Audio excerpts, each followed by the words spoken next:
Chapter 1. Arno Stark. In the damp and shadowy cavern, the sound of metal striking metal echoed incessantly. Yet it was not Tony wielding a hammer at the anvil. Rather, a bald-headed brute was relentlessly smashing Tony's head against the ironwork.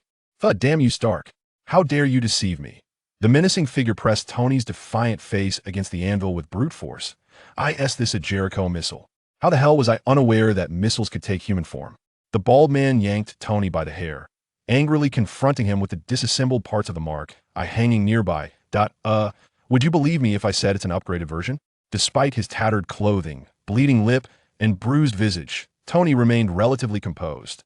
"Your mother." Infuriated by his retort, the bald man kicked Tony to the ground. Tony Stark, renowned billionaire, esteemed scientist, and notorious playboy, was now being savagely kicked like a dog. He could only shield his head with his arms, protecting his prized intellect and what he perceived as his handsome face. Ethan, who had just been kicked in the stomach upon entering, took a moment to recover and noticed that the bald leader showed no signs of relenting. Grinding his teeth, he lowered his center of gravity. After months of camaraderie, he and Tony had become inseparable allies. Having lost everything, his wife Mia and daughter, Ethan had nothing left to lose and could not bear to watch Tony perish before his eyes. His life was far less valuable than the potential to change another's. With a fierce battle cry, Ethan charged forward, attempting to tackle the bald man from behind. Alas, his intentions were noble, but reality proved to be cruel. Ethan's lanky frame was no match for the burly brute, unless he possessed a bottle of hand soap. But clearly, he did not. The bald leader's armed subordinates merely watched, mockery evident on their faces as they observed Ethan's futile attempt. As expected, the bald man simply turned and delivered an elbow strike, sending Ethan sprawling to the ground. Man, the enraged brute had successfully diverted his wrath from Tony to Ethan. This provided Tony with a much-needed respite. An ancient adage states that when someone else takes the blows for you, you are spared from harm. Cough, cough. This brute strikes like a dog with only yoke left. Damn it, you force my hand. I shall unleash my ultimate move. Glancing at the unfinished Mark I armor, Tony realized that his hopes of regaining freedom through it had been dashed. However, all was not lost. The clever Stark had a contingency plan. Remembering this alternative caused a conflicted expression to cross Tony's face. Prideful as he was, he had no desire to resort to it. Yet, as he observed Ethan's frail form being pummeled into a swollen visage, he resolved himself to act. He refused to allow Ethan to be beaten to death. Nor did he wish to end up like a swollen pig. With a serious expression and a deep breath, he summoned his last resort. "Brother, help me." As Tony's anguished cry echoed, in outer space on Earth, two crimson lights flickered through the infinite darkness of the universe that a tall figure bathed in solar rays opened his eyes. Tony, hearing the call, the man clad in black armor looked down at the azure planet beneath him. Arno Stark, the eldest son of the Stark family, Tony Stark's elder brother, standing at 6 feet 5 inches and weighing 265 pounds. With black hair, dark eyes, and a strikingly defined visage, the bonds have vanished. Arno mused, gazing at his own hands. He was not of this world. In simpler terms, he was a traveler from another realm, uncertain of the circumstances that had led to his arrival. His memories of the transition were hazy. Was it a truck barreling through his life? A sudden bolt from the blue? Or perhaps a heart-stopping moment? Yet, he dismissed such thoughts. What did it matter? After all, there were countless peculiar methods of crossing realms. All he remembered was that upon his arrival, he found himself enveloped in a verdant chaos. Before long, he fell into a deep slumber. When he next awoke, he was in an infantile state. However, his body was extraordinarily frail, and he relied on medication to sustain his life signs. Thus, within a month, he succumbed to another prolonged sleep. When he finally stirred again, it was 24 years later in 1991. Then his parents in this world had passed away, leaving only his younger brother, Tony Stark. Tony, grieving the loss of their parents, succumbed to despair and took to heavy drinking. Arno, having scarcely known his parents, felt no emotional attachment. Thus, he experienced no sorrow.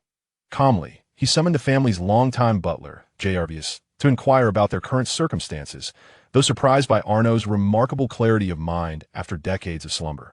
JRVS refrained from probing further. Loyal to the Stark lineage, he unconditionally trusted any offspring of Howard Stark. He dutifully relayed the state of the Stark family. With JRVS's account, Arno began to comprehend the present situation of the Stark family. Stark Industries, a titan in munitions, and a leading manufacturer of weaponry, was now embroiled in chaos. Meanwhile, the only sober heir, Tony Stark, was lost in mourning and neglecting the vast enterprise. Unperturbed by Tony's despondency, Arno swiftly took charge of Stark Industries, which was embroiled in a power struggle following Howard Stark's demise. He did not disappoint JRVS. He successfully inherited his father's sagacity. Within a year, he stabilized the internal conflicts within Stark Industries. In 2 years, he had fully grasped control of the company. The two brothers each held 40% of the shares, totaling 80%, leaving no room for external interference. As for how he managed to consolidate so many shares so rapidly, it was partly due to their father, Howard Stark, possessing an absolute majority of over 50% of Stark Industries. Moreover, upon awakening, he discovered his unique capabilities. Sunlight, basking in the sun, empowered him. Upon taking his first step outside his room, the sun's rays illuminated him, and he realized this truth. In a single day, he transcended the limits of human capability that in a year, he found himself unafraid of most conventional weapons. 2 years later, he suspected that nuclear weapons would be ineffective against him, not due to a lack of damage, but rather because they could not touch him at all. For in the second year, he mastered an absolute skill. Flight that at speeds exceeding 10 times the speed of sound. No weapon could strike him if he did not wish it. This moment, he realized the nature of his awakening ability. A Superman, or rather, a Kryptonian, the being referred to as the god of Earth. It was during the same year that he commenced his slaughter. When strength is lacking, one resorts to cunning. When strength is sufficient, one simply overturns the table. All shareholders embroiled in power struggles following Howard Stark's demise were crushed by him. And it was done brazenly, in assassination, no concealment. In front of all shareholders and military representatives, during the shareholder meeting, Arno methodically eliminated those traitors. He even dispatched the military representative under their scrutiny and obliterated several U.S. military bases. Consequently, the shares of the fallen shareholders naturally fell under Arno Stark's control. The surviving shareholders dared not voice any dissent. Moreover, the U.S. government expressed unwavering support for Stark Industries, reaffirming that they were the staunchest allies of the Stark family and endorsing every decision made by Howard. Stark's primary heir, Arno Stark. The emphasis was on sincerity. Chapter 2. Who are you? Thus, in a climate devoid of dissent, with widespread acclaim, Stark Industries regained its former harmony under Arno's leadership. In the third year, after Tony's recovery, Arno granted Tony half of the shares and subsequently relinquished full control of Stark Industries to him. This decision was motivated by 2 reasons. Firstly, he realized that managing such a vast company consumed valuable time that could be better spent enhancing his own power. Secondly, he sensed an intangible force influencing him. Whenever he entertained grand ambitions, this unseen force would suppress him. For instance, the thought of eliminating the president to assume the role himself, or the notion of conquering a nation through sheer force. In this state of constraint, he found himself increasingly exasperated. Thus, he chose to disengage from such trivial matters and bask in the sunlight instead. He believed that once his strength reached a certain level, the unseen force would no longer hold him captive. Consequently, after delegating responsibilities to Tony, he often vanished for months. Each day, he faced the sun's rays beyond the confines of Earth, rapidly growing stronger. His presence gradually faded from the public eye. As of now, months had elapsed since his last return to Earth, and it had been years since he last appeared before the public. Each return was merely a brief visit home to see Tony. Until now, with Tony's cry for help, he discovered that the intangible bond restraining him had dissipated. Though he did not comprehend why this bond had vanished, it signified one crucial fact. It meant he was free to act at his discretion. He, the Superman, could do as he pleased. While the recollection seemed lengthy, for Arno, it was but a fleeting moment. He lowered his gaze to Earth, his crimson eyes igniting with fierce intent. I have merely been absent for a few years, and yet someone dares to strike against the Stark family. Excellent. A cruel smirk curled at the corners of Arno's mouth. It appeared that during his absence, some had forgotten his existence and his methods. Bang! A shadow sliced through the vacuum, and Arno's figure vanished. Help!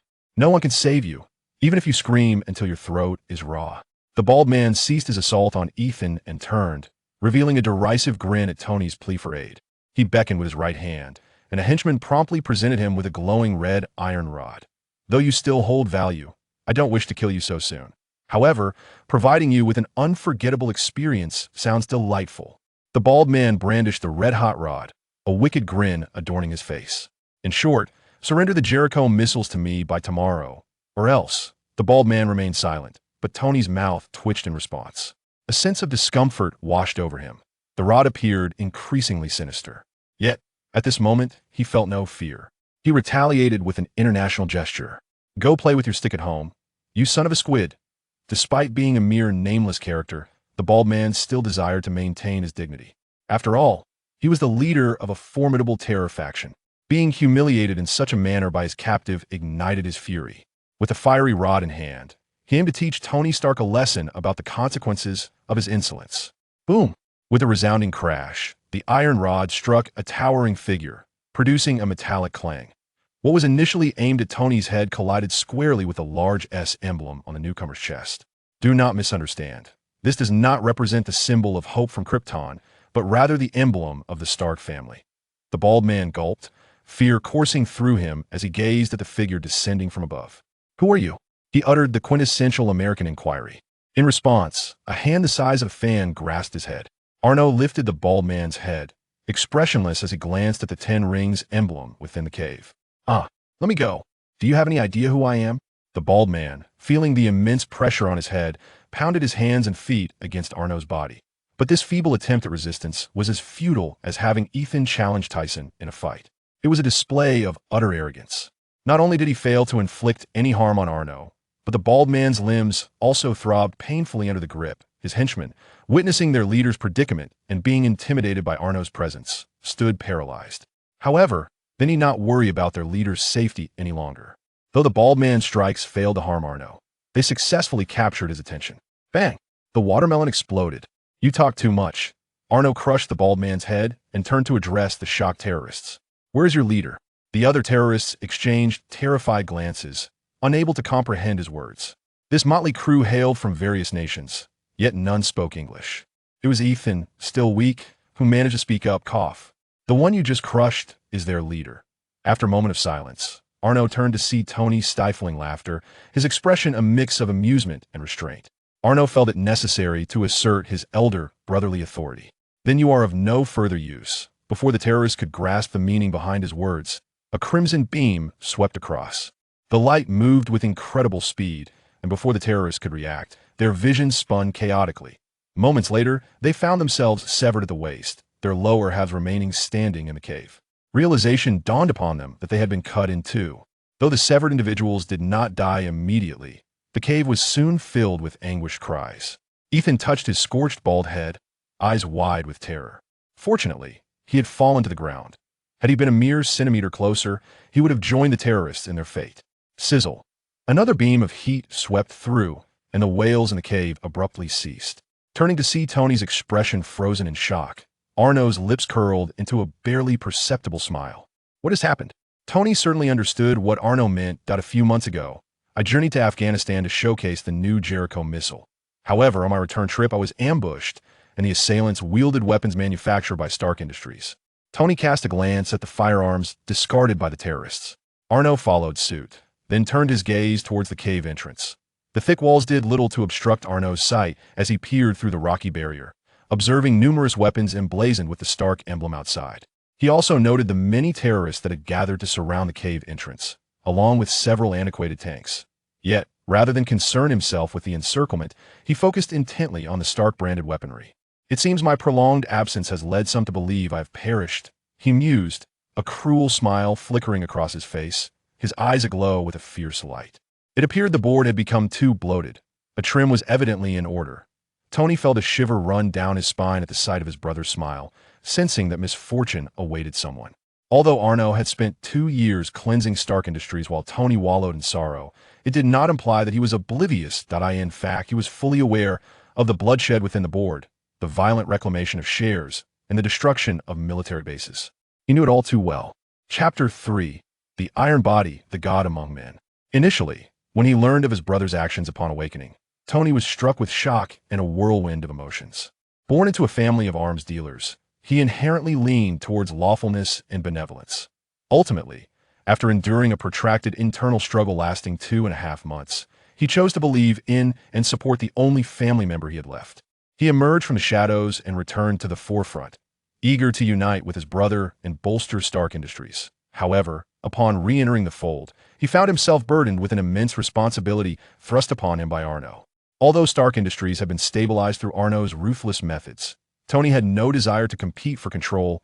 He simply wished to enjoy life as a privileged heir, indulging in leisurely pursuits and engaging in research. Yet, before the reunion could even commence, Tony was compelled to assume the entirety of Stark Industries. His brother often vanished for at least a month at a time, leaving Tony weary and overwhelmed. Fortunately, he considered himself sufficiently astute, hiring an exceptionally capable assistant and delegating most of the company's affairs to his father's friend and shareholder, Uncle Stan, one of the few individuals he could trust. Moreover, Arno's failure to eliminate Obadiah only served to enhance Tony's trust in him. What? Do you intend to linger here for dinner before departing? Arno interrupted Tony's reverie with a quizzical glance at I think I'll pass. The only dinner they left for me likely consists of peanuts, and I'm not like you. I don't have a penchant for peanuts, Tony retorted, instinctively sharp-toned. Upon realizing Arno's bemused expression, he quickly covered his mouth. It appears this lesson hasn't taught you the perils of loose lips, Arno replied. Of course not. The only two who understand me are Ethan and the bald man you crushed. Given their circumstances, it seems the real danger lies elsewhere, Tony shot back, but Arno dismissed him, uninterested in further conversation. Do you still desire this? Arno inquired, eyeing the unassembled battle suit. This is merely a rudimentary version crafted in the cave. I'll return and create a new generation of armor. This suit, with a sizzling sound, the crimson light enveloped the armor, reducing it to molten metal within seconds. It could serve as a memento. Tony stared, dumbfounded, at the melted mark eye. I hadn't finished speaking. This is undoubtedly a deliberate act of vengeance, Tony shouted, but Arno merely chuckled, turning towards the cave entrance.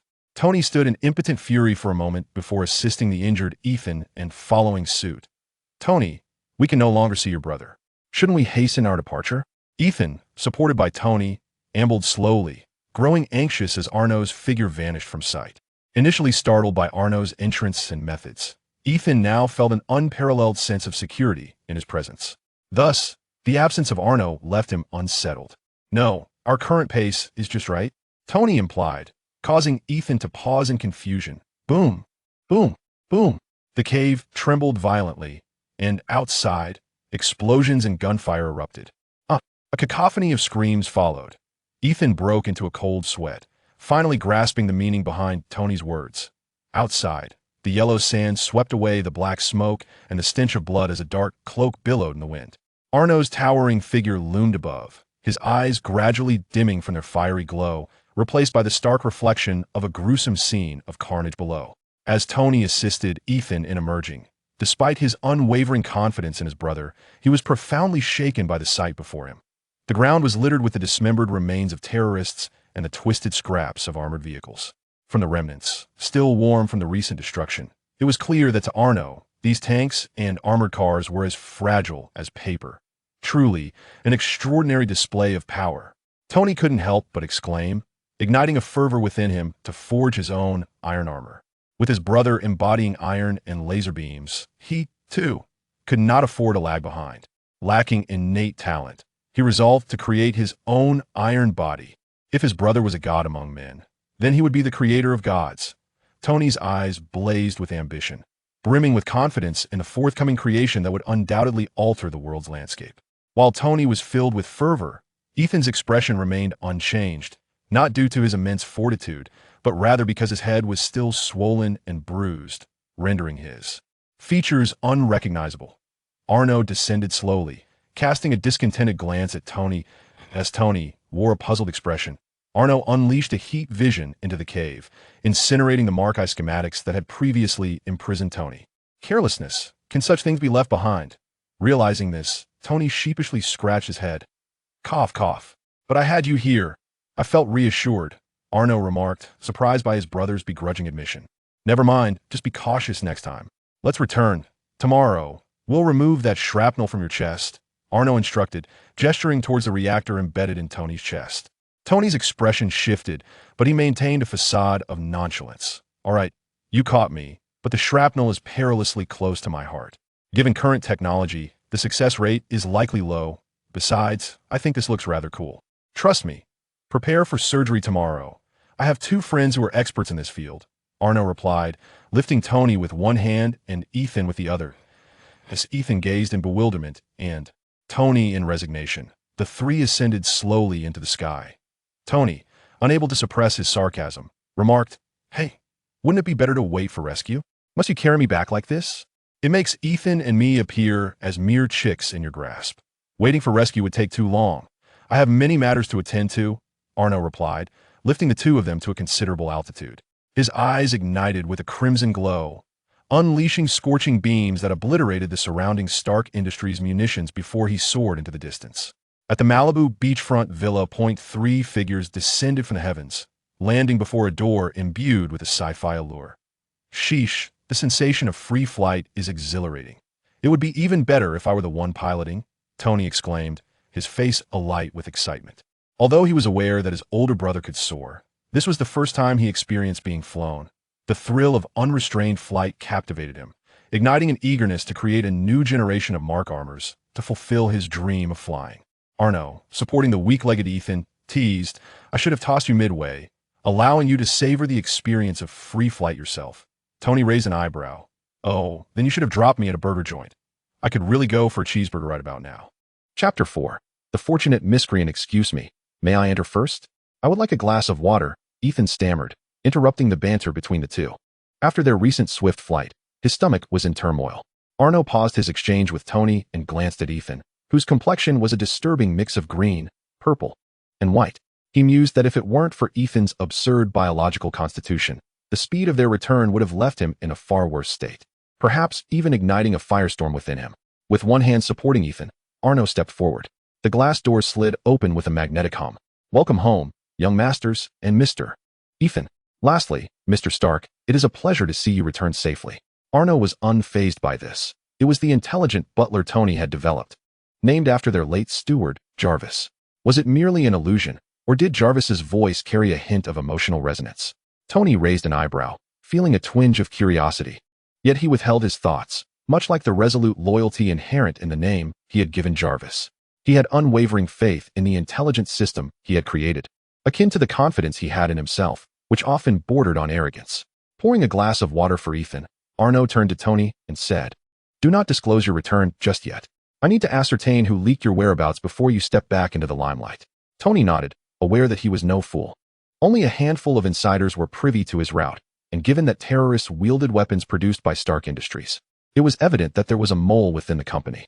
Returning to the public, I would only force those who sought to ensnare him to retreat into the shadows. Without Arno's guidance, Tony might have recklessly pursued the investigation himself, exposing himself in the process. Yet, with his older brother by his side, why not take a back seat? After all, he had thrived by doing just that over a decade ago. Suddenly, a thought struck Tony, causing him to fidget slightly. After a moment, he asked, "Can I tell Pepper?" Arno smiled knowingly, as if he had long suspected something was afoot between the 2. "Certainly, I'll call her over. I need her assistance with something." With that, he dialed Pepper's number, inviting her to the villa. Although surprised by the call from the largest shareholder she rarely saw, Pepper did not hesitate, given Arno's connection to Tony. She arrived at the villa shortly thereafter.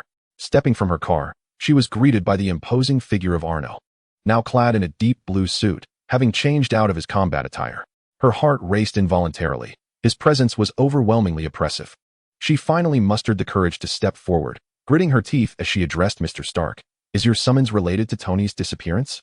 I intended to inform you about this matter, but your phone was unreachable. Of course, if you choose to dismiss me because of it, I shall harbor no resentment. But I implore you to allow me to continue my search for Tony before terminating my employment. I have located several reliable teams for assistance. Please do not relinquish hope for Tony's safety." Pepper uttered these words in one breath, drenched in perspiration. Having only met Arno a few times, she was uncertain of the depth of his bond with Tony, given the generally callous nature of high society. She feared that Arno might simply abandon hope for Tony's well-being. Arno approached her slowly, his imposing shadow enveloping her delicate form. He extended a large hand, and Pepper, closing her eyes tightly, assumed he was angered by her audacity. "You are quite impressive. You are worthy of being Tony's partner," Arno remarked, patting her shoulder with a smile. Just as she braced herself for reprimand, Pepper was taken aback by his words, hastily attempting to clarify that her relationship with Tony was not of that nature. "Wait, I am not. A gentle voice interrupted her, causing her to stiffen and gaze towards Arno's back. It was the person she had been longing for these past months. Tony. Despite his notorious reputation for being a cad, flitting from model to model in a week, Pepper found herself inexplicably developing a different sentiment towards him. Love, it seems, often arises without reason, growing deeper with each passing moment. Overwhelmed by a sudden rush of joy, she found the courage to throw her arms around Tony. He caught her, tenderly stroking her golden hair, stirring the softest part of his heart. Perhaps it was time for him to settle down. Enough of this. We have business to attend to. Pepper, I need you for a moment. I will return you to Tony later, Arno interrupted, like an unwelcome specter, disrupting the burgeoning connection between them. Pepper quickly extricated herself from Tony's embrace, her cheeks flushed crimson. Tony, meanwhile, cast a resentful glance at his brother, unmistakably envious, blatantly jealous. True to her reputation as the most capable assistant, Pepper swiftly transitioned back into work mode. With her keen intellect, she comprehended Arno's insinuation, now that Tony had returned. It was time to address the pressing matters at hand. Straightening her professional attire, she asked earnestly, "What do you require of me, sir?" If her face weren't so flushed, Arno might have believed that nothing had transpired moments before. Tony was indeed fortunate to have such an exceptional assistant. Fortune smiles upon the undeserving, he thought. Let us discuss this in the car. First, take me to Stark Tower, Arno concluded, leading the way towards the vehicle Pepper had driven. Tony nodded slightly at Pepper, saying, "I cannot make an appearance for the time being. Just follow his lead. He will resolve everything." Understanding the gravity of the situation, Pepper averted her gaze from Tony, quickly nodded in response, and hurried away. It was unclear whether her haste stemmed from fear of keeping Arno waiting or from a sense of shyness. Seated in the back, Arno believed it was the latter. Stark Tower. Arno sat in the CEO's office, his expression impassive as he watched the video of Tony's abduction on the computer screen. Behind him, Pepper covered her mouth, her face betraying disbelief. Tony had been kidnapped at the behest of Obadiah.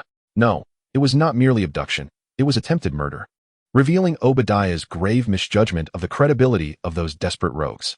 Arno scoffed, slightly surprised, yet not overly so. What astonished him was the revelation that Obadiah, who had previously avoided power struggles and had wholeheartedly aided Stark Industries through its tribulations, was the mastermind behind this scheme. Tony had always regarded him as an uncle, placing immense trust in him. The intricacies of human nature are indeed unfathomable. However, Arno remained indifferent. He harbored no feelings for this so-called uncle, having already sentenced the individuals responsible for Tony's kidnapping to death in his mind. Therefore, he cared not for their identities. Their fate had been sealed the moment they laid hands on Tony. Chapter 5. A bloodbath at the boardroom. Pepper. Convene a board meeting and ensure all members arrive within the hour. Otherwise, they shall bear the consequences. Notify them in my name. Understood, boss. Pepper's efficiency was remarkable. The board members arrived with even greater haste, each one drenched in perspiration, gathering fully within half an hour. In the expansive conference room, the directors took their seats with utmost caution, wary of making any noise, as if afraid to disturb the figure at the head of the table, engrossed in the documents before him. With the entrance of the last member, the bald and bearded Obadiah, the board was finally complete. Tap, tap, tap. Arno regarded the documents in hand, his fingers rhythmically tapping on the table, the crisp sound resonating like the tolling of a death knell at the gates of hell. Each director felt the oppressive weight that Pepper had previously endured. No, to be precise, it was not merely oppression but fear. After all, every living member present had experienced the bloody massacre of over a decade ago and understood the terror wielded by the true puppet master behind Stark Industries. Arno ceased his tapping, placed the documents down, and looked up at the assembly, a dangerous smile gracing his lips. Do you know why I have summoned you here? The atmosphere seemed to plummet in temperature, causing all the directors to tremble involuntarily. The last time Arno had smiled in such a manner, more than half of the board members had vanished, physically vanished. Oh, it seems no one wishes to speak, does it? Allow me to personally nominate Alfred. That name is rather intriguing. Are you not the steward of Batman? Arno rose, moving deliberately towards a board member with thinning gray hair, placing his hands upon the man's shoulders, speaking in a low tone. Alfred hastily attempted to rise to pledge his loyalty, but Arno restrained him, rendering him immobile. No, boss. I am absolutely devoted to Stark Industries. I am unequivocally loyal to you, he stammered. Arno covered Alfred's mouth and spoke softly. Hush. I am not inquiring about your loyalty. I am well aware of that. My question is, are you Batman's steward? Unable to voice a response due to Arno's grip, Alfred could only shake his head silently. Oh, it appears you are not Batman's steward, and you do not possess a master capable of vanquishing me with kryptonite, do you? As the demonic whispers echoed in his ears, Alfred shook his head in despair. The other board members trembled even more violently, their gazes cast downward, none daring to utter a sound. Only Obadiah furrowed his brow, an increasing sense of unease swelling within him, for Alfred was indeed one of his own, the intermediary for arms sold to terrorists. Suddenly, a loud bang startled everyone. A wet sensation spread across their faces, and as they raised their heads, they beheld Alfred's decapitated body, his head adorning the conference table like a grotesque flower. Each board member's face bore the petals of this sinister bloom, marked as if they were bound to the very ground from which it sprouted, their lives perpetually at risk. Look at me and tell me, how dare you conspire against the Stark family once more? Arno's expression was impassive as he surveyed the room, emanating an overwhelming pressure that compelled all to avert their gazes. Yet, his next utterance froze their necks in place. Look at me. Who dares to lower their head? They shall be the next Alfred. Commence speaking. The board members sweated profusely, their minds racing for words, yet none dared to whisper to one another or even turn their heads, fixated instead on Arno, who stood with his hands clasped behind his back. Ultimately, it was Obadiah, the third largest shareholder of Stark Industries, who had relinquished half his shares during the previous purge, who rose to address Arno. Arno, I suppose I can consider myself half an uncle to you. Perhaps there is a misunderstanding here?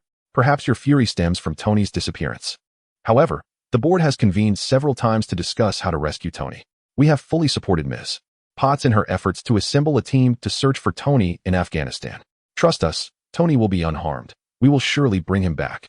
Obadiah explained with a calm demeanor, yet the sweat trickling down his face betrayed the turmoil within. Oh, what can I say? Truly, my dear Uncle Stanley, a close confidant of my father, the illustrious Obadiah Stane, is it not? Arno recounted his praises as he returned to his seat, brandishing the documents he had just perused. Do you recognize what this is? A heaviness settled in Obadiah's heart as he grasped the implication. Arno, those documents may not necessarily be authentic. You are aware that many wish to incite discord within Stark Industries, and this could very well be a fabrication on their part. Obadiah made a final effort, discreetly placing his hand in his pocket to grasp the subsonic device. Arno merely cast a casual glance at his subtle movement, scoffing as he tossed the documents to the floor. My dear Uncle Stanley, perhaps you have yet to comprehend. I do not require these papers to substantiate anything. A mere list suffices. This is a roster, not evidence. Arno smiled at Obadiah, his eyes gradually turning crimson. Macdes. Bang. Benelok. Bang. Yabenges. Bang. Bang. Bang. With each name Arno called, a crimson beam erupted, causing the heads of the board members to burst. Kate Train. Oh, and a lady is involved. Truly commendable courage. The already terrified female board member, upon hearing her name, utterly succumbed to despair. Tears streaming down her face, she fell to her knees, repeatedly bowing towards Arno. I was wrong. I truly erred. Please spare me this once. I was misled by Stanley. It was unintentional. I am willing to offer you everything. Wealth, shares, my very being. Even the entirety of the Train family shall be yours. Just please spare me this once. Bang, bang, bang. The ground rapidly stained crimson. Yet she dared not cease her supplications. No, no, no. Dear lady, please do not act thus. You see, I am, in fact, a man of great respect for women. Arno lifted Kate, placing his hand gently on her bloodied forehead to offer solace. Oh heavens, thank you. Thank you for sparing my life. I swear that both I and the Train family shall remain loyal to you for eternity. Bang. A dark crimson liquid flowed as Kate's headless corpse slumped to the ground. I believe you misunderstand. My respect for women means treating all equally. After all, is not gender equality the essence? Arno allowed the blood to drip from his palm as he slowly approached Obadiah. Chapter 6. Fragments. Look into my eyes. Buzzing. An imperceptible sound wave was activated by Obadiah the moment Arno drew near, inching closer to his ear. Arno remained unfazed, casually seizing the subsonic device from Obadiah's grasp. A rather useful little gadget, crafted by Tony, indeed impressive. Obadiah wore an expression of disbelief. How can this be? The infrasound device should inflict greater harm upon you than upon an ordinary individual. How could you possibly emerge unscathed? Indeed, to my acute hearing, the device was undeniably cacophonous. Yet did it inflict any injury upon me? Suddenly, Arno seized Obadiah by the throat, lifting his towering frame into the air. Such a contraption, even amplified 1,000-fold, would remain mere noise to me. Aware of his impending doom, Obadiah's countenance twisted into a grotesque and frenzied mask, cursed offspring of the Stark lineage. I, who have contributed the most to Stark Industries. Why? Why must everything be reaped by you wretched creatures? Arno regarded the thrashing Obadiah with indifference. akin to observing an insignificant insect. No matter your contributions, remember, it is Stark Industries, not Stanley Industries. Do you believe you are worthy of usurping authority? Damn you wretched creature. You shall not bang. Arno slammed Obadiah's form onto the conference table, silencing his curses. With both hands pressed firmly against his bald head, he declared, I initially intended to grant you a swift end, yet a child who resorts to foul language must face punishment. Look into my eyes. The piercing scream of Obadiah echoed, as Arno's crimson gaze seared through his eye sockets, penetrating the table until it ceased.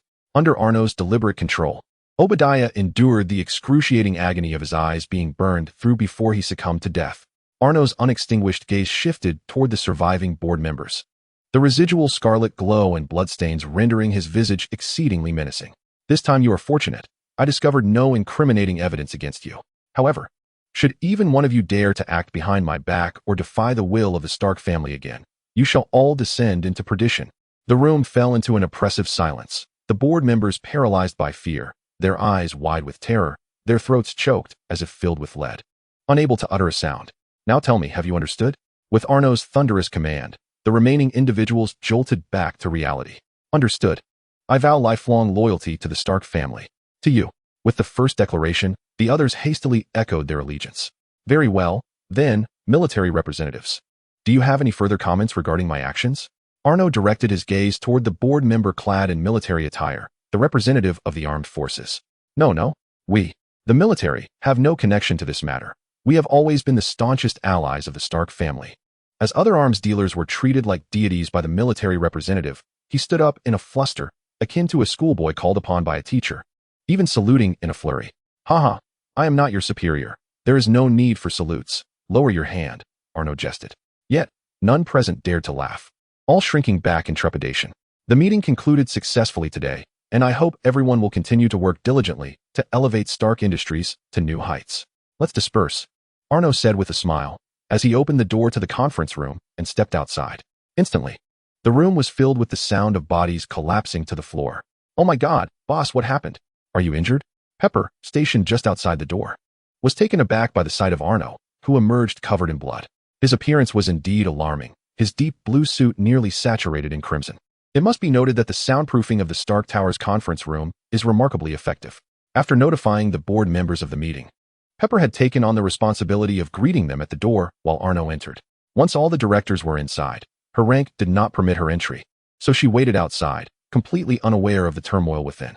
Pepper, just call me Arno from now on. I'm fine, this isn't my blood. Please summon security to clean up the conference room. I need to take a shower, Arno stated, heading towards Tony's exclusive top-floor elevator. Pepper watched his retreating figure, hesitating to speak, but ultimately refrained and picked up her phone. Hey, Happy, bring a few trusted people up. The conference room needs to be cleaned.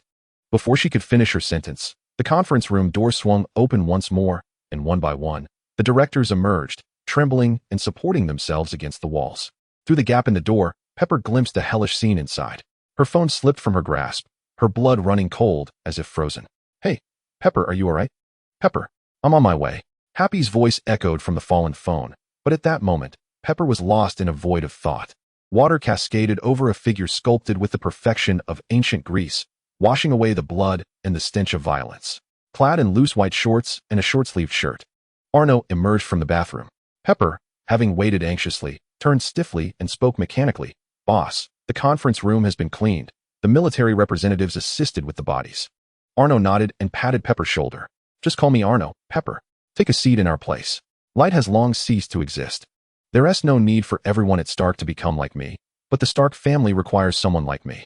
Do you understand? Pepper's mind buzzed, yet she nodded in agreement. Very good, Pepper. You've done well. I hope this doesn't affect your work at Stark. At least Tony is different from me. You both are well suited for one another, Arno concluded, giving Pepper one last reassuring pat on the shoulder before soaring away from the balcony, leaving her in a daze. Her emotions a tumultuous blend. Not far from New York City lies a former military base, now transformed into an expansive estate, thanks to the generous contribution of the U.S. military. Several years ago, Arno had eliminated the military representative during his purge of Stark Industries. The military was profoundly dissatisfied with Arno's actions, perceiving them as a challenge to their authority. This sentiment persisted until Arno, with relentless determination, dismantled several U.S. military bases right under their noses. In acknowledgement of the emotional distress inflicted upon Arno, the military offered him this base and its grounds as compensation.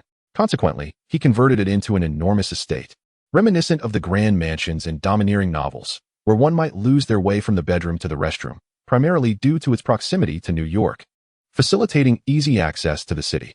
After all, he was not like Tony, who preferred to construct his villa in the remote Malibu, where a drive to the city would take an hour. Chapter 7. Wanda and Pietro Arno alighted in the vast garden, and a few maids trimming branches nearby immediately noticed his presence. "Master, you're back."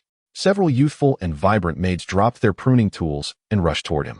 Their chattering did not irk Arno. Instead, he smiled and affectionately patted the heads of several maids, feeling utterly relaxed. He adored this place, his home, one of the rare sanctuaries where he could truly unwind. "And Wanda?" One maid promptly responded. "Miss Maximoff has gone to school and hasn't returned yet, but she should be back soon." Once she finished, the other maids chimed in. "Master, you seldom return, and when you do, you only think of Wanda. We arrived before her. How unfair. You are all the same. I miss you all dearly. Now, go prepare a sumptuous dinner. I shall host guests tonight." Arno affectionately ruffled the hair of the maids, whose hair colors varied, though their skin tones were predominantly fair and yellow. He held no prejudice. He simply did not favor chocolate hues. The maids, understanding his wishes, departed to prepare the evening meal. Arno dialed a phone number. "Stephen, long time no see. Come to the estate for dinner tonight. I need your assistance." After hanging up with Stephen, he made another call. "Hey, Chun, this evening." The same words. The same message. Stephen Strange, a renowned surgeon in New York, and Jun, the foremost practitioner of integrative medicine from China, who seamlessly blended Eastern and Western medical practices, were both illustrious figures in the field of medicine. The purpose of summoning them was singular: to remove the fragments lodged near Tony's heart.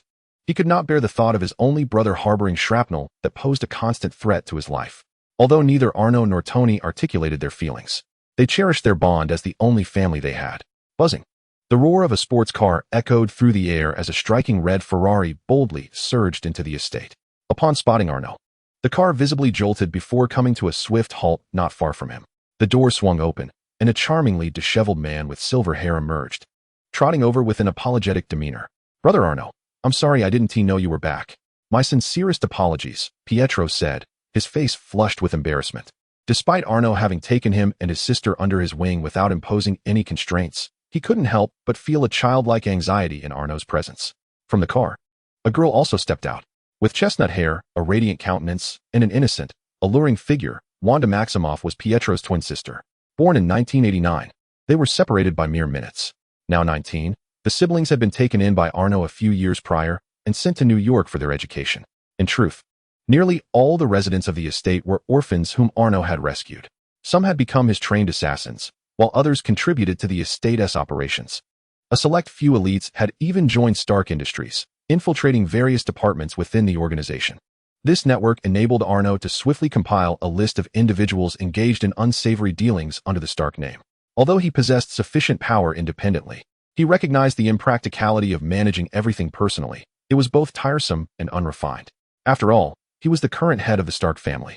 Wanda leaped into Arno's embrace, and he affectionately ran his fingers through her chestnut locks. "Have you been studying diligently while I was away these past months?" he inquired. "Of course. I'm top of my class," Wanda replied, sharing a knowing smile with Arno. Pietro scratched his head awkwardly, feeling like an oversized light bulb illuminating the room. In truth, he had no objections to his sister's budding relationship with Arno. He wholeheartedly supported it. Yet, it seemed that Arno was oblivious to Wanda's feelings, and she lacked the courage to confess her affections. The two had yet to break through that invisible barrier. "Is it really such a big deal that there's a 20-year age gap?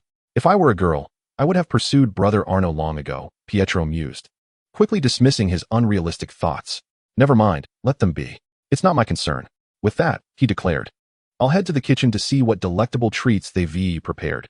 You two take your time," and he swiftly made his exit, eager to escape the awkwardness of the moment. Arno felt a sense of satisfaction with Pietro's self-awareness and contemplated adding 2 more zeros to his credit card limit as a reward, transforming it from 100,000 to 10 million. He does not actually dislike Wanda. On the contrary, he holds a deep affection for this bright and cheerful girl. However, when he took her and Pietro in, she was merely 15 years old. Although many individuals in this liberated country have explored various pursuits at such an age, Wanda's youthfulness struck him as too tender and her age too immature. Moreover, he He found himself often basking under the sun in outer space, burdened by a sense of confinement, leaving little room for the formalities of romantic relationships. Yet, the circumstances have changed. The constraints that once enveloped him have vanished, and she has now reached adulthood. Beautiful lady, may I invite you to stroll through the garden? Of course. Arno extended his hand, and Wanda's radiant smile brightened even further as she clasped his hand. The two meandered through a fragrant sea of blossoms, basking in the sunlight. It wasn't until evening, with guests soon to arrive, that Arno and Wanda returned to the manor. Shall we dine together, Wanda? Wanda, who had initially planned to retreat to her room upon learning of Arno's dinner invitation for guests, found herself momentarily stunned. Sharing a meal with guests was a privilege reserved for family, or rather, the lady of the house. Her cheeks flushed crimson, and her head spun. Was this too fast? Should she agree or simply accept? Wanda? Arno's gentle call roused her from her reverie, and in a fluster, she stammered, I will go change into a gown. With that, she hurriedly fled, leaving Arno with a subtle smile as he watched her retreating figure. Buzzing. The loud roar of an engine abruptly interrupted Arno's moment of admiration. A sleek black Lamborghini glided into the estate, executing a drift that brought it to a halt right at Arno's feet. The door swung open, revealing a man who exuded the elegance of a refined English gentleman. Arno, it's been years. You've bulked up quite a bit, exclaimed Stephen, stepping out of the car. Good heavens, when I first met you, you were as slender as Captain America before his transformation. Now you're even more impressive than Captain America himself. What is your secret? Stephen rambled on, breaking his gentlemanly facade. Enough, Stephen. Rather than inquire about my workout regimen, you should keep your driving more discreet. Otherwise, trouble will inevitably find you, Arno remarked, glancing at the sports car that was mere inches from his feet. Come on, I'm an experienced driver. No one understands the romance of speed better than I do. Nothing will happen, Stephen retorted, unfazed by Arno's warning. Now tell me, what pressing matter brings our great genius to seek my assistance? Arno replied, exasperated, giving him a light kick. Not seeking. I'm commanding you to help, understood? All right. Whatever you say, CEO, Stephen conceded. Enough chit-chat. Here, take a look at this document and assess your level of certainty. Arno, uninterested in further banter, produced Tony's CT scan and handed it to him. Stephen casually took it, began to peruse the contents, and soon his brow furrowed in concern. Oh heavens! The shrapnel is nearly embedded in his heart, yet he remains alive? A device has managed to grasp the fragment, but as you know, this is not a sustainable solution. Stephen pinched the bridge of his nose in exasperation. To be candid, had you not summoned my assistance, I would not have even glanced at such a precarious procedure. It appears to me as a certain death sentence, with failure jeopardizing my impeccable success rate in the field. Arno brusquely interrupted. Spare me the pleasantries. Can you save him? While the odds of survival are slim, I can offer you a living testament. Observing Arno's stoic expression, unamused by his own attempt at humor, Stephen resignedly raised his hands. Very well. To speak honestly, even if I were to take the lead, the survival rate would barely exceed 50%. Arno furrowed his brow. 50%? What distinguishes that from a death sentence? This is due to Mr. Strange's limited perspective, confined solely to Western medical practices, without consideration for alternative methods. A robust voice interjected, as a middle-aged man with glasses, exuding an air of elegance and gentleness, approached. Chun, welcome to my estate. I presume this is your first visit. Arno opened his arms to welcome Mr. Chun, whom he regarded as an even more accomplished surgeon than Stephen. The pioneer of integrating Chinese and Western medicine, Mr. Chun, the innovator of combining acupuncture with surgical techniques. Chun, be cautious with your words. You should assess before you speak, for my vision may be narrow, Stephen challenged, handing the CT scan to Mr. Chun. Mr. Chun accepted it, scrutinizing it intently. Stephen taunted. Well, what do you think, elder? Mr. Chun merely cast a mild glance his way. Young man, do not be overly zealous. If not zealous, how can I be called young? Stephen retorted flamboyantly. Be frank. What are your chances, 55 or 60%? This was a generous estimate from Stephen, showing respect for his elder. In truth, he believed no one could surpass his prowess in the realm of surgery. This confidence stemmed from countless successful operations that left others helpless. 90%, Mr. Chin declared. 90%? How absurd. Stephen's eyes widened in disbelief. Elder, one can indulge in many things, but not in reckless claims. How can you assert a 90% success rate? Mr. Chun smiled lightly, standing with his hands clasped behind him. Ah, young man, you are yet to grasp the wonders of traditional Chinese medicine. Tomorrow, I shall broaden your horizons. Stephen was about to retort when Arno interjected. Enough, I trust Chin's medical expertise. Stephen, you will assist Chin tomorrow. and the truth of his claims will soon be revealed. Now, after such lengthy discourse, you both must be parched. Let us partake in a drink and dine together." With that, Arno gestured for the two to follow him to the dining room. Although Stephen wished to further discuss the absurd success rate of 90% with Qinjun, he had no choice but to follow Arno and Qinjun as they made their way to the restaurant. As they traversed the lengthy corridor, they were greeted respectfully by a myriad of beautiful maids clad in various maid outfits. The disdainful tone of Stephen, who lingered at the rear, echoed his contempt for the evils of capitalism, yet envy glimmered in his eyes. Qinjun cast a sidelong glance at Stephen, remarking, "These are orphans taken in by Arno. Kindness will always yield bountiful rewards, and he deserves every bit of it." Arno, leading the way, paid no heed to Stephen's sour remarks. Upon stepping into the restaurant, he was captivated by the enchanting sight before him. A girl in a red gown gracefully descended from the loft, each step appearing to tread upon his very heart. A smile graced Arno's face as he extended his hand towards her. Wanda naturally took hold of Arno's broad palm. "How do I look today?" she inquired. Her face flushed, yet she summoned the courage to ask. She was unwilling to wait any longer, nor to let the moment slip away. Understanding her intentions as he gazed at her delicate hand, Arno did not respond verbally. Instead, he embraced Wanda's slender waist and kissed her passionately. The kiss was fervent and beautiful, at least in Arno's eyes, until Stephen walked in. "Oh dear, what do we have here? I believe I've arrived at an inopportune moment," an exaggerated voice interrupted, as Stephen covered his eyes yet peered through his fingers at the couple engrossed in their kiss. Qinjun, who entered just after Arno, was displeased by Stephen's disruption of the young couple's burgeoning romance. "Has no one informed you that one should quietly admire the beauty of the moment rather than shatter it?" "Ahem, I did not intend to intrude upon this lovely scene," Stephen stammered, feeling awkward. Having known Arno for many years, it was the first time he had witnessed him kissing a woman so openly, and he could not help but express his surprise. "Stephen, believe me, one day your loose tongue will get you a well-deserved reprimand," Arno retorted, slightly miffed by the interruption. As he released the blushing Wanda and led her to the main table. "Everyone, please take a seat and enjoy the meal." Stephen and Qinjun promptly sat down. Surveying the array of dishes before them, Stephen glanced at the cutlery in his hands, feeling somewhat singled out. "Hey Arno, could you enlighten me on what these peculiar dishes are?" Stephen inquired, his head filled with confusion as he surveyed the lavish spread on the long table. Most of the dishes were unfamiliar to him, or perhaps he had never tasted them before. "This is Chinese cuisine for the uninitiated, naturally. I have prepared a Western meal for you to enjoy in solitude," Arno remarked with a disdainful glance at Stephen, snapping his fingers. Two maids appeared, presenting silver platters before Stephen.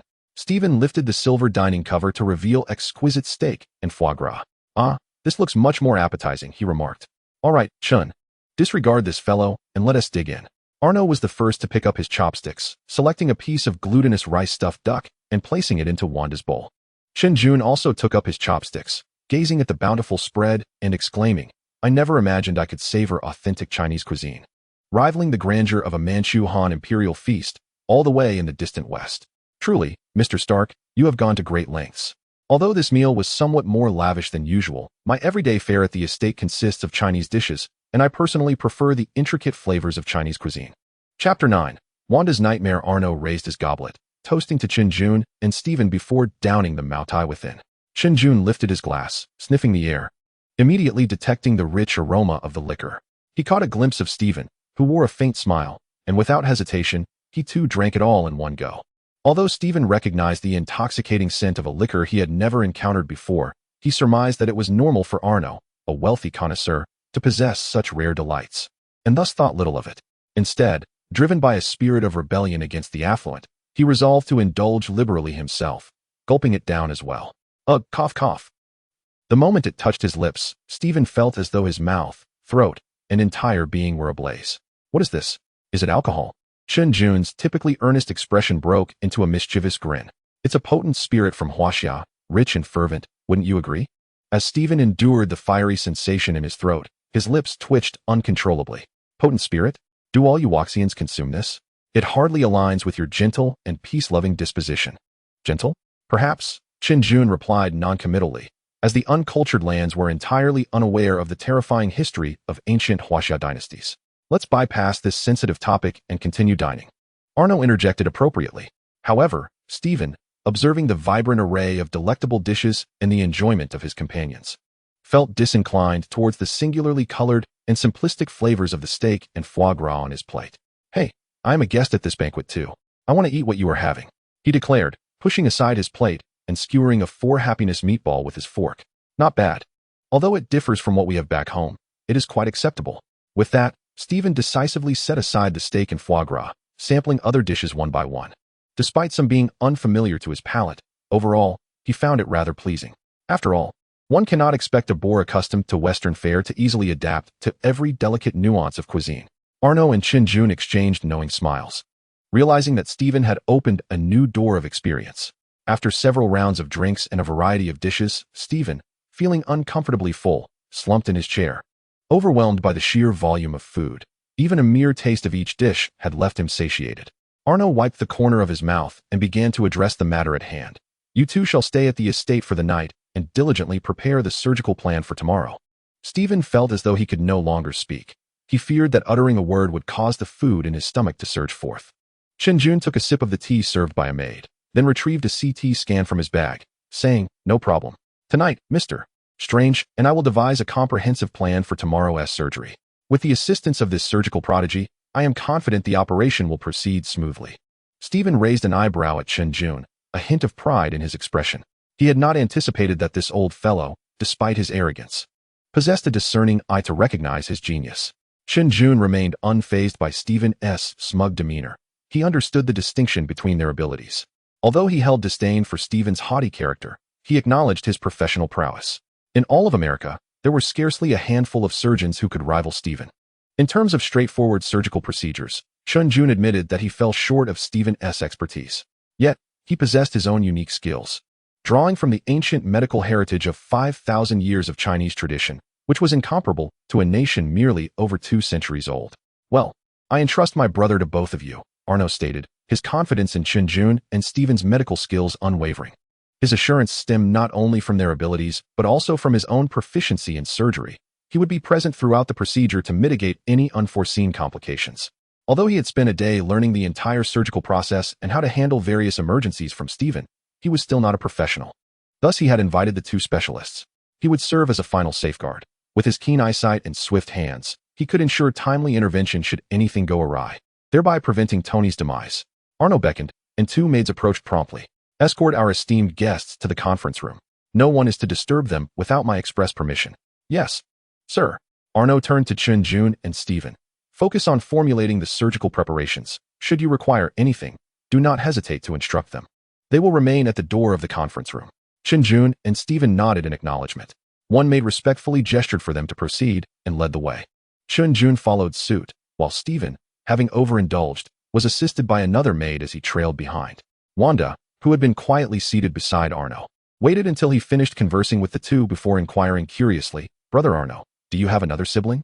Arno hesitated, suddenly realizing that he had not shared his familial ties with Wanda and Pietro over the years. This was hardly his fault, indeed. Aside from those who worked at Stark Industries, most individuals in the estate were unaware of his true identity. Because all the orphans from various regions were taken in by him, Arno provided them with a life free from want and a good education. Consequently, they held an unwavering trust in Arno, rarely inquiring about his full name. When Arno adopted these children, he instructed them to address him simply as Arno or Master. Over time, the inhabitants of the estate either referred to him as Master or Brother Arno, with few knowing his complete name. Arno jested. "It seems I have neglected to inform you of my full name. Once you marry into the family, you will need to change your name. And it would be quite a jest if you do not know what surname to adopt." Upon hearing this, Wanda's complexion visibly shifted from a pale hue to a deep crimson. "Master Arno, what are you saying? Mary?" Wanda felt her face burning and her mind swirling. After mustering the courage to confess her feelings to Brother Arno and preparing herself to be his girlfriend, his remark about marrying him shattered her resolve once more. Though her heart brimmed with shyness, her smile was difficult to suppress, her thoughts already wandering to what names their future children might bear. Observing Wanda, who appeared as if she might burrow beneath her chair, Arno laughed heartily, finding her utterly adorable. "My full name is Arno Stark, the current head of the Stark family. In the future, you shall also be the lady of the Stark family, Wanda Stark. How does that sound? Quite lovely, I believe." Wanda's shy smile faltered, her face draining of color. The words that Arno had just uttered echoed in her mind like a nightmarish refrain. Stark. Arno Stark. How could it be? Suddenly, a thunderous clap resounded outside, accompanied by a flash of crimson lightning. Arno furrowed his brow, sensing an ominous hue darkening the sky. Realizing something was amiss, his superhuman instincts immediately detected a change in Wanda. She appeared pale, her eyes vacant. Most concerning was the tendrils of deep red energy that began to surge from her being. Chapter 10. Delving into the illusions. Wanda's past the red energy emanated rapidly, spreading like mist around Wanda. Arno remained calm, stepping back a few paces, and with a steady hand, instructed, everyone retreat immediately. Inform all personnel to head to the secure bunker and disable all surveillance in the estate. The maids attending nearby, though startled by Wanda's sudden transformation, quickly regained their composure upon hearing Arno's voice. With Arno present, they felt no fear. To them, he was a figure of invincibility. The maids bowed respectfully and exited in an orderly fashion to relay the evacuation and surveillance shutdown. Meanwhile, Arno crossed his arms, observing Wanda's condition while awaiting the complete withdrawal to the bunker. Unconscious, Arno gazed through the crimson haze into Wanda's vacant eyes, whispering softly. As time elapsed, he surveyed his surroundings, his eyes scanning like radar. Noticing that everyone, including Steven, had retreated to the bunker, he felt a sense of relief. There was no longer anything to worry about. Unhurriedly, Arno removed the formal suit he had worn for the banquet, leaving only his pristine white shirt. It was rumored that Kryptonians possessed low magical resistance. How absurd, he thought. A glint of madness flickered in Arno's eyes as he reached out towards the red mist. In an instant, as his arm penetrated the crimson fog, the immaculate sleeve of his shirt was swiftly eroded, revealing a bionic arm forged from steel. The faint pangs of pain coursing through his arm brought a smile to his lips. It had been ages since he had felt such discomfort, a nostalgic sensation indeed. Since awakening his Kryptonian physique, he had transformed over 2 years from a feeble being barely able to stand into a living nuclear bomb. Now, more than a decade later, he had continuously absorbed solar rays beyond Earth's atmosphere. He himself was unaware of the extent of his power or the resilience of his body. It had been years since he had experienced pain. Strength comes at a price. With newfound power, one must relinquish the sensation of suffering. The crimson mist, realizing it could not erode him, emitted a repulsive force, attempting to expel his arm. Humph! With a disdainful grunt, Arno thrust his other hand into the mist. Gripping the tangible essence of the red fog, he exerted force, forcibly tearing apart the mist, revealing Wanda within, her eyes gleaming with a red light, lost in a daze. As Arno strained, the crimson fog was relentlessly torn asunder. In that explosive moment, waves of red energy surged outward. Arno's shirt was instantly reduced to ashes, and the surrounding furniture shattered upon contact.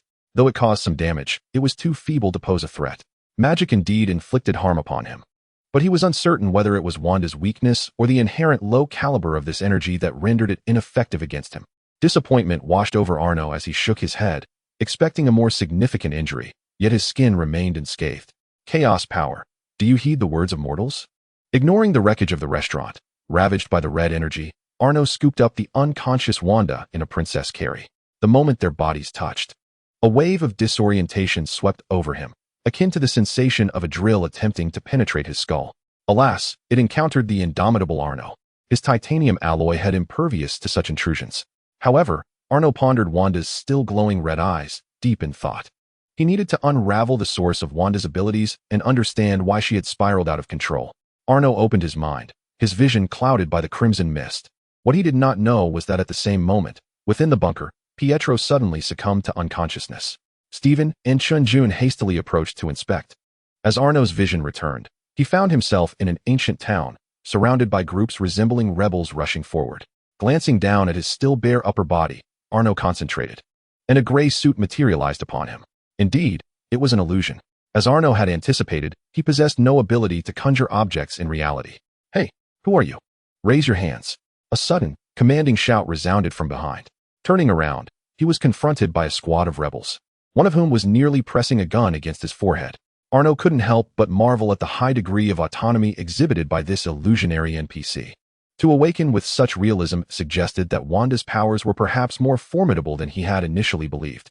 Just then, a sharp crack echoed from Arno's forehead. Both he and the rebel before him exchanged bewildered glances. I haven't uttered a word, yet you strike me? The rebel appeared equally confused, questioning why he was being attacked without provocation. However, when the gunstock struck, the rebel was astonished that Arno seemed unscathed, while his own hand throbbed with pain. Before he could comprehend the situation, his vision was engulfed by a crimson glow. Arno's eyes blazed with red light as he beheld the headless corpse of the rebel before him slowly collapsing. The remaining rebels, witnessing this, raised their guns and began firing. Bang, bang, bang. The bullets struck him. While they had some effect, they merely marred his suit. Arno frowned at the bullet holes, wondering if his biological stance had faltered. The red light in his eyes began to dim, suggesting that his thermal vision was losing its efficacy. Did Wanda's powers aim to restrain his abilities? Such arrogance. Buzz. A surge of heat, significantly more potent than usual, erupted from his eyes, producing two beams nearly the width of his head. The rebels before him, along with the structures in front, were obliterated, an apocalyptic display of destructive power. The binding force that sought to contain him vanished, no longer attempting to suppress his abilities. Ignoring the wails of the wreckage caused by his thermal blasts, Arno sensed a calling and propelled himself in a specific direction. Before long, he arrived at a small attic. Peering inside, he observed an old-fashioned living room where two men and two women, a family of four, sat. Amidst the chaos of gunfire surrounding them, their expressions were filled with anxiety. Yet they continued to pray, ultimately sharing a meal in a warm atmosphere. After dinner, the father figure, seemingly concerned that his children might be too frightened, offered words of comfort and retrieved a disc. With the excited gaze of the two children upon him, he began to play it. The children eagerly sat in front of the television, animatedly discussing the unfolding narrative on the screen. Their father sat on the sofa behind them, nestled close to his wife as they watched their two children smile. The scene, stark and monochrome, was devoid of vibrancy, yet the family of four was captivated. Perhaps this disc was their only solace amidst a chaotic world. Arno observed this moment and sighed, sensing an impending realization. With a swift whoosh, a missile soared past him, plummeting directly towards this tender household. To his eyes, its speed appeared almost suspended in time. The word Stark Industries emblazoned on the missile came into view. So, this was the reason. It was no wonder Wanda lost control upon hearing Stark's name. Arno could effortlessly intercept the missile, averting this tragedy, yet he refrained. This was merely an illusion. Even if he were to intervene, the painful memories would remain etched in Wanda's heart. To alter the course recklessly would only deepen her turmoil. Chapter 11. Deities beneath the sun. What he sought was to untangle Wanda's emotional knots, not simply to grant her a fleeting reprieve from her sorrowful recollections. As the fierce flames consumed the modest living room, the orange glow illuminated Arno's face. The fire swirled around him, leaving him unscathed, with only a few bullet holes from previous skirmishes marring his attire. In stark contrast, the small family lacked his indomitable resilience. The missile struck precisely where the children's parents sat on the sofa. The once cozy home was reduced to ruins, along with the charred remains of two bodies. The children, whether by luck or some other fate, were merely thrown by the shockwave, sustaining only minor injuries. They had little time to grieve. As the shrill sound of air raid sirens and the cacophony of explosions filled the air, bereft of their parents' protection, young Wanda was engulfed in confusion and fear. It was not until Pietro helped his sister, who had fallen to the ground, that they found refuge beneath a pile of debris, the only sanctuary available to them. They clasped each other's hands tightly, their eyes brimming with terror. Misfortune rarely arrives alone. Calamity does not relent simply due to one's plight. Another missile, emblazoned with the Stark Industries insignia, descended nearby. Whether this was fortune or misfortune remained unclear. The missile did not explode immediately, but the ominous red glow it emitted loomed like the scythe of death, inching ever closer. The anticipation of demise is often more harrowing than death itself. With no escape in sight, the only path ahead blocked by debris and the missile, they could do nothing but huddle helplessly beneath the bed, praying for divine protection. Arno stood as a mere observer, witnessing the unfolding tragedy. This was the crux of Wanda's turmoil. He sighed inwardly, in the cruel theater of war. It is always the innocent who suffer most. He felt a pang of guilt regarding Wanda's plight, but it stemmed solely from his affection for her. Weapons possess no inherent right or wrong. The fault lies solely with those who wield them. In Wanda's timeline, she had long ceased to oversee Stark Industries. Most of her time was spent basking in the sun beyond the confines of Earth, while Stark Industries was under Tony's stewardship. Tony, too, was a reluctant overseer, leaving the arms export business predominantly in the hands of Obadiah. It is likely that this batch of weapons was sold to the rebellious faction by Obadiah. Beep, beep, beep. Amidst the ominous red flashes, young Wanda relinquished her prayers to the impotent deity. A flicker of crimson light danced in her eyes as her hand gradually reached for the missile. A barely perceptible surge of energy infiltrated the missile, and moments later, the brilliant red glow faded. Arno, peering through the missile's interior, observed that its original structure had been forcibly altered, thus nullifying its effectiveness. Otherwise, with Stark Industries' craftsmanship, a dud would not be conceivable. Had her powers already awakened at this juncture? It appeared that her inner turmoil had reached its conclusion. It was time for his entrance. Arno strode toward the small dwelling, effortlessly parting the massive debris before him as if it were mere foam. He approached the two terrified individuals who dared not emerge. The light before them was suddenly eclipsed, prompting them to look up in trepidation. A towering figure, silhouetted against the flames outside, obscured their view of the newcomer's countenance. To the siblings, he extended his broad palm, manifesting before them like a deity. "Will you come with me?" The siblings stared, entranced, at the imposing figure bathed in a halo of light, and eventually extended their small hands in response. With a flash of crimson, in an instant, the siblings transformed into 15-year-olds. The surrounding ruins gave way to a dilapidated rooftop.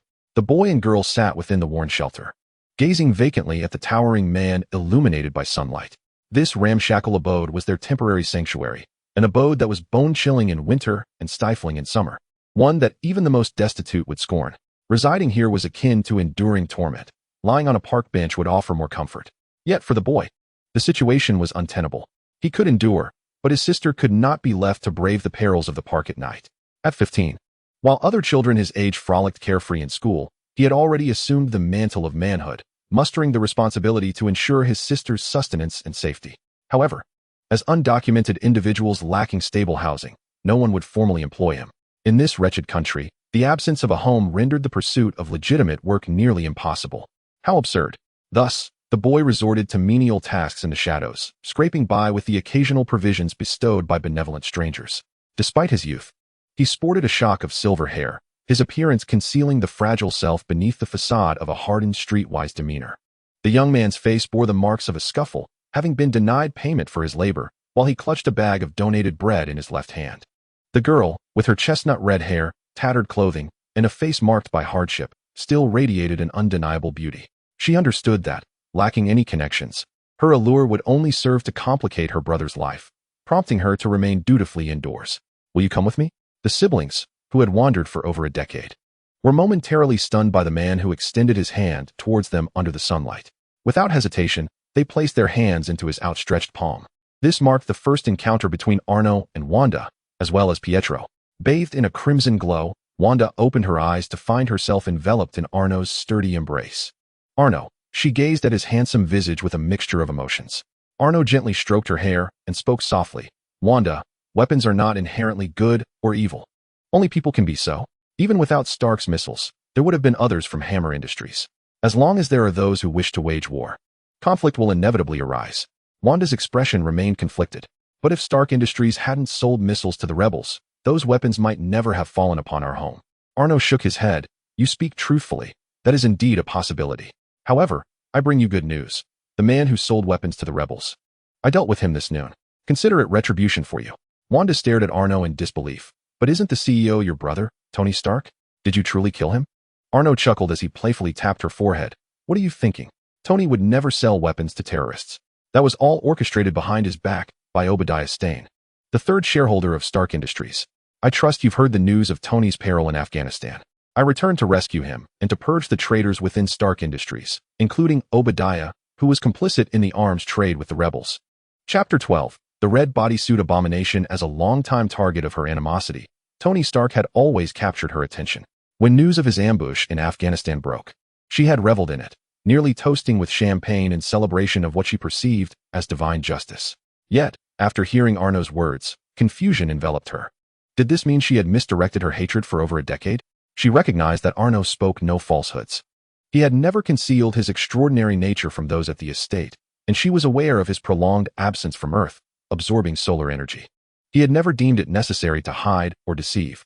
However, due to her previous status, she had no means of discovering that Tony Stark had an elder brother, who was the true power behind Stark Industries. Thus, her enmity had been aimed squarely at the public figure of Tony Stark, whom she had believed to be the architect of her parents' demise, driven by an unwavering belief that one day they would avenge their parents. The siblings struggled alongside each other in this cruel world for over a decade. It was only after being taken in by Arno, who bestowed upon them unprecedented respect and a new way of life, that this conviction began to recede into the depths of their hearts, as they wished to avoid causing him any trouble. In their eyes, Stark Industries loomed like an insurmountable behemoth, despite Arno's formidable capabilities. They were determined not to burden him further. They later discovered that the true owner of Stark Industries had always been none other than their benefactor, Arno, who had brought them out of the shadows. Furthermore, Tony Stark was also an unwitting victim, completely oblivious to the arms dealings. He had even been betrayed by his own company in Afghanistan, nearly losing his life. Had Arno not returned today to rescue Tony, he might have met a dire fate. The real adversaries were the traitors Arno had purged from within the company. The reason Arno had invited the two surgeons was to perform surgery on Tony, who had miraculously survived the assault in Afghanistan. Now, upon learning the truth and understanding everything, the long-awaited vengeance was finally realized. Yet, Wanda felt an emptiness within her, a sense of unreality. Although the Stark family was not the instigator, and Arno had been unaware, she still found it difficult to fully let go of the past. Confronting Arno as if nothing had happened, Arno gently kissed Wanda's forehead and released her from his embrace, saying, "It's all right. I understand that this is hard to accept in one go. You need not provide me with answers now. Return home and rest well tonight. And share your thoughts with me tomorrow." He then turned towards the side door of the dining hall. "Pietro, I trust you've heard as well. You two should take time to reflect on your answers. Now, take your sister home and ensure she rests properly." Pietro entered through the doorway, his gaze cast downward. Concealing his emotions, he said nothing, transforming into a silver blur as he whisked Wanda away. Arno hoped the siblings would come to clarity. He glanced back, not returning to the room, but instead stepping out of the manor, murmuring softly to himself as he watched the fading figures of the siblings. On the rooftop of Stark Tower, a peculiar figure clad in a red bodysuit, adorned with pink headphones, swayed to the rhythm of children's music from Peppa Pig, dangling its legs in midair. Humbling a tune, the being perused the documents in hand, exuding an air of carefree contentment. Suddenly, it turned to face the void. "Wow, look who has come back to peruse this incredibly captivating book. What? You inquire about my activities? That is classified information. I cannot divulge." The figure's expressions oscillated between whimsical and serious. "All right, fine. I shall share this with you. This contains the author's clandestine script outline. Surprised? Would you like to know how I persuaded the author to provide me with this script? Approach me, and I shall confide a secret." "Ah, but of course. I was merely jesting. Ha ha ha. You've been deceived, my dear simpleton." The figure clad in tight attire laughed maniacally at the void. "Oh, please don't scroll away. I implore you, do not abandon me, lest the author presume I lack popularity and decide to terminate my existence. Allow me to share a secret. This is, in fact, my assassination list. Oh, did I forget to introduce myself? You may call me Wade, though I much prefer my other, more fearsome moniker." The figure, serious in demeanor, gazed intently into the abyss, which was peculiar given the mask he wore yet still conveyed a wealth of expression. Deadpool, a raven soared through the night, carrying with it an awkward breeze. "I forgot you cannot applaud, but I am certain that had you been able, my stunning line would have incited a chorus of cheers. Now, without further ado, let us examine our targets for today." Wade produced 2 files, stealthily inching closer to the void. "Here is a little secret. These 2 assignments were issued months ago, but these individuals have evaded capture, hence the delay. It is certainly not due to my escapades at the neighboring set. Ahem, let us proceed to the matter at hand. Tony Stark, this fellow has been missing in Afghanistan for months, and I certainly do not wish to venture into a place where even dogs fear being shot at to assassinate a man encased in iron. So, let us see who makes their entrance next. Arno Stark. Behold, who is this? It is none other than the illustrious true son of Stark, Howard's own progeny. The comatose Arno. Why does he appear so unlike his comic counterpart, robust enough to fell Tyson with a single blow? Author, you expect me to confront this brute? Deadpool gazed in astonishment at the image of Arno, clad in a suit, his jaw agape in exaggerated disbelief. What to do? He appears formidable. I am positively quaking in my boots. Deadpool rose, covering his mouth, pacing nervously with a tap-tap-tap of his feet. Just when one might think he was contemplating a strategy, he abruptly halted, peering between his legs and drawing forth 2 large-caliber Desert Eagles, striking a flamboyant pose. In a most peculiar manner, he declared, "Just kidding. Under the might of my 50 AE rounds, even an elephant would have to perform a pole dance to escape. I am certain of victory." The night was cold as the wind, much like the pretentious Wade himself. Regrettably, there were no spectators to appreciate his flamboyant display, at least, not in this world. Well then, good night, everyone. I must return home to indulge in some beauty sleep. Do anticipate my daring venture into the Batcave tomorrow to capture the heir of the Stark dynasty. Love you all, moi. Deadpool blew a kiss, took a step back, and executed a dashing leap from Stark Tower. Boom. Amidst the thunderous crash of a heavy object meeting the ground and a shrill female scream, Wade slumbered soundly. Chapter 13. The Crumbling Deadpool. On this night, the free city of New York remained tranquil. Aside from the occasional masked vigilante darting through the darkness, the spate of gunfire incidents, and the presence of nighttime addicts, all was peaceful. In this atmosphere of liberty and serenity, night gradually yielded to the dawn. Ordinary citizens ventured out of their homes to savor a cup of coffee and embrace the new day of their corporate existence. Stark Manor, too, awakened with the warmth of the rising sun. The maids, adorned with smiles of contentment, began their preparations for breakfast. In the expansive garden, a figure clad in a white martial arts uniform practiced Tai Chi with graceful movements. A round of applause echoed, and Arno, dressed in simple black shorts and a white t-shirt, approached with commendation. "Your Tai Chi is quite impressive," he remarked. Chun, concluding his practice and standing at attention, cast a glance at the tall figure, whose modest attire belied a majestic presence akin to a solitary mountain peak. A smile graced Chen's lips as he inquired, "Mr. Stark has an interest in Chinese martial arts? I have had the fortune to learn some authentic techniques. If you are interested, I would be delighted to impart my knowledge to you." He held a favorable impression of the arms magnate before him, someone born into wealth, yet possessing compassion and a profound respect for Chinese culture, and thus was more than willing to share his skills. Arno, taken aback by Chen's unexpected prowess, had initially perceived him as merely an ordinary physician. However, he shook his head in polite refusal. "No, thank you. While the martial arts of China are commendable, they hold little utility for me. Indeed, that is somewhat unfortunate. I observe that you possess considerable potential. With practice, your efforts would undoubtedly yield significant rewards," Chen replied, not pressing further, interpreting Arno's stance as a reflection of his status, which seemingly precluded the need for personal involvement in such endeavors. Arno, for his part, offered no further clarification. He understood that, given his own capabilities, the benefits of martial arts or any combative skills were minimal. He merely required a grasp of basic fighting techniques, for under the weight of his overwhelming strength, even the simplest of strikes would prove more effective than any martial discipline in existence. "Chun, how are the preparations with Stephen progressing?" Arno inquired, shifting to matters of importance. Chun's demeanor turned serious as he responded, "We are well prepared, with virtually no issues remaining. Stephen is indeed a surgical prodigy. Alongside him, I would estimate a success rate of not less than 99%. Now, we await Stephen's awakening and the arrival of the patient to commence the surgery," he concluded. Arno nodded in satisfaction, considering a 99% success rate acceptable. To him, any procedure with a success rate below 90% was tantamount to a death sentence, and he would never allow Tony to undertake such risks. Arno then retrieved his phone and dialed Tony's number. After a prolonged silence, he encountered only the sound of a busy signal. He hesitated before attempting once more, only to be met with the same result. Turning his gaze toward the distance, he spotted Tony busily hammering away in the basement of his villa, while his phone remained upstairs in the bedroom. "Very well, prepare him for tomorrow's surgery. Completely forgotten, right?" He turned and dialed Pepper's phone. "Boss Arno, is there something you need?" As she drove towards Tony's villa, Pepper answered Arno's call. Listening to the calm tone of Pepper, Arno knew she had surmounted her psychological hurdle. "What incredible luck, Tony." Arno mused once more about Tony's fortuitousness. "Pepper, you are heading to Tony's villa, correct? He's in the basement. Once you arrive, have him come to my estate immediately to prepare for surgery. Tell him that if he is not here within 2 hours, I shall revert his scrap metal back to its original state." Upon hearing this, Pepper felt a wave of panic. "Surgery? What surgery? Has Tony been injured?" Taking a few deep breaths, her formidable mental fortitude and professional integrity prevented her from inquiring further at that moment. "Understood. I will ensure Tony gets here right away. Thank you for your efforts. Also, apply the brakes now and wait half a minute before proceeding." With that, Arno hung up. Pepper, momentarily bewildered, observed that there were no vehicles behind her and thus stopped the car.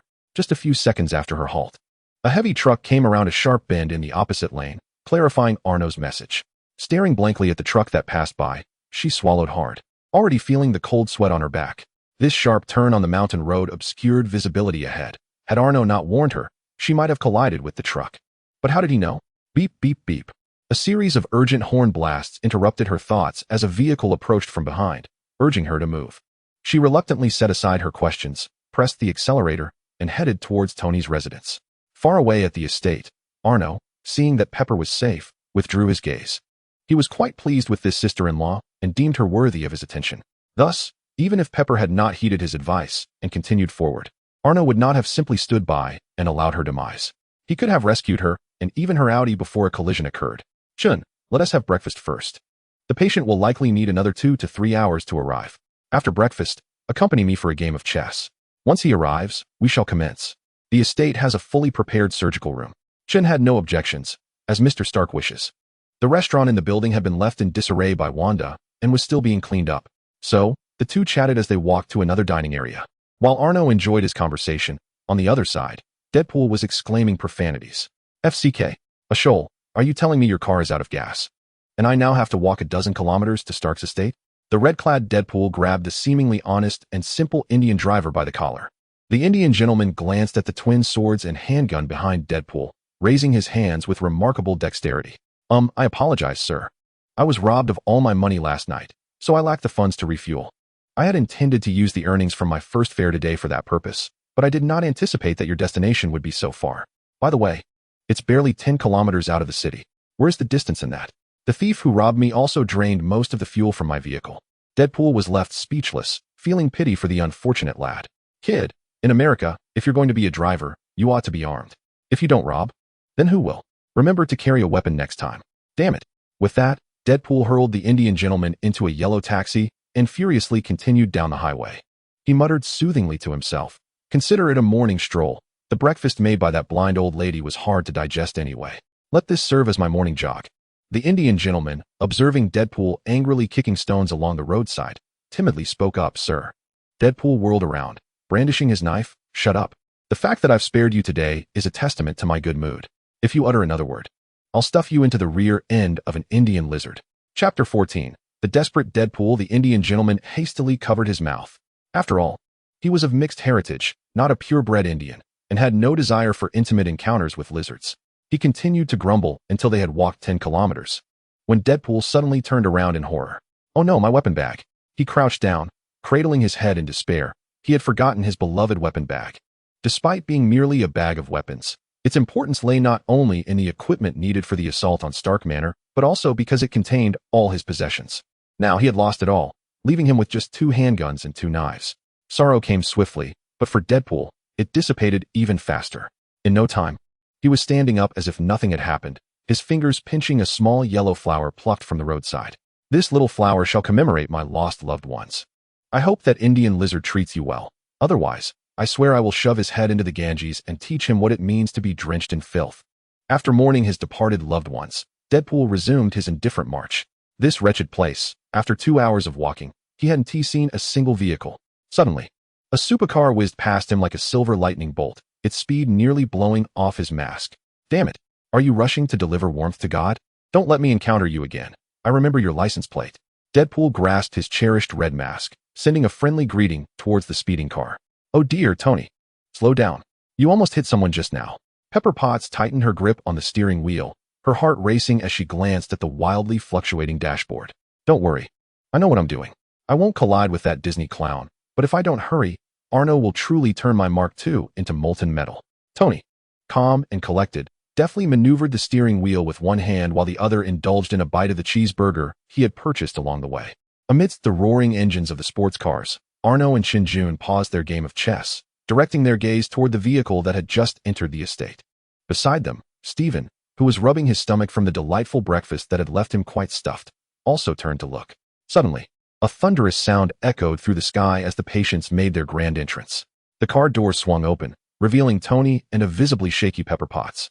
Tony, removing his sunglasses with a flare, winked at the trio. So, I hope the protagonist hasn't kept you waiting? Arno glanced at his watch. You are 10 minutes late. But considering the ordeal you are about to endure for the next month, I shall let it slide this time. Tony pouted, remaining silent.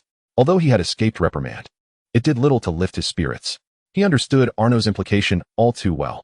Even if the surgery went smoothly, the gaping wound on his chest would not heal overnight. The subsequent recovery phase would be quite the trial for him. Rapid recovery seemed a distant dream unless the still theoretical nanomedical technology could be successfully developed. Lost in thought, Tony suddenly envisioned a fascinating idea. What if nanotechnology were fused with the Mark armor? That would undoubtedly yield intriguing results. His reverie was abruptly interrupted by Arno's voice. Time to remove that oversized bulb from your chest. Is this the doctor you found for me? This little mustachioed fellow looks somewhat familiar, Tony remarked, scrutinizing Shinjun and Stephen with a contemplative expression. Stephen, with a hint of sarcasm, replied, it's quite normal for the illustrious playboy to forget a mere nobody like me. After all, if I had been like you, embracing 2 supermodels at the gala, I too would have failed to recall the other attendees. Raising an eyebrow, Tony retorted, "Oh, are you attempting to play Sherlock Holmes and mock me?" Arno, exasperated, rubbed his forehead. "All right, Tony, enough. Today, Stephen is your attending physician, and your life is in his hands. Can't you rein in that foul mouth of yours?" Chun Jun's gentle voice soothed the group's tension. "Gentlemen, since the patient is ready, let us commence without delay, for this surgery is no trivial matter." "Yes, let us proceed to the medical room," Arno nodded, leading the way. The so-called medical room was more akin to a small hospital. A standalone 5-story villa had been transformed into the estate's exclusive medical suite, repurposed from a former military base infirmary. It was equipped with comprehensive facilities. Everything one would find in a hospital, and even more that might be absent in a conventional hospital setting. Once again, we extend our gratitude to the generosity of the Americans. In the spacious operating theater, Tony had already disrobed and lay on the bed. Aside from Chun Jun and Stephen, who were clad in surgical attire, 5 additional professionals were present to assist in the operating room. Outside the expansive, one-way bulletproof glass window, Arno and Pepper watched as the anesthesia was administered. The medical villa was placed under strict security, prohibiting any unauthorized personnel from approaching or interfering. Arno spoke softly, and the maid behind him nodded slightly before withdrawing. "Arno, will Tony be all right?" Pepper asked anxiously, her gaze fixed on Tony, who was gradually losing consciousness. "Rest assured, the success rate stands at 99%. The remaining 1% is of no concern. I shall intervene if necessary," Arno replied with calm assurance. "Holmes, and you, the seemingly reliable Chinese doctor, my life is entrusted to you," Tony murmured, his consciousness fading as he looked towards the 2. "Shut up, Tony Stark." Stephen could no longer tolerate the blatant favoritism. He slightly increased the dosage of anesthetic, causing Tony to slip into complete unconsciousness. Chun cast a glance at Stephen. "Young man, maintain your composure. He wasn't speaking to you. Naturally, you can remain composed. Let us begin." Stephen shot him a glare, activating the magnetic suction above to commence the extraction of the reactor from Tony's chest. Meanwhile, after nearly 3 hours of toil, the mercenary, no, Deadpool, finally arrived at his target destination, Stark Manor. "Damn rich people. Why do they have to live in such a remote location? Once I take you down, I'll set this place ablaze and let the manor accompany you to the afterlife," Deadpool grumbled as he approached the estate. However, upon closer inspection of the towering walls, which reached 8 meters in height and were adorned with menacing electric fences, he fell into contemplation. What the hell? Is this a manor or a military base? Is such fortification really necessary? Deadpool chuckled in disbelief. Had his weaponry not been left in the taxi, he would have blown the wall to smithereens. Taking a deep breath, a grotesque smile crept across his masked face. Since the covert infiltration plan has failed, it's time to activate Plan B. Charge in. Wade drew his twin firearms, striding toward the manor's entrance like a lone hero. Chapter 15. Natasha Romanoff. Ding, ding, ding, ding. Wade furiously pressed the doorbell, attempting to break what appeared to be an expensive mechanism. "Sir, may I inquire what you need? This is private property. Please refrain from ringing the bell and leave promptly." A melodious female voice emanated from the intercom. Deadpool peered toward the speaker. He leaned his large face close to the camera, cheerfully greeting, "Hello, hello. I'm here to visit your master, Arno Stark. I'm his good buddy. May I ask if you have an appointment? The estate is not receiving visitors today. If it's not urgent, please return another day, and kindly refrain from pressing the doorbell," the voice from the intercom replied, clearly exasperated. The sight of this red-clad lunatic did not at all suggest he could be a friend of the master. How could Arno possibly know such a weirdo? "No, I refuse. If you don't open the door, I'll keep pressing," Deadpool exclaimed childishly, stamping his foot and continuing to frantically ring the doorbell, determined to wear out the mechanism. The illusion of assassination, a silent infiltration, a swift resolution of the target. The reality of assassination, ringing the doorbell incessantly, forcing the target to open the door, then brazenly charging in to eliminate everyone. With a click, the iron gate swung open, and Deadpool revealed a triumphant grin, addressing the void. "Behold, dear audience. My methods prove effective. True infiltration often employs the simplest techniques. Have you learned?" Click, click, click. Deadpool's smile faltered amidst the sound of weapons being readied, as he slowly turned to face the maids approaching him. Of course, if they weren't brandishing tactical rifles, the sheer number of maids might have excited him slightly. "Once again, this is private property. Leave immediately." The melodious voice of the leading maid rang out, prompting Deadpool to retort, "Your security employs maids? Is your master a peculiar enthusiast of role-playing? The image of young Master Stark battling armed maids was a testament to the unfathomable pleasures of the wealthy. Now disarm. Lie on the ground at once. The maids, incensed by such disrespect towards their sovereign, could no longer restrain themselves and aimed their weapons at Deadpool's insolent mouth. Apologies, ladies, but the word surrender does not exist in my lexicon. Deadpool grinned crookedly, slowly drawing his twin blades and crossing them in an X before him. Bang! The gunshot startled the maids. Their eyes wide. Deadpool deflected the incoming bullet, a cold smile gracing his lips. I can withstand your bullets. You would do well to lie down and await the lash of Deadpool.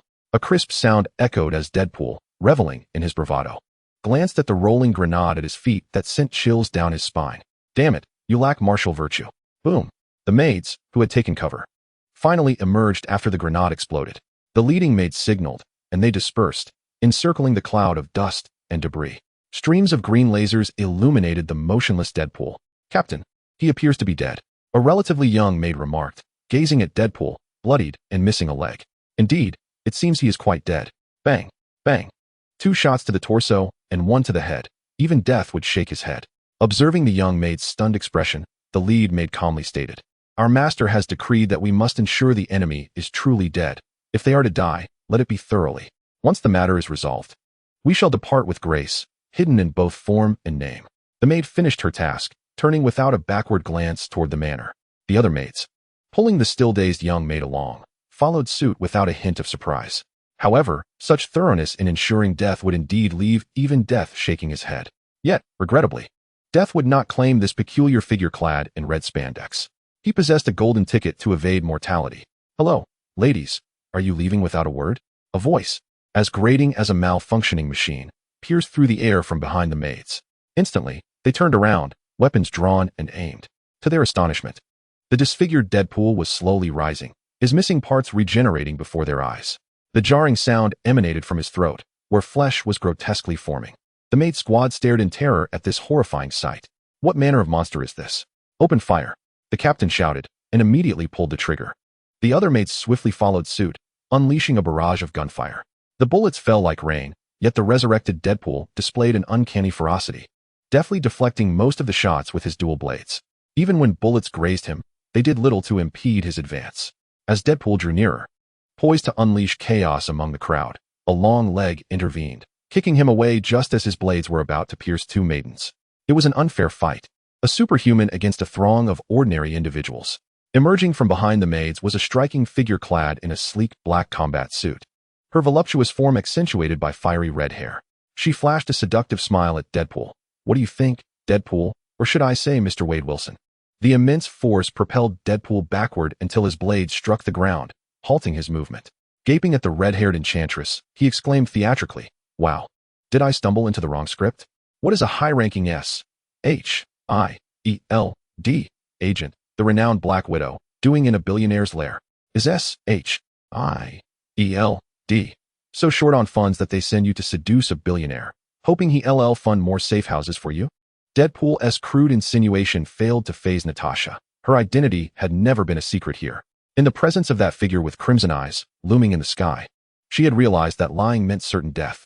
Thus, Arno had already uncovered all her secrets upon her arrival. Indeed, the other maids remained unfazed by Deadpool's provocations. Instructor, how shall we handle this individual? The maid captain inquired, bowing her head in respect to Natasha. His abilities are quite peculiar. Conventional firearms are ineffective. You all stand guard while I take care of him. Natasha unsheathed 2 electric batons from her back, offering Deadpool a faint smile as she lunged forward. I may not be able to kill you, but that doesn't mean I can't stun you. Her enchanting eyes seemed to convey a message, and Wade instantly grasped her intent. A good man doesn't fight a woman, but who said I was a good man? With blades gleaming ominously, Deadpool charged at Natasha, unwilling to back down. Chapter 16. Deadpool vs. Black Widow. Arno watched the small commotion outside the manor with keen interest, opting not to intervene personally. If the chief combat instructor of the manor, Natasha Romanoff, cannot even deal with this clown in a tight red suit, then perhaps she ought to resign her position. When she infiltrated her own manor, had it not been for her formidable fighting skills and her genuinely benign intentions, she would have long since become a mere corpse. As for how he discerned her lack of malice, it was due to the benevolent gleam in his eyes, which compelled Natasha to candidly disclose her identity and the reason for her intrusion. She is a level 7 operative from the Department of Homeland Strategic Defense and Logistics, known as Black Widow, Natasha Romanoff. However, her incursion into Stark Manor was not motivated by any official mandate from her agency. Rather, she had stumbled upon numerous missing orphan girls around the globe and, following the leads, found her way to Stark Manor. Moreover, while she was researching the manor's records, her director had sternly warned her against pursuing this matter any further, and especially against provoking Arno Stark. Clearly, she did not heed the advice. The reason likely lies in her own past.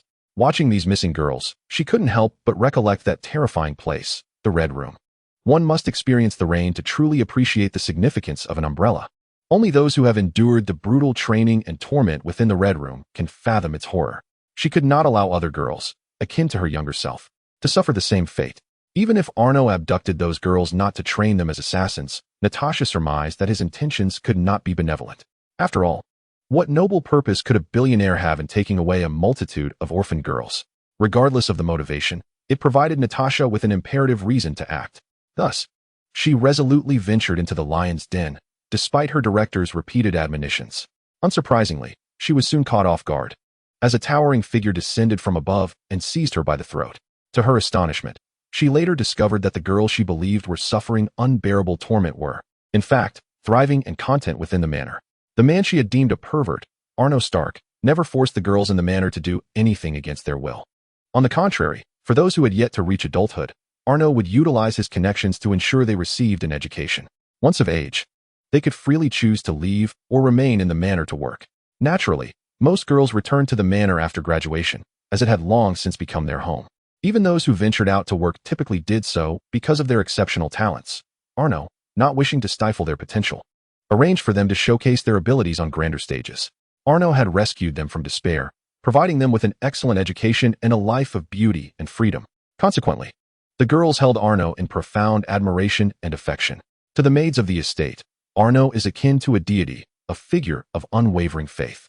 When Natasha first learned of this from the girls, she found herself momentarily dazed, her mind wandering to the thought that had she encountered Arno in her youth, her life might have unfolded quite differently. Subsequently, driven by a desire to atone for her unauthorized intrusion into Stark Manor and a peculiar envy she felt towards this place, she chose to remain, assuming the role of a combat instructor. Memories flowed like a gentle stream. The clash of Natasha's dual batons against Deadpool's twin swords sparked a flurry of brilliance. Although Deadpool's swordsmanship was fierce, lethal, and devious, Natasha was no novice either. With her exceptional skills and the enhanced physique she gained in the Red Room, she held the upper hand in close combat. Particularly, her electric baton provided a slight advantage over Deadpool's long swords, allowing her to seize the initiative. As the saying goes, prolonged defense inevitably leads to failure. After successfully blocking another strike from Natasha's baton, Deadpool suddenly tilted his head back to evade. A projectile crackling with electricity skimmed past his nose, scorching his red mask. A hidden weapon? What a mischievous woman. In the brief moment he revealed a flaw while dodging the electric shot from Natasha's arm, she seized the opportunity, cranking the baton to its maximum output. The electrifying tip met Deadpool's sword just in time, sending him into a frenetic dance, as if he were performing a steel pole routine. However, this alone, in light of Deadpool's astonishing regenerative abilities, would not suffice to subdue him. Natasha's intent was not merely to incapacitate him, but to create an opportunity for her next move. Like a seductive specter, she coiled around Deadpool's body, executing a mounted bear choke amidst his electric convulsions. With a decisive crack, Natasha tightened her grip, unleashing her full strength upon his neck. Before Deadpool could recover from the shock, she swiftly snapped his trachea. In a fluid motion, she rolled away, retrieving the long sword that had fallen to the ground during their struggle. Before he could regain his composure, she raised it high and executed a swift strike. Whoosh! Crack! A sizable head tumbled to the floor. Natasha, with elegant strides, picked up Deadpool's severed head and removed his mask. Gazing upon his grotesque visage, she smirked. Stop pretending. You're not that easy to kill. Suddenly, the ugly face in her grasp opened its eyes. Truly, you are the Black Widow, merciless in your actions. After all, we have fought alongside each other as comrades a few times. How heartless of you. Natasha raised an eyebrow, a cold smile gracing her lips. If by working together you mean your incessant interference during my missions, then I would prefer your absence. Ahem, that was an accident. But you must admit, your dear director hired me for that sweet duo mission. You can't entirely blame me, can you? Moreover, I suppose I can consider myself half a member of your S.H.I.E.L.D., can I? We are all comrades here. So could you kindly return my head to my body? Without hands, I can't even play League of Legends. Poor Deadpool's head gazed pitifully at Natasha. Alas, his current visage was so grotesque that it not only failed to evoke Natasha's compassion, but also left her feeling somewhat nauseated. Ah, how could I forget your body? Natasha flashed a mischievous smile, causing Deadpool's heart to skip a beat. What are you planning? You wouldn't dare do something wicked to my body, would you? Deadpool looked at Natasha with a bashful expression. Natasha's lips twitched. She had to admit that she never imagined she would find herself bested in verbal sparring by anyone. Yet, in her eyes, he hardly qualified as a person, more akin to a mutated Sharpei.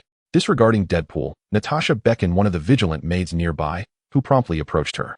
Bring the gasoline drums. We shall prepare a fiery bath for Mr. Wilson. With 2 large barrels of gasoline poured over him, Deadpool's body instantly appeared as though it were blooming from the water. Natasha held Deadpool's head in one hand while retrieving a cigarette with the other. A maid quickly lit it for her. Deadpool's eyelids twitched. Could we possibly negotiate? Perhaps I could provide you with my employer's information in exchange for sparing my delicate physique? Natasha inhaled deeply and exhaled the smoke onto Deadpool's face, narrowing her eyes. You know, women hold grudges. I've longed to incinerate you, so relish your fiery bath. Wait, at least remove my battle suit. It's the only one I have. Unfortunately, women sometimes lack keen hearing, as was the case now. Natasha snapped her fingers, and the burning cigarette landed precisely on Deadpool's exposed body. A fierce blaze erupted, swiftly consuming the headless corpse clad in red spandex. No. As snowflakes danced and the north wind howled, Deadpool cast a tormented glance at his body engulfed in flames. No, my body, my battle suit, no. Chapter 17. Impressive vocal skills, open your mouth. Close it. Natasha's expression darkened at the last remark. She stuffed a grenade into Deadpool's mouth, silencing his incessant chatter. As for this body, should the flames extinguish without turning to ash, continue the burning until nothing remains but cinders. Understood, instructor. After giving her orders, Natasha carried Deadpool's slick head into the manor. Muffled though he was, Deadpool couldn't cease his incessant babbling, producing sounds despite the obstruction. Natasha, trained to discern the general meaning of muffled utterances, understood his inquiry. At that moment, Deadpool was asking, Wicked Spider-Woman, where are you taking me? To your boudoir? Certainly. I shall take you to meet the person you desire to see, the master of this estate, Arno Stark. Natasha gazed upon the severed head of Deadpool, her eyes betraying a scornful disdain. To attempt the assassination of Arno Stark is a bold endeavor indeed. One cannot discern whether such audacity stems from ignorance or sheer folly. This deity of the mortal realm is far beyond the reach of any human's hand. With an inscrutable expression, Natasha received a message. My lord, Instructor Romanoff requests an audience. She has brought the invader. Shall I allow her entry? A maid clad in a distinct red and white uniform, in stark contrast to the black and white attire of the others outside, approached Arno's and inquired softly. Let her in, Arno's replied without turning. His gaze fixed on the nearly extracted bullet fragments from Tony's body, a sigh of relief escaping his lips. With the bullets removed, they were now entering the concluding phase of the procedure. As long as his brother recuperated well, his life would be preserved. Before long, a striking figure entered, holding a severed head. My lord, this is the invader, Wade Wilson, a self-healing superhuman, codenamed Deadpool. He specializes in underground assassination missions and various tasks, Natasha stated respectfully, bowing her head as she presented the head to Arnos. Pepper, observing the curious head in Natasha's grasp, nearly retched. Were it not for her exceptional professionalism, she might have screamed in horror. Even now, she refrained from making a sound, turning her gaze away from Tony in the operating room. In comparison to Deadpool's head, which resembled something deep-fried, the gaping wound in Tony's chest appeared almost innocuous. Deadpool's eyes widened as he beheld Arnos and the operating Tony, visibly excited. Arnos, however, was unfazed by Natasha's silent communication. His large hand effortlessly grasped Deadpool's head as he addressed him. Speak, who sent you to assassinate me? Deadpool rolled his eyes, revealing a grenade in his mouth, indicating his inability to respond verbally. Arnos pinched the grenade between his fingers, only to hear a click as the safety was disengaged. Observing the now live grenade in his grasp, Arnos maintained an expression devoid of emotion. Apart from Pepper's look of terror, neither the maidens in red standing guard nor Natasha displayed the slightest hint of panic. Arnos closed his hand around the grenade entirely. A muted explosion resonated from his palm. Upon opening his hand, it was revealed that his palm remained unscathed, save for the fragments of the grenade scattered about. Interesting, your tongue seems quite nimble. Open your mouth, Arnos remarked, casting a cold smirk at the astonished Deadpool. The intelligence was flawed. Was it not stated that the Stark brothers were merely ordinary men? At most. Arno's appeared somewhat robust. Yet here he was, effortlessly enduring the explosion of a grenade clenched in his palm. Was this truly the demeanor of an ordinary human? The ordinary man, cursed by Deadpool in his mind, managed to muster an awkward smile and winked at Arno. Do you believe me when I say it was an accident? Arno remained silent, raising a finger with the shards in his hand towards Deadpool. Shock washed over Deadpool's face. Wait, are you actually aiming for my head? I never expected you had such peculiar tastes. You must be gentle.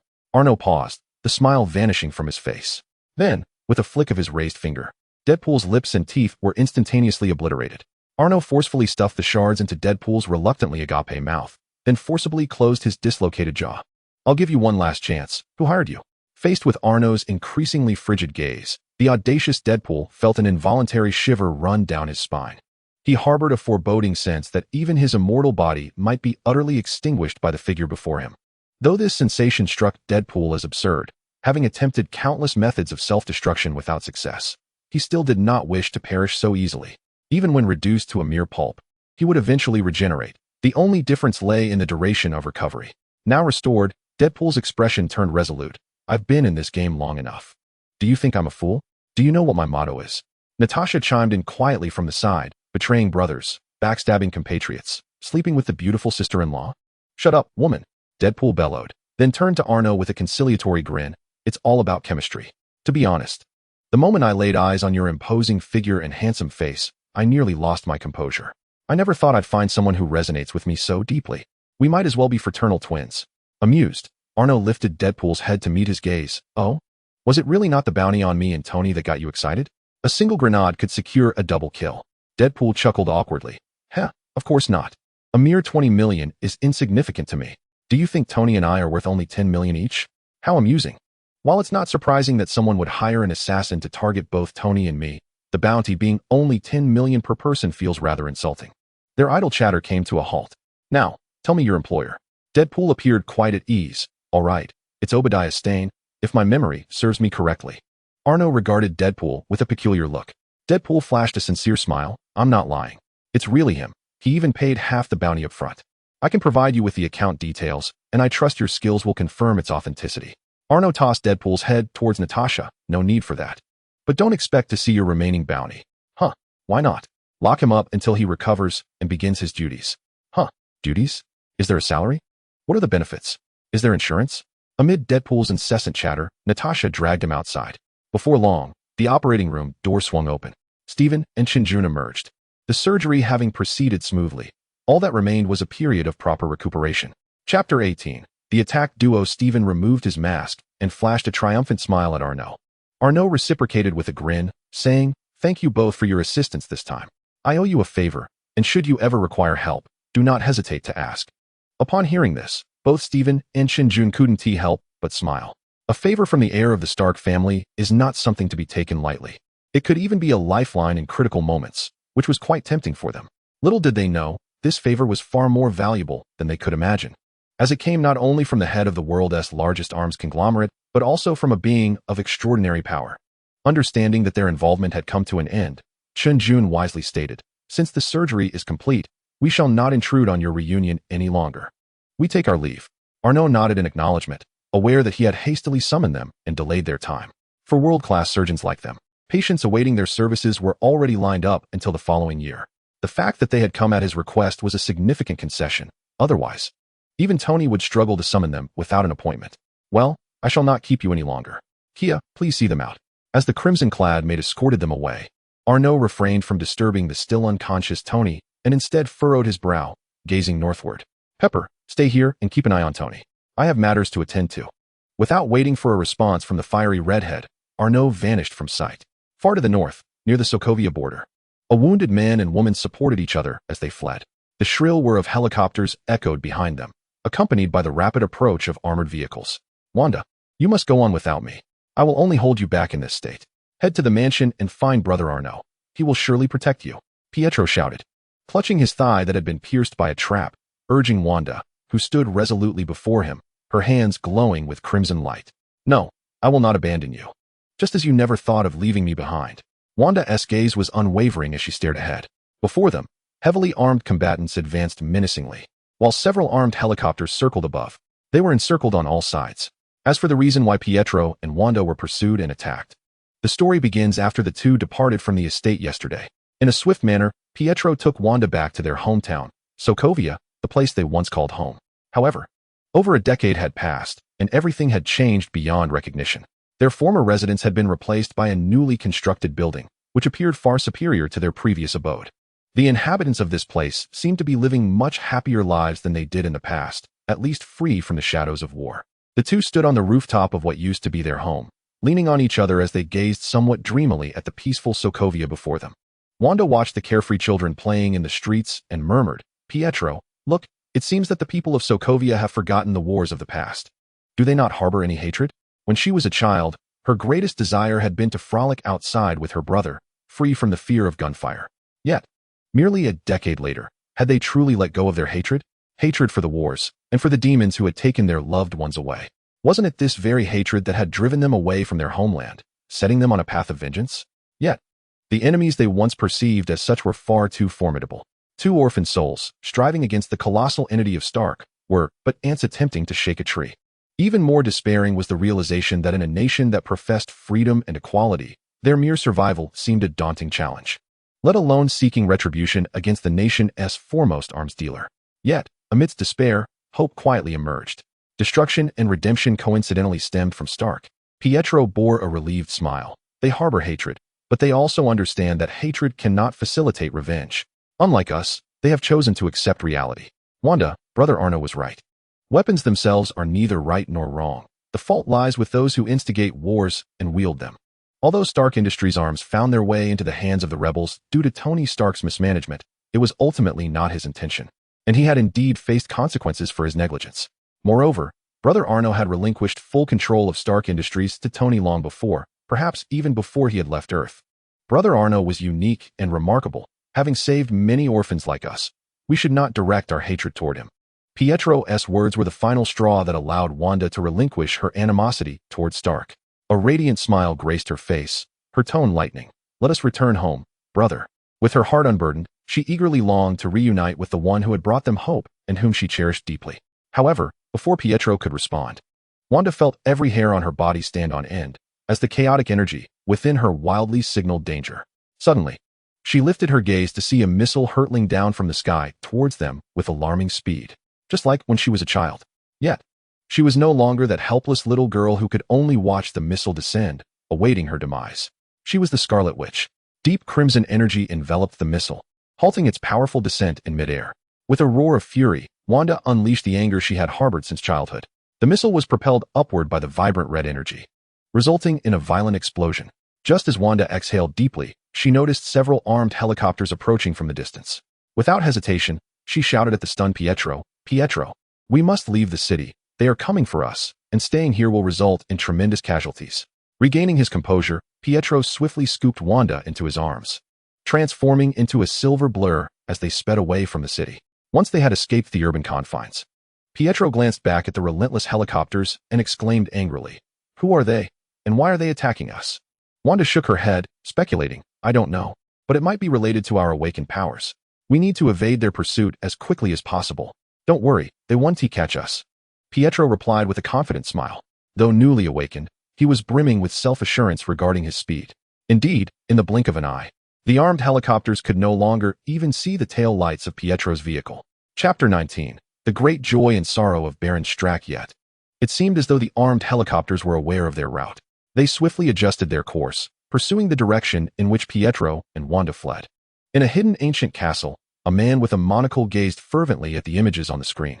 The footage displayed Wanda controlling the missile and Pietro speeding away with her. Baron Strack's voice, tinged with excitement, was slightly hoarse, a superpowered individual, one of whom possesses an extraordinarily high energy index on the magical spectrum. At any cost, we must capture them. Behind him, a short, middle-aged man with small eyes grinned confidently, resembling a mirror image of the earlier Pietro, holding a device akin to a tablet. He pointed at two small green dots on the map. "Rest assured, boss, with my developed superpower detector, they cannot possibly escape." Baron Strack nodded, though still feeling a hint of unease. "Good. Deploy a few more ground teams to encircle them. We must ensure absolute certainty." Yes, the scene returned to the present. Wanda had lost count of how many times she and Pietro had evaded capture. Yet, no matter how they fled, their pursuers seemed to possess prophetic insight. Always ahead of them, blocking their escape routes, forcing the duo to fight and retreat simultaneously. Until now, Pietro lay gravely injured, his leg wounded, and his own energy nearly depleted. The situation appeared to have reached a dire impasse.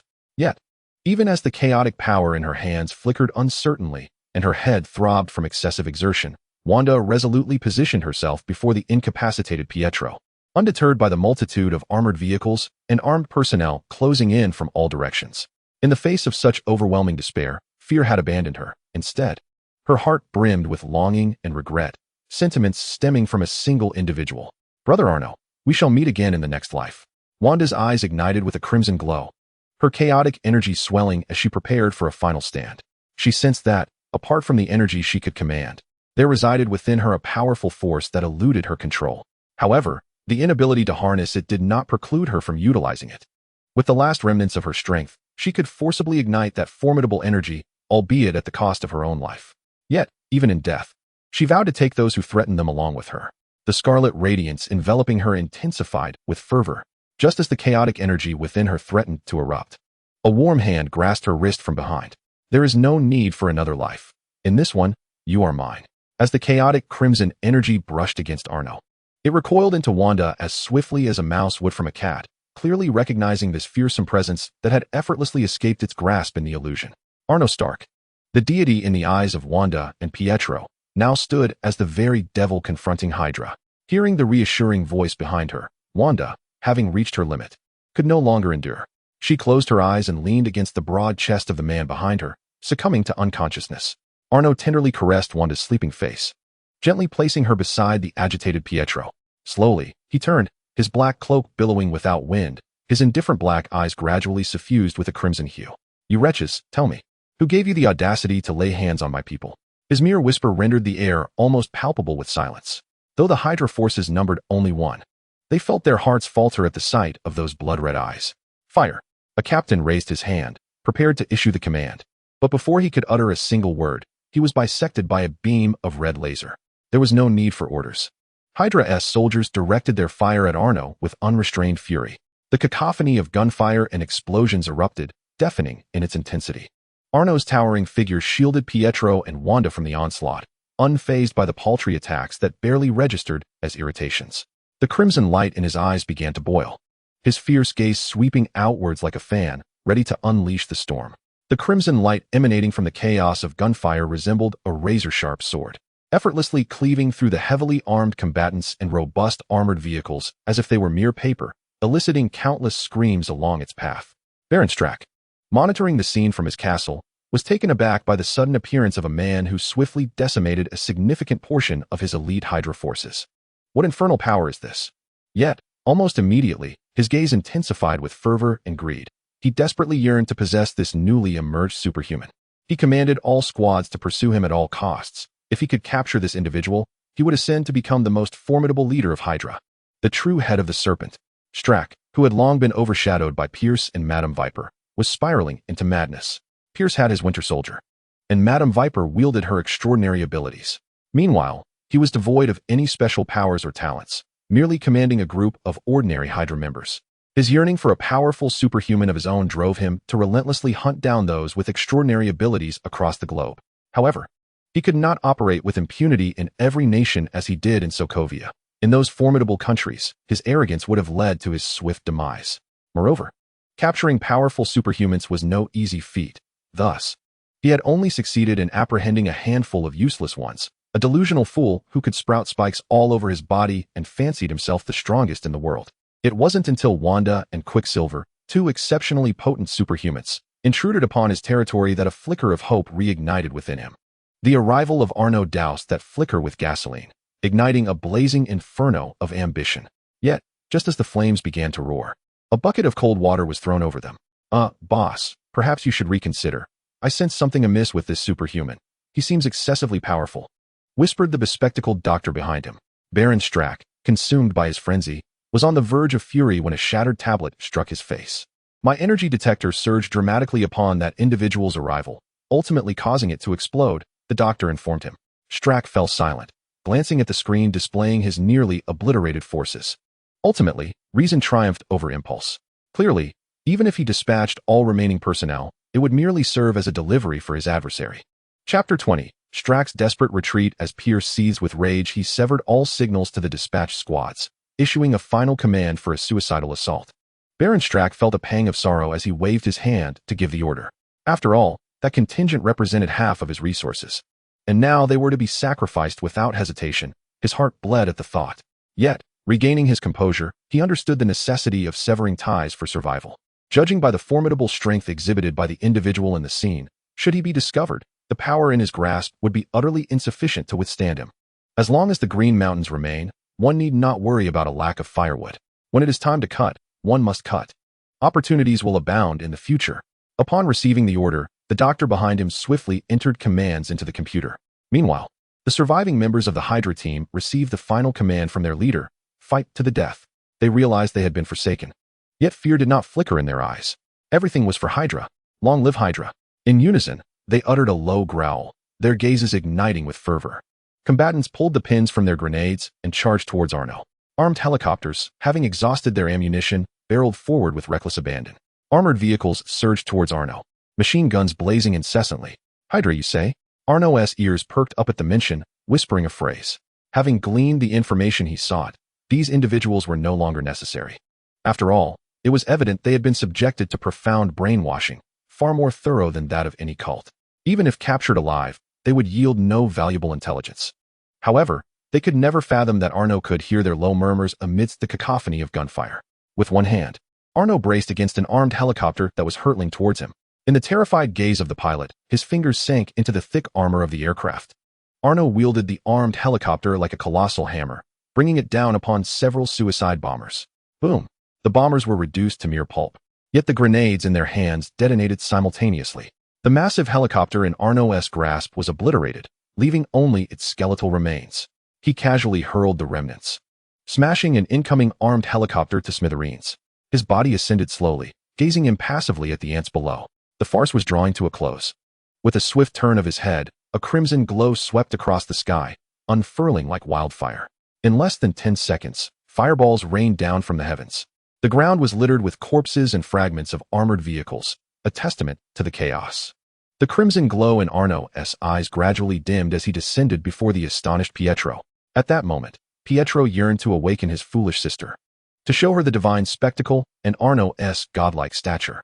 The elite forces that had pursued him and his sister to the ends of the earth were reduced to mere flies before his brother Arno. He had anticipated Arno's strength, for who could traverse beyond earth without being formidable? Yet, he had not foreseen such overwhelming might. Come, let us return home. As he watched Arno extend his hand towards him, Pietro felt as though he had been transported back several years, to the moment he and his sister grasped that warm, large hand. Pietro revealed a smile as he reached out toward Arno's large hand, only to grasp at empty air. Arno effortlessly cradled the unconscious Wanda, resting her against his arm. Observing Pietro's hand suspended in midair, Arno displayed a subtly sinister smile, pondering how, at such an age, one could still require guidance. Is it not a tad embarrassing? As Pietro's face flushed crimson, Arno chuckled with satisfaction. Having scolded them for their childish antics, he felt reluctant to discipline Wanda further. If she did not behave, their dinner would be far from enjoyable. With a lightened spirit, Arno seized the collar of Pietro's shirt and, without warning, took flight, swiftly surpassing the speed of sound. The acceleration was astonishing, reaching 100 kilometers in merely a fraction of a second. A piercing scream escaped Pietro in midair. Meanwhile, at the Triskelion, in the top-floor office of the former director of S.H.I.E.L.D., now serving as a minister in the World Security Council, chaos reigned. Alexander Pierce furiously overturned his desk, sending computers and documents scattering across the floor. Each piece of information contained within those machines and papers could strike terror into the hearts of ordinary individuals, yet he remained indifferent, consumed solely by rage and fear. That fool struck her. I explicitly provided him and Viper with classified intelligence warning them not to provoke that individual, yet that scoundrel dared to do so. Beside him, the bespectacled bald man, Sitwell, trembled in silence, having never witnessed his usually composed leader in such disarray. Next to Sitwell, the relatively composed Crossbones, Brock Rumlow, stroked his chin and speculated, could it be that Baron Strucker simply disregarded your message? Pierce fell silent, fury coursing through him. Indeed, That was a distinct possibility. While Hydra had not been eradicated and had, in fact, grown stronger while lurking in the shadows, this did not imply that their internal factions were unified. In reality, following the disappearance of the Red Skull, Hydra had fragmented into three distinct factions: the externally freewheeling Baron Strucker, the formidable Madame Viper with her legion of superpowered individuals, and, finally, his own S.H.I.E.L.D., the most powerful faction of Hydra. Whether in the shadows or in plain sight, S.H.I.E.L.D.'s identity facilitated their operations, allowing them to flourish. Although all three factions ostensibly operated under a single organization, collaborating and progressing together, beneath the surface, each was fiercely independent. Despite their differences, they remained Hydra. However, Strucker's foolishness now risked not only his faction but potentially the entire Hydra organization. Under his unique position, Pierce understood better than anyone the terror that Arno could inspire. Years ago, Arno exhibited a terrifying power that led S.H.I.E.L.D. to classify him as an untouchable entity within a top-secret dossier. This was merely the strength he possessed 2 years after awakening. Over the years, satellites occasionally captured images of Arno basking in the sunlight of space. Who knows how formidable he has become now, lacking the coveted kryptonite. Who would dare to provoke such an ancestor? Even if he possessed kryptonite, Arno is not Clark Kent. He did not grow up on a humble farm. He was raised within the confines of a military arms family. Pierce's composure began to falter, yet he endeavored to maintain the calm demeanor expected of a leader. Suddenly, the diminutive yet astute Sitwell experienced a moment of inspiration. "Sir, why don't we?" However, he was interrupted by a punch to his gut from Crossbones, who swiftly silenced him. Crossbones retracted his fist, speaking in a flat tone. "Have you forgotten? We cannot utter that name." Sitwell realized, indeed, Pierce was casting a cold, penetrating gaze in his direction. A bead of cold sweat trickled down his forehead as he cast a grateful glance at Crossbones. Crossbones smirked, thinking, "See, even after being hit, he still owes us thanks." Chapter 21. If you cannot defeat him, why not befriend him? Pierce's voice was icy. "Sitwell, you had better provide me with a satisfactory answer, or I shall assign you to Madame Viper." Instantly, a vision of a seductive figure clad in golden hair and green attire flashed through Sitwell's mind, sending shivers down his spine. He would rather die than serve that venomous woman. "Sir, I believe that since we are at a disadvantage against him, we might as well extend an olive branch. For instance, we could offer him items that would aid him or assist him in resolving certain troubles, thereby demonstrating our goodwill." Based on over a decade of analysis, he does not embody the archetype of an unwaveringly righteous superhero filled with righteous indignation. If we establish a favorable rapport with him beforehand, I trust that even if he discovers Baron Strucker's involvement, as long as we disavow any connection to him, he should not be excessively hostile towards us. Sitwell concluded his breathless proposal, anxiously awaiting Pierce's reaction, silently praying that it would meet with his approval. After all, this was merely a fleeting notion, not a sophisticated strategy. One could even argue that it was a plan simplistic enough for a fool to conceive. Pierce stared blankly at the little bald man before him. For over a decade, his attitude towards Arno Stark had been one of trepidation and fear. His powers were overwhelming, particularly targeted at clandestine organizations like Hydra. The might of a god among men, as depicted in comic books, would, if he so desired, allow him to eavesdrop on the entire world. This meant that, should he wish, he could uncover nearly all of Hydra's hidden members, given that they often proclaimed, "Hail, Hydra," during their clandestine meetings. This is their motto, one that even their leader cannot alter. At most, he can merely instruct his subordinates to whisper discreetly, rather than bellow like the imbecile who serves under Stella. Yet, no matter how softly one speaks, it is futile in the presence of an entity capable of perceiving the sounds of the entire world. Naturally, he cannot be entirely certain that Arno's abilities mirror those of the Superman depicted in comics. However, he dares not take that risk. After all, the powers Arno has thus far demonstrated bear a striking resemblance to those of the comic book hero: an invulnerable physique, superhuman strength, incredible speed, flight, and heat vision. Most importantly, Arno Stark gains strength by absorbing solar radiation. This leads him to fear that Arno may indeed possess the superhuman vision and hearing that he dreads most. Consequently, he had deemed Arno Stark an entity that Hydra must never provoke, even going so far as to forbid his subordinates from uttering that name, lest it reach Arno's ears. After over a decade of trepidation, when asked why he does not consider befriending him, Pierce fell into silence. Should he admit that he had never contemplated such a straightforward and direct approach? After a prolonged silence, filled with conflicting emotions, Pierce gestured for them to leave. "From this moment onward, sever all ties with Stark's faction and gradually delineate our boundaries." Understood. Crossbones and Sitwell exhaled in relief. Nodding as they exited, they recognized that Pierce's fury had subsided for the day, especially Sitwell, who, upon leaving, let out a deep sigh, wiping the cold sweat from his forehead, feeling as though he had narrowly escaped death. Gratefully, he turned to Crossbones and said, "Thank you for today. I owe you a significant favor. Had you not interrupted me with that punch, Pierce would have surely killed me." Crossbones cast a disdainful glance his way. "I merely wished to prevent your folly from leading Hydra to ruin alongside you." With that, Crossbones stepped into the open elevator, not waiting for the ashen-faced Sitwell to join him, and promptly pressed the button to close the doors. He has always harbored a disdain for these non-combatants who like to meddle and dictate. Damn it. Thud. Once the elevator descended, Sitwell could no longer contain himself and punched the closed doors in frustration. Yet, the doors remained unscathed, leaving Sitwell wincing in pain from his bruised knuckles. The validity of Crossbones' thoughts became evident. At Stark Manor, Arno gently lowered the sleeping beauty he cradled in one arm while casually discarding the weakened Pietro onto the ground with the other. Where one falls, there one must rest. Pietro lay directly on the ground, lamenting, "I am still a wounded soul." "Brother Arno, is it truly wise of you to prioritize romance over friendship?" Arno looked down at him and retorted coolly, "How dare you speak? A bunch of worthless fools have reduced you to this state. With your speed, you could have dispatched them all with ease. It serves you right that your leg was pierced. What good is such swiftness if it leads to naught?" He continued, "Once you recover, I shall hold you accountable for taking Wanda to Sokovia without ensuring her safety, only to place her in the position of safeguarding you." With that, he disregarded the immobile Pietro and carried Wanda into the medical villa. Pietro, helplessly reaching out toward Arno's retreating figure, exclaimed, "Oh no, I cannot walk. Must I truly crawl my way inside?"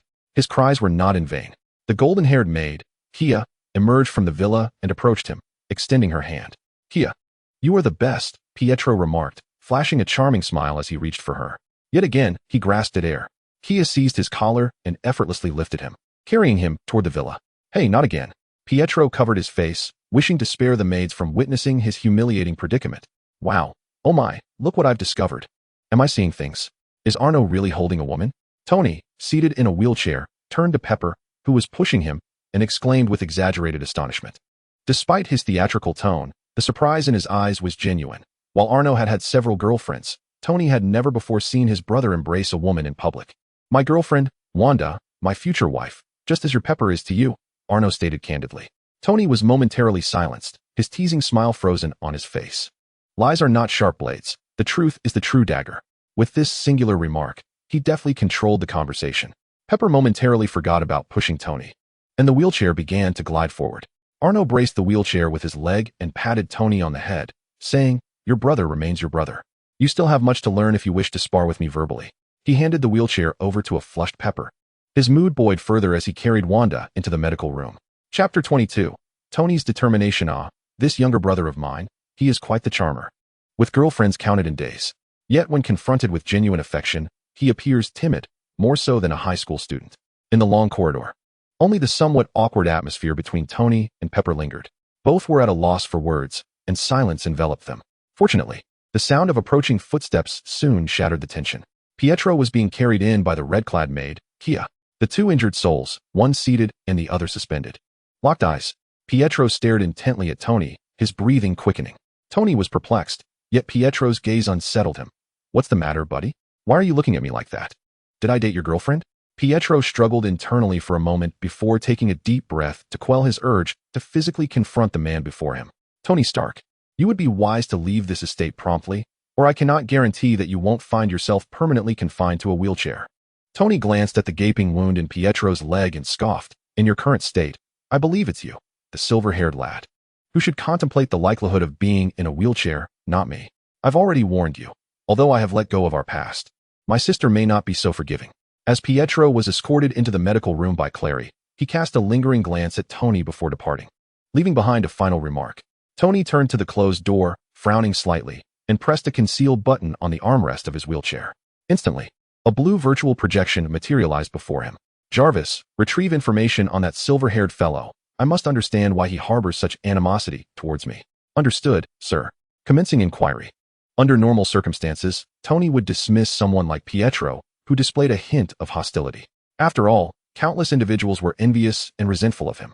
If he were to investigate every single person who felt this way, he would have to forego sleep entirely.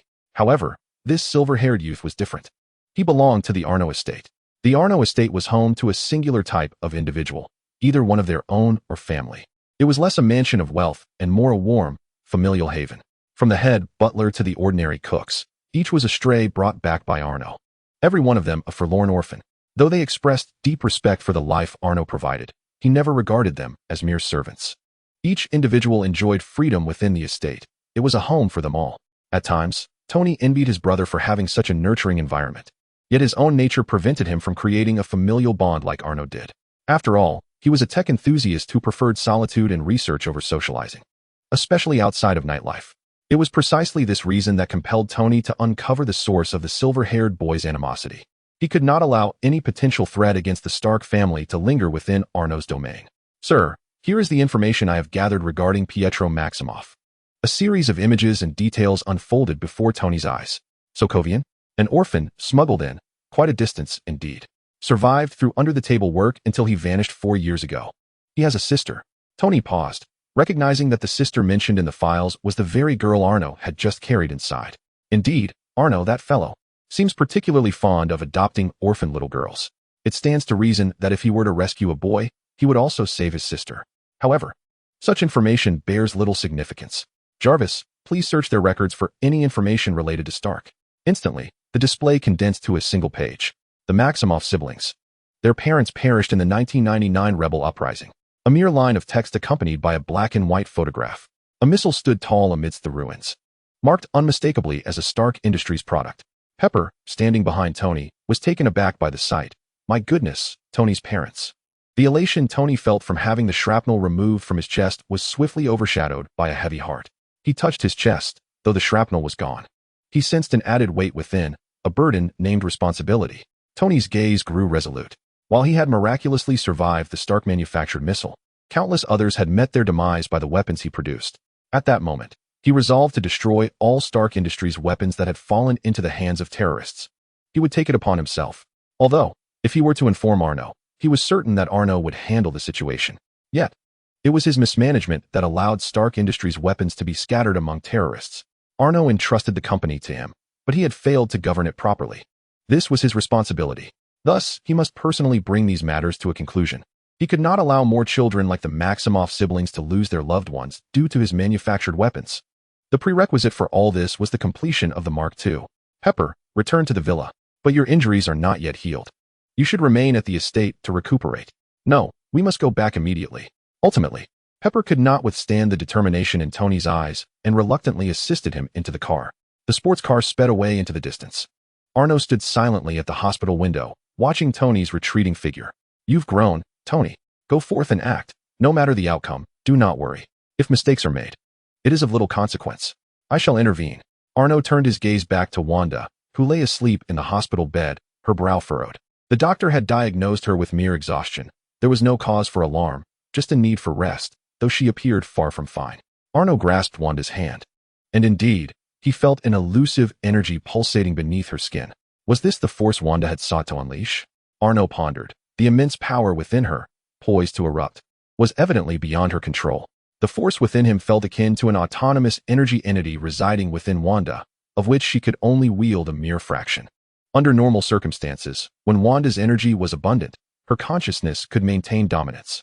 However, once her accessible energy dwindled to the point of unconsciousness, the latent power within her began to stir, seeking to assert its own control. Strangely, this energy seemed to recoil from its own presence, falling silent upon confrontation. This was indeed a silver lining. At least he need not worry about her losing control while he remained by Wanda's side. With her recent awakening, there was ample time for her to gradually master this energy. Once she fully harnessed it, there would be no cause for concern. Fear not, for everything is in my hands. Arno gently smoothed the furrowed brow of Wanda. Sunlight streamed through the window, enveloping the two in a golden embrace. Everything appeared as picturesque as a painting. Alas, if only the wretched wail of Pietro next door, reminiscent of Tom Cat, could be silenced. It would enhance the beauty of the moment. Chapter 23. The press conference time flew by, and a month had elapsed. According to insiders, Stark Industries had suffered its 15th attack in the past 10 days, as weapons, mismanaged and now in the hands of terrorists, were targeted. The assailants not only obliterated numerous weapons held by the terrorists, but also liberated countless civilians held hostage. Survivors inadvertently captured footage of the attacker, revealing a crimson and gold robot, which ignited widespread discussion and intrigue, affectionately dubbed Iron Man by the public. The uncanny appearance of such a high-tech automaton at the sites controlled by terrorists armed with Stark Industries weaponry prompted rampant speculation. Today, the current president of Stark Industries, Tony Stark, was also expected to attend the press conference, and the public eagerly anticipated a satisfactory explanation from him. A blonde beauty stood at the forefront of the Stark press conference, broadcasting the imminent hot topic live. Buzzing. Once again, the familiar roar of a sports car echoed as a silver Audi R8 made a grand entrance, executing an almost 360-degree drift before halting at the roadside. The reporters, akin to cats catching a whiff of prey, dashed towards the R8 at a sprinting pace. It was well known that Tony Stark had a penchant for the Audi R8. With the press conference hosted by Stark Industries, there was only one person who could arrive in such a flamboyant manner: Tony Stark. This multifaceted figure, endowed with talent, charm, and wealth, had become the center of attention. The reporters eagerly thrust their long microphones toward the driver's seat, poised to capture his first utterance upon exiting, vying for the coveted first interview. Even if Tony Stark's initial words were profane, it would still constitute a lucrative story for them. The fervor of the reporters was unstoppable even by the on-site security, as their microphone poles extended several meters forward. When the driver's side door swung open, the anticipated flamboyant visage of Tony Stark did not materialize. Instead, a flamboyant red posterior emerged first from the driver's seat, greeting the crowd. "Hey folks, good morning, noon, and night. I'm Tony Stark. I can feel your sizzling enthusiasm, and it's a pleasure to see you all." The exposed red backside wiggled as a deliberately low-pitched voice echoed from within the vehicle. The arena fell into stunned silence. "Who are you? Are we blind? This is clearly not Tony Stark." While Tony Stark was notoriously reckless, he would not be this absurdly inappropriate. However, not everyone recognized that the flamboyant rear belonged to someone else. For instance, a young man adorned with a Hornet Daily badge, though bewildered by the sudden quiet of his fellow journalists, felt a surge of excitement as no one was competing for an interview opportunity. He attempted to push through the throng, only to inadvertently trip over his own legs, causing his long microphone to jab directly at the protruding backside. With a resounding pop, "Ouch!" Deadpool emerged from the R8, clutching his rear and rolling on the ground in agony. "Who ruined my first moment today? Step forward if you dare." After regaining composure, he brandished his dual katanas and glared menacingly at the cluster of reporters. The collective fear of his intimidating presence caused everyone to take a step back, leaving only the dazed young man from Hornet Daily standing frozen. Deadpool seized the collar of his shirt, pressing a blade against his neck, and took a deep inhalation from the microphone the young man was holding. "Ah, yes, this is the scent. You, kid, are responsible for my misfortune?" The young man, having never witnessed such a scene, trembled in fear, stammering, "Mr. Stark, I am really sorry. I didn't mean to. Your brain seems even more troubled than mine." "Do I resemble that insufferable face of Tony Stark?" The lad timidly glanced at Deadpool's expressive red mask, muttering, "I think you look rather insufferable too." What an audacious statement. Deadpool was left speechless, pulling off his mask to reveal his face, which could frighten even the bravest of children. To his surprise, the young man was unfazed. He simply rolled his eyes back and fainted at the sight of Deadpool's countenance. Today's youth really need to toughen up. Deadpool donned his mask again and glanced at the young man's badge. "Eddie Brock, what a splendid name. Let us hope you don't attract the attention of some sticky tentacle monster in the future." Deadpool casually tossed Eddie onto a portly journalist before leaping onto the press conference stage in a few swift strides, clapping his hands to gather the attention of the gathered crowd. "Ladies and gentlemen, direct your gaze towards me." Once all eyes were trained on him, Deadpool seized the microphone and declared, "Though I am not Tony Stark, I shall be your host for today's press conference. You may affectionately refer to me as Little Deadpool." The journalists below, noticing Tony's absence, were swiftly enveloped in expressions of discontent. With the main figure missing, the anticipated grand news seemed to evaporate. The presence of an assistant at such a gathering could only signal a barrage of bland official statements, and they could already foresee the outcome before it even commenced. Furthermore, they felt a twinge of disrespect from Tony Stark himself. Previously, his loyal secretary, Pepper Potts, would at least grace them with her presence. Yet, this time, he had sent a spandex-clad oddity to bamboozle them. However, the immense influence of Stark Industries loomed over them, instilling a sense of trepidation that silenced any thoughts of outright dissent. A misstep in their words could spell disaster for their own companies. Who wants to listen to this spandex-wearing weirdo? Where is Tony Stark? Is it not customary for the host to appear at such a grand event? The crowd gasped in surprise at the audacious remark from the elderly white journalist. What a bold fellow, this reporter, such courage. Mr. Stark is currently preoccupied with pressing matters, as you can imagine. So if anyone has inquiries, feel free to direct them to me, and I shall respond on his behalf.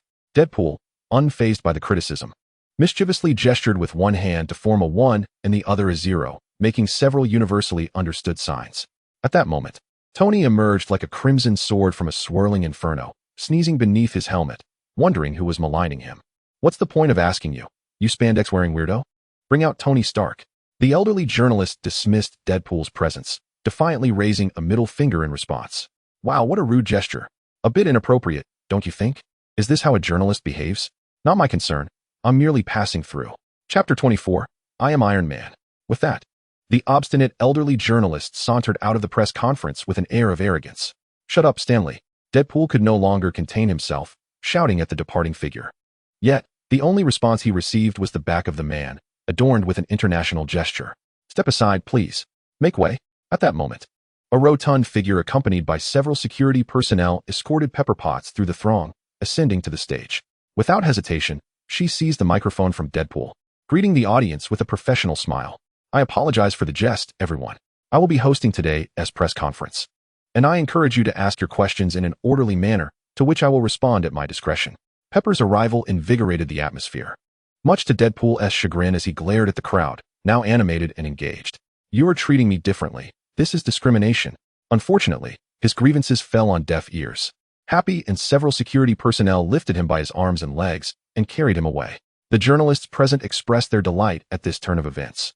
In stark contrast to the foul-mouthed individual in the red spandex, it was evident that Pepper Potts, the personal secretary of Tony Stark, commanded their respect and possessed greater insight. The first to inquire was a blonde reporter. Miss Potts, is it true that weapons manufactured by Stark Industries have recently surfaced in the hands of terrorists? Pepper paused momentarily, gripping the microphone, before slowly responding. Indeed, it is true. On behalf of Mr. Stark, I extend my sincerest apologies to those affected by this unfortunate incident, which was a result of our negligence. In response, Mr. Stark has established a disaster relief department, and all victims or their families may contact us at Stark Tower or online to verify their claims and receive appropriate compensation. I understand this cannot undo the past. Whether you choose to continue harboring resentment or cast blame upon us is your prerogative. However, while the deceased cannot be returned, it is imperative that the living strive to carry on. Though it may not alleviate the pain, Mr. Stark and I hope this compensation can provide some material comfort. Lastly, I sincerely apologize. As she concluded, Pepper bowed deeply before the cameras, a moment captured live by numerous television networks. The atmosphere fell into a profound silence. None had anticipated Stark Industries would openly acknowledge such an incident. In their minds, they had envisioned a myriad of excuses from the company.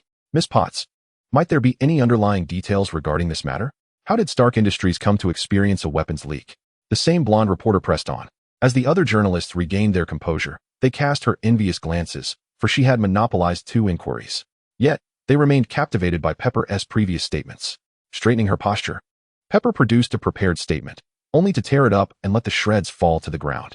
Although I was provided with a meticulously crafted statement to prevent unnecessary panic, the truth remains. Weapons appearing in the hands of terrorists are not due to spies or other external factors, but rather the result of Stark Industries board members colluding to sell to these terrorists. Led by the third shareholder, Obadiah Stane, half of the board was complicit. They will not only be dismissed, but will also face accountability from Stark Industries. As she spoke, a complex expression flickered in her eyes. The dismissals were absolute, yet it meant stripping them of their identities. Accountability would merely convert their shares into financial compensation for the disaster relief fund. Below, a certain individual, Coulson, glanced at the shredded statement, his expression one of resignation. This was the flawless statement he had painstakingly crafted over the course of a day and night. Yet, he dared not voice any discontent, mindful of the director's stern warnings to avoid provoking Stark Industries further. The last agent who undertook such a task is now laboring in obscurity. What is the perspective of Stark Industries regarding Iron Man, who has consecutively dismantled numerous terrorist bases? Finally, other journalists seized the opportunity to inquire, leading with the most discussed topic. Iron Man Pepper Potts regained her composure, stating, regarding this Iron Man, I am aware of as much as everyone else. In my personal view, he is a figure of justice. However, Stark Industries refrains from making any comments. Yet, What explanation does Stark Industries provide for the fact that each terrorist base targeted by Iron Man was equipped with weapons manufactured by their company? Might we speculate that Iron Man is, in fact, the latest robot developed by Stark Industries, specifically engineered to eliminate those terrorists wielding Stark weaponry? Why was Mr. Tony Stark absent from this press conference? Does he have a close relationship with Iron Man, potentially being the very creator of this armored hero? If this robot was indeed manufactured by Stark Industries, will it subsequently be included in your arms dealings? As the topic of Iron Man was broached, the journalists in attendance could no longer maintain any semblance of order.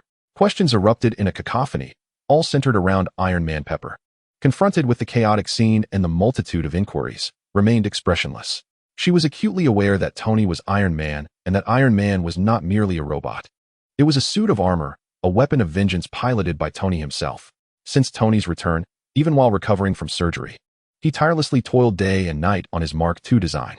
After nearly 20 sleepless days, he finally completed the Mark II. In defiance of her vehement objections and despite his injuries, Tony donned the cold armor, marking the commencement of his retribution. She raised her wrist, tapping her watch to reveal a map where a small red dot rapidly approached her location. Ladies and gentlemen, while I cannot provide answers regarding Iron Man, there is someone who can. Her tone was unassuming, yet it instantly hushed the crowd. The journalists, breathless with anticipation, felt the stirrings of a monumental story about to unfold. Pepper stepped back slightly and raised her hand. Let us welcome Iron Man himself to address this matter. With that, a figure clad in red and gold descended swiftly from the skies, landing on stage. Oh my goodness, the superhero has landed. Quick, look at the superhero. Below. Deadpool clapped vigorously beside Happy, shrieking with excitement. Damn it. I swear if you touch me again, I'll smash you with my decade-old stinky shoe. Happy retorted, visibly displeased, as he had always harbored a disdain for the individual who had usurped his position as Tony's personal bodyguard.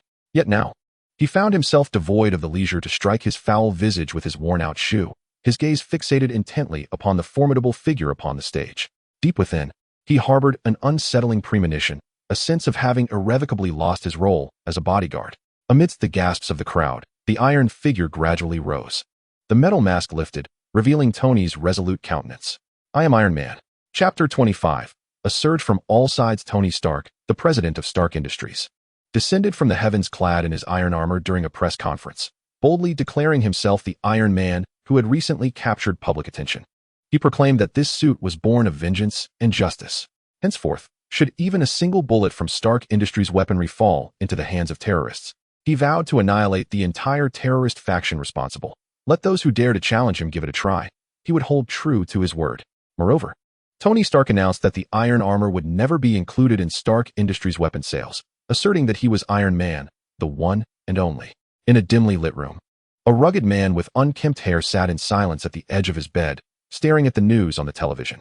On the bed lay an elderly man, his breath faint, casting a glance at the spirited Tony on the screen before ultimately turning his gaze to his son's lonely silhouette by the bedside. Tears of regret streamed down his face as he summoned every ounce of strength to tremble and extend his hand. Ivan, this was meant to be yours. It was to be my legacy to you. Ivan Vanko remained silent, merely clasping his father's hand in a wordless gesture of solace. This should have been yours. Stark has taken it all from you. I am sorry, Ivan. The old man fixated on the television, where Tony basked in the public's adoration, murmuring incessantly before slowly closing his eyes. Until his last breath, Stark remained imprinted in his vision. As Ivan Vanko felt the pulse of the elder cease in his grasp, he bowed his head, unleashing a cry of anguish and rage. Tears of murky sorrow streamed down his face. In that fleeting moment, his eyes ignited with hatred. Tony Stark, I shall make you pay. Your entire Stark lineage shall be obliterated. His furious voice reverberated throughout the room, heralding the birth of a vengeful demon. At the Triskelion, Alexander Pierce regarded the reactor at the center of Tony's armor with contemplative intrigue, a masterpiece that transcended this era, akin to the prodigious Howard Stark of yore. His mind wandered to a spirited young scientist, reminiscent of the current Tony, that once formidable adversary of theirs, Howard Stark. Alongside this memory emerged the relics of Howard, stored within S.H.I.E.L.D., having undergone countless examinations. A sudden notion ignited within him. Perhaps this artifact could be utilized to forge an alliance with Arno. After all, S.H.I.E.L.D. had been unable to derive any valuable insights from it despite their extensive research. Why not return it to Arno Stark as a gesture of goodwill? The more Pierce contemplated, the more feasible the idea appeared. Regarding whether handing Howard's relics to Arno would inadvertently bolster the Stark family's power, he expressed indifference. If Arno is already formidable enough to instill despair, how much further could the Stark family truly enhance their strength? After all, Howard was merely a mortal, despite his brilliance. The power he could conjure could never rival that of a deity. A fleeting thought crossed Pierce's mind as he made a decision, pressing a number. Rumble, bring item 91. We are heading to Stark Manor. In a vast laboratory, General Ross clenched his fists as he gazed at the gaping hole in the steel ceiling. Bruce Banner. The Hulk is mine. Mine. He was determined to claim the unexpectedly created monster, yet the creature's overwhelming might left him feeling somewhat powerless. Suddenly, an idea struck him. He pulled out his phone and opened a news article. There, glaring back at him, was a video report declaring Tony Stark as Iron Man. If this arsenal of war were to fall into military hands, it could significantly augment their strength, making the capture of the Hulk a plausible endeavor. General Ross's eyes glistened with greed as he watched the armored suit on the screen. The world had erupted with interest following Tony's revelation of his identity as Iron Man. Among the myriad gazes were those filled with excitement, hatred, scheming, greed, and indifference. Yet none of this disturbed the tranquil serenity of the manor. Warm sunlight poured onto the pristine white bed, as if the sun held a particular fondness for this estate, bathing every corner in a gentle glow. On the bed, Arno held Wanda, who was swathed in blankets and blushing, his sculpted torso bare. His gaze remained placid as he watched the news that had set the globe ablaze. Iron Man. A flicker of amusement danced in Arno's eyes. Had the so-called sacred timeline of the Marvel Universe commenced? Although he had not seen every Marvel film in his past life, he understood that from this moment forward, this world would be fraught with calamities. Superpowered adversaries would emerge in abundance, and superheroes would proliferate, from the vast cosmos to the shadowy alleys, teeming with supervillains and heroes alike. There was even a certain purple figure intent on randomly annihilating half the universe's population. How intriguing. Arno felt no fear regarding this population reduction initiative. Rather, a subtle anticipation glimmered within his gaze. It was not the plan itself that excited him, but the prospect of this purple entity. One could only imagine the strength required to obliterate half the universe's inhabitants.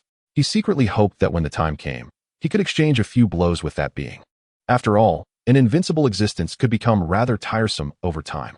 He found himself eagerly longing to encounter that purple figure, ready for a thorough physical confrontation. Brother Arno, could you please step outside for a moment? I need to get dressed. Wanda, peeking out from under the covers with her watery, wide eyes, interrupted his wandering thoughts. Arno chuckled at the sight of Wanda's head peeking out. We've done what we ought to do, and seen what we should see. Is there really a need for such bashfulness? Stop talking. Just go outside already. Wanda's face flushed deeper at his words, burying her head back into the blanket. All right, I shall step out now. Dress properly and join me for breakfast, he responded, noticing her embarrassment as she nearly transformed into a steam spirit. He casually donned a deep blue shirt and exited the room. The red-clad maid, Kia, approached from the depths of the corridor and respectfully greeted Arno. My lord. A gentleman by the name of Alexander Pierce has made an appointment to visit. He claims to be the minister of the World Security Council and a former colleague and friend of your father. While speaking, Kia gently assisted Arno in fastening his shirt buttons. A friend of Howard S? Very well, have him come by at noon. And please prepare some supplements for Wanda to restore her vitality in the coming days, Arno replied with a smile, affectionately stroking the golden hair of the innocent girl before descending the stairs. Kia cast a fleeting glance at the closed door of Arno's room, her eyes betraying a hint of melancholy, but she quickly reverted to her usual stoic expression and followed Arno's lead. She was the steward of Stark Manor, Arno's caretaker, and she held no right to question his choices, even in matters of the heart. The innocent girl trailed silently behind Arno. Chapter 26. The visit from Pierce before long. Noon approached. A Maybach and a pickup truck came to a halt at the manor's entrance. Sitwell emerged from the driver's seat of the Maybach and opened the rear door. Pierce stepped out, surveying the expansive estate before him with a slight smile. The military certainly spares no expense, he remarked, the tone of his words teetering between admiration and derision. The grand iron gates of the manor swung open, and Kia stepped forward, flanked by a squad of armed maids. Mr. Pierce, welcome to Stark Manor. I am Kia Soroya, the steward of this estate. We will need to conduct a routine inspection of the items you have brought with you. I hope for your understanding.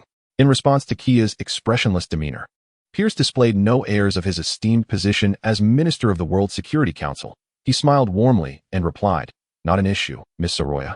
It is your duty, and I completely understand. He stepped aside, gesturing for her to proceed. Kia signaled her maids. who then retrieved professional equipment to scan the vehicles and the contents of the pickup. A few minutes later, the maid squad returned and nodded to Kia. "We apologize for any inconvenience caused. Please, this way. The master has prepared a sumptuous luncheon for you all." Although Kia's expression was devoid of any semblance of remorse, Pierce exhibited no sign of discontent. He was acutely aware that these maids should not be regarded as mere servants. Within this estate, they were the true masters. Offending them was tantamount to offending Arno. Pierce was the first to match Kia's pace. Crossbone carried a substantial architectural model, while Sitwell clutched a large box of documents.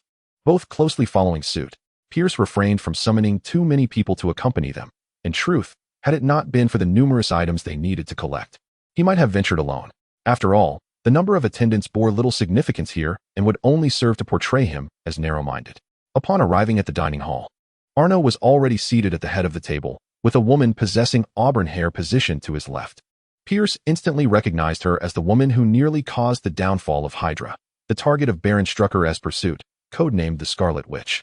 Arno did not rise, but gestured for Pierce to take a seat on his right. "Please, have a seat, Minister from the World Security Council." Pierce maintained his composed demeanor as he sat down, a warm smile gracing his features. "You may call me Pierce, Arno, if that pleases you." "By all means," Arno replied. Pierce's smile grew even more radiant at this, and after settling in, he continued, "You may not be familiar with me, but I am a longtime friend of your father, Howard Stark, and we were comrades in arms." Upon finishing his statement, Pierce allowed a nostalgic smile to surface, as if reminiscing about days gone by. Howard's comrade. Arno regarded Pierce with intrigue, unaware that his affluent father had once served in the military. "Perhaps you are unaware," Pierce elaborated. But Howard was not only a brilliant scientist and businessman, he also became a member of a secret organization. Arno raised an eyebrow. "Oh? What secret organization?" "A global supernatural enforcement agency, officially known as the Strategic Homeland Intervention, Enforcement, and Logistics Division." The name indeed sounded cumbersome, almost as if designed to be forgotten. "Huh. I share your sentiment. I shall mention it to Fury and suggest he consider a simpler name. Now, let us discuss this organization." Arno prompted as he and Pierce exchanged a few pleasantries before delving into serious matters. Pierce adopted a more solemn tone. "You may have heard of this organization. It was established during World War II to combat the notorious Hydra. Your father was among its founders, or perhaps joined alongside others in its inception. Captain America, Steve Rogers, the legendary Agent Peggy Carter, and your father, the genius scientist Howard Stark, all played pivotal roles in its foundation. Not only was your father my friend, but he also served as my superior during that time." Upon hearing this, Arno cast a deep glance at him. "Oh? Are you not the Minister of the World Security Council? Have you not once been affiliated with this notoriously lengthy organization?" Pierce maintained his composure, offering a faint smile. "I was fortunate enough to serve as its director. However, with age, I find myself lacking the vigor to continue. Thus I have retreated to a secondary role as a minister, a position of leisure." Arno nodded, opting not to elaborate further, and shifted his gaze to the two individuals nearby, who stood at attention, burdened with a model and a cardboard box. "There is no need for such tension. Please set down your belongings and join us for a meal." Upon hearing this, Crossbones politely smiled at Arno and gently leaned the model against the wall. As he passed the still stiff Sitwell, he discreetly kicked him. Sitwell, realizing the cue, suppressed his racing heart and placed the box down, taking a seat beside Crossbones with a stiff expression. Facing Arno directly, Sitwell discovered that his anxiety was greater than he had anticipated. In the presence of this divine figure, he feared that a moment's carelessness might reveal something, causing his nerves to heighten. Arno, however, paid little mind to the small bald man whose heart raced like a drum in his ears. He assumed it was merely a response to the power he had previously exhibited. "Kia, please serve the dishes." With Arno's command, an endless stream of platters was brought forth. Most were Chinese dishes, customary for the manor, and Arno politely requested forgiveness for any shortcomings in hospitality.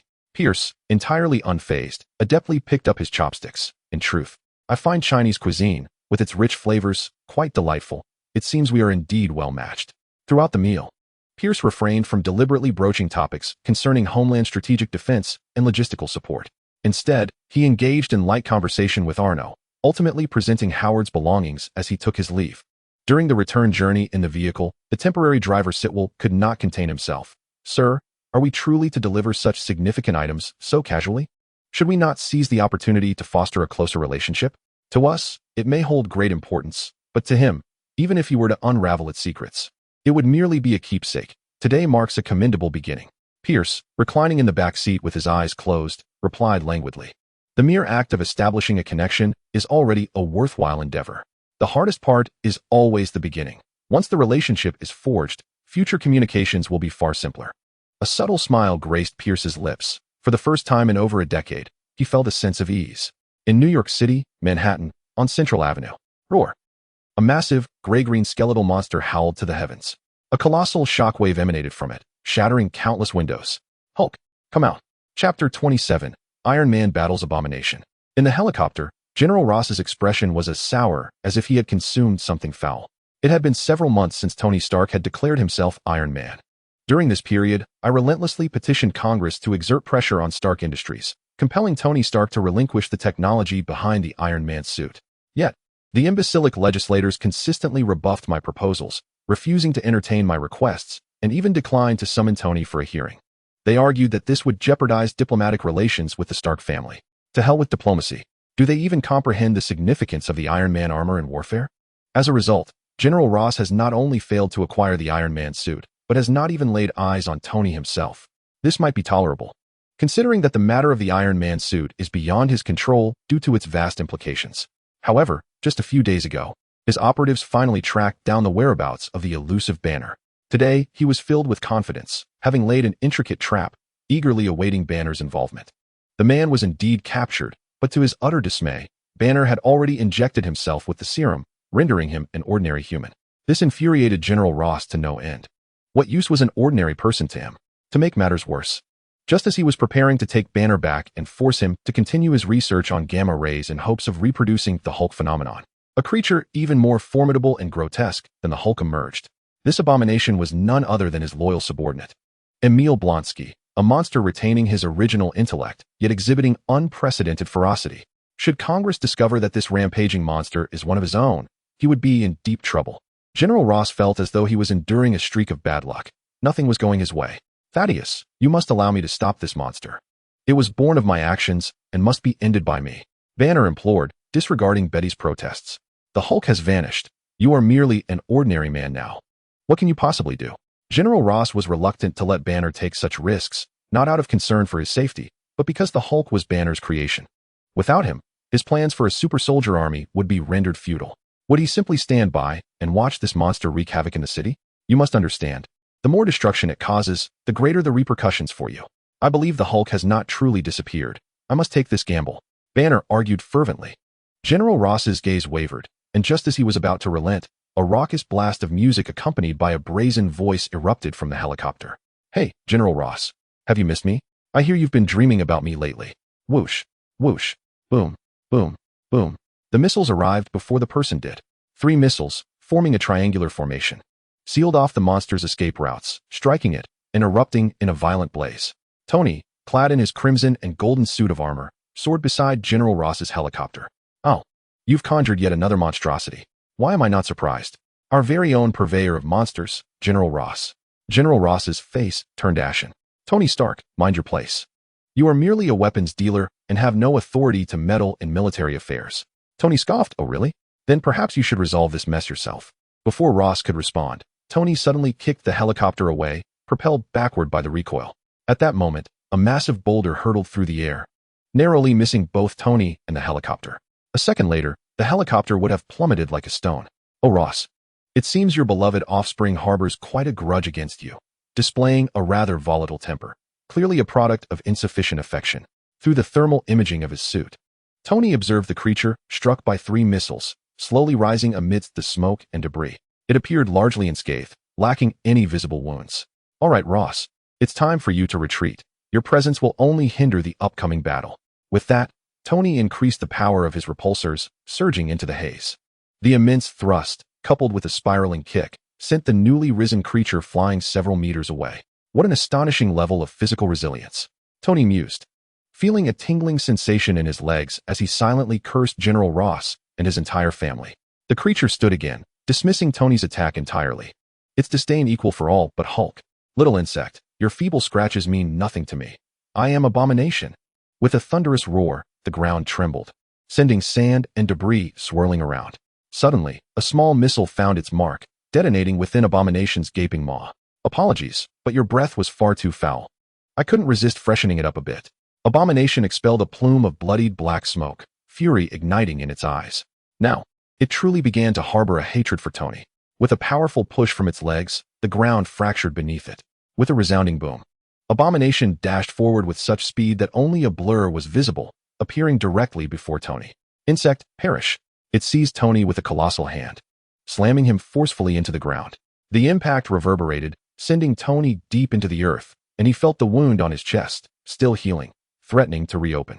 Before he could recover, a shadow descended from above, crashing down upon him. The ground shattered under the weight of the descent. Thankfully, Tony activated the maximum power of his repulsors in both arms and legs, skimming across the surface like a stone skipping on water, narrowly evading the devastating blow. Damn it! I shall undoubtedly create a specialized suit of armor to combat these formidable creatures upon my return. As Tony deftly evaded the Abomination's assaults, relying on the agility of the Mark suit, his mind was consumed with plans for his bespoke armor. Fortunately, although the Abomination's linear acceleration was swift, its agility paled in comparison to that of the Mark suit.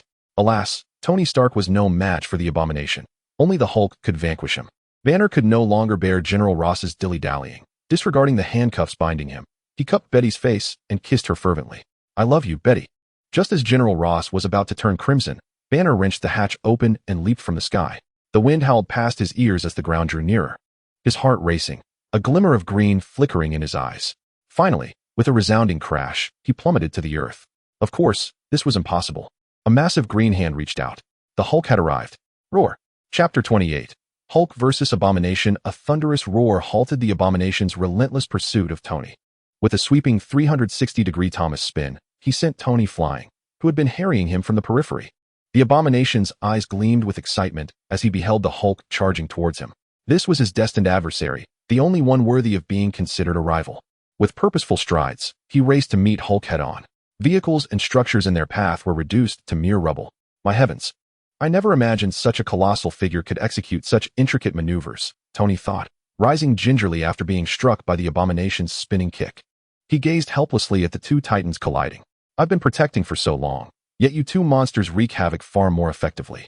But soon, Tony realized he had underestimated the situation. An even greater threat loomed. Amidst the cacophony, the two behemoths collided with tremendous force. The world fell silent. And then an explosion of raw power erupted. Boom! A colossal tempest surged forth from the clash of the two titans, sending countless vehicles spiraling away, plummeting towards the crowd of onlookers in the distance. Tony, witnessing this chaos, felt a surge of dread. Activating his thrusters to their maximum capacity, he unleashed a barrage from his palms to intercept two vehicles hurtling toward the crowd, propelling himself into another car. Yet the number of vehicles scattered by the shockwave far exceeded 3. While it was unlikely every vehicle would strike the crowd, several careened toward the terrified masses, and Tony found himself unable to intercept them in time. As his eyes widened in horror, crimson erupted all around. But this scarlet was not the result of bloodshed. Rather, it was a torrent of deep red energy that halted the vehicles mid-air. Then, a silver figure darted swiftly through the chaos, promptly relocating every last individual in the vicinity to a safer distance. A silver streak darted past, and Pietro instantly appeared before Tony, teasing, "What's the matter, old man? Struggling a bit with your movements? Do you need a hand?" Tony recognized Pietro, and it was precisely due to the young man's connection to his sister that he resolved to destroy all Stark weaponry in the hands of terrorists. A flicker of guilt crossed Tony's eyes as he said, "Kid, I am truly sorry about your parents." Pietro paused for a moment before displaying a relieved smile. It's quite rare to hear such a proud individual as yourself utter the words, "I am sorry. Let us make amends." He extended his hand towards Tony, who had collapsed to the ground. With a sigh of relief, Tony reached out to grasp Pietro's hand, only to find himself grasping at air. "At your age, you should be able to get up on your own," Pietro remarked, crossing his arms and wearing a mischievous grin reminiscent of Arno's. Finally, it was his turn to witness someone else falter. Meanwhile, Wanda set the vehicle down and stared at Tony for a long while. Ultimately, a surge of chaotic power manifested in her hands, propelling her to the top of a 5-story building. Arno stood with his arms crossed on the rooftop, observing the two titanic creatures engaged in fierce combat. Decent strength, somewhat lacking in speed, and utterly deficient in agility, Arno assessed in his mind. "Do you require assistance?" Wanda inquired, her face pale as she watched the two behemoths wreaking havoc. "No, your current level of awakening is still somewhat lacking in comparison to these monsters. Your physical form is too frail, and Pietro is in the same boat. You, Pietro, and Tony should evacuate the surrounding populace. The impending devastation may expand even further, so ensure they retreat to a safer distance. However, if some refuse to leave, do not concern yourselves with them. Arno's gaze revealed little sympathy. His interest lay more with the two creatures than with the notion of saving lives. Had Wanda not seen the news footage of the monsters wreaking destruction, he would scarcely have paid attention to the situation. After all, New York City was generally peaceful, and he was not inclined to spend his days rescuing people amidst the city's incessant crime. Nonetheless, the appearance of Hulk and Abomination was a pleasant surprise, making the trip worthwhile. These two monsters might just provide him with an opportunity to stretch his muscles. Wanda, concerned, cautioned, "You must be careful. If you find yourself outmatched, flee. You can fly, and they won't be able to reach you." "I am aware. Now go," Arno replied, affectionately ruffling Wanda's hair with a casual smile. "Outmatched? Not a chance. I am the strongest." Once Wanda soared away, Arno did not linger on the sidelines, but slowly ascended into the air. It seemed that the Hulk was faltering, being pressed hard by the older gray creature. Indeed, the Hulk, now injected with serum, was struggling in the fight. His spirit waned with each blow, indicating that while the serum had not entirely eradicated Bruce Banner's Hulk factor, it exerted a considerable suppressive effect. "Hulk, you've grown weak. Is it that you lack sufficient rage?" The Abomination loomed over the incapacitated Hulk, yet his satisfaction remained unquenched. He yearned for a Hulk in his prime, not this feeble version. He desired to vanquish the Hulk in a fair confrontation. With a malicious glint in his eye, he set his sights on General Ross, who was desperately trying to escape in a helicopter. "Hulk, you lack motivation. Allow me to provide some. Your beloved is aboard that helicopter, isn't she?" The Abomination seized Hulk by the hair, forcing him to face the helicopter, while he plucked a streetlight from the ground. "I want you to witness the death of your most cherished one right before your eyes. Let your rage consume you, Hulk." "No," Hulk bellowed in fury. But how could the weakened Titan possibly break free from the might of the fully powered Abomination? The Abomination sensed the increasing strength within Hulk's grasp, a smirk playing on his lips. "That's right, continue to seethe with anger," he shouted, hoisting Hulk up while launching the streetlight like a javelin. Whoosh! The streetlight emitted a piercing shriek, cutting through the air towards the helicopter with blinding speed, far too swift for it to evade. General Ross and Betty could only watch in despair as the streetlight hurtled toward them. "No!" With an earth-shattering roar, Hulk unleashed an unparalleled surge of strength, sending the Abomination flying. Yet, it was too late to intercept the streetlight aimed at the helicopter. Hulk could only reach out in a blend of fury and despair towards the equally distraught Betty. Their gazes locked, as if sharing a final farewell, until a dark figure obstructed their connection. Thud! The streetlight collided with the figure clad in black armor, instantly twisting and distorting, falling uselessly from the S emblem emblazoned on Arno's chest. General Ross and Betty stared in shock at the person standing before the helicopter. But was this truly the extent of human capability? Suddenly, Ross's expression shifted as he recalled a top-secret military file detailing an incident from over a decade ago, in which a single individual had obliterated several military bases. At that time, he had yet to ascend to the rank of general and had not personally witnessed the event. Later, when he had attained a higher rank, he had dismissed the account as mere exaggeration. Until the Hulk's emergence, he had never believed that one person's strength could surpass that of an entire nation. Arno paid no heed to the astonished Ross and his daughter, a flicker of excitement igniting in his indifferent eyes. "Now, are you two prepared for round 2? Chapter 29, You Both Come at Me." Hulk gazed vacantly at the shadow before the helicopter, his large eyes filled with confusion. He scratched his head, clearly not comprehending Arno's words. Arno, looking into Hulk's wise eyes, sighed in resignation and turned his attention to the Abomination, who had just been tossed aside.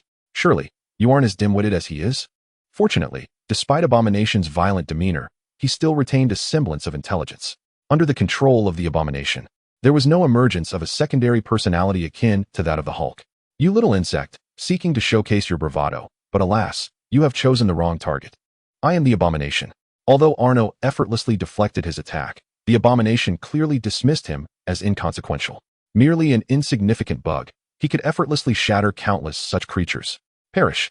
With thunderous footsteps, the Abomination charged towards Arno, accompanied by a cacophony, leaping into the air. His colossal claws were destined to rend apart this audacious insect, simultaneously obliterating the helicopter in a bid to enrage the Hulk. Faced with the imposing figure of the Abomination soaring towards him, Arno remained utterly unperturbed, even harboring a suppressed smile. Engaging in aerial combat against a flying adversary was undeniably foolish. It rendered one a mere target, much like the Abomination now. Arno merely pivoted to evade the incoming assault. The abomination found himself bereft of leverage in midair, unable to alter his trajectory, and thus barreled straight towards the helicopter. Just as the abomination's claws were about to make contact with the helicopter, his massive form came to an abrupt halt in midair. Arno seized the abomination's right leg. Grinning widely, with a surge of muscle, he hurled the abomination to even greater heights. Then, like a bolt of dark energy, Arno ascended towards the airborne abomination.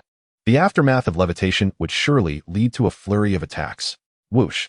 The abomination was flung into the air, devoid of any means to regain control. He could only watch helplessly as Arno approached with alarming speed. In a moment of desperation, the abomination flailed his claws, creating an impenetrable wall of defense. Although to the untrained eye, the abomination's strikes seemed to move at blistering speed, to Arno, they appeared to be slowed to a crawl, rife with vulnerabilities. A sharp pain surged through the abomination's abdomen, swiftly radiating throughout his entire body. Boom, boom, boom, boom. Arno's velocity made it seem as though he had conjured duplicates of himself, sending the abomination hurtling back and forth in the air. Finally, having had his fill of this aerial game, Arno executed a downward strike, sending the abomination crashing into the ground. With a resounding roar, the ground trembled violently around the point of impact, shattering within a 100-meter radius. The abomination was forcefully embedded deep into the earth, lying in a crater with vacant eyes. Questioning his very existence as he gazed up at Arno in the sky, what had transpired? Where am I? Who am I? Before he could fully comprehend his bewilderment, a dark spot in his vision grew larger. The abomination widened his eyes, scrambling clumsily out of the depths of the crater. In the next instant, it was as if a meteor had collided with the earth. Boom! The already created crater was violently expanded by this tremendous force. A colossal shockwave erupted from Arno's landing point, propelling the abomination, who had just emerged from the pit, into the air. From a distance, the ground in this area, spanning several hundred meters, appeared as if it had been inverted, creating a bowl-like depression. The surrounding structures lay in disarray, shattered beyond recognition. Congratulations to the residents who recently purchased their installment homes. They are no longer required to pay in installments. Amidst the swirling dust, Arno gradually ascended from the pit, instinctively igniting a crimson glow in his eyes. However, he quickly recalled something, and the fiery gleam extinguished. Such a resilient toy must not be allowed to break so swiftly. The abomination, terrified and shaken, rose from the ground, the ferocity in his eyes vanishing completely. Who, indeed, is the true monster, given such terrifying power? The vast disparity allowed his intellect to reclaim its dominance. Hulk, I acknowledge you. The green behemoth leapt beside Arno, giving him a thumbs up. He found himself quite fond of this human who had just delivered a thrashing to the imposter who had previously bested him. You're so obedient. It makes me hesitant to strike you. Hulk stared blankly at Arno, still struggling to comprehend his words. Strike me? Why would you do that? Aren't we allies against the imposter? The very next moment, a fist rapidly loomed large in Hulk's vision. Bam! Hulk crashed heavily beside the abomination, shaking his head, which was spinning from the blow, exchanging bewildered glances with the equally confused abomination. Arno regarded them as mere insects. Too weak, come at me together, and revel in my presence. The abomination, upon witnessing Arno's scornful gaze, was abruptly reminded of the helplessness he had once felt before Hulk. You bastard, I am the strongest. That overwhelming sense of powerlessness, akin to a mortal confronting a deity, was the failure he found most intolerable. Wasn't that precisely why he had transformed into a monster to attain absolute power? I cannot lose again. I shall not be defeated again. The abomination's muscles bulged with tension, his legs digging into the ground as he slightly crouched, ready to strike. Then, without warning, he hurled the bewildered Hulk towards Arno with all his might. The plump green figure soared through the air like an artillery shell aimed at Arno. With a mere wave of his hand, Arno swatted Hulk away as if he were a mere mosquito. Yet, in the following instant, a fist larger than Arno's head emerged from behind Hulk at the moment he was sent flying, crashing onto Arno's face. A successful blow. The abomination's face lit up with excitement. But was it truly so? When the sound resonated as though striking a block of steel, the abomination's cold sweat poured forth as his terrified eyes widened. His fist, capable of shattering a building, had struck the opponent's face, yet the latter remained utterly unmoved. Arno grasped the abomination's wrist, effortlessly removing the fist from his face, and smiled, saying, "Not bad, much smarter than Hulk." Perhaps dissatisfied with Arno's assessment, a furious roar erupted. Hulk. The two instinctively turned their gaze. It was none other than Hulk, who, having been tossed back and forth between them, had finally lost the little reason he possessed. Before Arno arrived, he was already beaten, and upon his arrival, he faced further blows, still within the realm of mixed doubles. Hulk, too, possesses a temper. It is not as if anyone can easily subdue him. If Hulk does not unleash his fury, do you take me for Banner? Beneath Hulk's verdant skin, his veins writhe like serpents, his physique ballooning significantly, with bloodshot eyes radiating intensity. He distinctly embodies a state of unrestrained rage. The abomination gazes at this transformed Hulk with fervor. This is the Hulk he desires to conquer, the manifestation of his inner demons. Arno, intrigued by Hulk's current state, recognizes that in terms of sheer presence, Hulk has already eclipsed the abomination. The abomination, eager to break free from Arno's grasp, challenges Hulk. Yet, Arno would not allow him to snatch away his prey. Crack! With a swift motion, he forcefully twisted the abomination's arm until it snapped.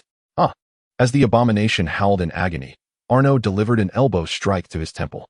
While the abomination was dazed, Arno pressed his head forcefully into the ground. Without allowing him a moment to escape, he stomped down hard on the back of the abomination's head. Boom! A thunderous sound echoed, sending the abomination soaring. The abomination had been defeated. From a distance, the rooftop had cleared of surrounding spectators, and Tony, observing from afar, could not help but exclaim, "Wow, that was brutal. All those moves are clearly against the rules."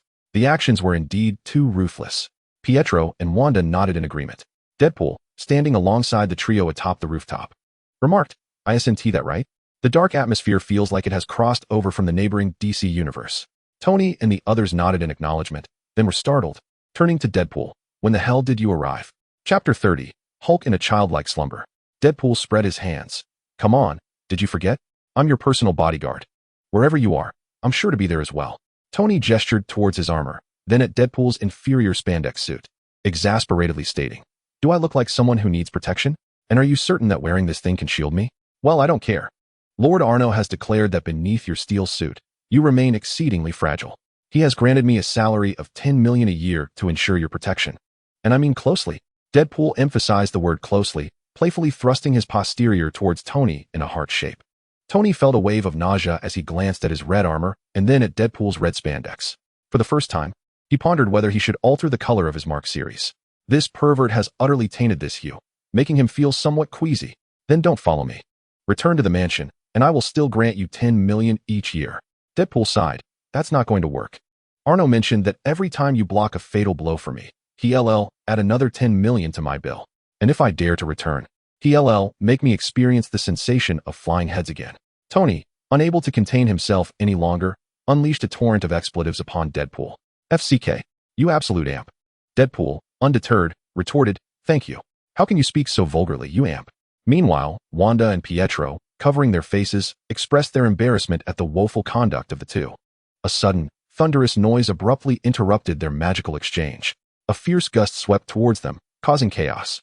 Tony reacted swiftly, the side compartments of his leg armor deployed, anchoring his feet firmly to the ground. He grasped Pietro and Wanda tightly, preventing them from being swept away by the tempest. Unfortunately, Deadpool was not as fortunate. With only 2 hands, Tony could not secure a third person. Even if he could, he would not bother to save the repugnant fool. With a long, drawn-out scream, Deadpool was carried off by the winds, while Tony and the others paid him no heed, their focus fixed on the battlefield where the storm originated. There, Arno and Hulk were locked in a fierce struggle, their hands pressed against each other, engaged in a relentless contest of strength. The ground beneath them cracked and began to sink, as if the earth itself could not withstand their extraordinary power. The previous tempest was merely a byproduct of their collision. Indeed, Arno, standing at a modest height of 1.95 meters, seemed diminutive next to the towering Hulk, who exceeded 3 meters. However, in the realm of the supernatural, size was not a definitive measure of strength. Arno's feet lifted off the ground, gradually surpassing Hulk's height, his gaze looking down upon him. Hulk, clearly displeased by being belittled by someone shorter, strained with all his might to pull Arno back down. Yet, despite Hulk's tremendous effort, Arno remained steadfast in midair. Observing Hulk's face redden with exertion, Arno felt a twinge of sympathy. Considering the child's diligent efforts, he decided to allow Hulk to pull him down. Acting on this thought, Arno let himself be drawn downwards by Hulk's force. However, before Hulk could revel in his apparent victory, Arno suddenly thrust his head forward, delivering a powerful headbutt to Hulk's massive cranium. The impact resonated with a dull thud, sending Hulk crashing to the ground, a lump swelling on his forehead. Yet, far from rendering him unconscious, this extreme fury only fueled Hulk's strength further. With the swelling on his forehead, Hulk roared in rage, extending his colossal hand to grasp Arno, and with immense force, hurled him to the ground. Then, facing the fallen Hulk, Arno unleashed a flurry of punches, reminiscent of a Hulk-inspired military exercise. He lay where he fell, while Hulk, sprawled on the ground, raised his hands to effortlessly block each of Arno's strikes. The force was adequate, akin to a self-massage. Yet the openings were abundant, resembling a child's uncoordinated flailing. There was a distinct lack of technique, as brute strength seemed to be the primary approach. Disappointment flickered in Arno's eyes. It appeared that neither hatred nor Hulk could provide him with a worthy battle. Not only was the power insufficient in his eyes, but even the intellect paled in comparison. Thus, he decided to conclude the encounter. With sudden precision, his hands grasped Hulk's fists amidst the chaos of blows. Almost instantly, Hulk felt a piercing pain in his wrists. Arno ascended slowly, twisting Hulk's wrist, compelling him to kneel. He regarded the kneeling Hulk with an air of indifference, much like a king surveying his subservient subjects. Although Hulk was certainly not the brightest, his pride was formidable. Ignoring the pain in his wrist and the imminent risk of fracture, he grimaced and forced himself to stand. The sight of Hulk, contorted in agony yet stubbornly resolute, stirred a sense of compassion within Arno. He was merely a child, appearing somewhat simple-minded, yearning to rise. What fault did he possess? Overwhelmed by this guilt, Arno resolved to alleviate Hulk's suffering. "Good night, Hulk." With these words, Arno delivered a powerful punch to Hulk's forehead, intending to test his self-invented method of hypnosis. Unbeknownst to him, Hulk happened to roar in that very moment. The distinct sounds of a roar, a thud, and a crack echoed in succession. As Hulk succumbed to an infantile slumber, his teeth scattered across the ground, Arno fell into contemplation. Hulk was rather obedient.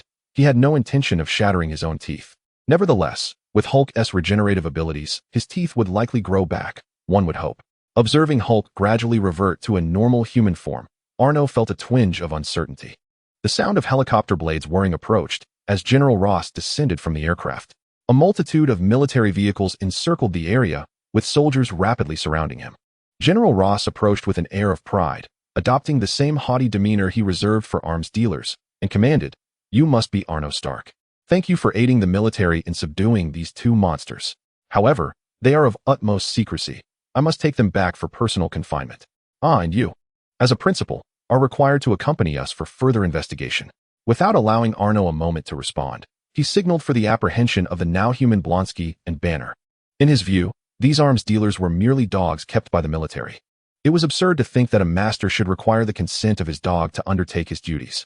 Chapter 31. General Ross's self-inflicted misery. Faced with the arrogant General Ross, Arno displayed no signs of discontent. Ignoring the soldiers approaching him, he slowly walked up to General Ross, patted him on the shoulder, and revealed a radiant smile. "Truly a general, your authority is formidable, and your courage commendable."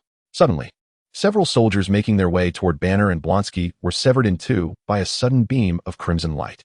General Ross was taken aback by the sight, and instinctively attempted to retreat. Yet, the hand upon his shoulder felt as heavy as 1,000 pounds, rendering him immobile. In a fit of rage, he directed his ire at Arno, whose eyes glimmered with a menacing light. "What are you doing? Do you realize you are opposing the entirety of America? Oh, is that so? How delightful it would be, but do you have the authority to declare war on America?" Arno sneered disdainfully at the impotent and furious General Ross. The president himself dared not raise his voice in his presence, let alone this mere two-star general. Ross's complete disregard for his authority only served to further infuriate him. "You fool, do you truly believe no one can bring you to heel? Do not forget that Stark Industries relies on the military for its very existence." Ross brandished what he believed to be his trump card against the arms dealers.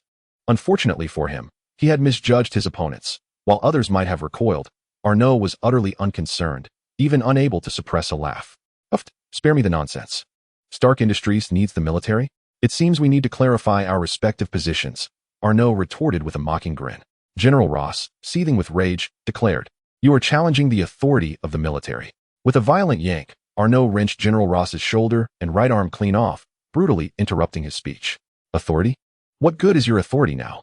Understand this. It is the military that requires Stark Industries, not the other way around." Ugh. General Ross let out a muffled groan as he collapsed to the ground, the pain radiating from his severed arm, causing cold sweat to bead on his forehead, his complexion turning an ashen hue. Yet, he gritted his teeth, refusing to scream. Arno coldly tossed the severed hand onto Ross's body and leaned down to pat his aged face. "Indeed, no one can bring me to heel.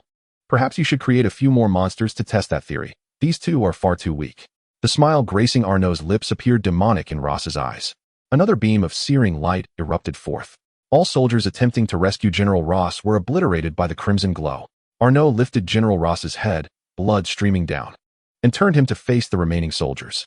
Come, continue. Come forth to save your commander. Though his tone was almost gentle, the unquenchable red light in his eyes made it abundantly clear that any who dared to approach would meet a fate akin to that of the mangled remains scattered before them. However, some individuals have been loyal soldiers to General Ross for many years. Rather than embrace death, they yearn to rescue their commander. They dare not fire their weapons with Arno nearby, instead quietly resting their hands on their sabers, stirring restlessly. Arno observes this all with a smile. General Ross, regaining his breath, uses his remaining hand to halt their advance, painfully lifting his sweat-drenched head to command, "Everyone, hold your positions. No one is to step forward without my order." Arno shakes his head in regret. "What a pity, you have dampened the spirits of the lads." General Ross grits his teeth. "What are you trying to accomplish? What do I want? Is it not you who seek something? They are my spoils. Who gave you the audacity to dictate terms? You expect me to return with you for an investigation? I dare you to ask your superior if they would accept me." Arno throws him to the ground. Ross's vision darkens. The substantial blood loss combined with the fall nearly sends him to his demise. "I have claimed these two monsters. But you are, after all, their progenitor. You shall bear the consequences of their actions." Arno slowly rises, delivering a final psychological blow to the nearly lifeless General Ross. Ross coughs up blood, his hands gripping the ground, his head bowed in silence. A chilling laugh echoes as Arno vanishes, accompanied by the sound of air slicing. Along with him, the unconscious Banner and Bronsky also disappear. Once Arno departs, General Ross finally lifts his eyes, filled with resentment and hatred. "Arno Stark, may you and your companions meet a most unfortunate end." High above in the clouds, Arno, initially prepared to leave, halts. From his vantage point, he gazes down at General Ross's vengeful glare, his indifferent black eyes igniting with a crimson glow. In a flash, a red light descends, and Ross's head is instantaneously shattered. The splatter of brain matter and blood drenches the soldiers who rush to assist him. "Initially, I had intended to spare you, allowing you to create further amusement akin to the loathed Hulk for my entertainment. After all, this world is presently too dull, one must fabricate their own joy. To raise a tiger is to court danger. It is best if this tiger can rend the cosmos asunder. Otherwise, it would be utterly tedious. But why must your tongue be so foul? Truly." In indifference, Arno casts one last glance at the headless corpse of General Ross before vanishing from the clouds.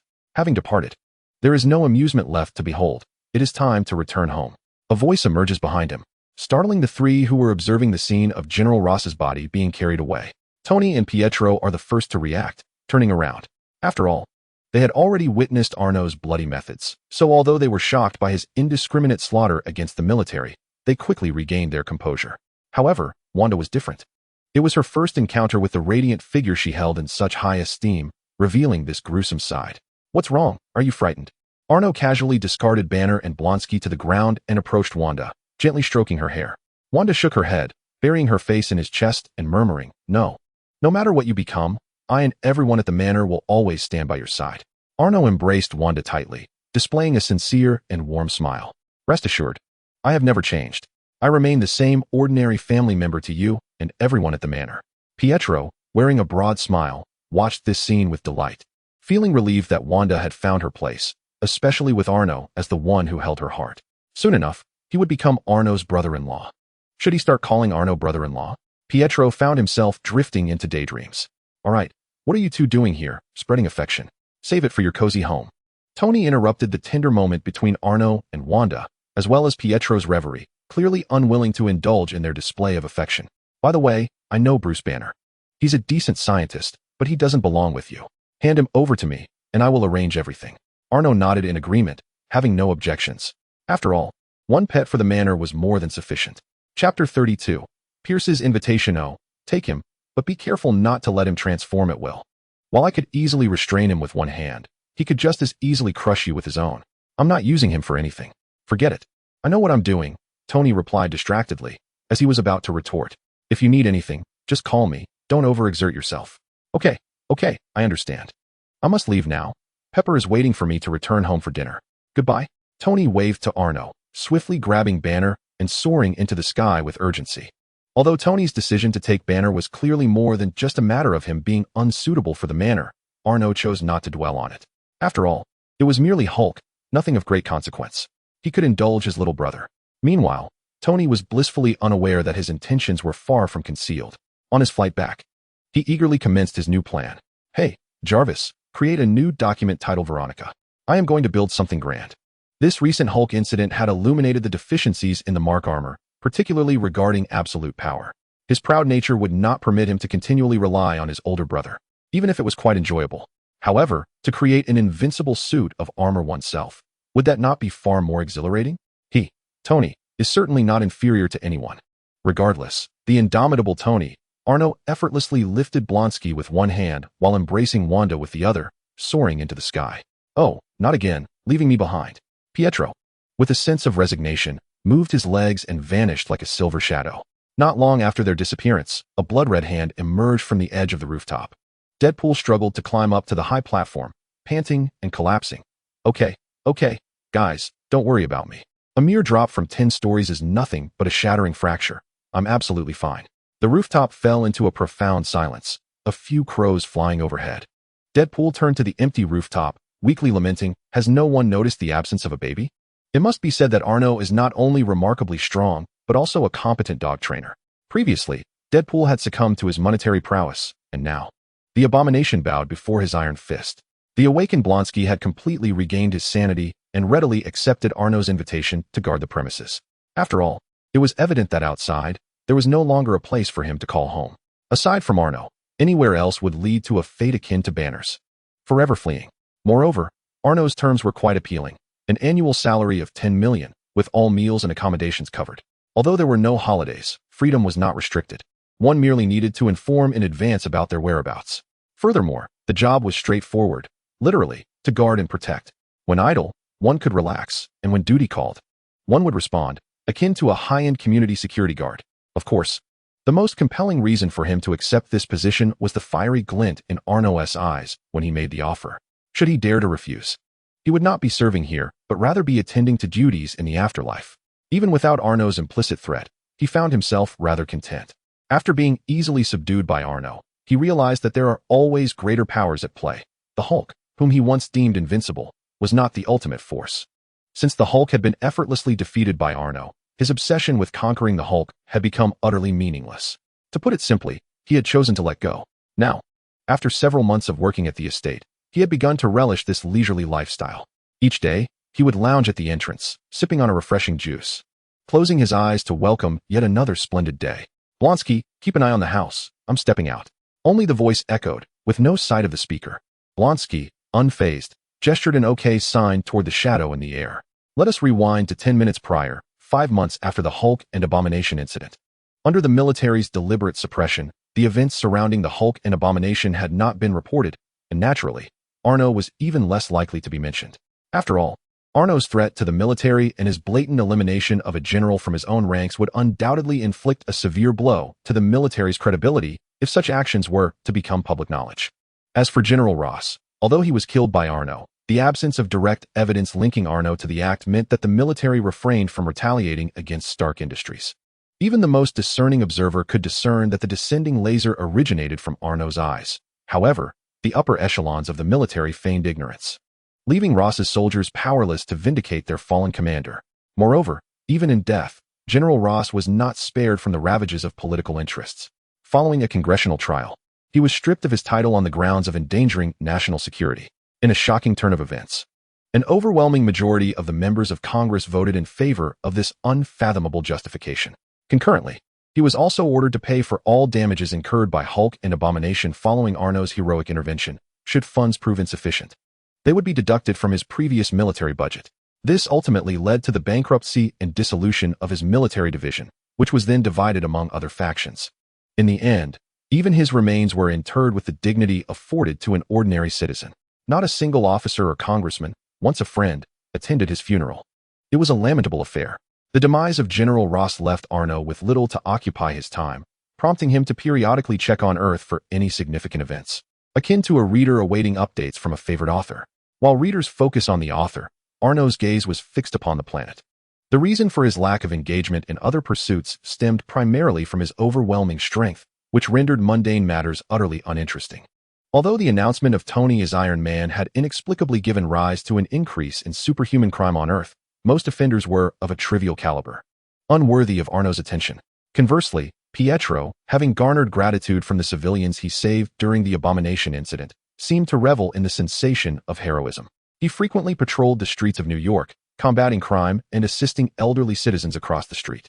His remarkable speed and the striking silver silhouette he cut while running earned him a modicum of fame, and his fans bestowed upon him the heroic moniker of Quicksilver.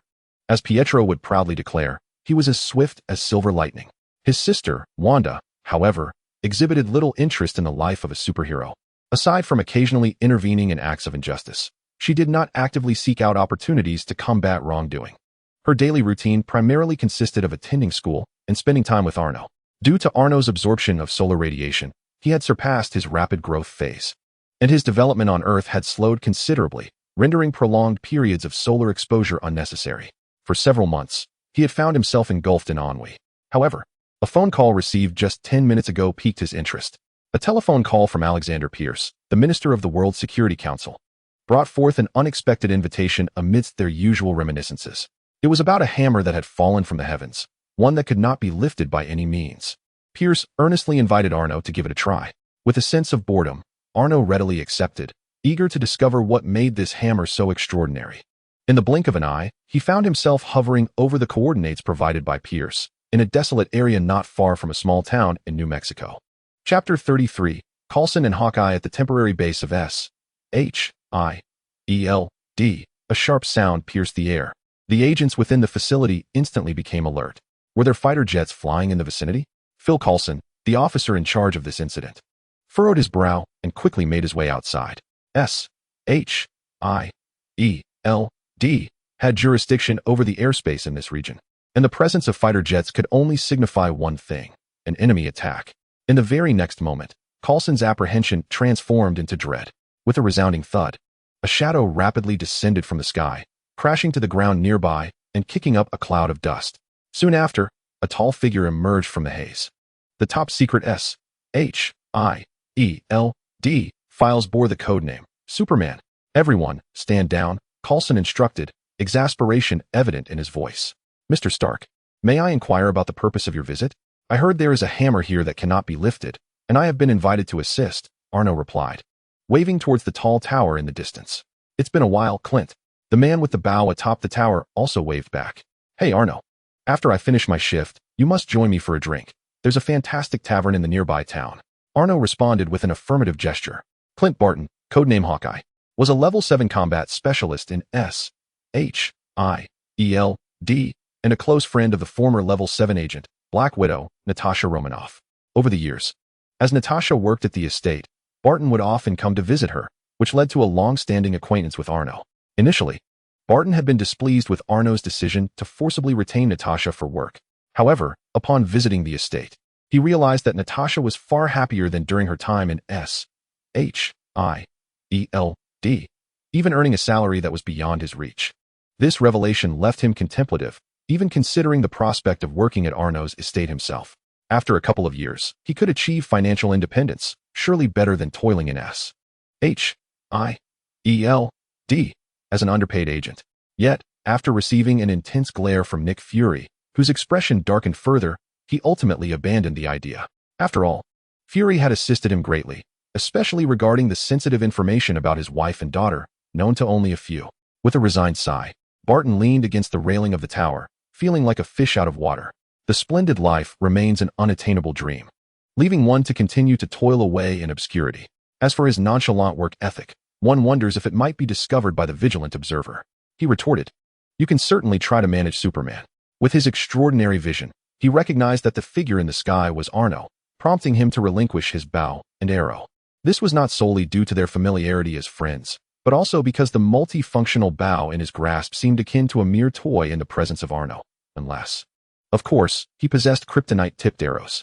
However, Barton had always harbored doubts about the efficacy of kryptonite against Superman in reality. After all, were he Superman? He could devise 100 ways to render kryptonite ineffective. Coulson awaited the conclusion of Arno and Barton's conversation before smilingly interjecting, "While I cannot impede your entry, I must inquire as to who extended the invitation for your assistance." Coulson's tone was gentle, even stepping aside to grant access to the base, indicating that this was merely a routine inquiry, one that could be bypassed without consequence. Before Arno could respond, a bald figure suddenly emerged from the crowd. "Mr. Stark, welcome. I am Agent Sitwell. I apologize for my tardiness. Minister Pierce just informed me of your arrival, and I did not anticipate your swift presence." Agent Sitwell, the secondary lead on this incident, rushed over, drenched in sweat, and hastily explained himself to Arno, anxious to avoid displeasing him. Arno chuckled, patting Sitwell's shoulder. "No worries. My unexpected arrival caused the misunderstanding. Relax. I remember you from last time when you accompanied Pierce. You were quite nervous then too." In truth, his demeanor was quite sunny and approachable, contrary to the frightening reputation some attributed to him. "Thank you for your understanding." Sitwell exhaled in relief, then turned to Coulson, explaining. "Mr. Stark is the special assistant invited by Minister Pierce. He possesses the authority to engage in research and utilize the unclaimed hammer." "Understood. Mr. Stark, please follow me. I shall show you around the base and the hammer." Coulson nodded, refraining from further inquiries as he welcomed Arno into the base. His initial query was merely symbolic. Even had Arno arrived uninvited, there would have been little that he could do. Since it was an invitation from Minister Pierce, there was no reason for concern. After all, Pierce could be considered his superior's superior, and as a mere level 7 agent, he had no authority to question the matter. Arno nodded, hands clasped behind his back, and entered the makeshift base amidst the throng. The base itself offered little of interest, merely a series of steel frames constructed into a cylindrical tent. Eventually, they arrived at the heart of the base, a square open enclosure. Inside the enclosure lay a solitary object, a hammer. Coulson summoned the researchers conducting tests around the hammer and, accompanied by Arno, introduced him. "This is the immovable hammer. Its structure defies scanning. Its material is not of any substance found on Earth, and none of our methods can extract even a trace of powder from it. It is utterly indestructible." Arno tilted his head as he gazed at the hammer, a curious smile gracing his lips. Intriguingly, he found himself unable to discern the internal structure of this hammer, not due to a lead-like material, but because an unusual force obscured his vision. Was it akin to magic? A magic far more potent than Wanda's current abilities, for her magic did not hinder his sight. "Everyone, step back," Arno commanded with a wave of his hand. Before Coulson could respond, Sitwell immediately ordered, "Everyone evacuate this area and await outside." The surrounding agents hesitated, casting uncertain glances at Coulson. Although Sitwell was the second in command at the base, they were still bound to heed his orders. However, with Coulson, the primary commander, present, they worried that following Sitwell's command might lead to unfavorable mentions in Coulson's subsequent reports. Director, should we allow them to withdraw? After all, too many people could lead to unnecessary casualties in the event of an incident," Cotterville awkwardly suggested. Realizing his eagerness to impress Arno had caused him to momentarily forget his superior's presence, Coulson narrowed his eyes, casting a scrutinizing glance at him before decisively ordering, "Everyone, exit now. No one is permitted to return without my command." The agents, feeling as if granted a reprieve, quickly retreated. Arno paid little mind to the minor commotion between Coulson and Sitwell. He merely sensed the potential for unforeseen circumstances and offered a friendly reminder in good spirits. Whether they stayed or left was of no consequence to him. Approaching the hammer, he scrutinized it closely. The hammer was a silvery gray hue, neither large nor small, perfectly sized for driving nails without being overly cumbersome. Its edges were adorned with intricate patterns, and the handle was a deep crimson intertwined with silver filigree. Overall, it exuded a simplicity that did not lack elegance. Yes, it was certainly superior to the low-quality items one might find on discount sites. This was Arno's assessment of the hammer's appearance. In truth, he had recognized it at first glance. It was the legendary weapon of Thor, the god of thunder, known as Mjölnir. Although he had not seen the Thor films in his previous life, he was nevertheless aware of the deity, who bore a striking resemblance to the actor Soo Jin. With a casual tug on the strap at the end of the hammer's handle, he felt a slight resistance. Indeed, there was something within. It remained unmoved. "Well then, it seems I must approach this with utmost seriousness." Firmly grasping the hammer's handle, which felt quite pleasant to the touch, Arno began to apply pressure slowly.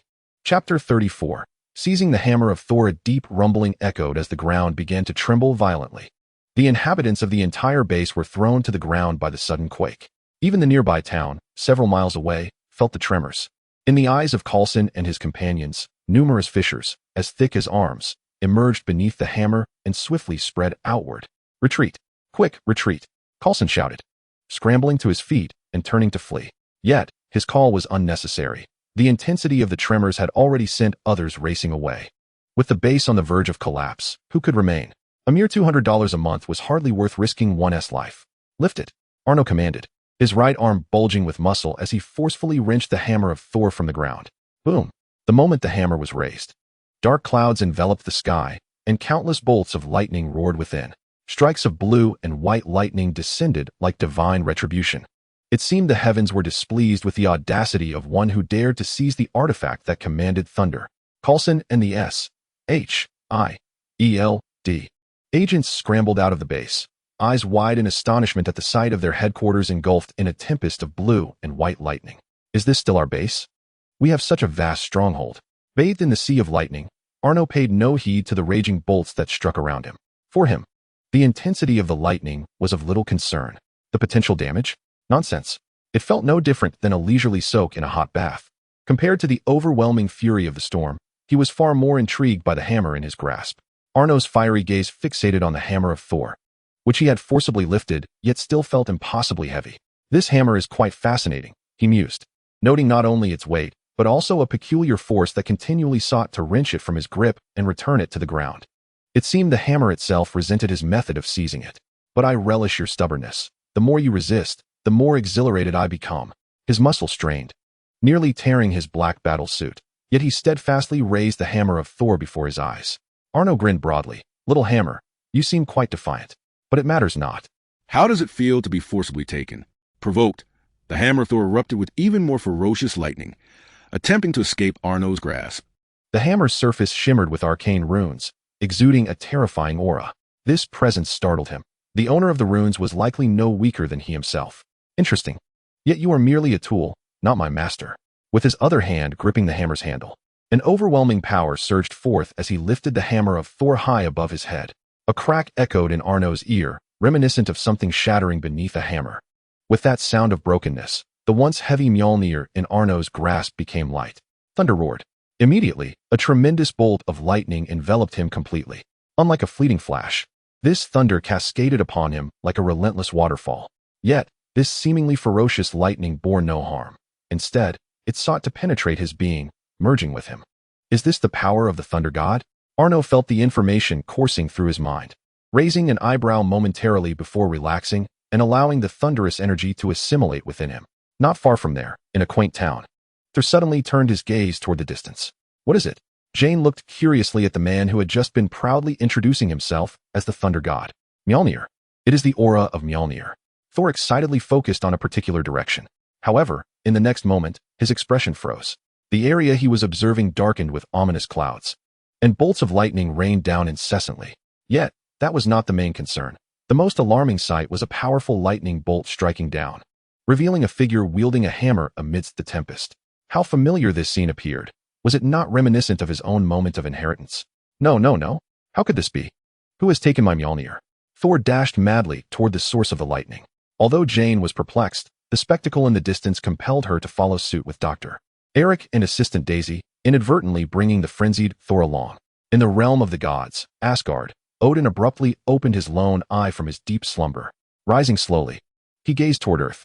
It is that boy from Midgard, the one who altered his destiny, and he has grown to this extent so swiftly. He mused with a hint of resignation. However, this was the trial I had prepared for Thor. Such an encounter may shatter his confidence entirely. He rubbed his temple in mild distress.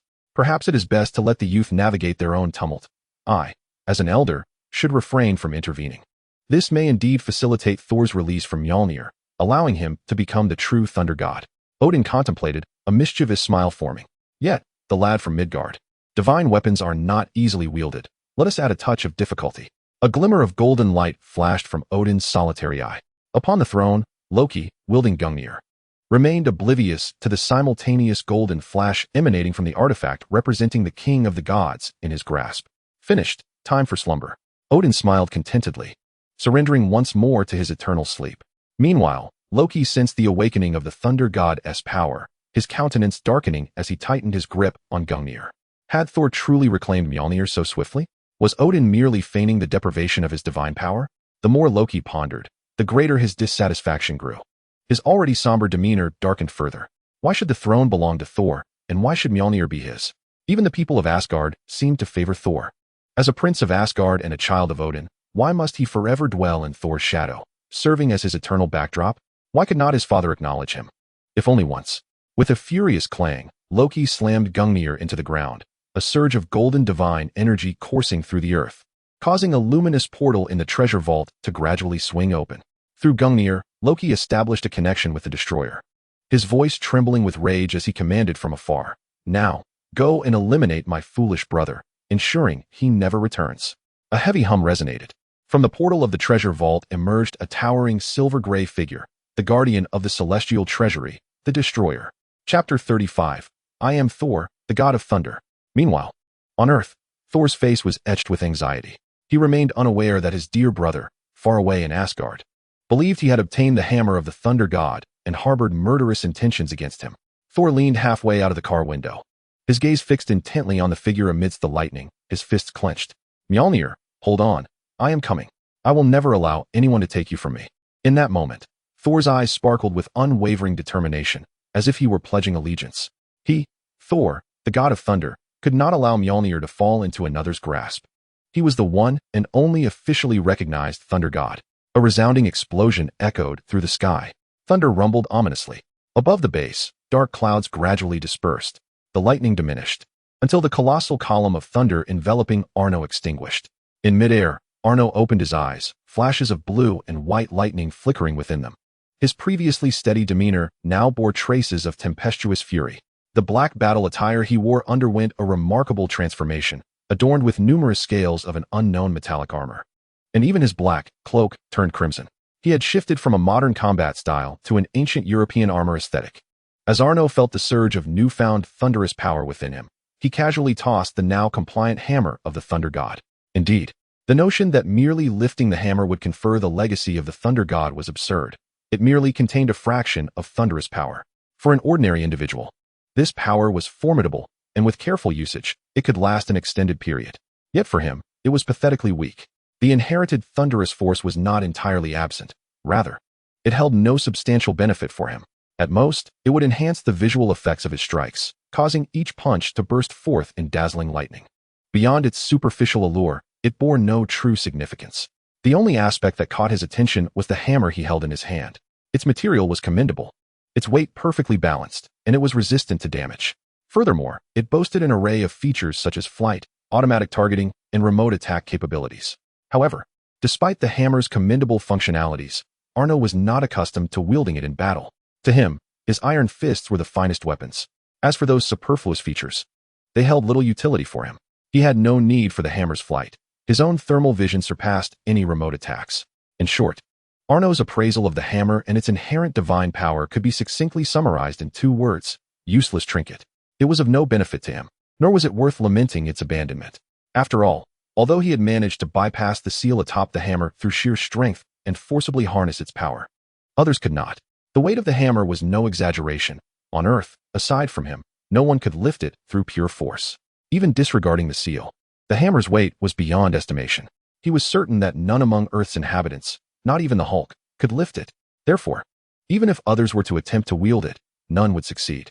Unless, of course, one possessed the so-called qualities of righteousness and purity of heart, as mentioned in the lore of the divine power. Arno scoffed at this notion. While there may be many who profess righteousness, true purity of heart, did such beings truly exist? Arno certainly did not believe in their existence.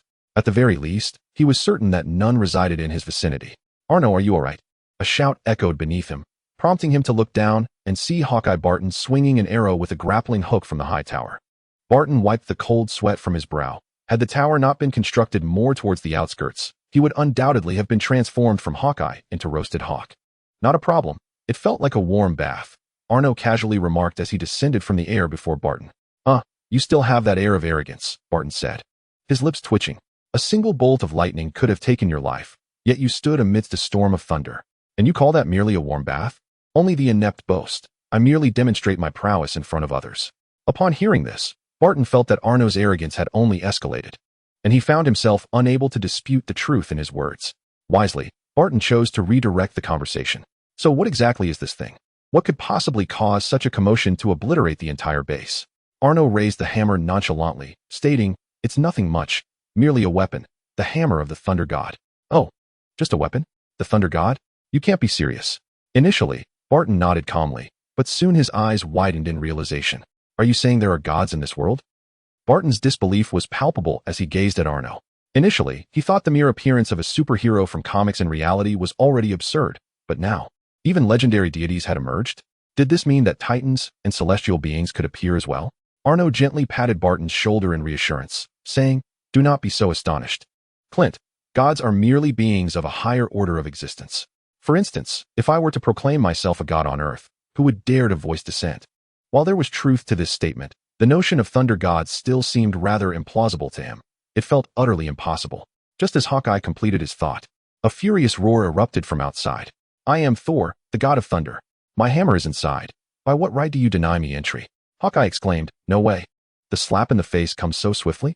Outside, Coulson observed several agents effortlessly subdued by Thor and felt a throb in his temples. First, there was Arno's unexpected arrival. Seizing the hammer they couldn't budge, followed by countless bolts of lightning reducing their painstakingly constructed base to ruins. Now, even a lunatic dared to create chaos in their S.H.I.E.L.D. headquarters. Did they truly believe they were without temper? "Sir, should you continue to force your way into our base, we will be obliged to deploy tasers against you," Coulson stated, his tone remaining calm. Though the agents behind him drew their stun guns, aimed at Thor, who was still clad in a hospital gown. A shiver ran down Thor's spine, halting his rampage. He recognized this device. It was the same one used by the woman beside Jane to incapacitate him after Odin had stripped him of his powers and cast him down to Midgard. As the god of thunder, being subdued by such a trivial device was a profound humiliation. Thor's face flushed with anger. Jane, observing Thor's stubborn demeanor, felt an inexplicable pang of sympathy. Ignoring Dr. Eric's objections, she spoke up. Perhaps you could allow us to enter this. Are you certain this is not a ruin but a base?" Upon noticing Coulson's icy glare, Jane quickly realized her blunder and apologized. "I'm so sorry. But could you let us enter the base?" Perhaps his hammer truly fell inside.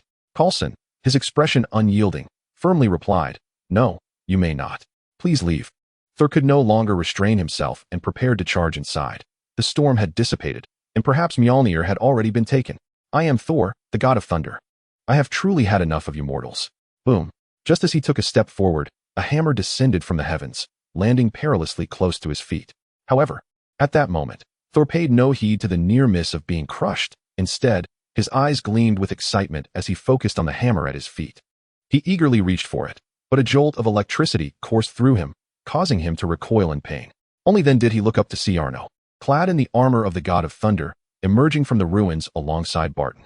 "You despicable mortal, did you steal my Mjölnir?" Upon witnessing the armor befitting the god of thunder adorning Arno, Thor was instantly consumed with rage. Was there any difference from an affront to his dignity? In a fit of fury, he charged at Arno with clenched fists. Bang! Almost immediately, he was sent hurtling back, crashing down beside Mjölnir with a velocity surpassing that of his initial assault. Arno, retracting his casually waved hand and placing it behind his back, pondered, could this truly be the god of thunder? He feared that exerting too much strength might inadvertently lead to Thor's demise. "So you are Thor, the god of thunder? Then show me your hammer," Arno declared, severing the connection to the divine power, transforming the ancient armor back into a black battle attire. Rather than the legacy of the thunder god, he was far more intrigued to witness what the true Thor would be like when wielding Mjölnir. Beside the hammer, Thor's spirits lifted upon witnessing this mortal, endowed with the power of the thunder god, voluntarily relinquish Mjölnir. Could it be that he feared the might of the thunder god? Surely that must be the case. "At least you possess some sense, mortal. Once I reclaim Mjölnir and ascend to my rightful throne, I shall bestow upon you the title of Prince of Midgard," Thor proclaimed, casting a confident glance at his faithful companion who had fought alongside him through countless battles. His heart swelling with fervor. Soon, he would reclaim his divine powers, retrieve Mjölnir, and once again embody the invincible Thor. With overwhelming emotion, Thor grasped the hammer's handle as if clasping the hand of an old friend. He attempted to lift it. Why could he not budge it? With renewed determination, he exerted more force. What? Still unable to lift it? Could it be that his posture was incorrect? Thor's smile gradually faded. Gritting his teeth, he gripped the hammer with both hands, roaring as he summoned every ounce of strength to raise it. Alas, despite his relentless efforts, veins nearly bursting from exertion, Thor still could not move the hammer even the slightest bit. Despair engulfed him. He cried out, falling to his knees, inadvertently catching sight of the fleeting seal upon Mjölnir. Chapter 36. The arrival of the four fools from the celestial palace, this is utterly dull. I had anticipated witnessing the god of thunder's grand entrance, Arno lamented, shaking his head in disappointment. He had expected a divine return, yet was met with a mere spectacle of folly. So he is not the god of thunder, but rather a lunatic? Upon hearing this, Barton cast a glance at the figure of Thor, clad in a hospital gown and howling at the heavens, a faint smile gracing his lips. I knew it. There are no gods in this world. The only being worthy of being called a god among mortals is right beside me. No, he truly is Thor, the god of thunder, merely stripped of his divine powers by Odin, unable to lift the hammer, Arno remarked, his gaze dismissively glancing at Barton, whose smile had faltered, ruthlessly quashing any flicker of hope within him. His voice was not muted. All present heard, their expressions filled with incredulity, though this was confined to those of S.H.I.E.L.D., who recognized Arno's identity. Meanwhile, Jane and her companions regarded him with expressions akin to bewilderment, believing he ought to join Thor in a hospital as fellow patients. Boredom enveloped him. Come on, Clint, let us indulge in a couple of those fine wines you mentioned. Arno shook his head in disinterest, lamenting that Thor was not in a position to wield his hammer. What was the point? He had come to witness the true might of the god of thunder, yet with Thor incapacitated, it seemed the splendor of the thunderer would remain unseen for the time being, just as he turned to join Barton for a drink. Intending to return once Thor had regained his strength, his gaze was suddenly drawn skyward. Through Arno's enhanced vision, he observed a brilliant cascade of colors plummeting from beyond the Earth's atmosphere, descending rapidly towards their location. With a resounding boom, a vibrant pillar of light made its entrance. The realms of Asgard, the star-rending teleportation weapon, the Bifrost. The Bifrost landed beside Thor, who was kneeling forlornly next to his hammer. Amidst a resonating hum, four figures clad in ancient warrior armor emerged from the radiant light of the Bifrost. They were none other than the four fools of Asgard, the elegant swordsman with golden hair, Fandral, the dark-haired warrior of East Asian descent, Hogun, the burly figure wielding a massive axe, Volstagg, and the valiant female warrior, Sif. Everyone except Arno stood astounded, particularly Hawkeye, who felt as though he had been slapped across the face today. They can't possibly be gods too, can they? Barton inquired, his lips twitching. Congratulations, you are correct. However, there is no reward, Arno replied, observing the quartet with intrigue. Yet, is this truly the caliber of the gods from Norse mythology? They appeared rather unimpressive. Their physical prowess was significantly superior to that of an average human, yet only by a few fold. Such strength would allow even the Hulk to easily overpower them. If these were the so-called gods, it was indeed a disheartening revelation. Unbeknownst to the four fools, who were blissfully unaware of the thoughts directed at them, they surrounded Thor, who remained motionless. Thor, we need you. What has happened? Wake up, Sif implored urgently, shaking the kneeling Thor. Yet, he remained unresponsive, as though his spirit had departed. Step aside, I shall take over. In a moment of urgency, the hot-tempered Volstagg, lacking Sif's gentleness, forcibly pushed her aside and delivered a resounding slap. Smack. Indeed, this method was eternally the most effective for rousing someone from stupor. Thor, clutching his face, returned to reality, staring dazedly at Volstagg. Did you strike me? Volstagg's gaze shifted, avoiding direct eye contact as he whistled nonchalantly. No, you must have been dreaming. I've only just arrived. Is that so? Then why does my face ache so? Thor questioned, skeptically touching his swollen cheek. Sif, kicking aside the blathering Volstagg, seized Thor by the shoulders, lifting him urgently. Thor, there's no time for idle chatter. Listen to me, the situation is dire. King Odin has fallen into a deep slumber, and Loki has temporarily seized control of Asgard. However, he was not content with this. He had learned that you had reclaimed Mjölnir. Thus, he planned to send the destroyer to eliminate you. If you were to perish, he could inherit the throne forever.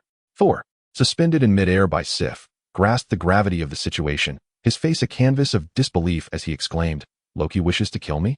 Impossible. Absolutely impossible.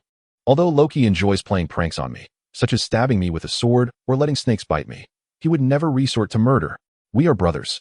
The usually composed Hogun restrained the agitated Thor and solemnly affirmed Sif's words. Thor, what Sif says is true. The four of us initially intended to plead with Odin for your forgiveness, but Loki occupies the throne. At that moment, Loki was issuing commands to the destroyer to eliminate you with Gungnir. Upon hearing this, we rushed here to warn you. Heimdall deliberately let us down in secret. This charade cannot deceive Loki for long. Time is of the essence. The destroyer may arrive shortly. So we must return to Asgard via the Bifrost immediately to reclaim your throne. Hogun's words shattered Thor's spirit. This was dire indeed. Not only had he lost his divine powers and his hammer, but now he had also lost his brother, who sought to kill him. No, this cannot be. Thor, utterly despondent, sank to the ground. How could this be, when he and Loki shared such a deep bond? Why had it come to this? Valdar, who had remained silent until now, spoke up. There is no time for sorrow. You are Thor, the god of thunder. Gather your strength. We must return and reclaim the throne at once. Yet, Thor did not find solace in Valdar's words. Instead, he gazed forlornly at the hammer lying beside him and lamented, No, I have not regained my powers. Father has not forgiven me, and Mjölnir has chosen another. I am unworthy to return and contest for the throne. Now, the 4 warriors of the celestial palace were stunned. Sif, regaining her composure first, loved Thor as a person more than as the god of thunder. Witnessing his desolation, she felt a pang of sympathy and was about to offer words of comfort when, boom, another Bifrost descended, accompanied by a thunderous crash that indicated the arrival of a formidable entity. The expressions of Sif and her companions shifted dramatically. Trouble. It's Loki. The destroyer has arrived. Indeed, a towering figure of silvery gray metallic form emerged from the newly opened Bifrost. Asgard, the destroyer had made its entrance. The destroyer fixed its gaze upon Thor, momentarily pausing as it surveyed Sif and the others. I am the king. You have betrayed your new monarch. Heimdall had the audacity to release you. The voice of Loki, laced with jealousy and fury, emanated from the destroyer. Once more, it was the same tale. Why was it that Thor, cast down to the mortal realm, still had so many allies? Why did it seem that the entirety of Asgard revolved around him? Vostag, known for his forthrightness, vocally condemned Loki, exclaiming, Loki, your intentions are nefarious. How dare you contemplate the assassination of your own brother to usurp the throne? You are unworthy of kingship. Unworthy? To hell with you. You fat fool. Loki seethed, nearly fuming with rage. In a fit of fury, the helmet of the destroyer unfurled, unleashing a brilliant beam of yellow light that sent Vostag hurtling away. He collided directly into Arno, who had been watching the spectacle unfold. Seeing the hefty figure hurtling towards him, the kind-hearted Arno instinctively sidestepped. With a thunderous crash, Vostag crashed into the ruins behind Arno. As Arno beheld the lingering traces of the radiant beam in the air, excitement flickered in his eyes. This phenomenon bore a striking resemblance to his own heat vision. The question lingered, who was truly the stronger? With a fiery glint in his eye, Arno resolved to uncover the truth. Your familial matters are not my concern, but you have inadvertently drawn me into this. Chapter 37, The Destroyer? A fine toy Loki, observing Arno's eyes ablaze with crimson light, dismissed him as a mere mortal. Feeling his own authority challenged. A mortal is a mortal. What significance is there in glowing eyes? At most, he remains just a mortal with luminescent eyes. Mortal, you seek your own demise. With a resonant hum, the destroyer's yellow beam erupted towards Arno, intent on obliterating this insolent being who dared to defile the divine. However, the anticipated spectacle of the destroyer effortlessly reducing this mortal to ash did not materialize. Instead, 2 beams of red light, seemingly diminutive compared to the destroyer's assault, defiantly withstood the onslaught. Loki, who had been controlling the destroyer, was left dumbfounded. How could this be? The destroyer was the premier weapon of Asgard. Its divine light could annihilate worlds. Even Thor might not stand a chance. What gave this mere mortal the audacity to resist? Loki's mind swirled with disbelief and astonishment. Yet, he soon comprehended the reason. A resounding clash echoed, a cacophony of metal striking metal. Suddenly, Loki felt as if the destroyer's gaze was spinning in disarray. Arno, using his heat vision to counter the destroyer's beam, charged forward and delivered a punch that sent it flying into the distance. He then turned to Barton. Clint, I shall handle this one. You and the others should evacuate the nearby town. We wouldn't want any children to be caught in the crossfire. Understood, take care, and thank you. Barton nodded in gratitude before turning away, leading Coulson and the S.H.I.E.L.D. agents to safety. Arno was no superhero. He bore no obligation to safeguard the civilians. That was S.H.I.E.L.D.'s duty. To Barton, Arno's reminder felt more like a friend's concern than genuine care for those lives. After all, Arno's record within S.H.I.E.L.D. was not one of benevolence, but rather filled with bloodshed and brutality. Owing Arno a favor, it seemed a proper gesture to treat him to a drink. The thought of Arno's drinking prowess brought a wry smile to Barton's face. The past few months have been in vain. Loki, having just extracted the destroyer's head from the yellow sands, suddenly found a fist magnifying in his line of sight. Thud. Once again, he experienced the sensation of weightlessness. This was an experience reminiscent of Thor's aerial escapades, which he did not particularly relish. Enough. How dare you treat a deity in such a manner, mortal? Loki's furious voice emerged from the depths of the destroyer as it landed. Responding to him was Arno, descending from the heavens, delivering a punch that drove the destroyer deep into the ground. Observing the destroyer, which remained intact despite being embedded in the earth, Arno felt a wave of satisfaction. Remarkably resilient, this creature served well as a punching bag. Buzzing, brilliant yellow beams shot forth from the ground as Loki attempted to seal off Arno's escape route. He succeeded, compelling Arno to forego evasion. Impact. Loki watched as one of the beams engulfed Arno, a surge of exhilaration coursing through him. This troublesome mortal had finally met his end. After all, he was merely mortal, unable to contend with a god. As the beam extinguished, the destroyer did not even glance towards the sky where Arno hovered. To the destroyer, being struck by the annihilation beam meant nothing more than becoming a wisp of ash. There was no other possibility. Rising from the pit, it prepared to resume its primary mission of eliminating Thor. Mr. Punching Bag, the contest is far from over. Exiting prematurely is rather unbecoming. A faint voice echoed from the sky, yet the destroyer, startled, abruptly looked up. There stood Arno, unscathed, not even a tear in his attire. How could this be? That was the annihilation beam. It seems you are ready for round 2. What? Before Loki could react, a massive hand filled his entire field of vision. Then came that loathed sensation of weightlessness once more. This uncontrollable flight evoked memories of Thor frequently carrying him aloft.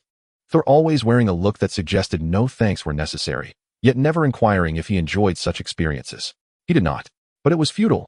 Arno's hand, like an iron clamp, firmly grasped the destroyer's visage and propelled it skyward. Regardless of the destroyer's counterattacks, Arno's grip remained unyielding. Loki felt the force of the destroyer's resistance akin to the sensation of his fist striking metal. One word, utterly infuriatingly hard. Even if he could not fully unleash the destroyer's might, it ought to possess world-shattering power, crafted from metal and the strength of the gods. How could something so resilient be outmatched in hardness by a mere human? Could this world become any more absurd? Had he been nourished on genetically modified corn? Unbeknownst to Arno, who felt only the destroyer's blows were rather pleasant, Loki's astonishment remained unvoiced. The sensation was far superior to that of the hated punches, which felt soft and ineffectual. The fist of the destroyer is robust and powerful, perfectly suited to his iron physique.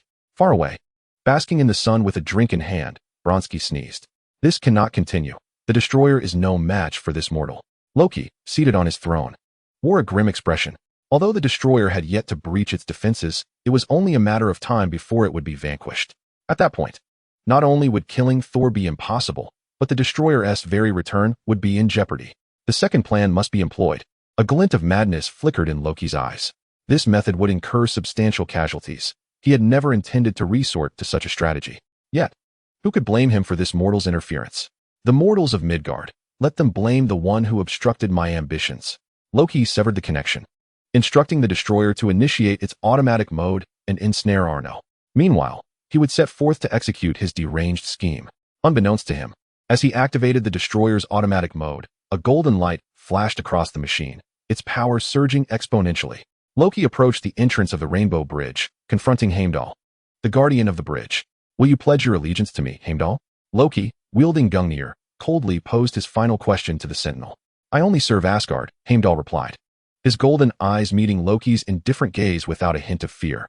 Even though Loki anticipated this outcome, he couldn't help but feel a surge of anger. I am the king of Asgard now. You are but a temporary obstacle. Loki sneered. Indeed, you have never accepted me. Yet, even if only temporarily, I am still the king of Asgard. You are stripped of your duties as guardian. Loki raised Gungnir, pointing it menacingly at Heimdall. Then I need not heed your commands any longer. In a flash, Heimdall struck at Loki with his sword, being able to see into every corner of the universe. He had long sensed Loki's treachery. Bound by his duty as a guardian, he could not act against the king, even a transient one. However, now that he was no longer a guardian, as Thor's friend, he must thwart Loki. But Loki was prepared. With a flick of his wrist, the box of frost appeared, unleashing a wave of frigid air that instantly encased Heimdall in ice. It turned out that he had stealthily appropriated the frost giant's artifact, the box of frost, from the treasury, previously seized by Odin. Chapter 38. Loki's madness. Thus, he uncovered a secret. Clutching the box of frost with his now blue left hand, Loki tightened his grip on Gungnir with his right. He, Loki Odinson, the second prince of Asgard, was in fact a frost giant. This revelation was undeniably a profound stain and disgrace upon his identity. So, is this why you all hold me in such disdain? Loki pondered the injustices he had endured, and the seeds of his madness took root ever deeper within his heart. He retracted the frost box, and a radiant arc of light enveloped Loki. In a cascade of colors, Loki strode forth from amidst the throng of frost giants, his gaze unflinching as he looked up at the blue figure seated upon the throne. The king of the frost giants, Laufey. Laufey, king of the frost giants. I have come to propose a transaction. Loki slightly bowed, a glimmer of madness flashing in his eyes. Oh, the new young king of Asgard. What manner of transaction could you possibly offer me? Laufey regarded Loki with a mocking smile, dismissing the temporary deity with disdain. As Loki listened to Laufey's derisive tone, the madness in his lowered gaze shifted to a shadowy malice. Let us speak plainly. Odin is currently in a state of weakness. I can assist you in infiltrating Asgard so that you may exact your revenge upon Odin, but in return, you must ensure my stable ascension to the throne of Asgard. Loki lifted his head, now adorned with a facade of false mirth. Upon hearing this, Laufey's mocking smile gradually faded. He narrowed his eyes, scrutinizing Loki, who wore a sincere smile. He could not help but feel a stir of temptation. Loki's words ensnared him, tapping into his deepest desires. Yet, he could not simply acquiesce. What if this were a ruse? Asgard was never short of cunning deities, and Loki was among the most adept at deception. Oh, you must understand that even in a weakened state, Odin is not to be underestimated. Why should I trust that you can assist me in slaying Odin? By this, Loki's hand glimmered with green light, revealing the frost box. With his first utterance, he had seized control over Laufey, and with his second, he commanded the entire race of frost giants. Instantly, the frost giants in the valley erupted in chaos, driven mad by the sight of their clan's sacred artifact, which had been usurped by Asgard for over a millennium. Laufey raised his hand to quell the unrest among the frost giants. He retained a semblance of reason, aware that even if they all surged forward, Loki could simply use the Bifrost to escape, an effort in futility. However, the fire ignited in his eyes betrayed his simmering desire, and the last vestiges of his rationality began to wane under the allure of the frost box. Very well, I accept this transaction. How do you propose I assist you? Loki's smile widened in response. I require you to dispatch an army to Midgard to eliminate my brother, Thor. You are well aware of my brother's formidable strength, so I need you to personally lead the forces to vanquish him. As you know, only with his demise can I firmly claim the throne of Asgard. Once you have slain him, I shall return the frost box to you. Laufey scrutinized Loki for a moment before finally conceding. So be it. Earth, New Mexico. A black dot appeared in the sky, gradually enlarging. A silvery gray silhouette plummeted from the heavens, shattering several buildings before ultimately colliding with a gas station, resulting in a tremendous explosion. Boom! Amidst the fierce flames engulfing the gas station, a towering figure slowly rose. Within the inferno, a brilliant beam of light pierced through the roaring fire, shooting towards the heavens, pursued by another shadow.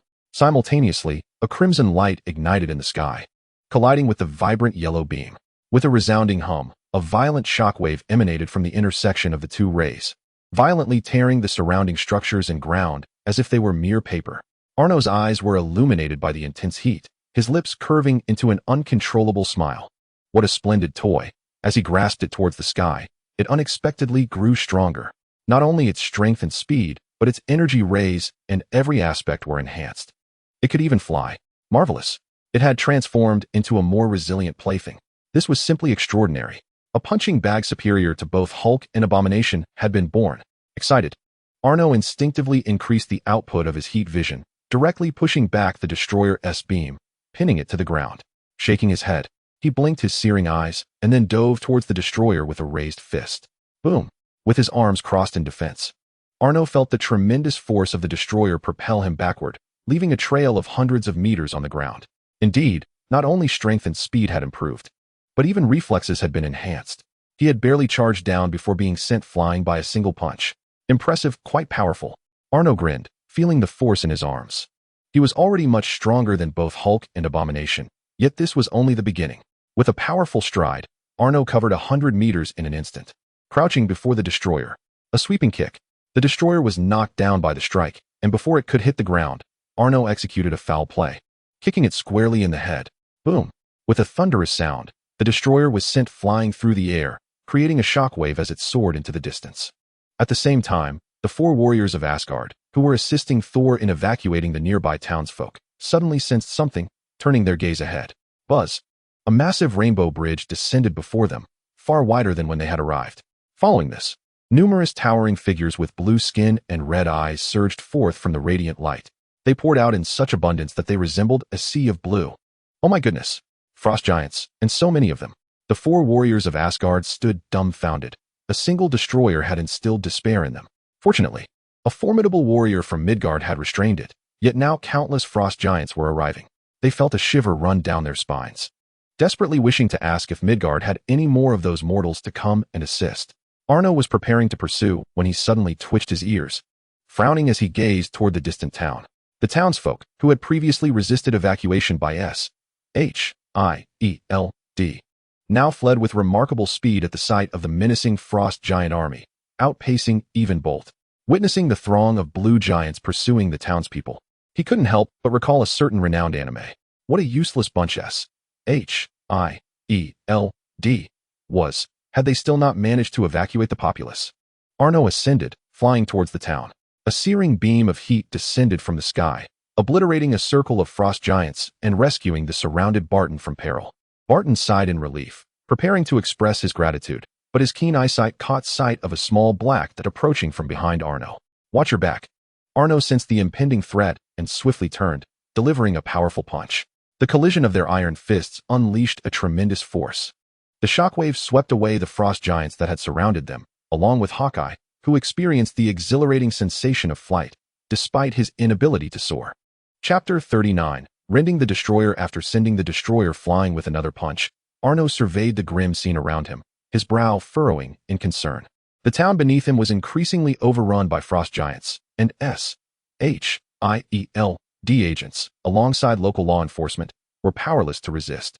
In terms of both numbers and individual strength, they were in entirely different leagues. Ordinary citizens struggled to wield their firearms effectively against the frost giants, soon to be torn apart. The local police had all perished, and S-H-I-E-L-D was left with only Coulson and a few high-ranking agents, including the recently freed Hawkeye, who were still valiantly defending the civilians' retreat. Yet, they and the remaining townsfolk were encircled by the frost giants, with no escape in sight. It seemed that within 10 minutes, the entire town would be thoroughly slaughtered by the frost giant army. What a mess you've made of my earth. Arno seethed. Though he did not consider himself a saint, he believed he could impose his will upon those within his territory, but outsiders were another matter entirely. It appeared he had toyed with them for too long, allowing the denizens of the divine realm to perceive themselves as easy prey. Arno's eyes blazed with a more brilliant red glow than ever before, the corners of his mouth curling into a cruel smile. No more games. It was time for a swift resolution. A beam of destruction shot forth from behind him, and Arno pivoted, unleashing a fierce heat vision. A crimson and bright yellow energy beam collided, holding its ground for less than a second before the yellow beam was utterly overwhelmed, the red light consuming all visibility. The searing heat vision pressed down upon the destroyer's beam of destruction, overpowering it with tremendous force, until the upper half of the destroyer was scorched to a vivid red hue. Only then did Arno cease his heated assault. With a thunderous explosion, Arno descended from the heavens with boundless might, kneeling forcefully upon the chest of the destroyer. The surrounding area, spanning a kilometer, was instantaneously obliterated, the ground sinking violently, causing both Arno and the small town where the destroyer resided to tremble fiercely. The destroyer's crimson chest caved in significantly as a result. Before the destroyer could mount any resistance, Arno unleashed a flurry of punches upon its form. The seemingly indestructible URU steel of the destroyer buckled under the relentless assault of Arno's iron fists. The earth continued to sink beneath the weight of the immense force. The area within a 10-mile radius erupted like a cataclysm, buildings collapsed incessantly, and the devastation spread further afield. The surrounding creatures met dire fates, either plummeting into the chasms or being crushed by the falling debris. Fortunately, most of the townsfolk had already been slain by the frost giants, leaving few to perish in this manner. Conversely, the countless frost giants in the vicinity found themselves unable to evade or escape, suffering catastrophic losses. The focal point, the destroyer, fared even worse, as Arno's unyielding fists battered it mercilessly, rendering it incapable of rising. In desperation, it reopened its faceplate, radiant yellow light gathering as it prepared to blast Arno away. However, Arno merely scoffed, extending his right hand directly into the gathering destructive energy within the destroyer's faceplate. In an instant, the searing energy scorched Arno's hand. Even steel would vaporize in such overwhelming power, yet Arno merely felt a slight sting of heat. Instead of relinquishing his grip from the pain, he thrust his other hand into the faceplate as well, seizing the sides of the destroyer's visage with both hands. Sensing imminent peril, the destroyer unleashed its chaotic energy directly at Arno's resolute face, but Arno did not flinch, not even blinking in the face of this volatile force. With the searing energy against him, he gradually exerted more strength. Die! With a low growl, Arno tore the destroyer's head apart with sheer brute force. Loki, witnessing the loss of control from the destroyer, felt terror swell within him as he beheld the final scene. This cannot be allowed to continue. This being is no mere mortal. So terrifying. If even the destroyer, empowered by the might of the gods, could be shredded by this Midgardian warrior, then annihilation would be effortless for him. Loki's hand trembled around Gungnir as he hastened towards the Rainbow Bridge. Just one more step, and my plan will succeed. I must not falter now. If I prevail, then both this Midgardian warrior and Thor, along with the entire frost giant race, will vanish. I shall be the ultimate victor. Loki's countenance twisted into madness as he gazed towards the Rainbow Bridge. As the annihilating beam dissipated, Arno rose to embrace the sunlight that cascaded upon him after the fierce battle, steam still rising from his body, scorched by the destructive force. With the sun's rays bathing him, he effortlessly replenished his energy in an instant. Arno glanced down at the nearly torn-apart form of the destroyer and remarked, "What an evenly matched and exhilarating confrontation. You truly are formidable." Indeed, for him, it was a remarkable encounter, as no other being had ever fought him to such an extent as the destroyer. "Now, it is your turn, little insects," Arno declared, appearing instantaneously in the sky, gazing down at the vast blue sea formed by the frost giants that nearly engulfed the entire town. In the center of this icy ocean lay a minuscule vacuum. Thor, Coulson, the quartet from the Asgardian palace, and several S.H.I.E.L.D. agents leaned against a bus, their eyes filled with despair as they surveyed the relentless swarm of frost giants surrounding them. Barton, left with a single arrow, sat helplessly atop the bus, which had been pierced by icy blades. The imminent depletion of his arrows signified the nearing end of his life. It seemed the promise of a drink he owed Arno would remain unfulfilled. The surviving townsfolk within the bus, confronted by such a grim spectacle, fervently closed their eyes and clasped their hands in prayer to God, beseeching for a sliver of absurd redemption. Alas, there was no deity in the heavens, and the only entity capable of eternally standing in the skies was but one. Suddenly, the tumultuous roars of the frost giant army fell silent. "I suggest you settle your debt promptly." A calm voice resonated in everyone's ears, prompting them to open their prayerful eyes and gaze upward. A towering figure clad in a black cloak descended, embodying pure hope. In an instant, the hearts of all who had plunged into despair were revitalized. For the newcomer was invincible. "Arno, you've arrived just in time," Barton exhaled in relief, discarding his ever-present bow, collapsing onto the bus roof, gazing up at the figure that had brought salvation with a smile. The bald man from Hydra, Sitwell, fainted from the sheer emotional contrast. Coulson's eyes brimmed with admiration. The status of Captain America seemed precarious, as he appeared to be transforming into Captain Superman. Meanwhile, Thor, despite being stripped of his divine powers, remained the most spirited among them, embodying the essence of vitality. Thor joyously shouted, "Champion of Midgard, you are truly magnificent. I swear I shall make you a prince." Chapter 40. The dread of Frostbreath Sif and her companions found themselves reluctant to acknowledge the prince, who appeared as exuberant as a fool. Yet, despite their less exaggerated demeanor, reverence for Arno shone in their eyes. From time immemorial, Asgard has revered and respected the strong. Arno merely smiled in response to the crowd, devoid of the supposed satisfaction that superheroes feel after saving lives. He turned his gaze calmly towards the frost giants, who hesitated to advance due to his presence. "The farce must come to an end, frost giants. Do you fear ice?" The frost giants could not comprehend his words, but they witnessed the cataclysmic clash between Arno and the destroyer, recognizing him as a formidable being rivaling their king, Laufey, which deterred them from making any rash movements. Clearly, Arno was not interested in hearing their replies. As his words fell, Arno exhaled a stream of icy breath. With a whoosh, as the cold air spread, the frost giants in the innermost circle were instantly frozen into popsicles, transforming into frozen giants. The other frost giants, realizing the gravity of the situation, hurriedly attempted to retreat.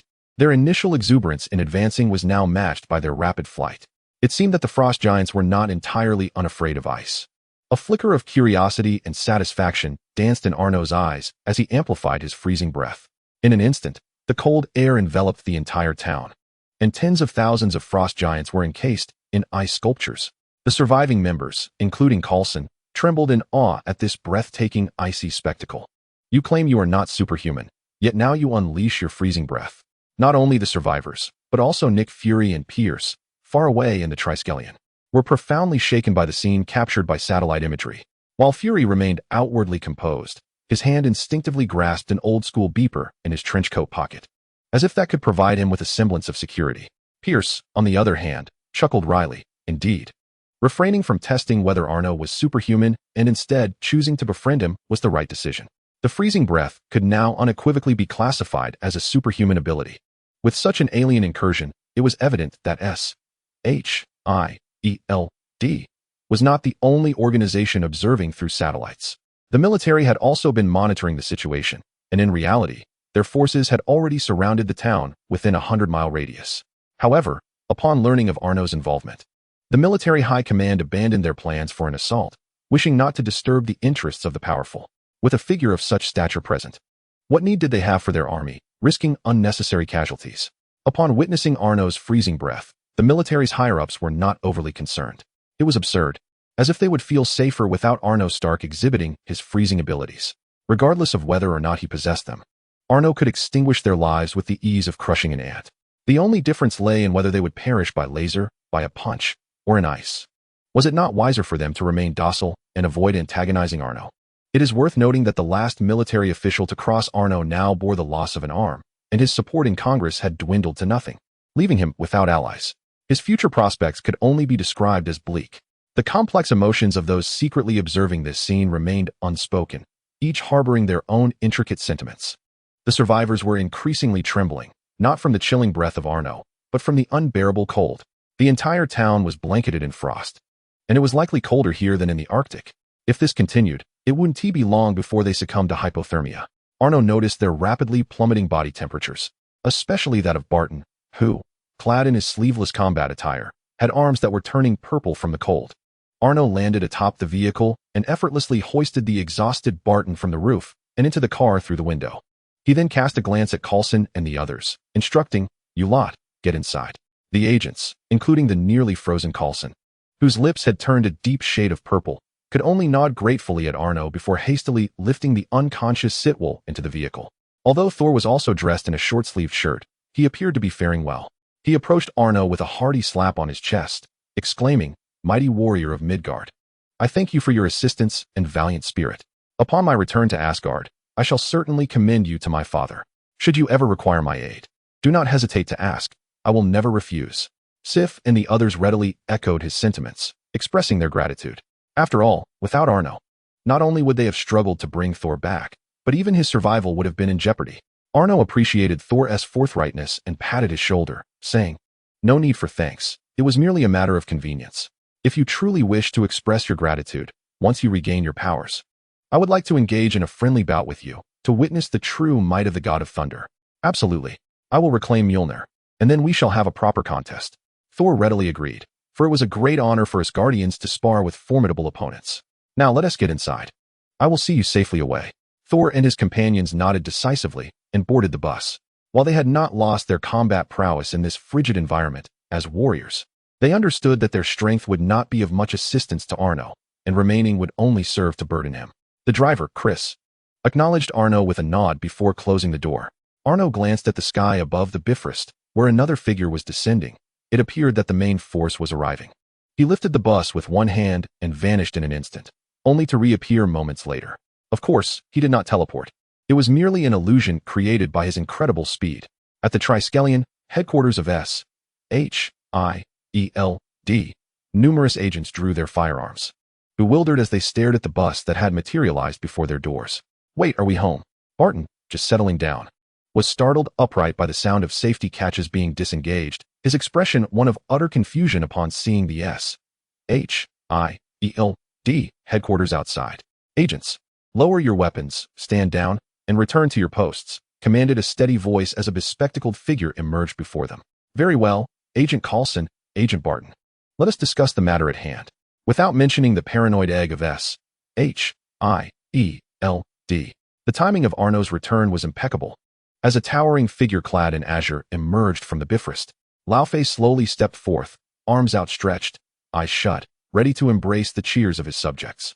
Yet, silence enveloped the world, pierced only by a chilling breeze. What? How could Midgard be so frigid, colder than Jotunheim? Suddenly, Laufey sensed something amiss. The stillness was unsettling. He opened his eyes to a jarring sight. Just as he had surmised, his subjects had overtaken the entire town where Thor resided. But why were they all mere ice sculptures? He swiftly turned his gaze towards the conspicuously dark figure amidst the icy statues. Who are you? Laufey demanded, fixating on the Midgardians who curiously regarded him, their blue hairs standing on end. You will perish. You will all perish. Despite appearing ordinary, his sixth sense screamed of impending doom. You seem no different from an average frost giant, Arno mused, his eyes clearly discerning Laufey's muscular structure and internal anatomy. To him, this king of frost giants seemed merely slightly stronger than a common frost giant, lacking any remarkable distinction. Was the legendary king of frost giants merely this? Laufey, noticing the look of disappointment etched across Arno's face, felt a surge of anger. Had he encountered this formidable being capable of encasing thousands of frost giants in ice? He might have hesitated due to his diminished powers without the frost box. But now, circumstances had shifted. A cold smile crept across Laufey's lips. Midgardian, you shall pay dearly for your ignorance and your disrespect towards the king of frost giants. The frost box materialized in his hand. Indeed, Loki had entrusted him with the frost box to assure him of leading an army to vanquish Thor in Midgard. While he deemed Loki's action foolish, he recognized the necessity of relying on Loki to reach Asgard and slay Odin, thus refraining from abandoning their plans. For him, possessing the frost box made him bold enough to challenge Odin, let alone the mere god of thunder, Thor. He even envisioned delivering Asgard a resounding warning of his impending triumphant return. His intention was to annihilate everyone in Thor's vicinity before his very eyes, demonstrating to the 9 realms that Asgard lacked the capability to govern them. Laufey could eliminate his subjects before the heir to the Asgardian throne, Thor, while Thor remained powerless to intervene. However, fate had other plans. He had not anticipated that the lowly Midgard would harbor a superpower capable of ensnaring thousands of warriors in ice. Moreover, the formidable pressure emanating from this being rivaled the oppressive sensation Odin had once instilled in him. Chapter 41. King Laufey of the Frost Giants Arno remained unimpressed by the frost box that suddenly materialized in Laufey's grasp, instilling him with an enigmatic confidence. He beckoned Laufey with a subtle gesture, inviting, "Come forth, King Laufey, and reveal to me the distinctions that set you apart from your fellow frost giants. As a formidable warrior of Midgard, you certainly deserve to witness the divine power of your kin's artifact, the frost box." Despite Arno's seemingly nonchalant demeanor, a grave expression settled upon Laufey's face. Even with the frost box at his disposal, he understood that he would need to exert every ounce of his strength. The last encounter had ended poorly against Odin, and this time, he could not afford a repeat. The frost box unleashed an unending wave of frigid air, swiftly enveloping the entire town. The already bone-chilling temperatures transformed into a nightmarish frost-laden hell. In such an environment, a mere mortal would be frozen solid upon entry. Yet, Arno was no ordinary man. The icy currents merely cloaked him in a layer of frost without inflicting any harm. With a slight shudder, the frost cascaded from his form like raindrops. Laufey, however, was not so naive as to believe that this singular tactic would vanquish a being of Odin's caliber. This chilling onslaught was more a means to establish a frost-laden domain favorable to him, facilitating a cataclysmic assault of unparalleled brutality. Crack, crack, crack. Suddenly, the sound of countless ice shards shattering echoed through the air. Roar, roar, roar. In an instant, a cacophony of terrible, otherworldly howls erupted. The frost giants, previously ensnared and frozen by Arno's breath, surprisingly broke free from their icy shackles under Laufey's unleashed chill. Their forms swelled grotesquely, adorned with icy blue bone spines. While massive ice blades sprouted from their arms, they now resembled terrifying war machines of slaughter. Through the ranks of these newly formidable giants, Arno discerned the truth. They had not truly come back to life, but had instead been controlled and mutated. Their innards had succumbed to the frost. Their blood ceased to flow, and their hearts had stopped beating. They were now mere animated corpses, devoid of life. Now that you are dead, you shall fear my freezing methods no longer, Laufey sneered, summoning a colossal frost sword that pointed menacingly at Arno. Go forth, my subjects, and with your final will, rend him asunder and fulfill your vengeance. Roar, roar, roar. Laufey's words acted as a key, igniting the fury within the thousands of resurrected frost giants as they charged toward Arno with a thunderous roar. Each mutated giant towered over 3 meters in height, resembling grotesque abominations. The sight of thousands surging together was both awe-inspiring and terrifying. Even Arno, who had held little expectation for Laufey, felt a surge of adrenaline coursing through him at this spectacle. Your strategy is commendable. However, as for my freezing techniques, that is not my forte, Arno remarked, a smile creeping upon his lips as his cloak billowed behind him, seemingly animated by an unseen wind. I prefer the thrill of battle. With a deafening explosion, a large crater formed where Arno once stood, and he vanished in an instant. He transformed into a stream of white energy, violently weaving through the ranks of countless frost giants. In a heartbeat, dismembered bodies filled the air, and entrails splattered everywhere. Arno halted his advance, raising both hands to catch 2 descending ice blades. With a sharp twist, he tore the massive ice blades and the arms of the 2 frost giants connected to them apart. Wielding the 2 ice blades, he mercilessly cleaved the armless frost giants in half, granting them a grim release. With a powerful push, he lunged back into the throng of frost giants, his dual blades slicing through the air, leaving behind blue afterimages as he felled countless foes. There was no finesse, only raw power and speed. The number of frost giants visibly dwindled. Laufey's expression darkened. He had gravely underestimated the strength of this Midgard warrior. To fell thousands of beasts would require a year and a half. Yet these fortified frost giants had suffered a significant loss in mere moments. Such extraordinary physical prowess was unparalleled, even by Odin. Glancing at his frost giant sword, he cast it aside. He had initially intended to engage in close combat, but it was clear that he would not last 2 exchanges. This could not continue. He needed to escalate the situation. Having once lost the frost box and limited himself to melee, he now resolved to reclaim his identity as a mage. Laufey bellowed, "All frost giants, contain him." The remaining frost giants, responding to his command, surged forward with reckless abandon toward the blue blades of light. Even knowing that contact with those blades would result in their obliteration, they charged on fearlessly. "I am already dead. I fear nothing." Seizing the opportunity while Arno was momentarily obstructed by the bodies of the frost giants, Laufey sprouted 2 colossal ice-blue wings from his back and soared into the sky, ascending higher and higher. After rising several thousand meters, he finally halted, the frost box in his hands gathering chilling energy in the air above. An ice sphere materialized, growing larger and larger, until the ice sphere in the sky overshadowed the sun, stretching for dozens of kilometers, far larger than a small town. Comparable to a medium-sized city, Laufey ceased his output. "If I am to unleash, let it be my grandest spell.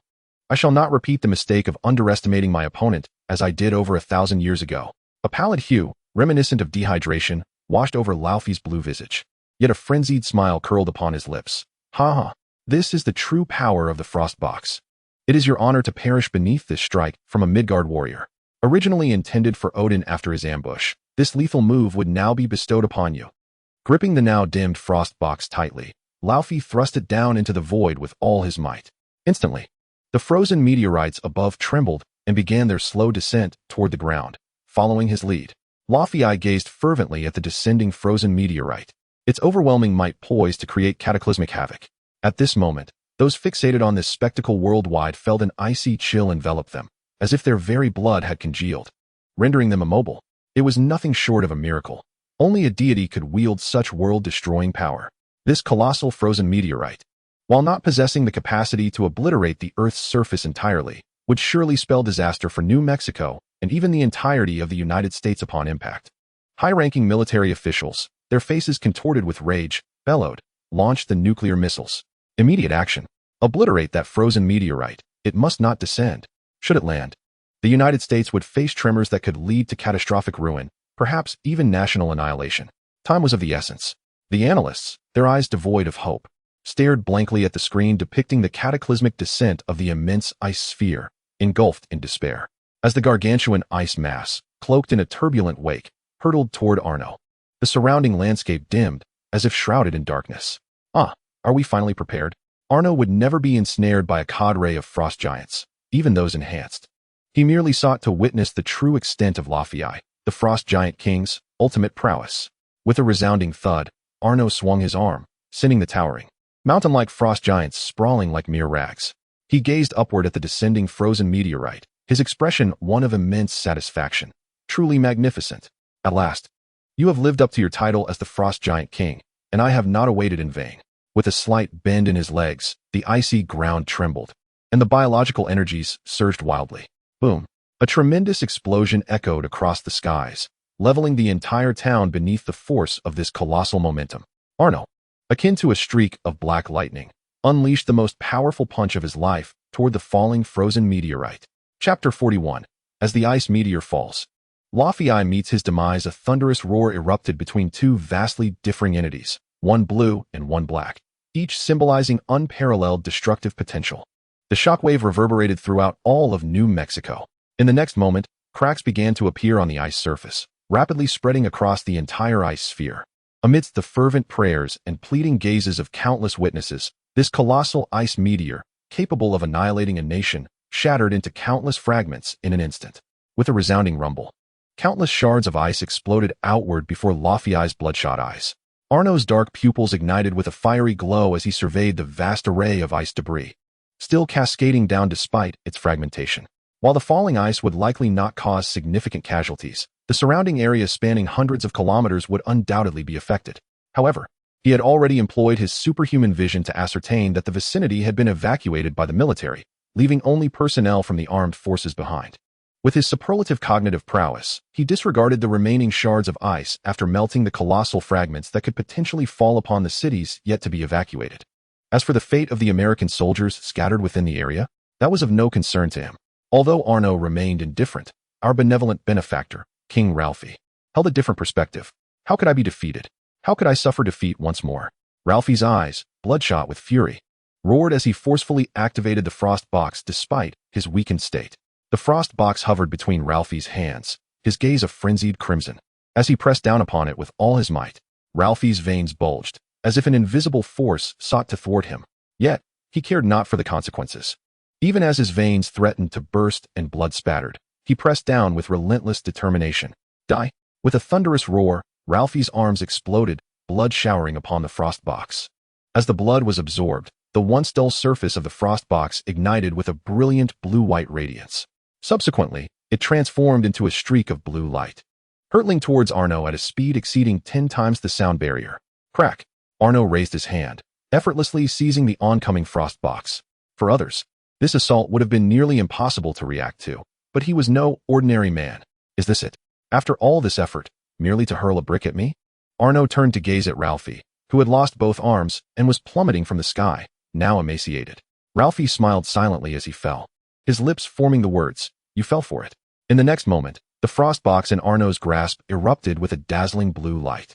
In an instant, countless ice fragments, previously shattered by Arno, transformed into blue shadows and charged towards him from all directions. Arno furrowed his brow at the frost box, realizing it had encased his entire right arm in ice. A tremendous suction force gripped his hand, rendering it impossible to release. Arno swung his left fist to shatter several of the incoming massive ice blocks. However, an ever-increasing number of ice blocks converged upon him from all sides, overwhelming him until he was entirely engulfed. Crack, crack, crack. The chilling sounds echoed as countless ice blocks continued to coalesce around Arno, ultimately reforming into a colossal ice mass suspended in the air. Boom! Laufey, crashing to the ground from above, coughed up a mouthful of blood mixed with internal organs. His blood-red eyes fixated upon the magnificent ice sphere that had reformed in the sky, a smile curling at the corners of his mouth. Ultimately, I have triumphed. This final strike, draining my very life essence, is truly spectacular. Had this maneuver been employed against Odin in years past, would the throne of the 9 realms have shifted? Odin, take heed. This was meant to be your grave. Rejoice that this formidable warrior from Midgard has intercepted this lethal strike on your behalf. The revolving lanterns of Laufey flickered incessantly, his vision beginning to blur. A crimson glow emerged upon the surface of the colossal blue ice meteor, appearing rather insignificant against the immense azure orb. Yet, Laufey widened his eyes in astonishment. A chilling wind swept through, and a molten red portal formed as the ice meteor began to melt. A figure cloaked in black slowly emerged from the icy mass. Arno flew beneath the meteor, lifting the vast ice sphere that stretched for dozens of kilometers, gently lowering it. As it remained merely 100 meters from the ground, he casually cast it aside, creating a palpable tremor throughout New Mexico. Arno landed beside Laufey, his gaze earnest as he solemnly declared, "I shall remember you, Laufey, the king of frost giants. You are indeed a worthy adversary. Ha ha ha, losing to you is far more satisfying than to Odin." This technique, which I had not utilized in the past, has proven its worth this time. The power of reflection within Laufey was entirely expended amidst his laughter, and with his last ounce of strength. He turned to gaze at the immense ice meteor, a look of satisfaction gracing his features. How beautiful, my masterpiece, he mused, as his life force waned, marking the fall of a legendary king of frost giants. Arno bent down to close Laufey's eyes, removing his black cloak to drape it over the giantess' remains, preserving the last vestige of dignity for the fallen king. Suddenly, Arno sensed a perilous presence. A tremendous hum resonated from the sky as a beam from the Rainbow Bridge descended rapidly toward him. Unlike the previous gentle transports, this beam was infused with a ferocious aura of destruction. In an instant, the multicolored light struck Arno with overwhelming force. An indescribable pressure enveloped him, bending him forward under the onslaught. The lifeless body of Laufey was instantaneously reduced to dust by this violent energy. Witnessing this scene, a rare anger flickered in Arno's eyes. Laufey was a formidable warrior deserving of respect. He should not meet such a fate. He steadied himself against the catastrophic energy that surpassed even the chilling currents of the frost box, slowly raising his gaze. If the ice meteor condensed from the frost box could annihilate a nation, then this energy, if unchecked, threatened to shatter the entire planet. Confronting the radiant beam, Arno's eyes blazed with a burgeoning crimson light. Today, he prepared to unleash the most potent surge of energy he had ever mustered. A thunderous roar erupted as red light shot forth from his eyes, expanding relentlessly. Ultimately, it coalesced into a crimson beam thicker than any before, defiantly pushing back the multi-hued energy capable of obliterating a planet to the heavens. Chapter 42. The death of Loki. Loki stared in disbelief, his eyes widened. How can this be possible? In the control center of the Rainbow Bridge, he finally awaited the moment when both Laufey and the formidable warrior from Midgard were locked in a fierce struggle, both gravely wounded. Seizing the opportunity, he unleashed the Rainbow Bridge's devastating strike with impeccable timing. This barrage seemed impossible to evade. Indeed, as he had anticipated, they could not escape. And the beam from the Rainbow Bridge struck them with success, resulting in Laufey's complete annihilation. Thus, Asgard was relieved of a formidable adversary, free from the menace of the frost giants. Yet, what filled him with dread and astonishment was the realization that the warrior from Midgard had withstood the annihilating strike of the Rainbow Bridge with sheer physical resilience. Furthermore, he was able to counter the energy assault of the Rainbow Bridge with his own energy rays. One must understand that the Rainbow Bridge harnessed the collective energy of all of Asgard, and the fact that one man could match it in power was bewildering. Did he harbor a planet within him? Loki felt a surge of panic. Had Arno shattered the nation-level ice meteor, he would still have confidence in obliterating him with the Rainbow Bridge. However, when his ultimate weapon, his greatest trump card, the Rainbow Bridge, was withstood by this man in such a manner, despair began to take root in his heart. It seemed impossible that any being could withstand the Rainbow Bridge's assault. Yet the reality was that the Rainbow Bridge was utterly ineffective against that warrior from Midgard. It was over, utterly over. If the Rainbow Bridge could not prevail, then all other means would be even more futile. Loki, in a daze and despondent, relinquished his control over the long sword that governed the Rainbow Bridge, retreating step by step, his heart a tumult of fear and regret. He was terrified by Arno's immense power and deeply regretted having provoked such an insurmountable foe for Asgard. After the impulsive act came an endless tide of remorse, tinged with a sliver of relief. Not only did he lament his loss of reason in provoking such a powerful enemy, but he also felt a faint gratitude that his brother Thor had not been truly slain by him. As for the reason, it was perhaps something he dared not confront within himself. He still loved his brother, loved each of his family members. Suddenly, the Rainbow Bridge emitted a cacophony of distressing sounds, prompting Loki to halt his retreat and gaze intently. In the next moment, his eyes widened further. A shadow was swiftly ascending against the flow within the radiant, destructive beams of the Rainbow Bridge. He had followed the webline. 10 minutes earlier, Arno had unleashed an unprecedented torrent of thermal vision to counter the Rainbow Bridge's assault, pushing it back into the sky and sparing Earth from annihilation. However, the energy onslaught from the Rainbow Bridge was relentless. Though his inner strength remained robust, bolstered by the sun's radiance, he could maintain a stalemate with the Rainbow Bridge. Yet, he had no time to engage in a contest of endurance with the Rainbow Bridge. Therefore, he concentrated the energy of his thermal vision into a single point, carving a passage and swimming against the stream of the Rainbow Bridge's beams. The Rainbow Bridge is not merely a weapon capable of annihilating planets. It is also a spatial apparatus that can transport one to any corner of the universe. Even in its planet-destroying mode, the spatial energy cannot be deactivated. This implies that, Theoretically, if one possesses sufficient physical fortitude, it is possible to withstand this cataclysmic energy and reverse teleport to Asgard. However, no one has ever attempted such a feat before, nor was it deemed feasible. Yet today, Arno seeks to shatter this impossibility. With a resounding crash, a towering shadow erupted from the radiant beam, smashing the entire central control panel as if it were a mere toy. Arno's black battle attire lay in tatters, ravaged by the energy of the Rainbow Bridge. His upper garment had nearly vanished, revealing his sculpted physique, marred by numerous charred burns. Despite his disheveled appearance, these were merely superficial injuries, the skin singed by the energy, hardly qualifying as wounds. Rising from the debris, he shook his head, visibly mending.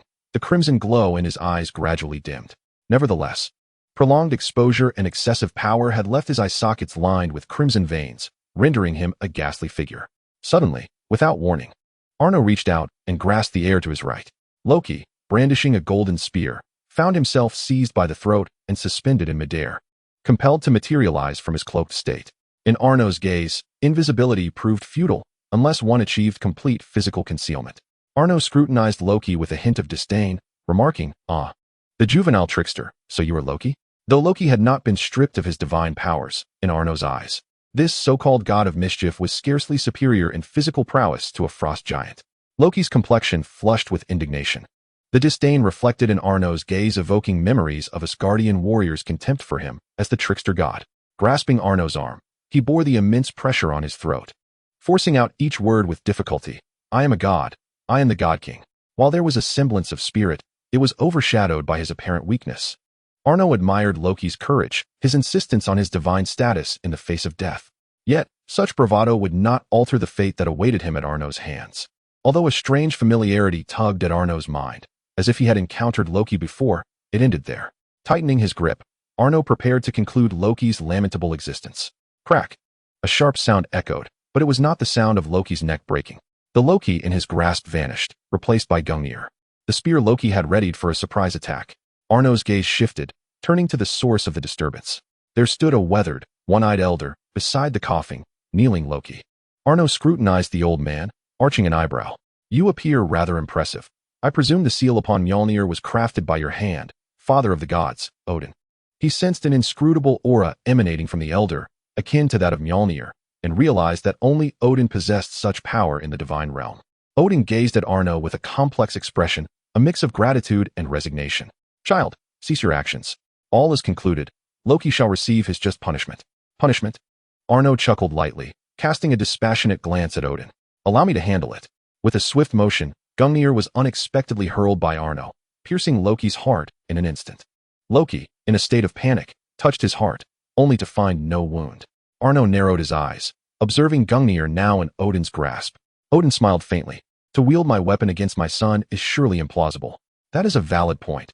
Your weapon may falter, but can you impede me?" Arno levitated slightly, the remnants of crimson veins in his eyes igniting once more. Despite having just emerged from a fierce battle, he felt no fear confronting Odin. "Stop." Loki raised his trembling hands, his heart brimming with dread and uncertainty, yet he resolutely stood up, gazing at Arno with unwavering determination. Arno regarded Loki, who seemed to have made a momentous decision, with intrigue. "Oh, is the king of the gods preparing to face me directly instead of cowering behind your father? This time?" Loki disregarded Arno's mocking words, his eyes glistening with tears as he sorrowfully addressed Odin. "Father, I hope you comprehend that all my actions are for you, for Asgard. I merely seek your genuine recognition, even just once." Odin furrowed his brow, sensing the disquiet in Loki's tone, a vague unease creeping in. "Loki, do not act foolishly. I can manage this." "No, not this time. I have caused too great a calamity. Your divine power has reached its limit. Engaging with such a formidable foe will only hasten your demise. My transgressions must be rectified by me." Odin felt a growing anxiety and reached for Loki, but grasped only an illusory shadow. "Mother's illusions, I have mastered quite well." Loki appeared at the edge of the Rainbow Bridge, offering Odin a fleeting, bittersweet smile before resolutely turning to Arno. "Everything in Midgard is solely my doing, with no connection to Asgard. I hope you will not direct your wrath towards Asgard." "No, Loki." Odin had already discerned Loki's intentions. In a flash of golden divine energy, he surged towards Loki. "In my death, I shall quell your fury." With lingering affection, Loki cast a final glance at Odin and resolutely leaped from the Rainbow Bridge, plunging into the maelstrom of chaos. Chapter 43. The unstartling Odin, powerless, extended his hand, sorrowfully gazing at Loki, who was vanishing into the chaotic currents of space.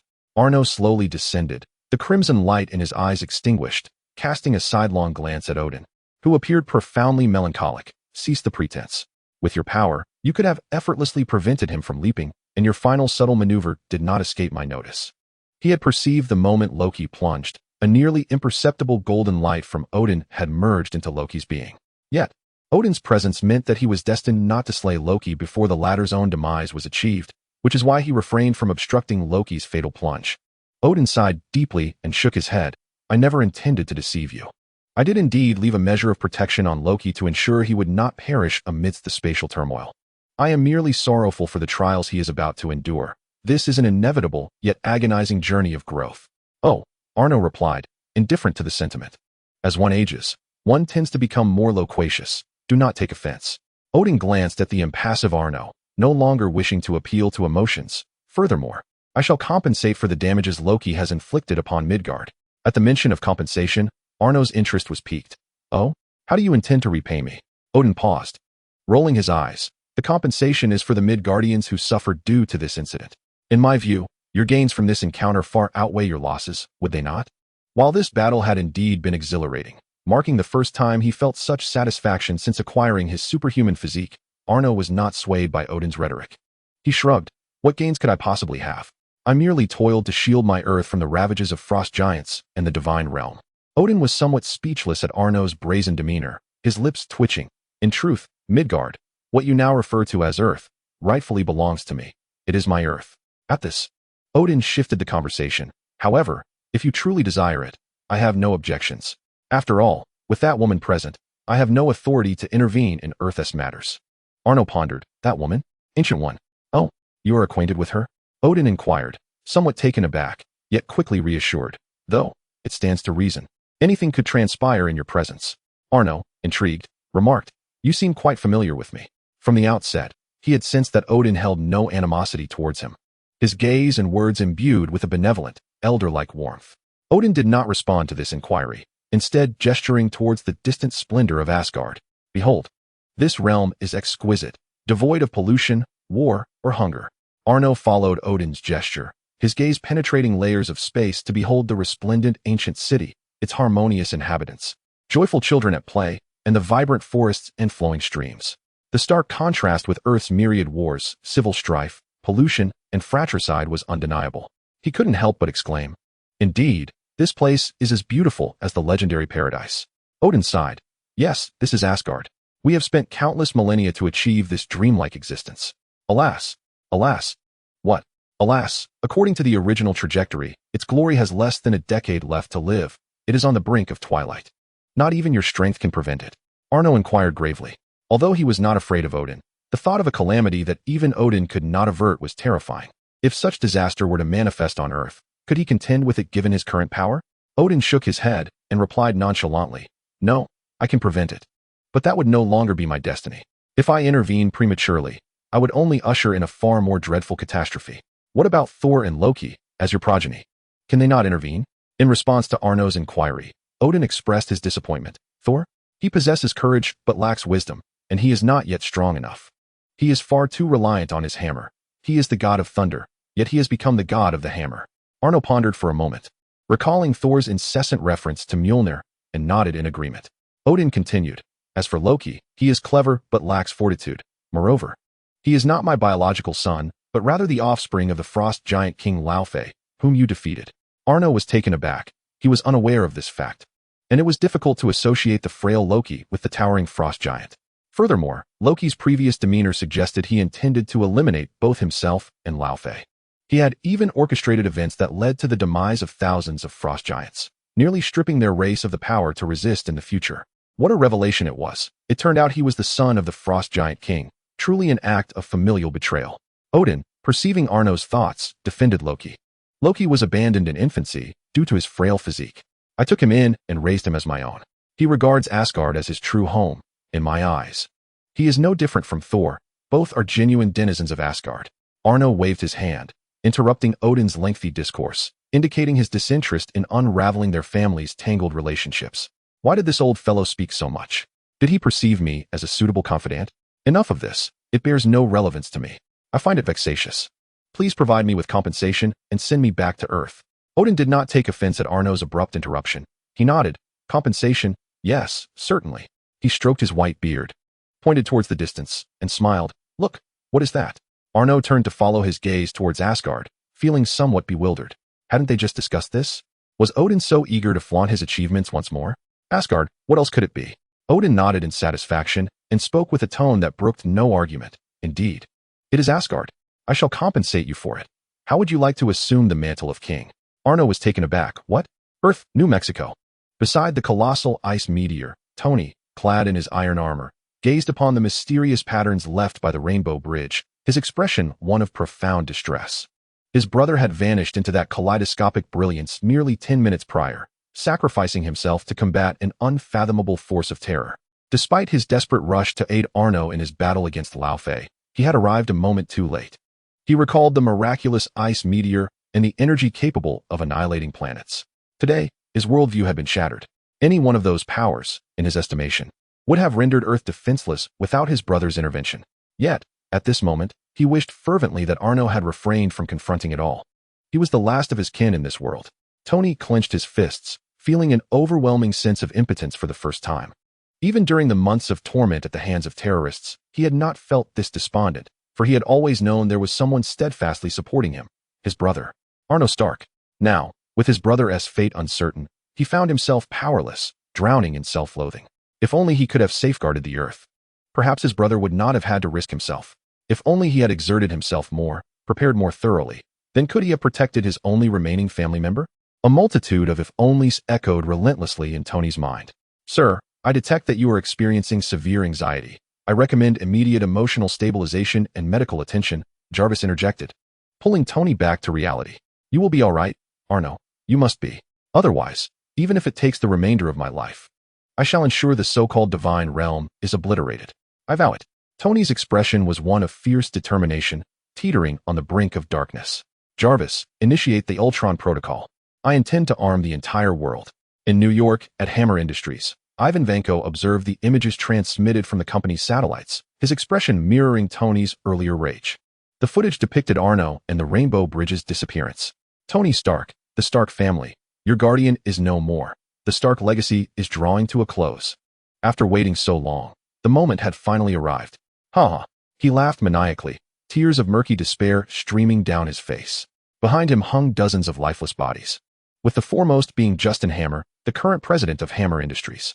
And beyond those corpses loomed towering mechs, each exceeding 3 meters in height. Chapter 44. The onslaught of the whip. More than a year ago, when Tony Stark declared himself Iron Man, Ivan Vanko began orchestrating his own plan for revenge. The original blueprints of the arc reactor were designed collaboratively by his father and Howard Stark. Thus, if Tony could fabricate an arc reactor, so could he. The most challenging problem of energy he could resolve. The remaining steel shell was a mere trifle for him. All he lacked were specialized equipment and substantial funding. His makeshift facility, more akin to a cluttered storeroom than a proper laboratory, was certainly inadequate for constructing a mech powerful enough to exact vengeance upon Tony Stark. Consequently, he sought a benefactor to provide the necessary resources and equipment for the creation of the mech. After extensive investigation, he discovered a remarkably suitable target for his scheme. Hammer Industries, a company that had long viewed Stark Industries as a rival and a benchmark to surpass. Particularly, the current head of Hammer Industries, Justin Hammer, harbored an intense envy and resentment towards Tony Stark, even going so far as to mimic his attire and demeanor. Vanko felt confident that he could deftly manipulate Hammer to his advantage. Indeed, upon presenting a rudimentary version of the arc reactor, Justin Hammer was like a gullible hound, readily acquiescing to provide the required funding. Although he had guards ostensibly employed as bodyguards, in reality, they were mere watchers. However, these simple-minded brutes, lacking both intellect and agility, were entirely oblivious to Vanko's true intentions. They allowed him to create what they believed were assets for Hammer Industries, yet were, in fact, instruments of his revenge. With the financial backing of Hammer Industries, he swiftly crafted the mech and began mass production. However, just as his creations neared completion and he was set to execute his pivotal plan for retribution, he, ever vigilant of Tony Stark, sensed an anomaly amidst the chaos of the recent Abomination incident. Although the military had suppressed most information regarding the event, certain details proved impossible to contain. For instance, before the military could secure the site, civilians had surreptitiously recorded the battle between the Abomination and Iron Man. With his technological prowess, Vanko managed to retrieve these fleeting glimpses. Even after the official deletion of the footage, unsurprisingly, he witnessed the confrontation between Tony and the Abomination. It was evident that Tony was no match for the formidable creature. Curiously, he pondered how Tony ultimately triumphed over such a powerful adversary. His obsession with Stark rendered it impossible for him to resist uncovering the truth. Thus, he infiltrated military archives and unearthed the video records from that encounter. There, he beheld the awe-inspiring green behemoth and the man who appeared as a god among mortals. After leveraging Hammer Industries' extensive network to gather information about this extraordinary man, he was met with a singular name: the former president of Stark Industries, Arno Stark. As he sought to uncover more information, every query he made revealed the utmost secrecy.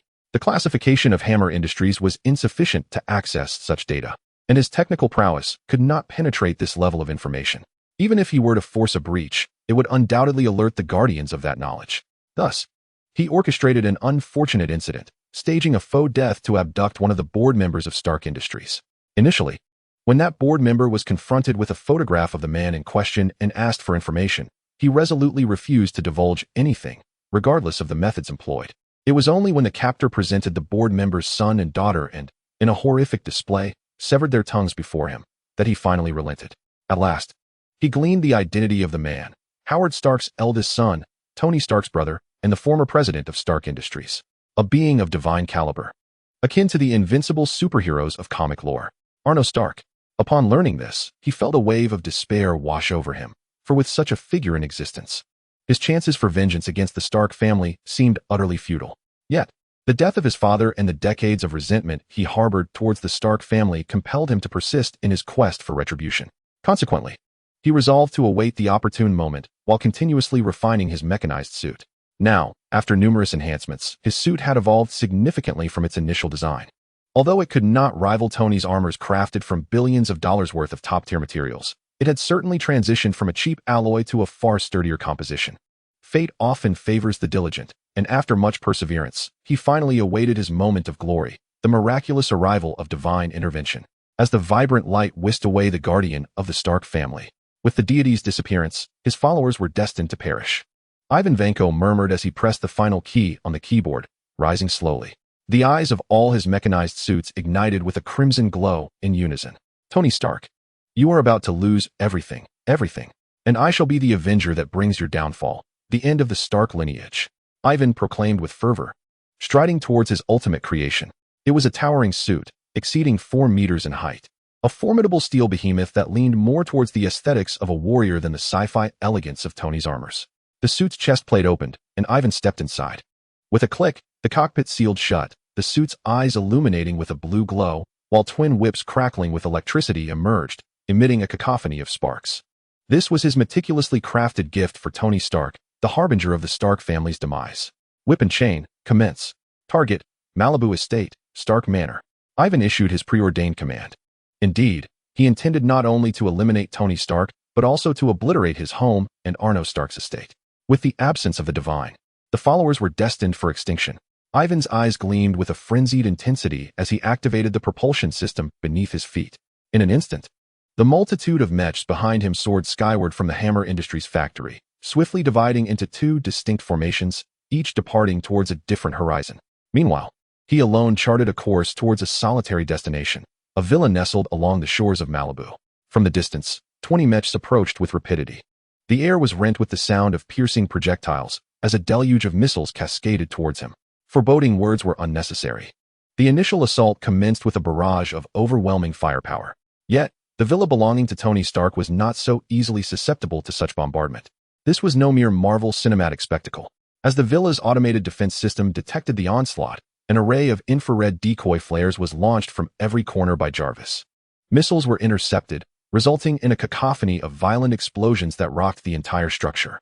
In the underground laboratory, Banner, immersed in his tasks, grasped the table in bewilderment. Chapter 45. The unfortunate whiplash. Since his return several months prior, he had remained at Tony's side, for elsewhere, numerous factions sought his capture. Here, he found safety and favorable conditions. Not only did Tony safeguard his well-being, but he also provided a state-of-the-art laboratory wherein Banner could pursue solutions to control the Hulk. The cost of this sanctuary was to assist Tony in designing a power suit, one that could at least rival the Hulk's formidable strength. Banner readily accepted this arrangement, perceiving it as a tremendous advantage, indeed, a double victory. He could evade the relentless pursuit of military and other forces while simultaneously crafting armor capable of containing the Hulk. What could be more advantageous than that? Jarvis, what is the situation outside? Mr. Banner, 20 unknown mechs have appeared outside the villa and are currently launching an assault, came Jarvis's voice, accompanied by a holographic projection that materialized before Banner. Gazing at the image of the 20 mechs, each towering over 3 meters and emanating a blue light from their chests, Banner's brow furrowed in concern. Arc reactor? Has Tony's technology been compromised? This was his initial thought, but he quickly dismissed the notion. No, that's impossible. He recalled the extensive encryption Tony had implemented on the Mark series suits and arc reactor technology. Coupled with Jarvis's vigilant protection, it was inconceivable that anyone could breach such security to steal the secrets of the arc reactor and the suits. Undoubtedly, these were mere imitations. Ever since Tony revealed himself as Iron Man, many factions had aspired to replicate his armored suits. However, such endeavors frequently ended in failure. Not everyone could emulate the genius of Tony Stark, the man who fashioned a mech from a heap of scrap metal within a cave. Jarvis, can you neutralize them? I apologize, I can only intercept them for a limited time. The current defense system of the villa and the Mark 23 prototype are insufficient to eradicate the enemy entirely. Very well, inform Tony that I will handle matters here at the villa and direct him to pepper at the group. I have a lingering feeling that this is not the entirety of the situation. As he slowly exited the villa, gazing at the multitude of mechs temporarily halted by the villa's defense system and the 2 sets of Mark armors controlled by Jarvis, Banner shook his head in resignation. Truly, it had taken him months to reclaim his sense of self. Jarvis, cover the aerial regions with suppressive fire to compel them to lower their altitude. The rest is up to me. Upon uttering those final words, Banner's face contorted, turning an emerald hue, and his frame expanded dramatically. Understood, Mr. Banner. I wish you a triumphant engagement. It was Hulk. With a thunderous roar, Hulk leaped forth like an immensely powerful bullfrog, launching himself onto one of the mechs. Yet, Hulk was far more than merely a giant bullfrog. He was a bullfrog in a state of frenzy. Despite the mech being fortified with durable alloys through Ivan's numerous optimizations, it could not withstand Hulk's sheer, unyielding might. Like a deranged bullfrog, he rent the mech beneath him into shreds. Seizing the opportunity before the mech lost power and descended, he propelled himself off it, soaring toward another mech. Who says one cannot fly? I, Hulk, am invincible even in aerial combat. After months of confinement, Hulk was on the verge of madness. Now that he was free to unleash his fury, he could hardly contain his joy, longing for more of these toys to confront. He now wished to bellow. Bring on the Brazilian beauties. At the seaside villa, with Jarvis providing aerial cover and Hulk dominating the low altitudes, the battle quickly stabilized. It appeared that it would not be long before the 20 incoming mechs would be entirely vanquished. Meanwhile, Stark Manor was also under attack. However, Stark Manor lacked any automated defense systems. Those had been rendered obsolete during Arno's destruction of the military base, and no further installations had been considered. After all, the manor was not easily subdued, even in Stark's absence. Missiles hung in the air outside the manor, seemingly frozen. Initially daunted by the sight of so many missiles, Wanda, despite her trepidation, clenched her teeth and prepared to charge out of the manor.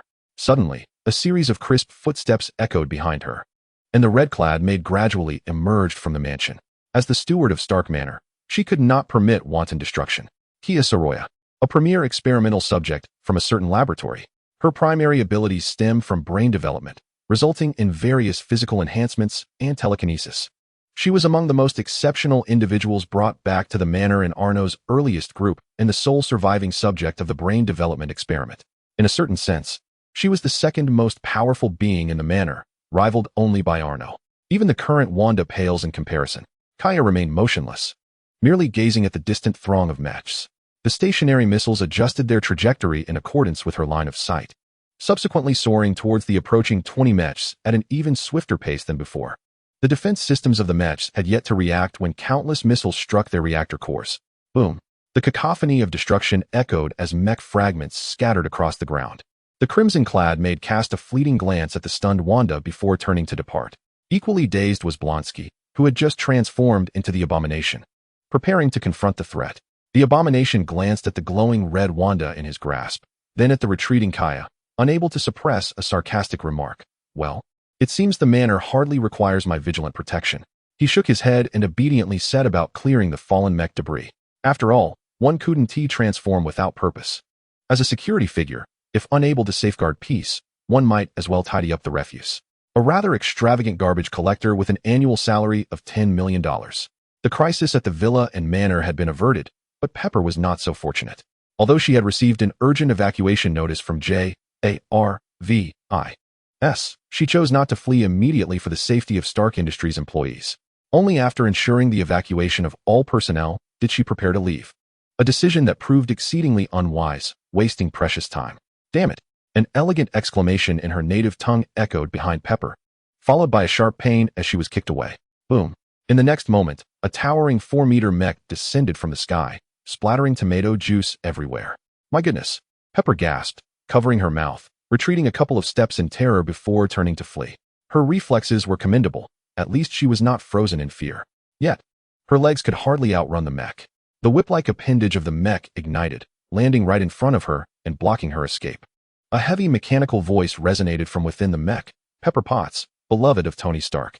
If he were to return and find your corpse, his expression would surely be quite amusing. Ivan Vanko, inside the mech, displayed a malevolent grin. Revenge must commence from within the psyche. Stark must endure the agony of losing a loved one, just as he had. Pepper, now rendered speechless by fear, could only retreat step by step. The mech's whip arm swung, unleashing a lengthy electrical lash that struck the ground with a resounding crack, leaving a charred mark in its wake. Pepper swallowed hard in terror. This was not a game Tony played. A single strike from that whip would not merely leave a mark, but could send her straight to the afterlife. The whip bore down upon her like a domineering figure from a certain film genre, poised to strike her delicate form. It was a sight both horrific and irresistibly captivating. Certainly, all of the aforementioned is not a reflection of the psychological states of either Pepper Potts or Ivan, but rather a creation of the mind of Pepper's temporary bodyguard, our Deadpool, Wade Wilson. Whoosh! A long blade flew through the air, pinning the electrified whip that was about to strike Pepper against the wall. The tomato juice-strewn Deadpool, resembling a zombie, twisted and rose from the ground. Chapter 46. The bare-bottomed hero versus Whiplash. After a series of spine-chilling, crackling sounds from his contorted bones, he finally reverted to a semblance of humanity. Deadpool twisted his neck, feeling somewhat unnatural, but was startled to notice his groin had split into two, prompting him to clutch his head in terror. What the heck? No way. Have I grown two appendages this time? That is simply splendid. His initial fright morphed into exhilaration, a true display of his capricious nature. You fool. Your head is still turned the other way. Even someone as civilized as Pepper could not help but exclaim. Was this temporary bodyguard assigned by Tony merely a nuisance he thought to offload onto her? Deadpool blinked, a light of realization dawning upon him, as he clapped his hands and then turned his gaze toward Pepper with a hint of disappointment. Ah, I see now. Thank you for sharing this disheartening news. Suddenly, Pepper pointed behind Deadpool in terror, shouting, "Forget about that.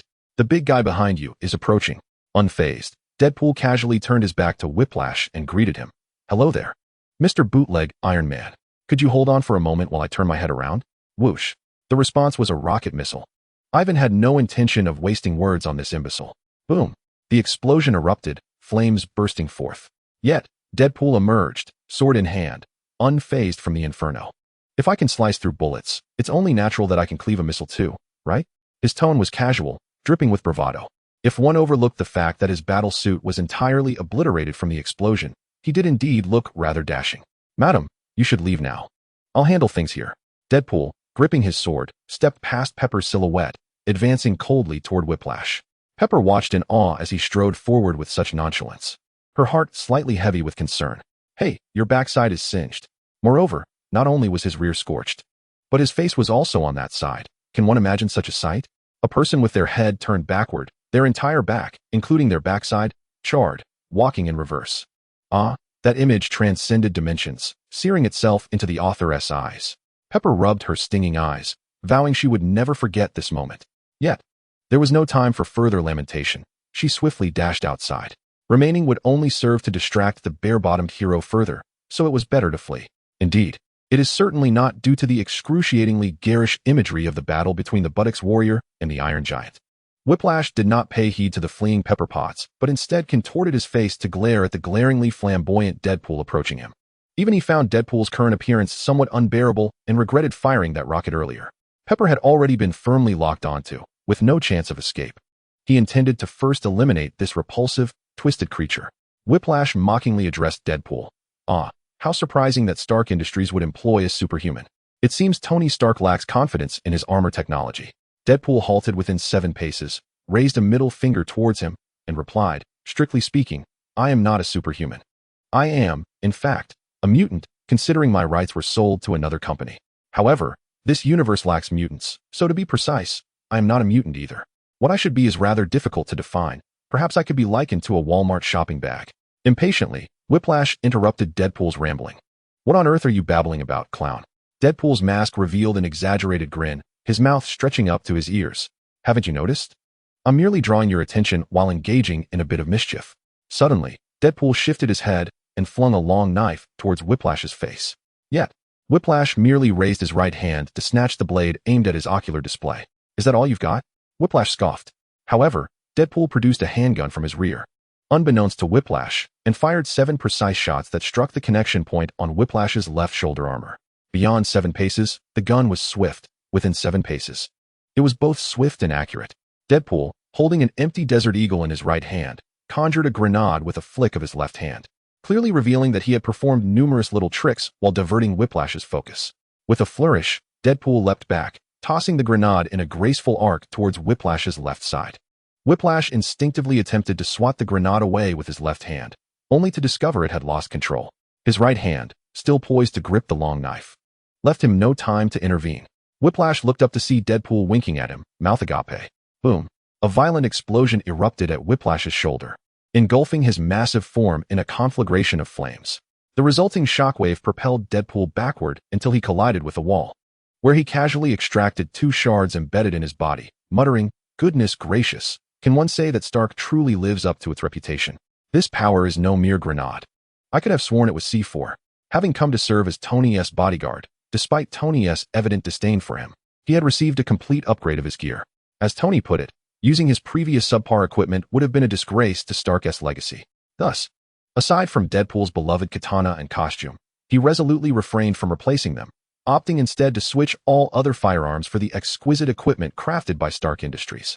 A dull thud resonated from the smoke produced by the explosion, followed by 3 luminous blue beams piercing through the haze, 2 small and 1 large.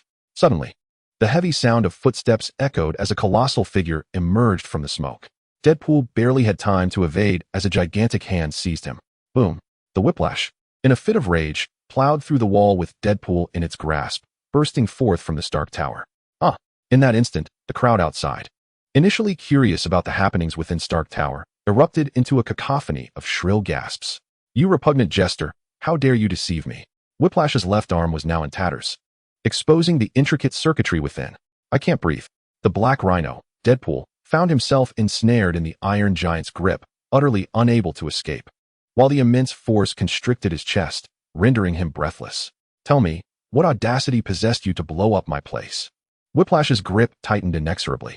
Deadpool's complexion turned a ghastly shade of purple, his tongue lolling out. Yet, he defiantly retaliated, tapping his one free hand against Whiplash's steel forehead. The sound was a crisp duong, delivering naught but 0 damage, a grand gesture. You court death. Whiplash's battered left hand clutched Deadpool's legs, while his right hand seized his upper body, enraged and exerting force. The tearing sound was accompanied by a splatter of blood and organs flying in disarray. The surrounding crowd, previously in a state of confusion, now screamed in terror, with the faint-hearted fainting outright. Whiplash, still unsatisfied, hurled Deadpool's upper body onto the ground. Subsequently, his iron fists, larger than frying pans, rained down upon Deadpool. Bang, bang, bang. Whiplash continued to pummel Deadpool into a quagmire, finally ceasing only when the last of his mech suits lost signal. The 40 mechs he had meticulously crafted over the course of a year had all been decimated in such a short span. Ivan, within the armor, sensed an ominous foreboding. The Stark family appeared to be far more formidable than he had anticipated. Even without their godlike eldest son, they were not to be trifled with. No, he could not allow this to stand.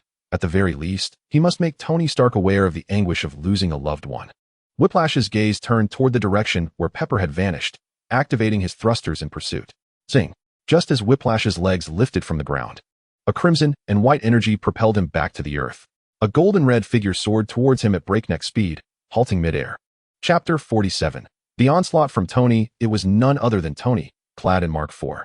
Now, remove your armor and kneel and surrender. A chilling voice emanated from beneath Tony's mask. The expression within the mask mirrored the icy demeanor of its wearer. He was currently in a furious state. As Arno had gone missing due to the assaults from the divine realm, and now someone dared to provoke him further. Did they truly think they could bully him at will? The whiplash rose, his helmet retracting to reveal Ivan's face, a blend of malice and delight. Tony Stark, you have finally arrived. I have awaited your presence for far too long. I have anticipated this day for ages. Today, I shall return everything your father has wrought upon me. Ivan's excitement was palpable, while Tony wore an expression of impatience. Whoever you may be, get out of that armor now. He had no desire to engage in a discussion about familial grievances with this fool. With a surge of energy, his palm cannon glowed with a fierce crimson light, aimed directly at Whiplash. Ivan sneered disdainfully as his helmet closed, a heavy mechanical voice resonating. You think I would surrender to you, armed with that toy-like armor? Two electric whips emerged from Whiplash, crackling with intense energy. Sir, based on calculations, his armor possesses formidable defense capabilities, and his strength far surpasses ours. The 4 Malawian Quatch's armor has little chance of success. Jarvis's analysis echoed in Tony's ears. Another powerful opponent. Was it? Tony's expression remained unchanged. He was no longer the Iron Man who had been utterly powerless against the abomination. With a frigid gaze, he coldly instructed, Jarvis, activate Veronica and deploy the Hulkbuster armor. Understood, sir. Simultaneously, a red satellite belonging to Stark Industries in space launched a pod hurtling towards Earth at breakneck speed. Tony maximized the output of his palm cannon, unleashing 2 beams of red and yellow light towards Whiplash. Yet, his armor was too small, and the cannon could not be overly large. Whiplash's right hand projected a thick shield, effortlessly absorbing Tony's assault with a single hand. With a flick of his other whip, he ensnared Tony, pulling him down from the sky. The towering armor of Whiplash, exceeding 4 meters, endowed him with overwhelming strength. With a mere hand, he grasped Tony, who was propelled by his thrusters, and drew him towards himself. Is that all you can muster? How utterly disappointing, Tony Stark. In the face of Whiplash's taunts and the continuous alerts of damage to his armor, Tony remained unfazed.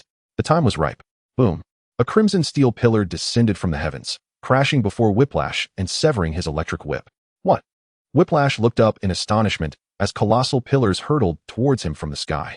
Boom, boom, boom, boom, boom. 6 pillars, including the one that had just cut his whip, stood imposing around him. Sensing impending doom, he attempted to activate his thrusters to escape, but before he could react, the 6 pillars expanded their metal panels, crackling with electricity, swiftly coalescing into an impenetrable metallic cage that ensnared him within. Whiplash was plunged into darkness, followed by an even greater surge of rage. A radiant crimson and golden glow shimmered upon his chest, gathering strength continuously. A deep, resonating hum emanated from the metallic cage. With a thunderous roar, a robust beam of light shattered a large opening in the metal confinement.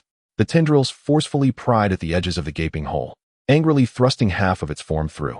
Enough. Stark, this cannot hold me. I never intended to confine you, Tony replied nonchalantly. As a myriad of red and gold components flew from the hovering pod above him, they assembled seamlessly onto his figure. By the time the tendrils fully emerged from the cage, Tony had undergone a remarkable transformation. Towering over 4 meters, he surpassed even his own armor in height, his physique more imposing than that of his suit. As the final steel mask sealed into place, not even 2 layers of armor could shield Tony's frigid gaze. Now, the battle of equals commences. But was it truly equal? No, it was a massacre. With a resounding boom, Tony's armor was crafted to surpass the strength of the Hulk. Even without genuinely exceeding Hulk's power, he was far beyond the reach of the tendrils.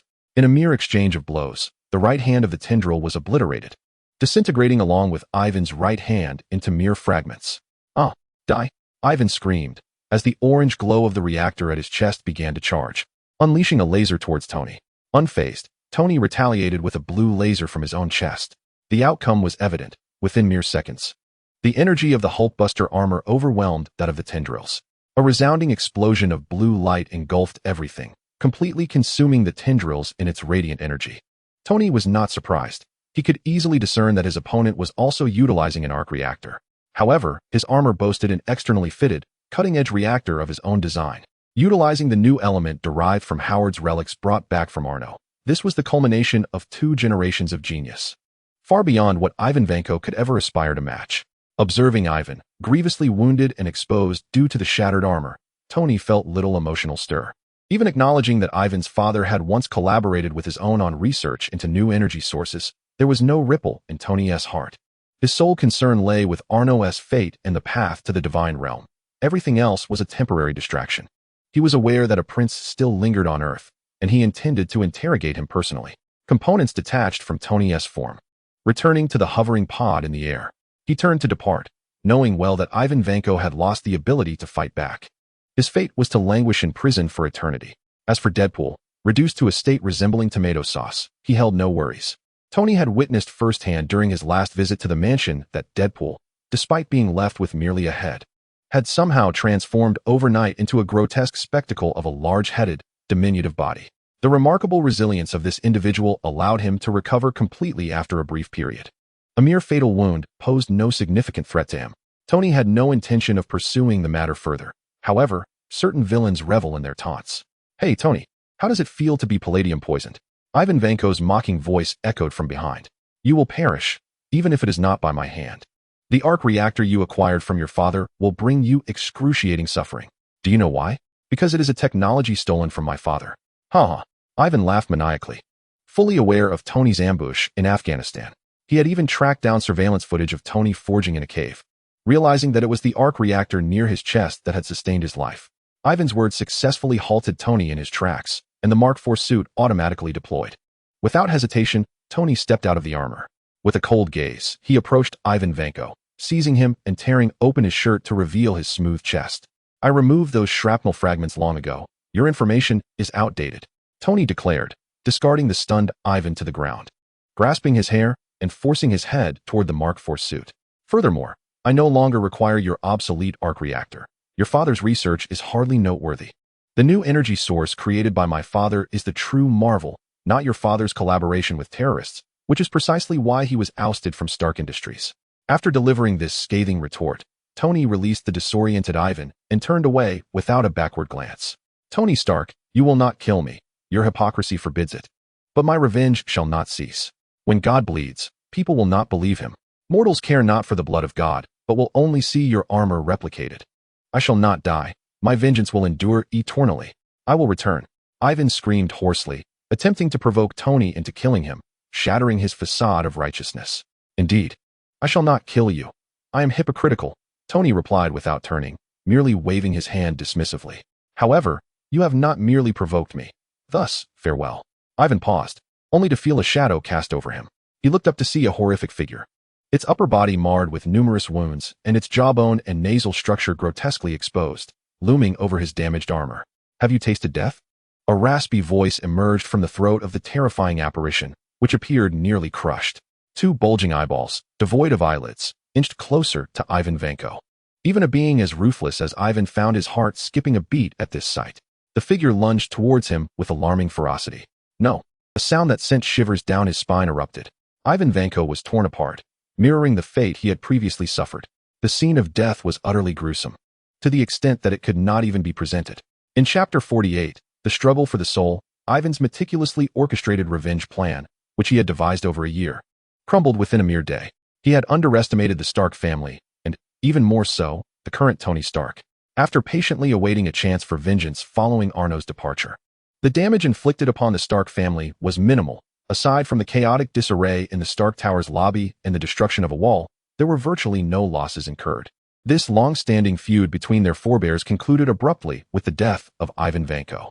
Meanwhile, Tony was preoccupied with searching for Thor's whereabouts, intent on extracting the means to access the realm of the gods from him. On the other hand, Arno was left speechless as he regarded Odin.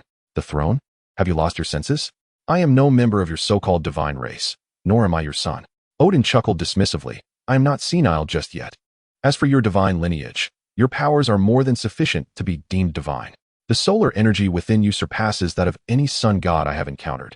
You may not be of divine blood, yet you have transcended it. Furthermore, who decreed that the throne of Asgard must be inherited solely by my son? I am the All-Father, and I can designate anyone I wish as king."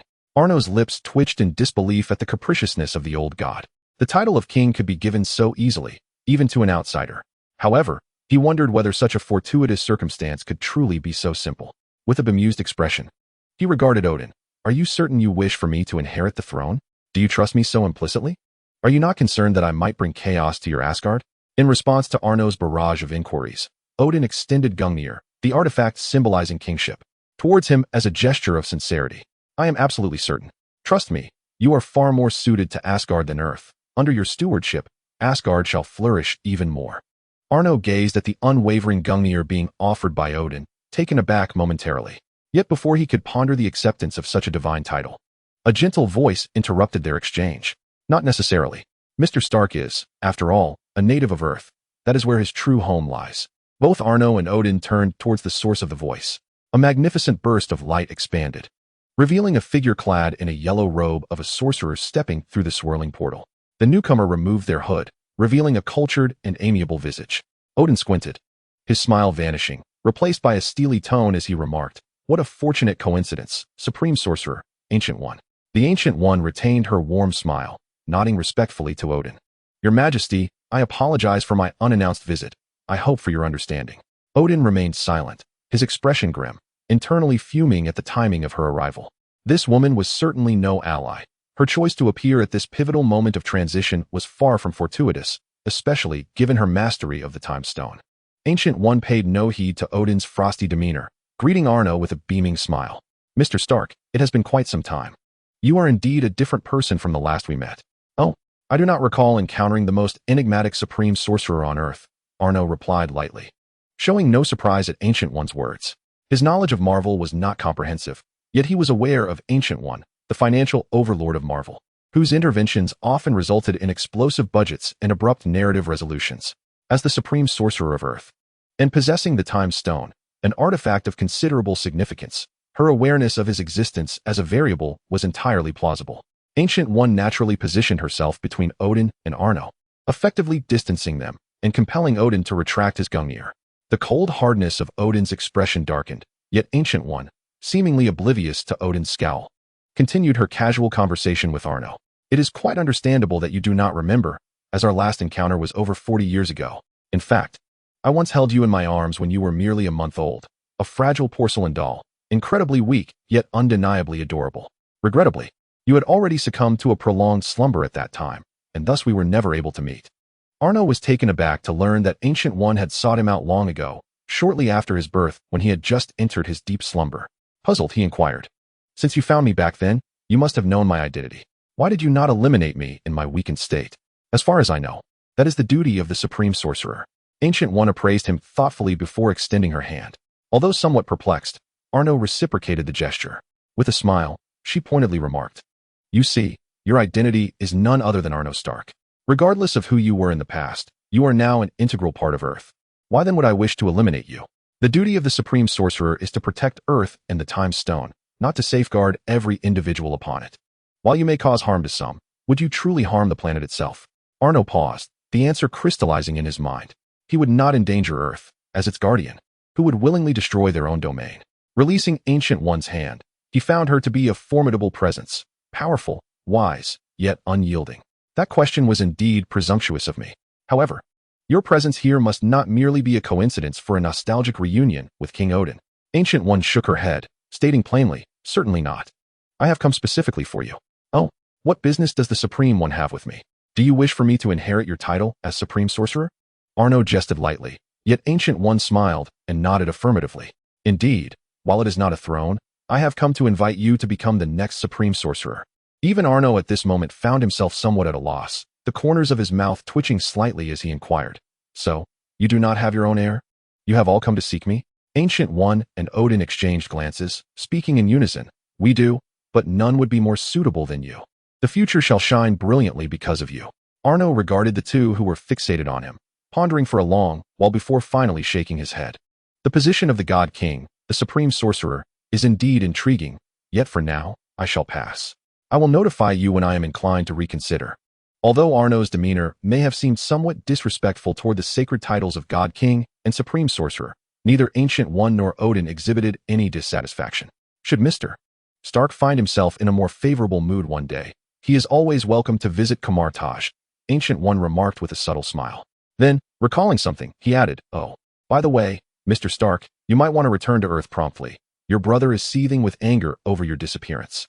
He is currently planning to confront our prince and demand the location of the divine realm to settle accounts with someone."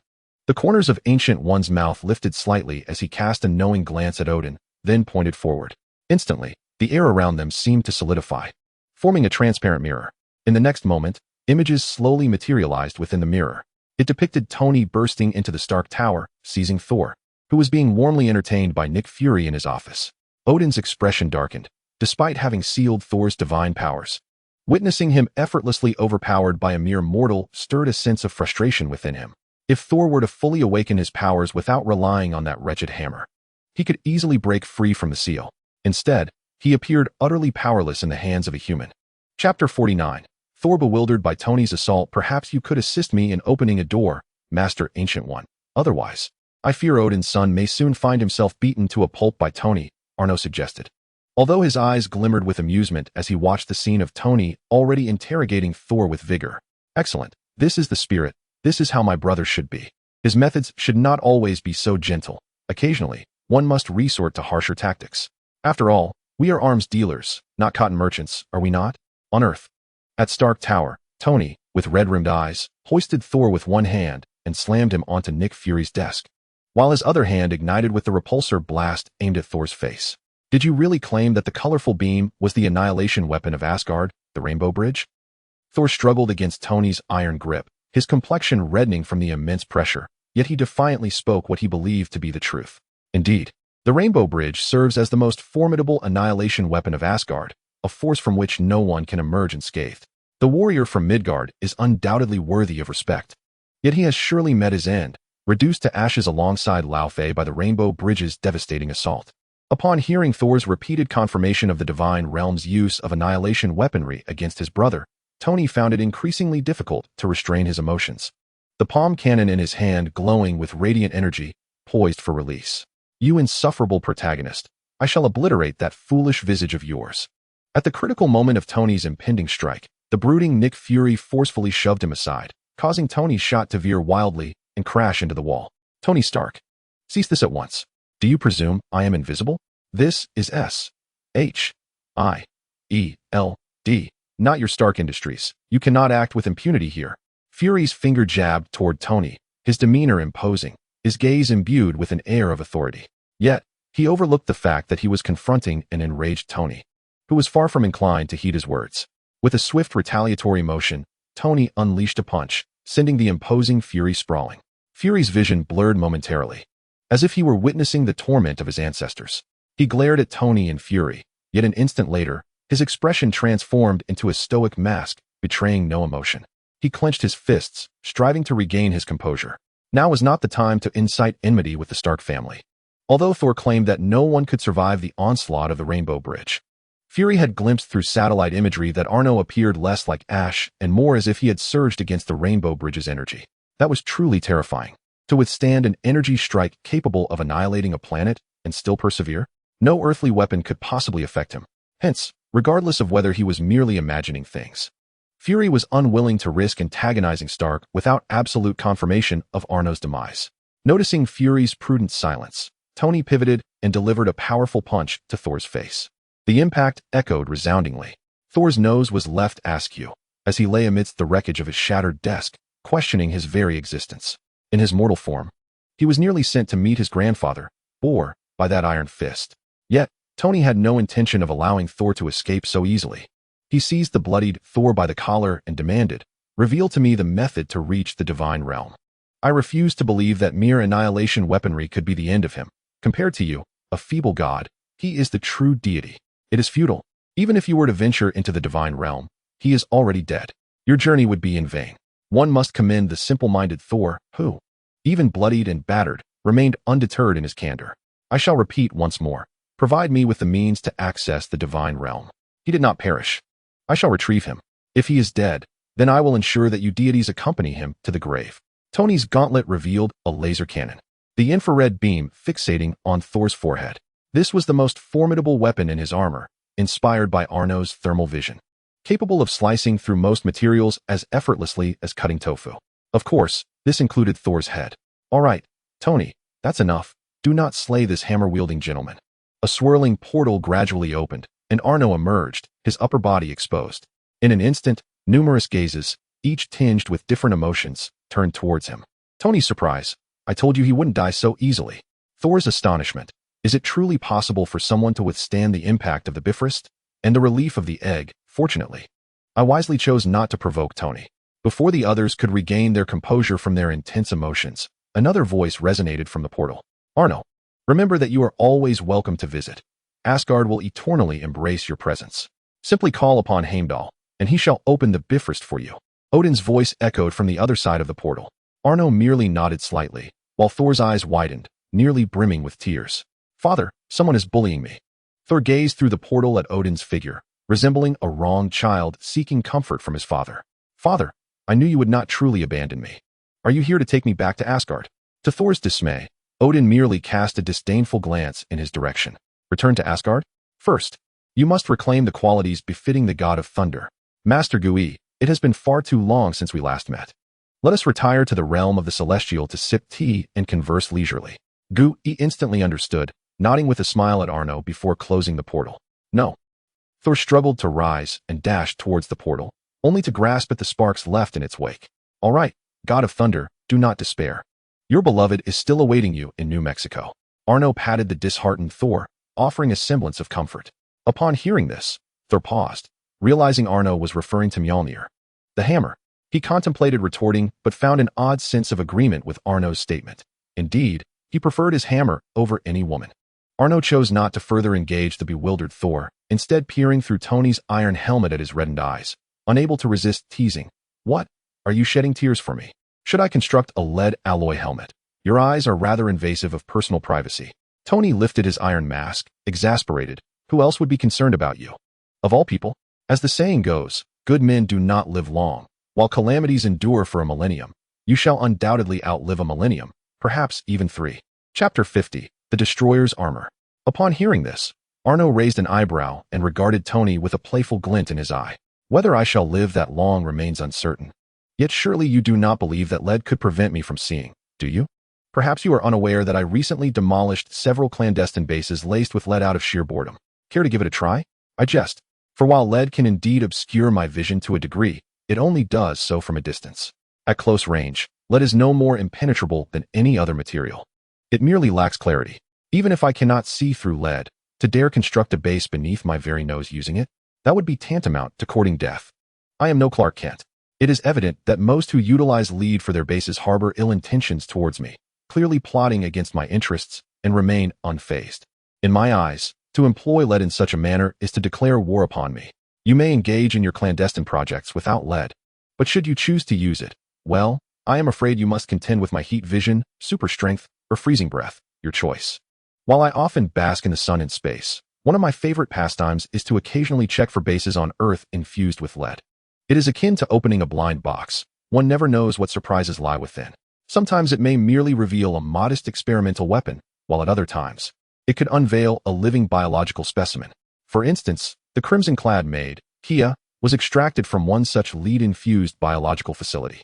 Without exception, for every base I have obliterated, there are now scarcely any new ones daring to employ lead. But I digress. That was merely a jest, and such endeavors are not without peril. Tony cleared his throat awkwardly, relaxing as he suddenly recalled the whip-like figure he encountered today. There is another matter. Today, an old grievance related to Howard found its way to me. This individual employed resources from Hammer Industries to construct numerous mechs that assaulted my villa and your estate. Fortunately, before any significant damage could be inflicted, Hulk and your estate's personnel resolved the situation. That individual is likely dead at the hands of that repugnant psychopath you sent my way. Moreover, he has nearly eradicated the leadership of Hammer Industries, and we believe it prudent to employ certain measures to directly acquire the company, which should yield considerable profit. Arno nodded nonchalantly. To him, these matters were trifles. With Kia, the Abomination, Wanda, and others present at the estate, even in his absence, it would not be easy for anyone to bully them. As for acquiring Hammer Industries, he held little interest. After all, wealth bore no allure for him. It was merely a string of digits. Even without the Stark name, he could summon countless individuals eager to present him with riches should he desire.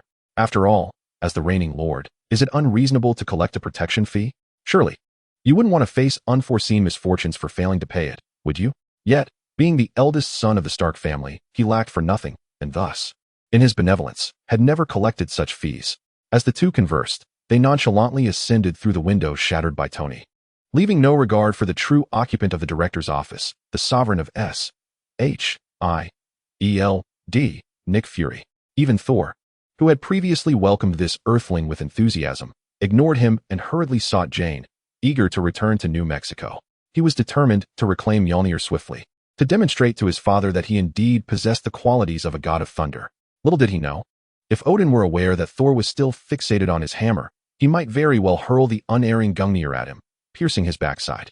Soon, the director's office was left in solitude, with only Nick Fury remaining. His hand tightened around the communicator in his pocket, his expression shifting constantly. It felt as if his office had transformed into a bustling marketplace, with anyone able to intrude, and not a single person respecting him as the proprietor. All of this stemmed from his inadequacy of power. In the eyes of the Divine and the Stark family, he was deemed unworthy. Without power, there could be no respect. If he were to summon her back, surely his strength would command attention. After much internal struggle, Nick Fury ultimately relinquished his grip on the communicator, opting instead to retrieve a document. It was not yet the opportune moment to call her back. However, with rising disdain, he pondered the threats from the divine realm. The frost giants, and the increasingly alarming supernatural disasters that had begun to plague Earth since Tony Stark declared himself Iron Man. Earth could no longer rely solely on an unpredictable superhero. It was time to assemble a specialized team capable of genuinely fighting for humanity. He fixed his intense gaze upon the document in his hand, emblazoned with the bold title, The Avengers Initiative. Meanwhile, unbeknownst to him, Egghead was plotting his own version of the Avengers Initiative. Arno had already parted ways with Tony, who returned to his company to convene with Pepper for a board meeting, initiating plans for a low-cost acquisition of Hammer Industries. Arno, however, had little interest in such matters and made his way back to the estate. Wanda and the other inhabitants of the manor breathed a collective sigh of relief upon seeing Arno descend from the skies. Even though Arno was regarded as an omnipotent deity in their eyes, the sight of the city-sized ice sphere and the kaleidoscopic beam piercing the sky, broadcasted on the news, had ignited their concerns. Indeed, Arno's superhuman presence had made its debut in the public eye. Despite the military's efforts to seal off the area, the press was never short of intrepid reporters willing to risk their lives for a story. These journalists had connections and means to stealthily infiltrate restricted zones for photographs. It was they who, braving the risk of being crushed by the ice sphere, provided the public with a clear first-person perspective. As for how they managed to disseminate their findings without being silenced, it was simply due to the magnitude of the invasion. The government could not conceal the truth. Who would believe that a 100-kilometer ice sphere was mere hail, or that the towering rainbow light was an aurora, dismissed as a natural phenomenon? Moreover, that ice sphere remains in New Mexico. For reasons unknown, it refuses to melt. Even the damage inflicted by missile strikes has proven to be quite limited, and the resultant gaps in the ice are quickly restored by an inexplicable force. This has rendered the American forces incapable of removing the colossal ice sphere, and its presence will soon make the world aware that this invasion event is indeed real. Fortunately, the authorities have ceased to obstruct the major news outlets from disseminating information about the invasion. Thus, the public has come to realize, for the first time, not only the existence of extraterrestrial beings, but also the presence of a superhero on Earth, reminiscent of those depicted in comic books. Upon Arno's arrival, the vibrant hues of the Rainbow Bridge illuminated before him. However, this time, the iridescent lights swiftly vanished, leaving behind only a silver-gray box. Affixed to it was a thoughtful note. This is a compensation for the damage to your clothing caused by the Rainbow Bridge. The material is derived from the destroyer you dismantled, and the attire is controlled by thought. Furthermore, as the destroyer possesses the power of the gods, wearing it will confer certain enhancements, and as long as it is not completely destroyed, it will self-repair. Lastly, do visit Asgard often. You are always welcome here. As is the throne. Odin. After reading the note, Arno opened the box to reveal a singular silver-gray ring. He grasped the ring, assessing its firmness, and confirmed it possessed the same tactile quality as the destroyer, crafted from the divine URU metal, an alloy even more wondrous than vibranium. He slipped the ring onto his right middle finger, and it adjusted perfectly to his skin, neither too tight nor too loose. So much so that one could hardly discern its presence.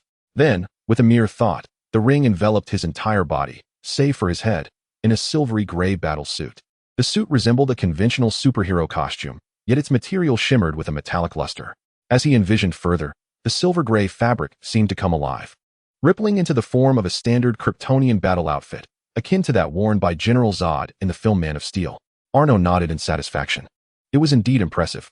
Finally, he prepared to activate the enhancement mode mentioned by Odin. He gestured for those around him to step back. Ascending to a height of approximately 10 meters, he felt it was time to engage the so-called enhancement mode. With a whoosh, a wave of crimson-orange energy erupted from Arno, followed by a dazzling display of fiery light emanating from beneath his silvery gray armor. A surge of intense energy coursed through his body, harmonizing with the solar energy within him. A mere fist clench unleashed a powerful explosion of crimson-orange energy from his palm. Although his innate strength could easily generate such energy blasts, his control prevented any mishaps. This was a clear manifestation of his newfound power. It is intriguing that there has been a remarkable enhancement of approximately 50% in strength. Furthermore, should I amplify the energy output of the battle suit, the augmentation may become even more formidable. Chapter 51, Destruction Mode and Energy Storage. While an increase of 50% may appear modest, the significance lies in the identity of the recipient. This is a 50% boost to Superman's power. One might assert that activating this augmentation mode, more accurately termed destruction mode, could transform it into a nightmare for any adversary possessing equivalent strength. The instantaneous enhancement of 50% in power could enable him to effortlessly suppress his opponent, tipping the scales of victory decidedly in his favor. Moreover, this is merely the initial manifestation of destruction mode. As energy continues to flow, the degree of augmentation will only escalate in its terror. As for the ultimate enhancement potential of destruction mode, Arno has yet to explore it. It is not that he lacks the desire to experiment. Rather, even the mere activation of this initial form of destruction mode causes the crimson-orange radiance emanating from the battle suit to intensify the surrounding temperature to an increasingly scorching degree. It is as though the solar energy he has absorbed over the years is now releasing a searing aura, rendering him akin to a true miniature sun. This transformation renders Arno both radiant and fearsome. The very air surrounding him quivers under the oppressive heat he emits. At present, the elevated temperature emanating from him is so intense that, without exerting any force, merely placing a hand upon another would result in their swift dissolution into vapor. Even at a height of 10 meters, the flora beneath him withers and blackens instantaneously under the influence of this scorching aura. The scorched radius continues to expand, creating an ever-expanding circle of charred earth. The inhabitants of the estate have begun to retreat from his vicinity, while Wanda, clutching a glowing crimson light, has conjured a translucent scarlet shield to protect those nearby. Otherwise, at such elevated temperatures, even without his proximity, the moisture within them would evaporate rapidly, leaving them as desiccated as the flowers and plants beneath his feet. However, judging by Wanda's drenched appearance, it seems she may not endure much longer. Observing this, Arno deactivated destruction mode, allowing the radiant energy beneath his suit to gradually dissipate, restoring the surrounding air to a more temperate state. How fascinating it is to ponder whether this emanating heat constitutes an enhancement of destruction mode or merely a byproduct. While the heat possesses lethal potential, it indiscriminately affects friend and foe alike. Although he can utilize a biofield to contain this searing aura, should he inject excessive energy, causing the power augmentation of the suit to peak, it remains uncertain whether the biofield could still shield against such intense heat. He certainly does not wish to witness his estate vaporizing under an instantaneous surge of temperature. Perhaps it is best to reserve a practical demonstration for the next encounter with a true adversary. Let us await the arrival of the fortunate individual who will face this challenge. Subsequently, he perused the other capabilities of the destruction suit. What is this notion of annihilation beams, magical resistance, physical resistance, enhancements in strength and speed, and the ability to fly? Do not inquire how it was translated. The answer lies within the artifact's inherent manual. Interestingly, it unveiled a fascinating feature of the annihilation suit, the ability to store energy. This suit, upon absorbing its own energy, retains it within its fabric. Subsequently, even if one ceases the continuous infusion of energy, it astonishingly allows the user to access all functionalities of the suit, save for the annihilation mode, without exerting their own power. For instance, enhancements in strength and speed, energy attacks, and magical resistance can all be utilized until the energy is entirely depleted. One might ponder, possessing superhuman strength, what significance does the suit's energy storage hold? The significance lies in the fact that, should kryptonite truly exist in this world and be effective against him, he could still wield the power of the Annihilator suit even after losing his superhuman abilities. Imagine the adversary, having labored tirelessly to approach Arno and unleash a lethal kryptonite attack. In the very next moment, Arno seizes the kryptonite from their grasp and crushes it effortlessly. Consider the emotions of the opponent in that scenario. Good news, kryptonite is effective. Bad news, it is ineffective against the suit. Though the suit's strength diminishes significantly without his continuous energy infusion, as the source of its power remains Arno himself, it serves merely as a supplementary tool. Akin to a red buff, it provides a synergistic effect where 1 + 1 exceeds 2. Nevertheless, even in such circumstances, should he refrain from using his own power, the strength conferred by the suit alone would still approximate that of a typical Hulk. He retains the ability to fly, remains agile, and the Annihilator's annihilation beam is preserved, granting him a means of ranged attack. Furthermore, after being reforged by Odin, the Annihilation suit's energy beams are no longer confined to emanating from the face. They can be unleashed from the hands, feet, or any part of the suit at will. If one desires, an eruption of annihilation energy can be released from the entire body, though this would significantly deplete the suit's energy reserves. Of course, with all these advantages, the suit does possess drawbacks. It lacks the automatic combat functionality of the Annihilator, transforming into a purely conventional suit rather than the previously integrated Armor Guardian.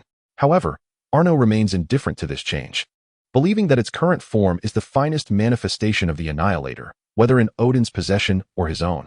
The form of the Annihilation suit is forever mightier than that of the Annihilator, for true strength transcends mere external artifacts. It resides fundamentally within their very essence. In summary, Arno is immensely satisfied with this suit, deeming it the finest gift he has ever received in his lifetime. In light of this matter, I shall not hold Loki accountable for the devastation wrought upon my earth. Ah, how magnanimous I am. Asgard, the celestial palace. Within the opulent hall, the Ancient One and Odin sit opposite one another at a long table. Before each of them rests a cup of tea, filled to a little over half. At the center of the table stands a vast, illusory mirror. The Ancient One gazes into the mirror, where Arno, clad in the formidable destroyer armor, smiles with an innocence that stirs the surface of her tea. How generous of His Majesty Odin to so easily bestow the destroyer armor, infused with the power of the gods, upon Arno. Although her tone remains composed, the gentle smile that once adorned her face has vanished. In stark contrast, Odin beams with a brilliant smile, his mood seemingly reversed from the earlier moment when the Ancient One had thwarted his transfer of the throne. Ah, I am aging, and my time has passed. It is better to leave it for a more worthy successor, he muses. The Ancient One lifts her cup, observing a solitary emerald tea leaf slowly sinking into the liquid as she remarks coolly, the destroyer is one of the legacies of the God King.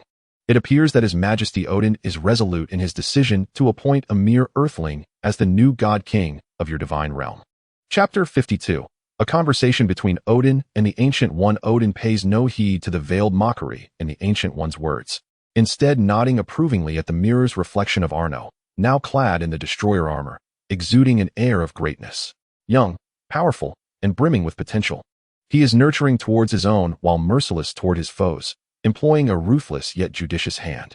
Most importantly, he possesses a commanding presence reminiscent of Odin's own youth, a veritable embodiment of the Divine King's sacred form. The more Odin observes, the more his satisfaction grows, until he finally senses the frigid aura emanating from the Ancient One, at which point he tempers his smile. With a sigh, he thoughtfully intones, Supreme Ancient One, we are, in truth, vying for the same thing, are we not? From the moment he arrived, not only our fates, but the destiny of this universe has been irrevocably intertwined with his. He represents both the present and the future. He has now fully shed his constraints, and in time, he will undoubtedly reshape the future. Wherever he stands, opportunities will surely flourish. I must contend for him, and you must as well. Upon concluding, Odin rises, his gaze piercing as he regards the Ancient One. The imposing presence of the God King makes the very air around them tremble. Unperturbed, the Ancient One maintains her composure, her cup of tea undisturbed. As she delicately lifts the emerald tea leaf that sinks slowly to the bottom and places it upon the table, speaking softly. You wish for him to inherit the throne of the God King, and we both understand that it is not merely because he can avert the twilight of the gods. For the so-called twilight has already lost its potency since his arrival. Thus, whether he ascends to the throne is of little consequence. What His Majesty truly desires likely extends beyond the mere matter of the twilight. Odin retracts his divine aura, reseating himself, appearing once more as the affable elder. I am eager to hear more, he replies. Ancient One raised his teacup and took a sip, leaving the 5/10 filled cup with but 3/10 remaining. Firstly, there is no doubt that his ascension to godhood and the foretold twilight of the gods shall not come to pass.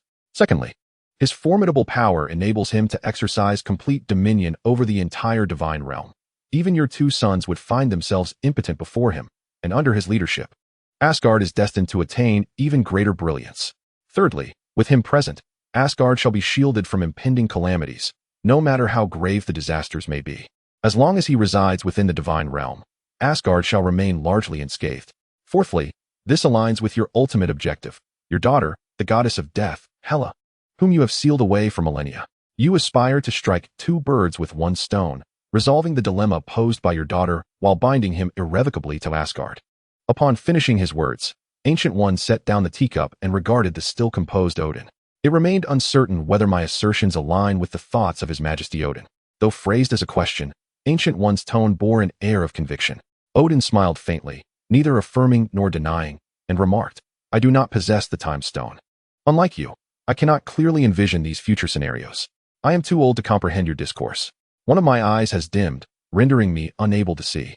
All I know is that by keeping him in Asgard and integrating him into our realm, the future can indeed be a splendid one. Did you not perceive this thread of destiny within time?" Gazing at Odin, who appeared as a decrepit rogue, the dark mark upon Ancient One's forehead flickered, and her expression turned grave. Firstly, time is not omnipotent. Not all matters will resolve themselves with the passage of the correct moments, and I cannot perpetually monitor the timeline. The more one manipulates time, the more fiercely it retaliates. The mightier the being, the less predictable the future becomes, as exemplified by Arno. Observing this, Odin ceased his playful demeanor and adopted a serious countenance. He had no desire to engage in conflict with this woman within Asgard, despite her gentle appearance. Her true strength could unleash widespread devastation. With a subtle gesture, Odin lifted his hand, drawing the tea leaves that Ancient One had placed on the table into his grasp, subsequently dividing them in twain. In truth, we need not bicker endlessly over his claim. With his innate talent and potential, he could ascend to the throne of godhood while simultaneously inheriting your esteemed position as the Sorcerer Supreme. In such a scenario, both you and I could depart in peace. Could we not? Ancient One narrowed her eyes, the mark on her forehead fading from view. Such a straightforward solution was not beyond her contemplation. Yet, akin to Odin's initial omission of this approach, who would willingly share that which they hold dear. The attitude toward a single job starkly contrasts that toward two. With one may invest their utmost care, but with two, such diligence may wane. After all, should one falter in one role, another remains, does it not? Nevertheless, at this juncture, Arno is already entwined with the divine realm. She found herself unable to intervene, resigning to the natural course of events. Alas, no matter how fervently we debate until dusk falls, we must ultimately heed his own perspective. Let us await the passage of time to reveal the answers. Upon hearing this, Odin displayed a flicker of concern. Yet, I cannot ascertain whether he will be ensnared in the temporal prison as were those others before him. After a moment of silence, Ancient One gently caressed the eye of Agamotto hanging at her chest, subtly shaking her head. Those who are brought forth by time cannot be shackled by it. From the moment of his existence, he was bestowed with profound significance by time. He is not a harbinger of destruction, but rather a redeemer. Odin's heart, once tumultuous, finally found solace after absorbing Ancient One's words. Ancient One took another sip of tea, the cup now holding but the last remnants. After a prolonged contemplation, Odin lifted his gaze, complex emotions swirling within as he addressed Ancient One. My final inquiry, might the esteemed Ancient One enlighten me? Ancient One merely regarded Odin in silence, awaiting the unspoken questions that lingered in their shared understanding. The surrounding space seemed to solidify. No, it was not merely an illusion. They had indeed entered the mirrored realm. With no incantation, Ancient One had activated the mirror space, and apart from subtle variations, the environment mirrored reality. The surrounding space was thoroughly sealed, impervious to any intrusion. Unperturbed by this, Odin fixated on Ancient One, articulating the question he had buried deep within for over 40 years. Was it he who brought Arno? A ripple flickered in Ancient One's calm gaze. She refrained from answering, instead finishing the last sip of tea. After exchanging a glance with Odin, she cradled the eye of Agamotto before her. In an instant, the eye opened, a verdant luminescence radiating forth, as if time were reversing, retracing its steps back to the very moment they had taken their seats. Within the opulent hall, Ancient One and Odin faced one another. A maid approached, bearing a teapot and cups, and poured 2 steaming cups of tea upon the empty expanse of the long table before respectfully retreating. Ancient One gently pushed aside her nearly full teacup, rising with an impassive expression. Your Majesty Odin, I shall forego tea today. Earth requires my vigilance for the time being. I bid you farewell. Indeed, esteemed Ancient One, if you have matters to attend to, we shall share tea another time if fate permits. Odin and Ancient One exchanged a final glance, devoid of discernible emotion. Shortly thereafter, a portal materialized behind Ancient One, enveloping her. As the sparks dissipated, she had vanished. Odin remained fixed on the spot where she had disappeared for an extended period, his single eye revealing a tapestry of complex emotions: relief, pride, sorrow, and guilt. Chapter 53, The God King Loki. Loki, the deity seated regally upon his throne, surveyed the multitude of his subjects bowing in reverence below, his countenance suffused with haughtiness. Behind him, the towering statue of Loki, 100 meters high, stands resolutely in the most prosperous part of this planet. This realm belongs to him. He is the sole deity here. Indeed, Loki did not perish when he fell into the chaotic currents of space. Instead, he was swept away to an indigenous planet. This planet is modest in size, with a native population of merely around 1 million. Moreover, they have yet to enter an age of technology, living in a rather primitive manner, which renders them fervently devoted to their beliefs. Originally, this planet was under the dominion of a god. However, upon discovering that this so-called deity was nothing more than a charlatan, glowing hands, and a slightly robust physique aside, utterly inept and merely oppressing his followers, Loki could not help but chuckle. As a member of the warrior race of Asgard, he holds a deep disdain for such false gods who exploit their divine status to extort their believers unilaterally. This impostor not only demanded tribute, but also regarded his followers as mere insects, subjecting them to humiliation and violence at will. Such a grotesque figure was beneath the scorn of even Loki, the god of trickery. Although he once viewed mortals as insignificant, his perspective shifted after a profound encounter with one of them.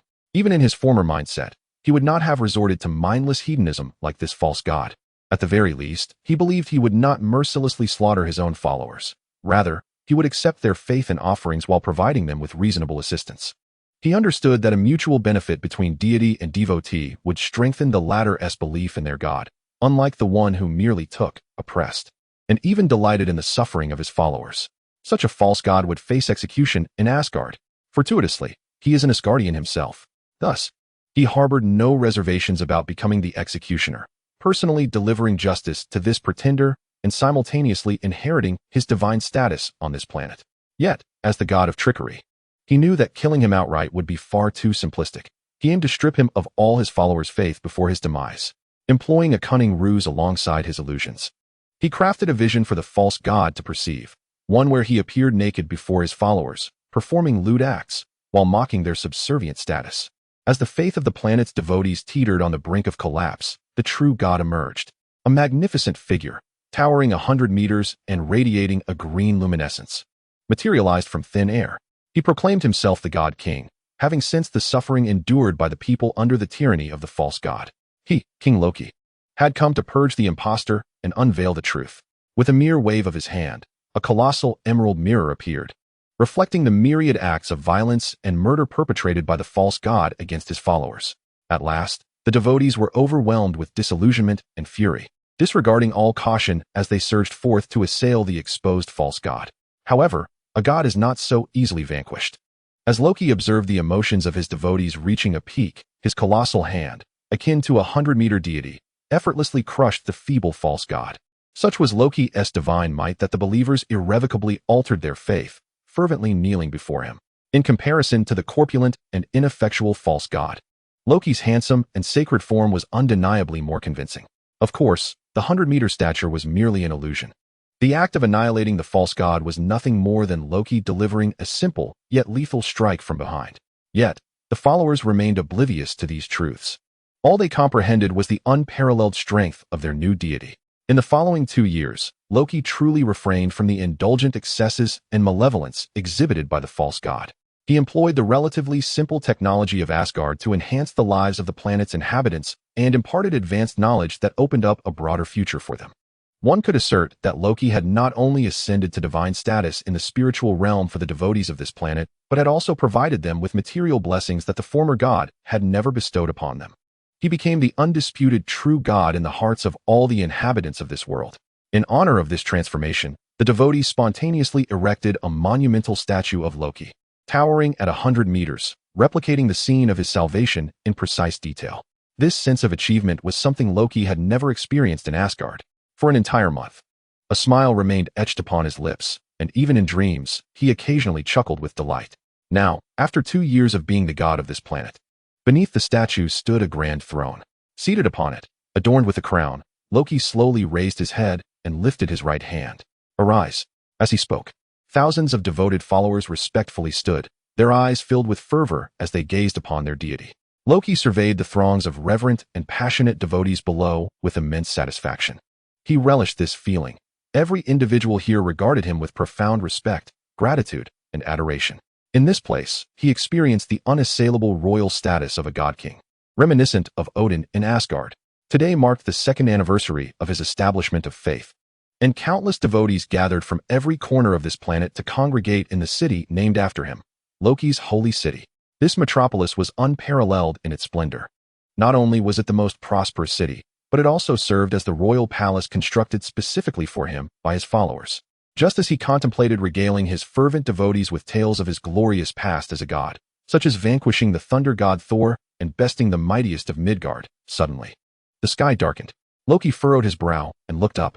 Who dared disturb the divine king's eloquence at such a moment? However, in the next instant, a chill gripped his heart. A colossal warship, obscuring the sun, descended slowly from the clouds. Loki's expression shifted to one of foreboding. This was undeniably not a harbinger of good tidings.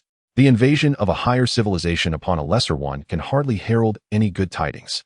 A radiant column of blue light descended from the colossal warship, illuminating the vast expanse of the central plaza. 6 figures emerged languidly from the portal, and the foremost among them, a towering figure clad in dark golden armor and wielding dual blades, surveyed the surroundings before his gaze settled upon Loki. The mere glance cast in his direction instilled a profound sense of oppression within Loki. In that moment, Loki discerned the identity of the visitor, and his heart plummeted to despair. As the erudite second prince of Asgard, he could not possibly be unfamiliar with the notorious presence before him, the infamous butcher of worlds within the cosmos, the mad titan, Thanos, or, as he is more commonly known, the being named Infinity. The 5 individuals flanking him were likely his infamous executioners, the Black Order, each one a formidable force in their own right. Among them was the General of the Deathblade, Thanos' most valued warrior, rumored to have his soul entwined with his unparalleled weapon as long as the blade endures. So too does he. The Dark Star, the General's wife, a master of combat and a universally feared assassin. Ebony Maw, a master of telekinesis, a strategist of Thanos' legion, renowned for his unmatched intellect and prowess. Black Dwarf, a hulking brute endowed with immense strength, serving as the reaper of foes within Thanos' ranks, brutish yet simplistic in thought, making him an easier adversary. Lastly, there was Supergiant, the most enigmatic member of Thanos' entourage, about whom Loki knew little, save for whispers of her powers being linked to the mind. Yet, this knowledge afforded him no respite from the predicament he faced. The forces of Thanos were far beyond his capacity to confront. He could flee, yet his devoted followers would suffer the consequences. Over the course of 2 years, he had forged profound bonds with these unwavering believers. Moreover, a true deity would never forsake their followers. This was his planet. He was its god. He would not permit anyone to wreak havoc upon his realm. In that instant, Loki comprehended why Odin had persistently opposed war, desiring only to safeguard Asgard. Odin sought to prevent further bloodshed among his people, just as he did not wish for his followers to be harmed in this moment. With resolute eyes, Loki rose from his throne, transforming into a towering giant of 100 meters, gradually advancing toward Thanos and his retinue. Thanos, this is my planet. I demand that you vacate it at once. As his colossal form emerged, the chaos that had enveloped his followers, spurred by the arrival of the immense warship and Thanos, was swiftly quelled. Their fervent gazes followed Loki's stride, encircling Thanos and his companions with unwavering zeal. However, in the face of a 100-meter behemoth and tens of thousands of devoted followers, Thanos exhibited no trace of fear. His gaze remained indifferent, and he approached Loki with an air of calm composure, occasionally casting a glance at the throng surrounding them, unperturbed, exuding a sense of tranquility and impartiality. It seems as though he was not surrounded by tens of thousands, but rather he encircled them. In his perception, everyone, including the towering giant Loki, was indistinguishable. There was no difference in his eyes. Thanos approached Loki, placing the double-edged blade of tyranny before him, his gaze fixed steadily upon Loki's true form concealed beneath the illusion. With a calm demeanor, he spoke. Wherever I go, half of all living beings must perish. For only in this way can the other half thrive better than before. As a king, do you understand? Half of the population. Does that not mean half of your followers must be slain? Loki's agitation was evident. Thanos, do you know who I am? Loki exclaimed. I am the son of Odin. Before Loki could finish, Thanos interrupted. The second prince of Asgard, Loki Odinson. I certainly know. Ignoring Loki's astonished expression, Thanos cast a disappointed glance at him and continued. It is precisely because you are the second prince of Asgard that I did not immediately transform this planet into a better place, choosing instead to heed your counsel. However, I now believe that it is unnecessary. In every aspect, you fall far short of your father Odin. Loki's complexion darkened further.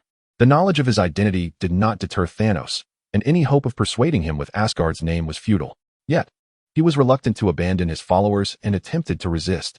Since you know of my father, you must also understand that he is not one to be trifled with. Are you not afraid of retribution from Asgard, from the Allfather himself? Thanos smiled faintly, feeling increasingly disillusioned with this offspring of Odin as he silently withdrew the double-edged blade from the ground. I am well aware of Odin's formidable nature. I have never set foot in the Nine Realms. In a certain sense, he is more suited to the task I am currently undertaking than I am. Yet, regrettably, Thanos' tone was laced with admiration, unabashedly revealing his trepidation for Odin. After all, this man had once been a model for him, waging war across the cosmos to collect the Infinity Stones. He had slain as many as himself. In a sense, Odin shared similar ambitions with Thanos, employing far more ruthless methods than his current half-measures. It was a pity that, for reasons unknown, Odin had relinquished his quest for the Infinity Stones and chosen to retreat into the confines of the Nine Realms. But that was no longer significant. It was now Thanos' turn to gather the Infinity Stones anew and achieve goals even grander than Odin's. Holding the Blade of Tyranny, Thanos gazed at the dismal-faced Loki beneath the illusion, ruthlessly shattering his last glimmer of hope in Odin's prime. I might have relinquished this planet out of respect for his renown. However, as he ages, he is likely nearing the limits of his divine power. As long as I do not tread upon the Nine Realms, he lacks the energy and time to act against me. Therefore, in consideration of your status as Odin's son, depart. I shall spare your life. With that, Thanos turned away, raising the Blade of Tyranny high.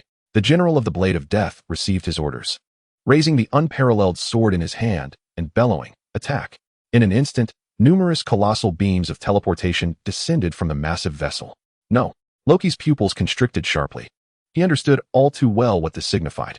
The Cosmic Butcher, with a single strike, claimed half the population. At that moment, Loki could think of nothing else, his mind consumed by the imperative to thwart Thanos. His twin short swords materialized in his hands as he charged towards Thanos, who stood with his back turned. To onlookers, it appeared as though a towering giant was reaching for Thanos with an overwhelming force, reminiscent of a divine retribution. Yet, an illusion is merely an illusion. Thud! A shadow was violently hurled away, crashing into the legs of the 100-meter-tall Loki statue. In the next heartbeat, the statue, emblematic of Loki's absolute status on this planet, collapsed with a resounding crash. Thanos merely cast a disdainful glance at the blood on the tyrant's blades. Out of respect for Odin, I have granted you a chance. But alas, human hearts are eternally insatiable.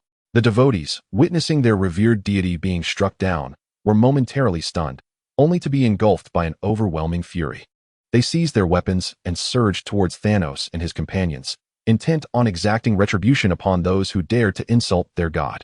Yet, in the face of the throngs of devotees rushing like a tide, Thanos and his allies remained utterly unperturbed. Thanos pointed his double blades at the devotees. Roar, roar, roar. From the massive vessel above, the teleportation portals opened, and countless monstrous beings with grotesque visages charged towards the indigenous forces with a feral roar. The slaughter orchestrated by Thanos had commenced. The genetically modified beasts of Thanos' legion were leagues above the combat capabilities of the planet's natives. Even though Loki had taught them to forge sturdier weapons over the past 2 years, it proved futile.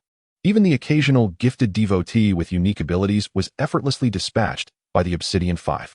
The devotees had no means of resistance. This was an outright massacre. The ranks of the devotees were obliterated at a visible pace by the monstrous horde. From a distance, Loki, enduring excruciating pain as he rose from the rubble, watched this scene with unbridled rage. Rationality urged him to escape immediately, but his emotions insisted he could not abandon them. These were his loyal devotees, the first true followers he had had in 15 centuries as a god. He could not forsake them. To save these slaughtered devotees, There was but one recourse: capture the king to seize the thief. Loki turned his gaze towards Thanos, his figure slowly vanishing. In the midst of the most densely packed circle of devotees, Thanos was akin to a bulldozer, an unstoppable force wherever he tread. His double blades, resembling the scythe of death, reaped countless lives with each swing. Suddenly, countless Lokis wielding spears emerged from all directions, launching their assault from various cunning angles. A normal individual, when confronted with such a barrage of simultaneous assaults, would inevitably find it difficult to withstand the onslaught. Yet, this does not apply to Thanos. A trivial ruse. Thanos scoffed, and with a mere rotation of his double-edged blade, a colossal wave of force obliterated the myriad illusions surrounding him. However, these were not Loki's true form. The genuine Loki descended from the sky, his dagger poised to pierce Thanos' crown. Die! Loki exclaimed, a sinister grin spreading across his face as the blade nearly grazed Thanos' forehead. Just as the dagger was about to penetrate, a massive purple hand grasped his throat. Thanos contemptuously regarded the dagger within arm's reach, tightening his grip around Loki's neck. Why engage in close combat when you, a sorcerer, should be striking from afar? Loki's face turned crimson as he gasped for breath. The immense pressure constricted his throat, rendering him voiceless. Witnessing Loki's peril, the surrounding devotees, undeterred by the monstrous onslaught, charged valiantly towards Thanos in a desperate attempt to rescue their god. Yet, before they could reach him, they abruptly halted, their expressions vacant, before raising their weapons and plunging them into their own chests. In an instant, blood gushed forth as countless followers succumbed to their own blades. Loki's eyes turned crimson as he beheld this horrific scene. The anguish within him eclipsed the physical torment inflicted by Thanos. He weakly extended his hand, yearning to save his people, yet bound by Thanos' unyielding grip, he was powerless to aid the fallen devotees. He could only watch in horror as one by one they perished by their own hands. No, Loki cried out, summoning every ounce of strength to emit a hoarse, desperate utterance. Tears of blood streamed from his eyes as he cast a venomous glare at the hidden behemoth among his followers. It was she, that woman. I shall ensure that you pay in blood for your transgressions. I, Loki, the second prince of Asgard, vow in the name of the gods. Thanos, pleased by Loki's despair, released him, allowing him to collapse to the ground, and revealed his true intention. Do you wish for them to survive? Assist me in reclaiming an item, and they shall live. Loki, with renewed hope igniting within his desolation, lifted his gaze. I will agree to any terms. Just spare them. Thanos, satisfied, helped Loki to his feet, locking eyes with him. Attack Earth and bring me the Tesseract. Chapter 55. The Avengers whose revenge ended before it began Earth. S-H-I-E-L-D, Tesseract Base. Nick Fury surveyed the scene with a grim expression, gazing at the fallen agents strewn across the ground. Hundreds lay incapacitated within the base. While none had perished, Fury's mood was darker than if lives had been lost. For the most critical artifact, the Tesseract, had vanished. Simultaneously missing are Dr. Eric Selvig, who is responsible for researching the Cosmic Cube, and the combat operative Hawkeye, Clint Barton, who is tasked with safeguarding the surveillance of the Cube project. A meticulous investigation of the scene reveals only signs of departure, with no indication of an intrusion. The surveillance footage has been entirely obliterated by an unknown force, leaving no trace of clues aside from the remnants of their departure. Yet, he is acutely aware that his greatest fears have manifested. He understands that this is not a mere internal invasion for theft. Rather, it is a looming threat from beyond the confines of Earth. However, he recalls the Avengers Initiative, meticulously formulated to address such circumstances, and his expression darkens to an almost purplish hue. The Avengers Initiative had already been populated with a complete list of potential candidates. Yet, despite his persistent invitations over the last 2 years, he has failed to secure a single recruit from that list. The initial roster consisted of 6 individuals. The first invitee was the genius scientist, Iron Man, Tony Stark, a figure of both formidable power and intellect. However, upon learning of the invitation, Tony did not even grant him an audience, as he was subtly informed by Pepper Potts that Tony suggested he should purchase more cotton seeds. The second was Bruce Banner, whose intellect could rival that of Stephen Hawking when rational, yet when irrational, he is the strongest being on Earth, aside from Arno. Yet, he too was informed by Pepper that Dr. Banner was content with his current work and life, expressing no desire to engage in covert operations for a spy organization, particularly under the leadership of someone he deemed unworthy. The third was Thor Odinson, the legendary god of thunder and the heir to the throne of Asgard. Though not particularly intellectually gifted, his immense strength rendered him even more powerful than the Hulk in certain respects. Thor candidly informed him that Odin had instructed him to learn the true qualities of a god of thunder from Arno, leaving him no time for what he perceived as childish games, asserting he only collaborates with the strongest individuals in the world, whom he deemed him unworthy to join. As for Odin's rationale for Thor's tutelage under Arno, it stemmed from Thor's fruitless search 2 years prior for a means to restore his godly powers, leading him to seek assistance from Arno Stark, whom he regarded as the most reliable and powerful Midgardian.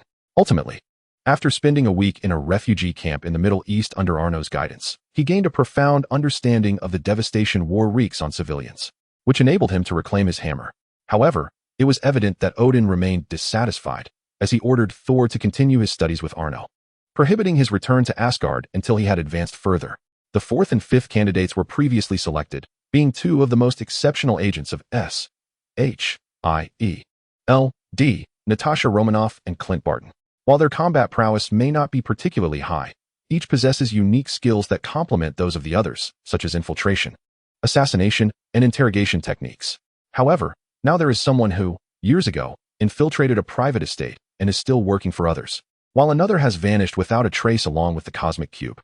Currently, the only individual he has any confidence in from the list is the last one remaining. The 6th person, recently awakened from cryogenic sleep, is none other than Steve Rogers, the renowned Captain America, a national hero and the world's first superhero, and the very captain he had chosen. Yet now, he has failed to recruit a single team member. What use is a captain without a crew?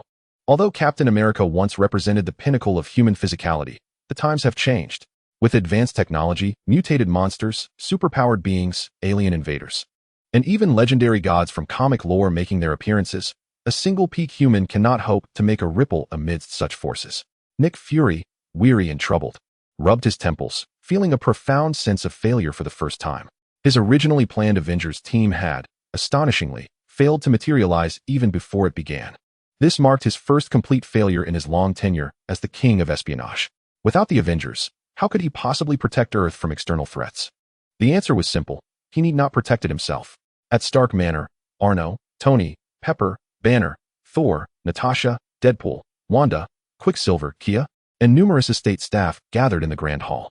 Except for Arno, Banner, Thor, Wanda, and Kia, everyone held a vial filled with a potion that resembled flowing red lava. Everyone, let us begin. Drink this perfect desperation serum, and together we shall evolve, Tony proclaimed, raising the vial in his hand. All present, including the superpowered Deadpool, Quicksilver, and Natasha, whose abilities had been augmented by the Red Room, albeit only 2 or 3 times beyond that of an ordinary human, also lifted their vials of the desperation serum. Indeed, the desperation serum was an upgraded version of the desperation virus. During these 2 years of monotony, Arno recalled a nemesis of Tony's from Iron Man 3, who had successfully developed the desperation virus using Tony's formula. Although he had not watched Iron Man 3 in its entirety, he had seen snippets of the scene where Tony unleashed a dazzling display of iron fireworks worth billions, thus gleaning some knowledge of the plot and recalling the existence of the desperation virus. With a compassionate intent to expedite evolution, he used his superhuman hearing to locate the keyword desperation virus amidst the multitude of voices on Earth. In the process, he also discovered Tony's adversary, Aldrich Killian. While, according to the timeline, Killian should not seek revenge on Tony for a few more years, allowing time for the extravagant fireworks display, Arno was clearly not one to squander opportunities. After all, the funds for Tony's Mark series came from the Stark estate, which could be approximated as his own money. He was also not one to adhere to the notion that one must wait for cause and effect. There was no need to wait for years for Killian's retribution before retaliating. On that very morning, he sought out Killian, and before the lunch hour had even passed, he had completed the banquet arrangements. Moreover, anyone who had been injected with the inferior desperation virus by Killian and had a criminal record was summoned to join him at the feast. Naturally, after persuading Dr. Maya to hand over the formula for the desperation virus, he appropriated it as his private property, or rather, as a trophy. Although the desperation virus is far from perfect and replete with instability, requiring continual administration to maintain its efficacy, its advantages are undeniably evident. Firstly, congratulations are in order, for you will no longer suffer the loss of limbs. A mere knife on the street could no longer claim your life, provided, of course, that you are not unfortunate enough to be stabbed with a knife that explodes. Chapter 56. The individuals consuming the desperation agent. The desperation virus allows for nearly all damaged organs, except for the brain and heart, to undergo self-repair. rendering the regeneration of severed limbs no longer a mere fantasy. Additionally, it significantly enhances physical constitution, comparable to that of Captain America, and its attacks come with a burning effect. If fortune favors you, you may even awaken advanced fire-breathing abilities. For those dwelling in the manor and the ordinary individuals nearby, the desperation virus presents itself as an excellent choice for home and travel. However, for Arno, if the effects were limited to this, it would be utterly insufficient. To him, it appeared as a mere half-finished product. The pros and cons were glaringly apparent. The benefits were life-saving, while the drawbacks were fatal. He sought to provide nothing less than the best. Hence, he employed his often criticized but seldom used super-intellect, which was nearly rusted, to research and improve the desperation virus. He eliminated its instability and drug dependency, while enhancing its capabilities and constitution across the board. Consuming it would no longer pose a risk of self-detonation, nor would one need to regularly administer doses of the desperation virus to stabilize oneself. Although the recovery rate was not drastically accelerated, after all, it had already been quite swift. The upgraded version ensured that fatal injuries to the brain and heart would not lead to immediate death, unless, of course, those organs were utterly pulverized. Otherwise, a gradual recovery was possible. In terms of physical constitution, if the previous version was akin to a Captain America-level strength nearing the pinnacle of human capability, the upgraded version could be likened to a Captain Marvel, surpassing even the peak human condition to some degree, with variations depending on individual circumstances. As for the time he spent on the enhancements, it amounted to an afternoon. He had dealt with Killian and his so-called 10 rings in the morning, and by afternoon, he had refined the desperation virus. As for why it was only now being administered to the others, it was because Tony had reservations and, together with Banner, conducted further research for several months, ensuring that everything was safe before presenting this exquisite dish to the group. Although Arno felt it was unnecessary, who could argue with the fact that Tony was his brother? If he wished to conduct research, so be it, there was no rush. And today marked the first day that the desperation agent, confirmed to be foolproof by Tony and Banner, was to be distributed. Here lies the entirety of the potions. Henceforth, unless a new individual requires them, Tony has no intention of producing this concoction again. In a certain regard, this substance is as perilous as his Iron Man armor. If it were to leak out, the ramifications for society would be monumental. As the crimson potion coursed through their bodies, a vivid red luminescence emanated from the abdomens of all who partook of the desperate remedy, followed by fiery veins sprawling across their forms. Oh, the sensation! It felt as if a wicked flame ignited within, spreading through every fiber of their being. Akin to the exhilarating effects of a potent aphrodisiac, truly delightful.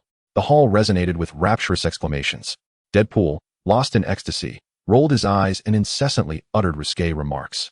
Tony, feeling a warmth in his abdomen, clenched his fists upon hearing Deadpool's lewd banter. Silence, Wade.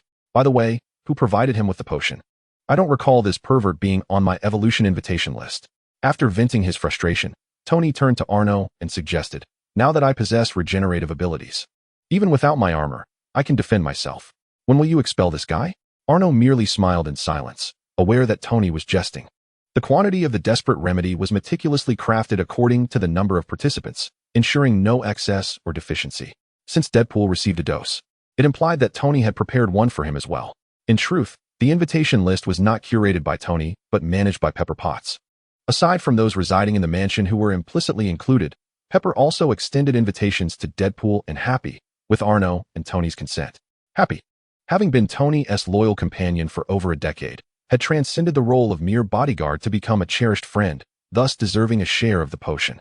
Our poor director, Happy, has not made an appearance since Tony revealed his identity as Iron Man. After a fleeting glimpse, he vanished from the scene. After all, in combat, he pales in comparison to Tony's iron armor, and in terms of bullet resistance, he cannot rival Deadpool's immortality. Thus, he remains at Stark Tower, drawing a generous salary while being a superfluous mascot. However, now, having consumed the desperate remedy, he could proudly declare that he is no longer a useless mascot, but rather a valuable one. As for Deadpool, setting aside the fact that he is practically a resident of the mansion, let us recall the last time he valiantly protected Pepper. Tony would not deprive him of his share, despite the absurdity of his invulnerability. Nevertheless, considering that his head had once been pulverized by a whip, the proud Tony still prepared a dose of the desperate remedy for him. Confronted with Tony's merciless threat of dismissal, Deadpool collapsed to the ground, mimicking the dramatic gestures of a jilted lover in a soap opera, and faux-sobbed towards Tony. Oh, my dear Tony, how your words pierce my heart. We have shared an intimate bond for nearly 4 years, and I have been your steadfast protector, even accompanying you to the bathroom. How can you be so cruel as to cast me aside?"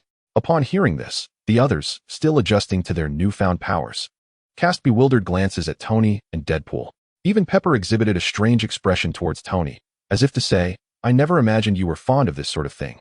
Tony, noticing the peculiar looks, especially from Pepper, the dormant virus within Tony began to flare up once more, and his face became a canvas of seething rage. "Silence. I swear, if you dare approach me while I am in the restroom again, I shall blow your head off and encase your body in cement, sending you to the depths of the sea, where you can converse with fish for eternity." Deadpool, recognizing the fury in Tony's eyes, quickly covered his mouth to avoid the fate of becoming fish food. However, mere seconds later, he exclaimed, "Holy crap! Holy crap! Holy crap!" The others, turning their heads, could not help but look at the frenzied Deadpool, who was now frantically adjusting his mask. "Hey, buddy, what is wrong with you? Can't you stay quiet for even a moment?" Quicksilver, still adapting to the merging of the virus and his super speed, was particularly exasperated by Deadpool's interruption. Yet, in this instance, Deadpool, who could typically engage in conversations ranging from the American presidency to the death of Qin Shi Huang, surprisingly ignored Pietro. He furiously rubbed his face, then drew a long knife from behind him, tearing off his mask. In the reflection of the blade, Wade beheld a visage of astonishing beauty. "Oh my gosh! I can't believe this is real!" Wade exclaimed, leaping with excitement, discarding the knife, and seizing Tony to plant a hearty kiss on his cheek. "I cannot thank you enough, Tony. From this day forth, you are my deity. You've restored my handsome face. Ha ha ha, damn it." Tony struggled away from Wade, frantically wiping his cheek with his sleeve and retrieving the fallen knife, ready to retaliate against Wade. Banner, who was busy recording data, along with Pietro, quickly intervened. "Don't act impulsively, Tony. Rashness is the devil. If you stain the hardwood floor, it will be a hassle to clean. You can deal with him later." Chapter 57. The evolutionary gathering. Oblivious to Tony's murderous intentions, Wade, filled with the thrill of discovery akin to unboxing a surprise gift, eagerly unzipped the back of his suit. Covering his eyes, he peered down through a narrow slit. "Wow, what a surprise. Ha ha ha." Gazing upon his robust and smooth upper body, Wade could hardly contain his laughter, tears welling in his eyes. "Ha, I've done it. I've truly achieved it.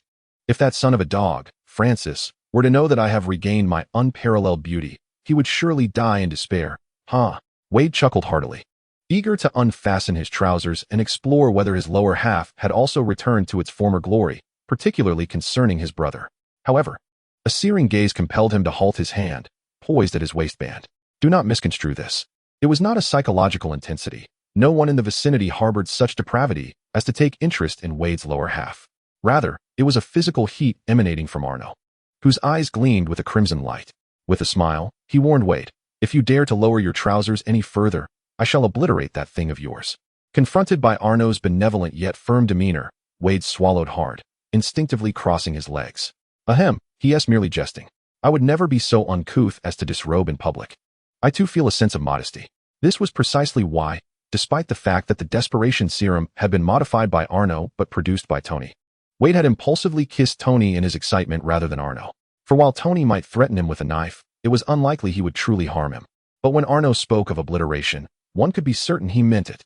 Wade discreetly withdrew his hand, whistling nonchalantly as if nothing had transpired. Witnessing Wade's embarrassment before Arno, Tony's simmering frustration began to dissipate, though he continued to wipe his face with antiseptic wipes that Pepper had provided, pondering whether he should visit a church for some holy water to cleanse himself of this misfortune. Seeing Wade finally quiet down, Arno shifted his focus to the other participants, whose bodies had seamlessly integrated the desperation serum. He nodded in satisfaction.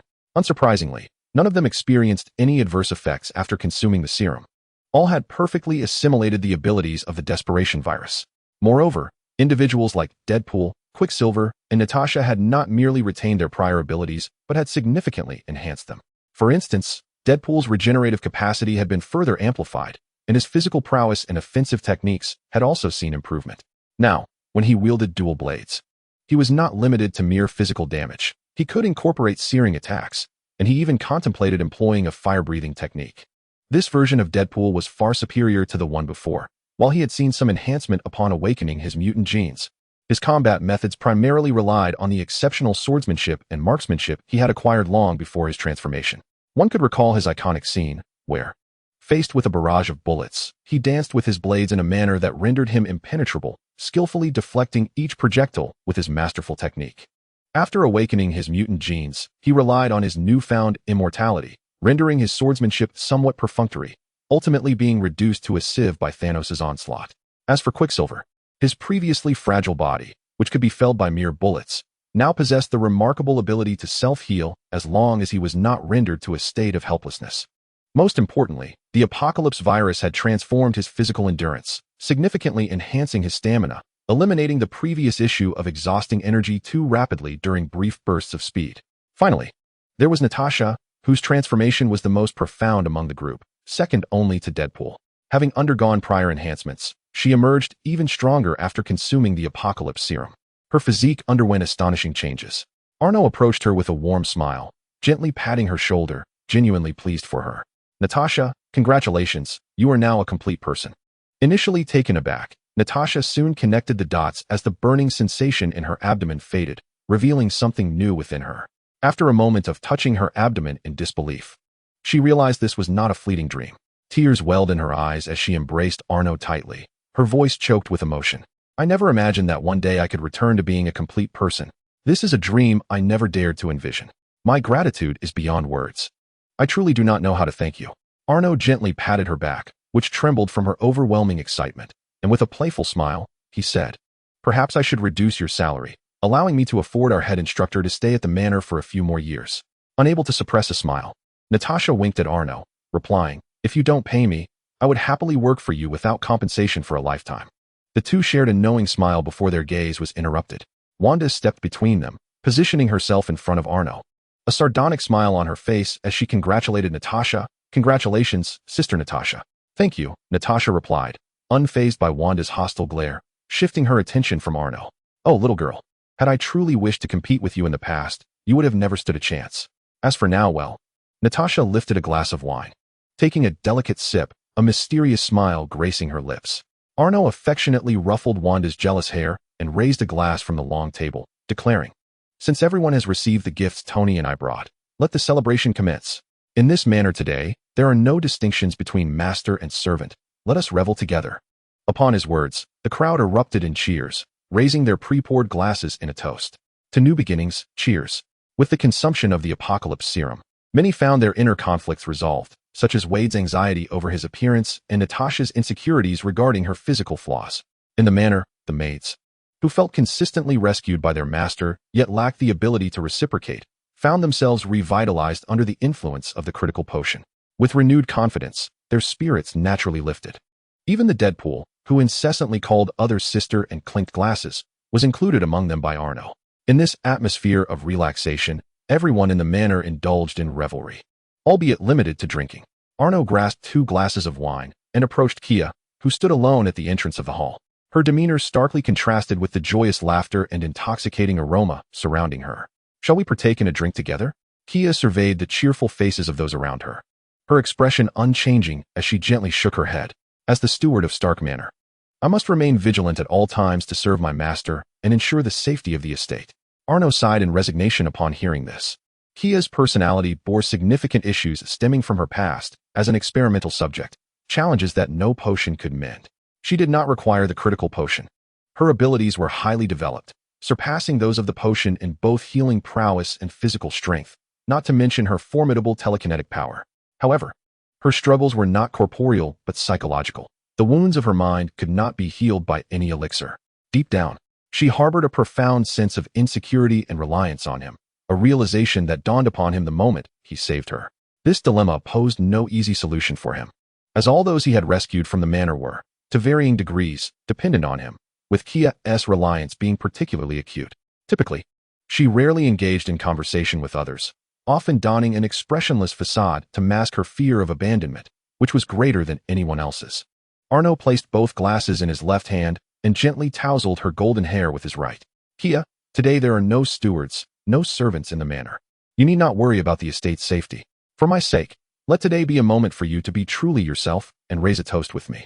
Kia looked into Arno's eyes, which radiated warmth akin to sunlight, and a faint smile graced her lips as she accepted the glass he offered. All right. As the gathering enjoyed their drinks, shared jokes, and engaged in heartfelt conversations amidst this harmonious and vibrant atmosphere. An uninvited guest approached the manor's entrance. Ding dong. The cheerful chime of the doorbell startled Blonsky, the security guard stationed in the entrance booth spanning over 200 square feet. Like Banner, he did not require the powers of the critical potion and had volunteered to guard the door to prevent any unwelcome intrusions during the festivities. And indeed, an unwelcome visitor had arrived. He glanced at the door monitor, where a gleaming bald head appeared on the screen, black and reflecting the sunlight with an almost dazzling glare.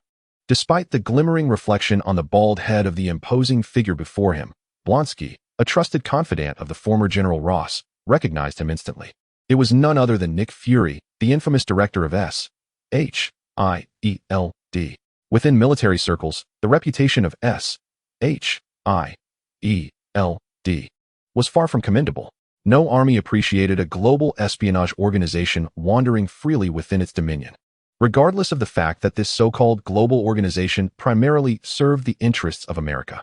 Holding a bottle of wheat juice, Blonsky approached the iron gate, but refrained from opening it for Fury. Are you certain you have come to the right place, Director? Your name does not appear on today's guest list for this private gathering, he remarked, his words laced with a subtle provocation. Fury narrowed his eyes slightly at the audacity of the gatekeeper. I seek the master of this estate, and I believe I need not report to a mere guard. He retorted coldly. Blonsky raised an eyebrow, seemingly amused. Oh, you dare to speak back? It appears certain individuals in this era have elevated their status rather excessively. As it happens, everyone in the estate is currently attending the gathering, and I alone can relay your message. If you wish to speak, you must first converse with me. The gatekeeper. A smirk crept onto Blonsky's lips as a green glimmer flickered in his eyes. Of course, you may choose not to speak with me. Unless you intend to force your way in. Do inform me beforehand. I eagerly await your attempt. Fury clenched his fists, but ultimately chose restraint. I have no time for your nonsense. I possess information of global significance that must be conveyed to Arno Stark. Blonsky rolled his eyes in response, then simply stated, why the riddles? If it truly holds weight, I shall relay it. Fury's demeanor shifted to one of utmost seriousness. What I am about to disclose is of grave importance, and I expect you to treat it with the seriousness it deserves. Blonsky, sipping his wheat juice, regarded him with a bemused expression. Aliens are invading Earth. Blonsky burst into laughter, dismissing Fury's claim with a wave of his hand. The notion of an extraterrestrial invasion was hardly a concern for him, especially given the assembly of formidable beings present at the gathering. Even if aliens were to invade, it would scarcely disrupt the proceedings here. Besides, was there not an alien prince among the guests? Perhaps I have arrived at an inopportune moment. A light-hearted voice chimed from behind Fury. With a golden scepter in hand and clad in a deep green suit, Loki approached with an elegant stride. Both Fury and Blonsky turned to face him, instantly sensing the extraordinary presence he exuded. Blonsky furrowed his brow and inquired of Loki, and who might you be? FBI? CIA? Or an agent from another organization? In his view, only those in the espionage business would dare to present themselves in such an ostentatious manner, especially considering that an old black agent had just arrived. It instinctively led him to believe that other agents from different organizations were also seeking the master's assistance in dealing with extraterrestrial beings. Loki shook his finger, a disdainful smile playing on his lips. I am not some lowly agent of your Earth. I hail from the realm of gods, the son of the All-Father Odin, the second prince of Asgard, Loki Odinson. Blonsky was momentarily taken aback. Asgard was indeed the divine realm where that fellow Thor resided. After Thor regained his powers, he had been left by Odin and Arno for further training and, during his bouts of boredom, had frequently sought out Blonsky for sparring. Given that Blonsky also found his duties rather dull, he did not refuse, and thus the two often engaged in friendly combat, developing a bond akin to that of soulmates. They would gather to share a drink, grill some skewers, and spar to aid digestion. As for why Thor did not seek out Arno for practice, it was simply because on the very first day he reclaimed his hammer, he had indeed gone there. The result, however, could only be described as Thor enjoying a deep slumber, much like when he was brought back last time, sinking into a sleep reminiscent of an infant. Blonsky scrutinized Loki from head to toe. This slender figure, this fair-faced youth, appeared surprisingly astute. He was nothing like the muscle-bound, intellectually simplistic Thor, whose grin seemed to diminish his intelligence. Nevertheless, out of respect for Thor, Blonsky addressed Loki. Loki, is it? Please wait here while I inform others. Loki, holding his staff, elegantly nodded. I appreciate your assistance, esteemed guardian. Blonsky could not help but smile at such eloquence, contrasting sharply with a certain other individual. He cast a mocking glance at Nick Fury, completely forgetting that it was his own sarcasm that had provoked Fury's retort. After offering a friendly nod to Loki, Bronski swiftly departed to relay the message, leaving Loki, all smiles, and Nick Fury, with a dark scowl, standing side by side at the entrance. This is discrimination. This is blatant discrimination. Fury's expression darkened as he turned to leave. Loki cast a contemptuous glance at Fury's retreating figure. Who would heed the request of the strongest individual in Midgard with such an arrogant demeanor? Even a deity like himself dared not act out of line here. What right did a mere mortal have? Fury did not vanish from Loki's sight until he boarded a specially modified, bulletproof Chevrolet SUV parked at the roadside. His previously grim expression transformed into one of stoic neutrality. Loki, the second prince of Asgard. Could the recent disappearance of the Tesseract be linked to him? Chapter 59. The wise yield to Loki. Fury pondered calmly. As the director of Asgard, he was well aware of the gathering at the estate today. It was precisely because of this gathering that he chose to arrive now. Though he was uncertain of the purpose behind Arno's assembly, he knew that the majority of the members from his Avengers Initiative were currently inside. The Avengers Initiative has now crumbled, leaving Earth vulnerable to extraterrestrial threats. He finds himself incapable of assembling a special team to safeguard the planet. However, his inability does not imply a lack of capability in others. Arno Stark is the pivotal figure in forming this extraordinary team. His strength is not the sole reason. He possesses the remarkable ability to rally all individuals associated with the Avengers Initiative. Whether it be Thor, the god of thunder from Asgard, the indomitable Hulk from Earth, or even his elite SHIELD operatives, each has ties to this man. Furthermore, apart from Arno himself, his estate harbors several formidable superhumans, including the likes of Abomination, Quicksilver, Scarlet Witch Wanda, and that enigmatic butler. The sheer might of this assembly evokes envy, considering his vast SHIELD. The world's largest espionage organization pales in comparison to the power residing within a mere estate. Unbeknownst to him, the estate is home to hundreds of superhumans. Had he been aware, his astonishment would have surpassed mere envy. His jaw would have dropped in disbelief. Returning to the crux of the matter, he had no intention of encountering Arno Stark on this visit. He was acutely aware that following the incident involving Thor, the Stark brothers' perception of him had plummeted into negative territory. The fact that Arno had not taken his life previously was a testament to the latter's relatively good mood at the time. Moreover, he himself had no desire for prolonged interactions with Arno. His purpose for this visit was to forewarn Arno of the impending extraterrestrial threat, allowing him to prepare accordingly.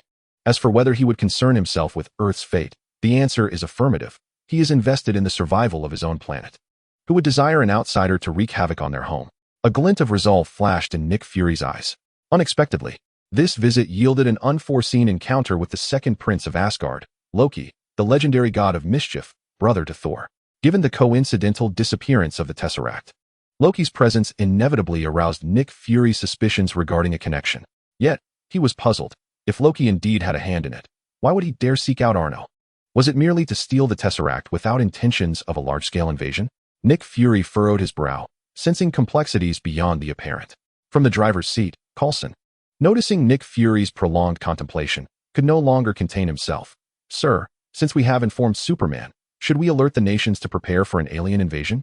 Nick Fury, momentarily disrupted from his thoughts, felt no anger. He understood that no matter how much he pondered, he was already an outsider to this affair. He shook his head. No, there is no need to notify them. This information would serve only to incite global panic, devoid of any meaningful purpose. Presently, Earth lacks the capability to engage in warfare against a civilization intent on interstellar invasion. All we can do now is pray that our Mr. Superman will not stand idly by as the Earth succumbs to despair. Upon hearing this, Coulson's eyes sparkled with determination as he asserted, I have faith that Mr. Arno Stark will rise to the occasion when it matters most, for he is indeed a Superman. Coulson's unwavering trust in Arno's starkly contrasted with Nick Fury's skepticism. Ever since the Frost Giant invasion, during which Arno's vanquished countless foes to save himself and the survivors, subsequently controlling the massive ice meteor to rescue the entire nation, Coulson had cultivated a deep admiration and trust for him. This reverence had nearly eclipsed even that for the recently thawed Captain America. Nick Fury, however, remained taciturn, closing his eyes in silence. He held a disdain for Arno Stark, deeming him too unpredictable, a ruthless individual with a capricious nature. Such a person was impossible to decipher. One could never tell if his smile indicated fondness or the intention to obliterate you with a laser in the next breath. This uncertainty was precisely why Nick Fury refrained from including Arno Stark, the real-life demigod, on the Avengers roster. For Arno Stark was beyond the control of someone as modest as Fury, the so-called king of agents. Yet, he had no desire to force Coulson to alter his perception of Arno's S.H.I.E.L.D. could accommodate those who detested Arno's, as well as those whom he despised, like Fury himself. However, it was equally essential for the organization to have individuals who revered Arno's and were not at odds with him, such as Coulson. Should Fury ever make a grievous error that provoked Arno's, leaving him vulnerable, at least someone would be poised to lead S.H.I.E.L.D. after his demise, without the fear of being obliterated by Arno's. As Nick Fury's intricate thoughts lingered, the vehicle gradually receded, and the estate's grand gates began to creak open.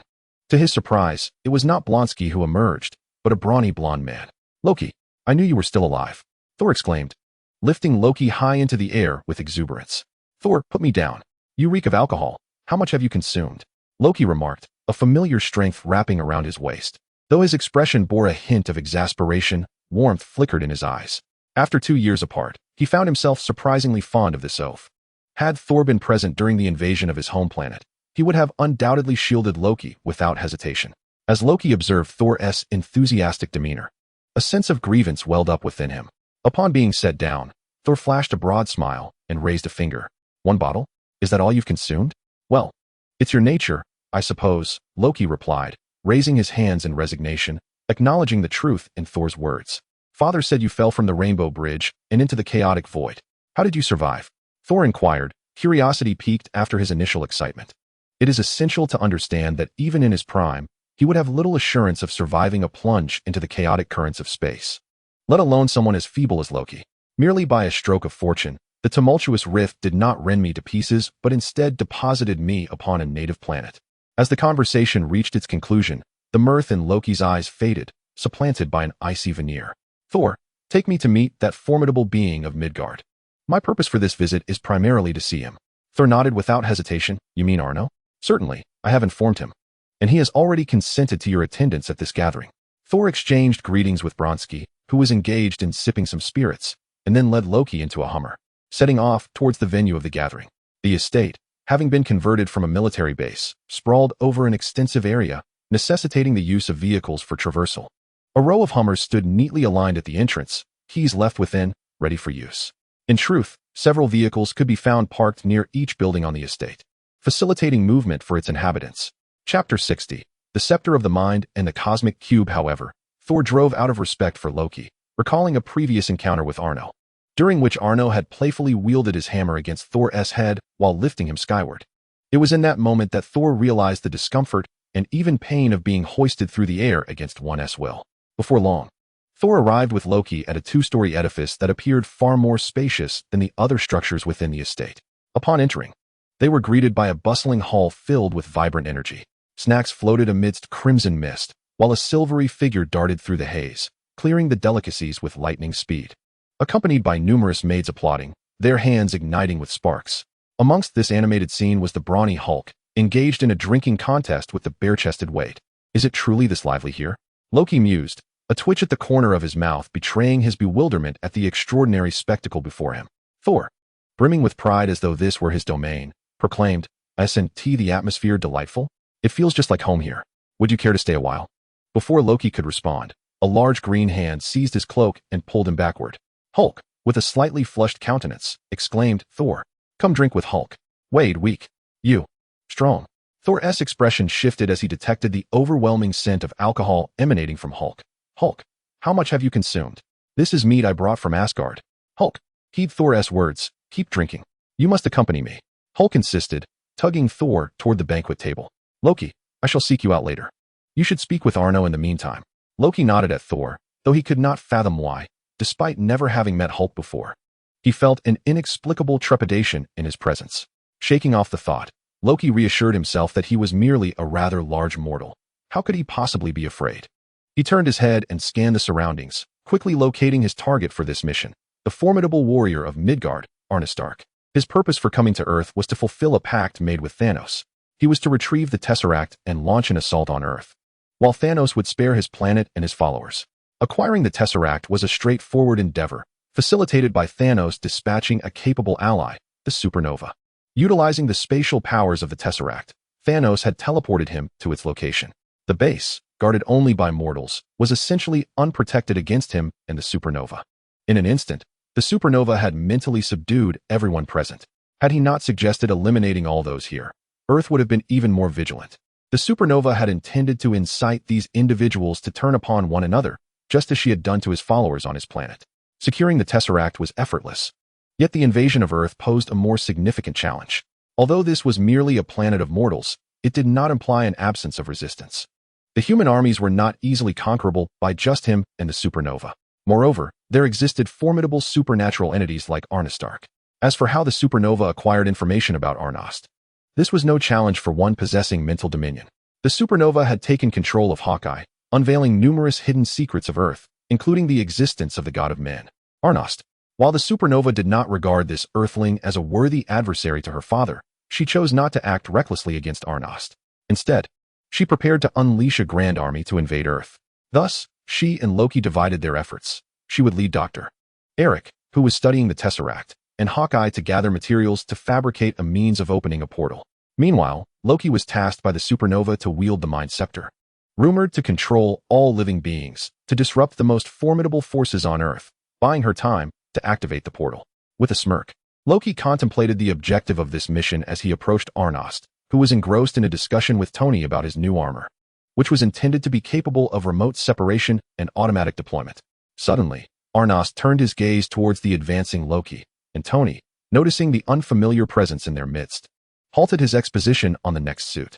Esteemed warrior of Midgard, first and foremost, I offer my sincere apologies for my previous rash and foolish actions, Loki began. Bowing his head in a gesture of contrition, his demeanor notably humble. Oh, has our illustrious second prince come solely to extend his apologies? Arno replied, unaffected by Loki's contrition, casting a casual glance at the blue gem embedded in Loki's scepter. The Mind Scepter, I presume?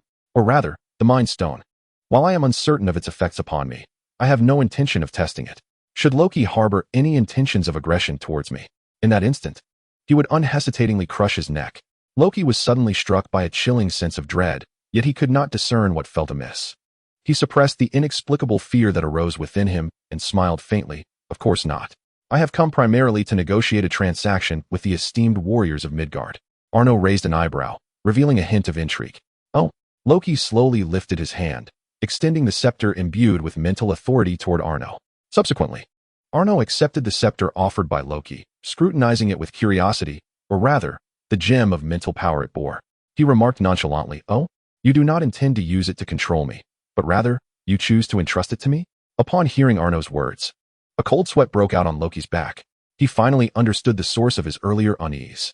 Arno was already aware that the scepter had the power to manipulate minds. Had Loki not chosen to hand over the scepter but instead intended to use it for control, the consequences would have been dire. Loki swallowed hard, his smile becoming somewhat strained. Arno offered him a goblet of wine, smiling gently. Rest assured, you have made a prudent choice. I shall not blast your brains out. Now, what is your proposition? Loki, upon receiving the wine and taking a sip, regained his elegant composure. Yet, a profound hatred flickered in his eyes. Though it was not directed at Arno.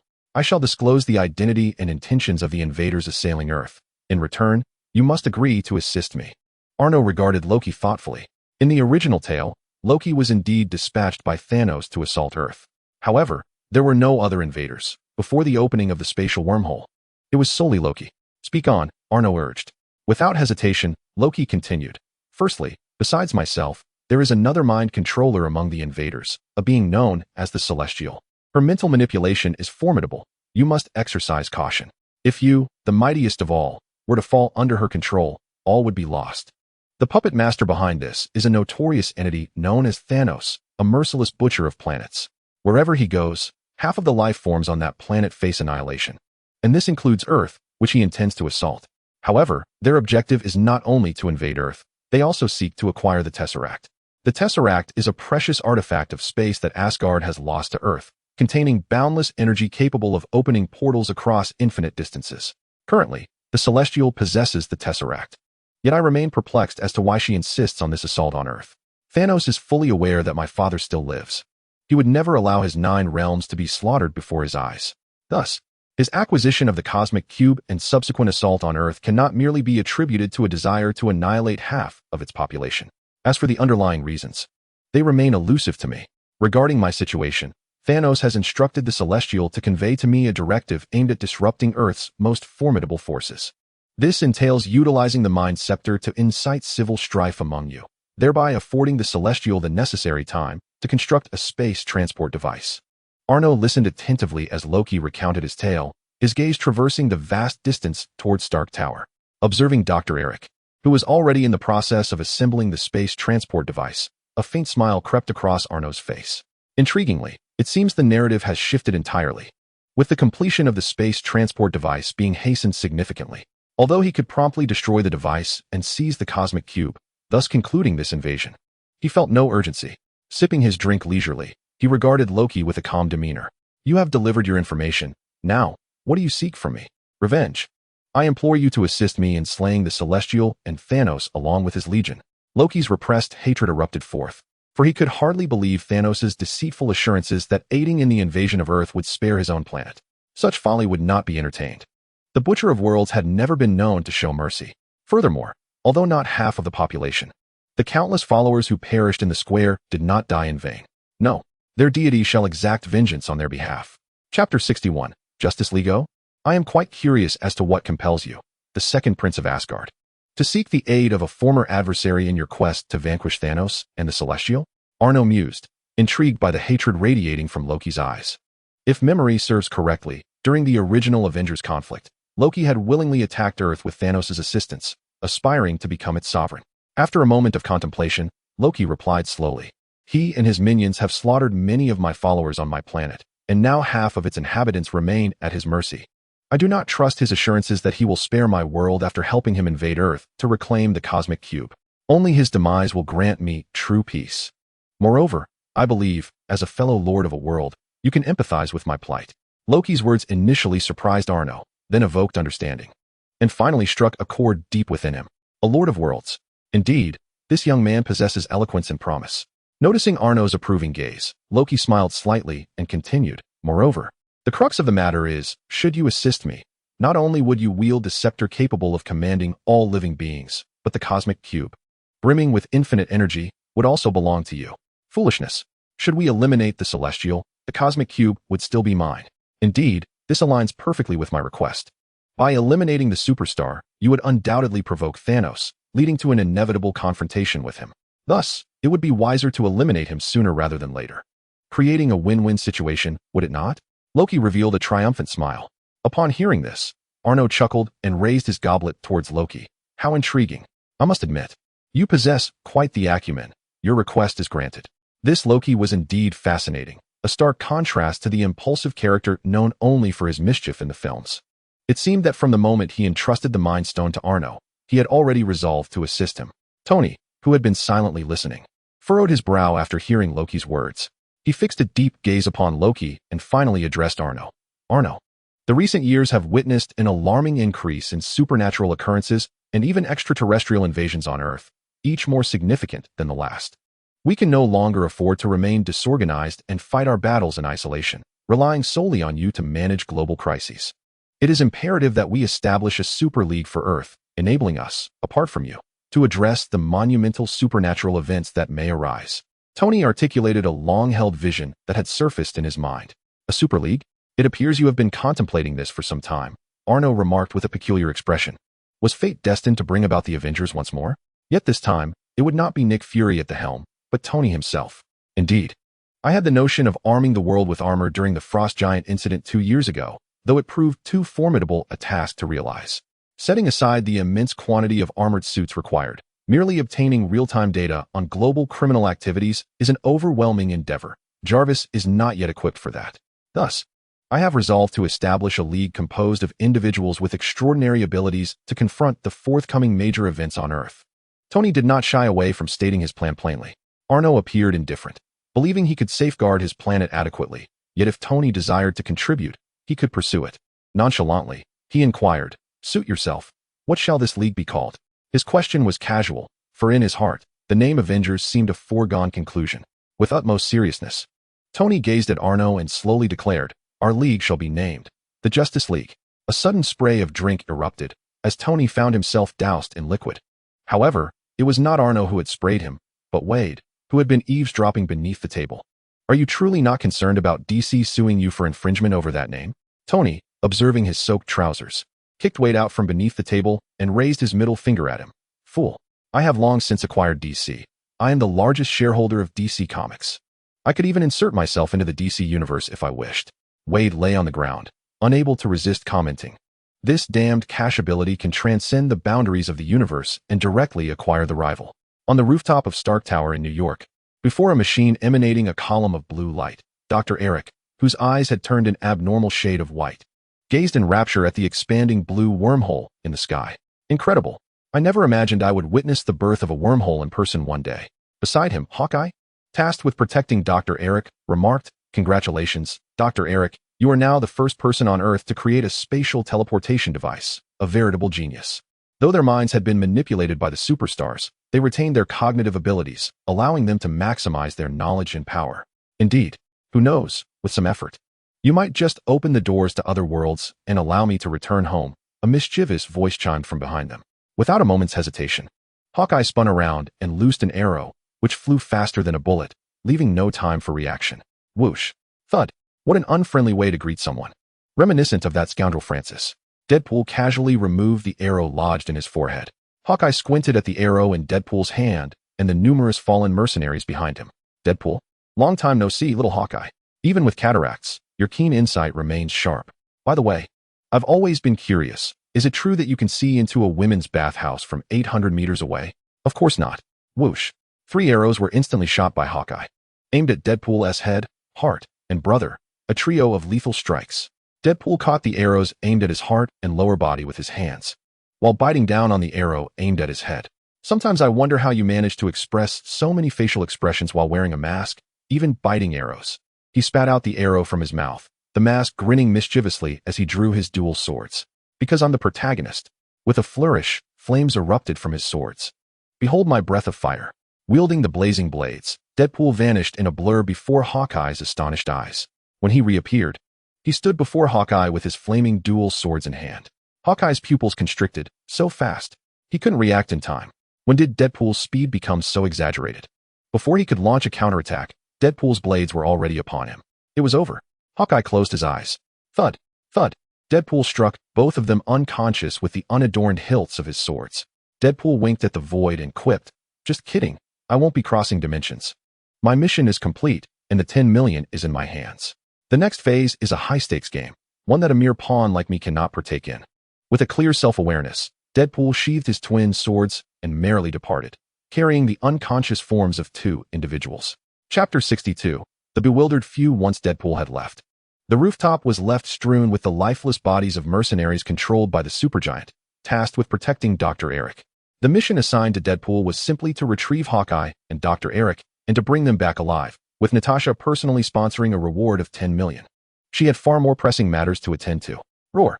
As the colossal spatial wormhole expanded to a significant size, a roar resonated from the blue vortex, one that belonged to no creature on Earth. The curious citizens of New York, startled by the sudden appearance of the wormhole, were gripped by panic upon hearing this terrifying sound. The helicopters of various news agencies hovering below the opening began to tremble. The military, having prepared their aircraft, was on the verge of takeoff when a video call interrupted the proceedings. Nick Fury promptly halted the general who was about to issue the launch order. "Generals, our aircraft need not become fodder. Let them remain on standby." "You think you can just call the shots, Nick Fury?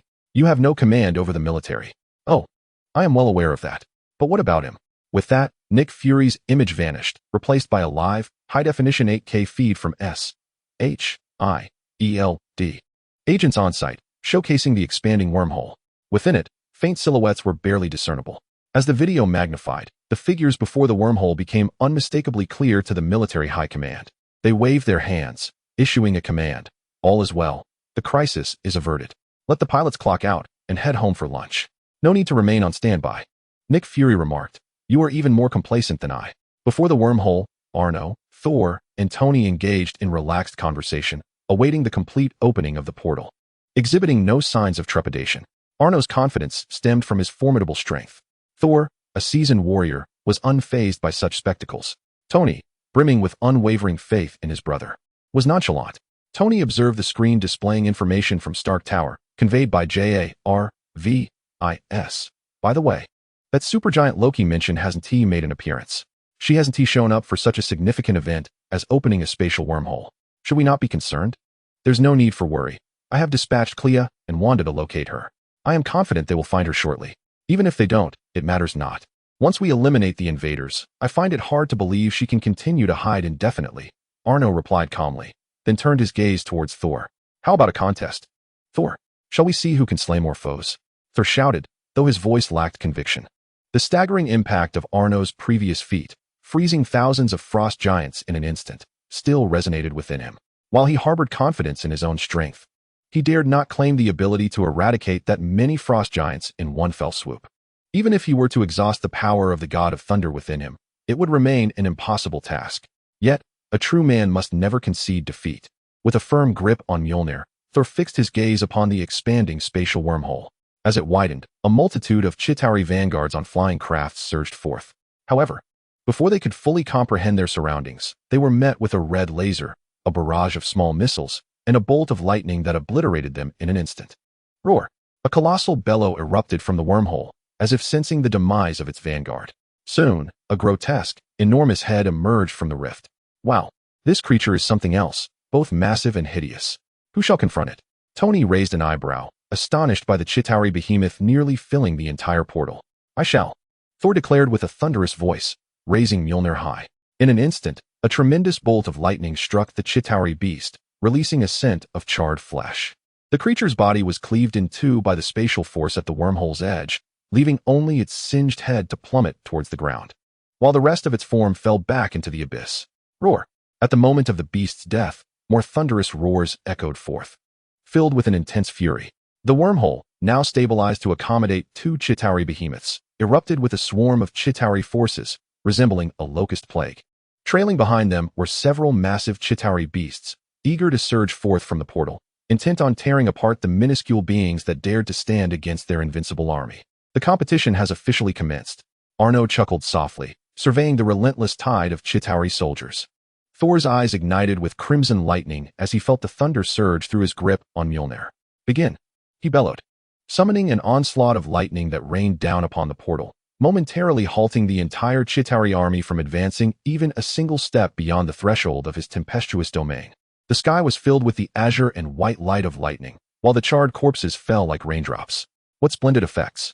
No wonder you were revered as gods in ancient times, Arno applauded, genuinely impressed.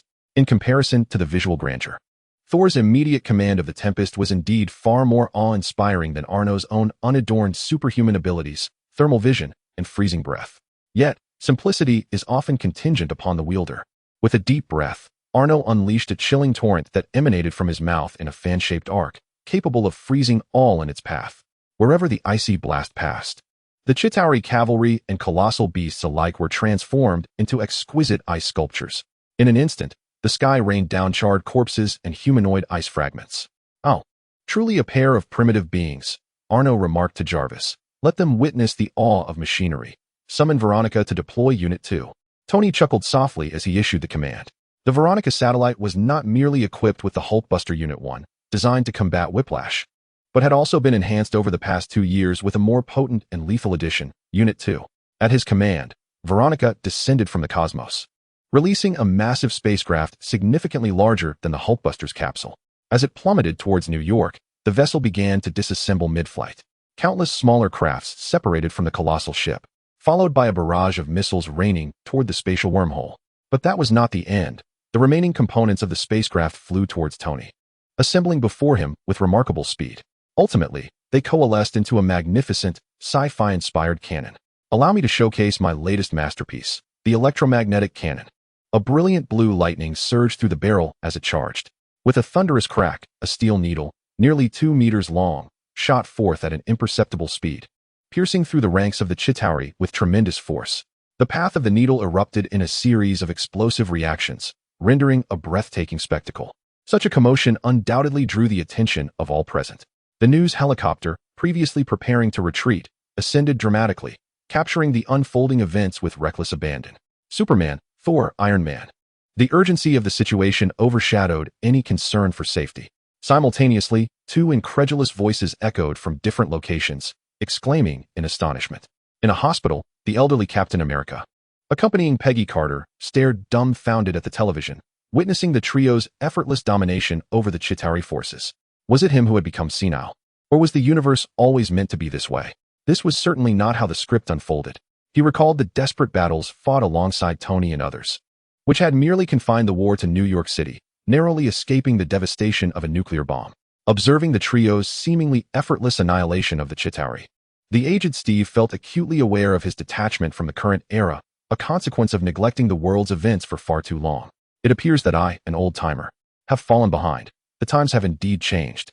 Meanwhile, in a narrow alley, four figures clad in white suits stood bewildered, gazing at the pristine and orderly street, and at the lively crowd snapping photos of the sky. The nanotech suits of the quartet vanished, revealing their true identities. Iron Man, Tony Stark; Captain America, Steve Rogers; the Hulk, Bruce Banner; and an ordinary bystander. Steve furrowed his brow, surveying the immaculate street. Have we arrived in the wrong time? Tony shook his head, his tone resolute. That is impossible. The tracking wristbands I created are infallible. There is no way they could malfunction. Bruce, responsible for calibrating the time, scratched his head uncertainly. Could it be that I set the time incorrectly? The bystander, Ant-Man, Scott Lang, was captivated by the giant's gaze towards the sky, and curiously followed suit. In the next moment, Scott stood frozen, mechanically asking, "Guys, although I didn't participate in the 2012 Battle of New York, is it supposed to look like this?" The three, still engrossed in their wristbands, felt a jolt of realization and slowly raised their eyes to the heavens. "Good heavens!" exclaimed Tony. Steve couldn't help but admonish, "Watch your language." Tony replied, "Oh my, Tony, you look incredibly imposing in this universe." Banner, now merged with the Hulk, gazed at the Iron Man wielding a massive electromagnetic cannon and voiced his genuine admiration. Scott, observing the shocked expressions of the trio, timidly inquired, "This isn't normal, is it? I feel like this isn't normal." Tony regarded Scott with a look of pity and replied, "I fear that the circumstances of this universe are entirely different from ours. I've always said, this is not a mere time travel. We have simply ventured into another parallel timeline, where anything is conceivable." Upon finishing his explanation to Scott, Tony couldn't help but marvel at the version of himself in this universe. Nevertheless, I must say, this version of me is remarkably dashing. How did I not conceive of the electromagnetic cannon? Do you think Thanos could withstand it? The other three exchanged glances, ultimately looking back at Tony. "You are the expert in mechanics. Why are you asking us?" Tony shook his head, realizing he shouldn't expect much from them. Apart from Banner, the other two likely had no idea what an electromagnetic cannon entailed. He swiftly dismissed the thought. After all, Thanos from their universe had already met his demise at the hands of Thor, rendering the efficacy of the electromagnetic cannon moot. What mattered most now was to stealthily acquire the Infinity Stones and restore the half of life they had lost in their own universe. However, as Tony gazed at the towering figure beside him in the celestial expanse, an unsettling premonition crept into his mind, suggesting that this journey to acquire the stone would not unfold as smoothly as hoped. After a moment of contemplation, Stephen ultimately resolved to adhere to the original plan. Let us proceed as initially intended. Tony and Scott would wait for Thor to procure the Tesseract before seizing the opportunity amidst the ensuing chaos to acquire it for themselves. Hulk was dispatched to New York's Sanctum to borrow the Time Stone from Strange, while I would retrieve the Mind Stone, which would soon fall into the clutches of Hydra. Should any unforeseen circumstances arise, we would adapt accordingly. Yet, we had but one chance. Therefore, at any cost, we must secure the Infinity Stone. With no objections from the other three, we commenced our separate missions. Meanwhile, in the depths of New York, 200 meters underground, a clandestine laboratory lay concealed. There, a grotesque figure with bulging white eyes dripped with drool, consumed by madness. Success! I have finally succeeded. Harnessing the boundless energy extracted from the Tesseract by the Overlord, Serial Sten, known as the mastermind behind the indomitable Hulk, had finally managed to mass-produce a lower-tier version of the Hulk. Although individually weaker than the original, their sheer numbers rendered them formidable, entirely under his control. Furthermore, despite their inferiority, each diminutive Hulk could easily overpower Captain America. Now, if he so wished, this power could even allow him to topple a nation's regime. As he reveled in his dreams of grandeur, a lithe woman emerged from the shadows. Draped in a white hooded battle garb, with skin of an eerie blue and eyes devoid of color, she approached. "Now that we have succeeded, let the children stretch their legs," the Overlord spoke, her enticing voice echoing in Sten's ears. She had long sensed Loki's gaze filled with animosity. Thus, she harbored no trust for him whatsoever. Had it not been for her father's inexplicable insistence on bringing Loki along, she would have already dispatched this duplicitous boy with his insincere smile. Consequently, she would not place her hopes on Loki. Instead, she sought to create further turmoil for the so-called superheroes of Earth.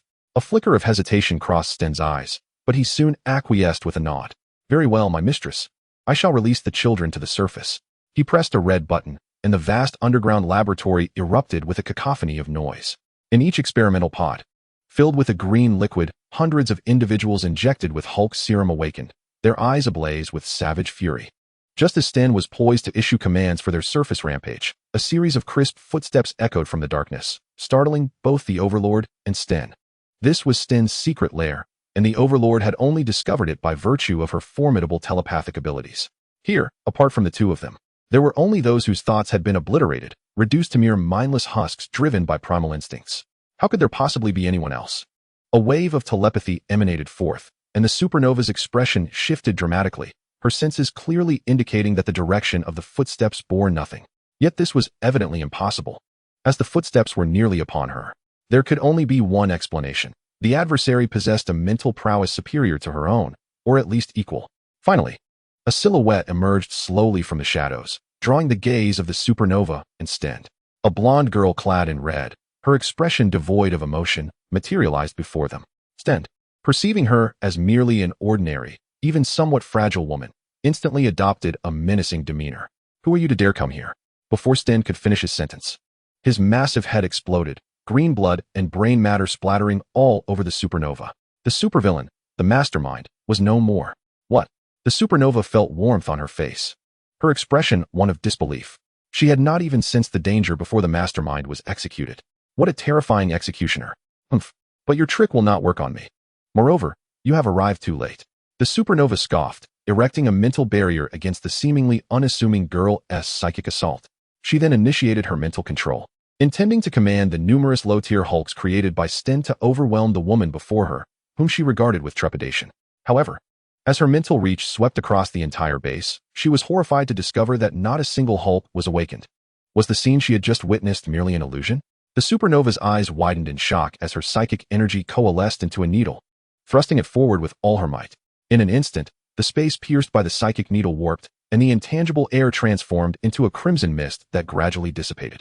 The scene before her returned to reality. Yet the truth was far more terrifying than the illusion. Sten had indeed been killed. But aside from the blonde woman, another figure stood nearby, one whose eyes emanated an eerie red glow, connected to her limbs by several strands of crimson energy. These seemingly delicate threads rendered her entirely immobile. It was her. This woman had ensnared me in an illusion and exerted control over me. How could one who had spent a lifetime mastering mind control find herself subject to another's will? Who are you? The supernova, having exhausted all her mental energy breaking Wanda's chaotic spell, found herself bound and could only gaze in terror at the two. Wanda politely replied, "The Scarlet Witch, Wanda." Kia merely cast a glance at the supernova. With several muffled thuds, the supernova's limbs and tongue burst into a cloud of blood mist.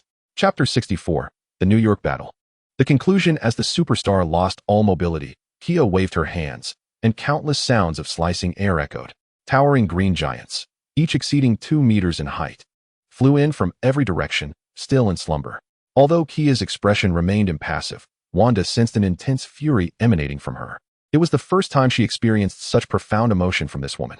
As hundreds of green giants floated in midair, a flicker of painful memories flashed in Kia's eyes.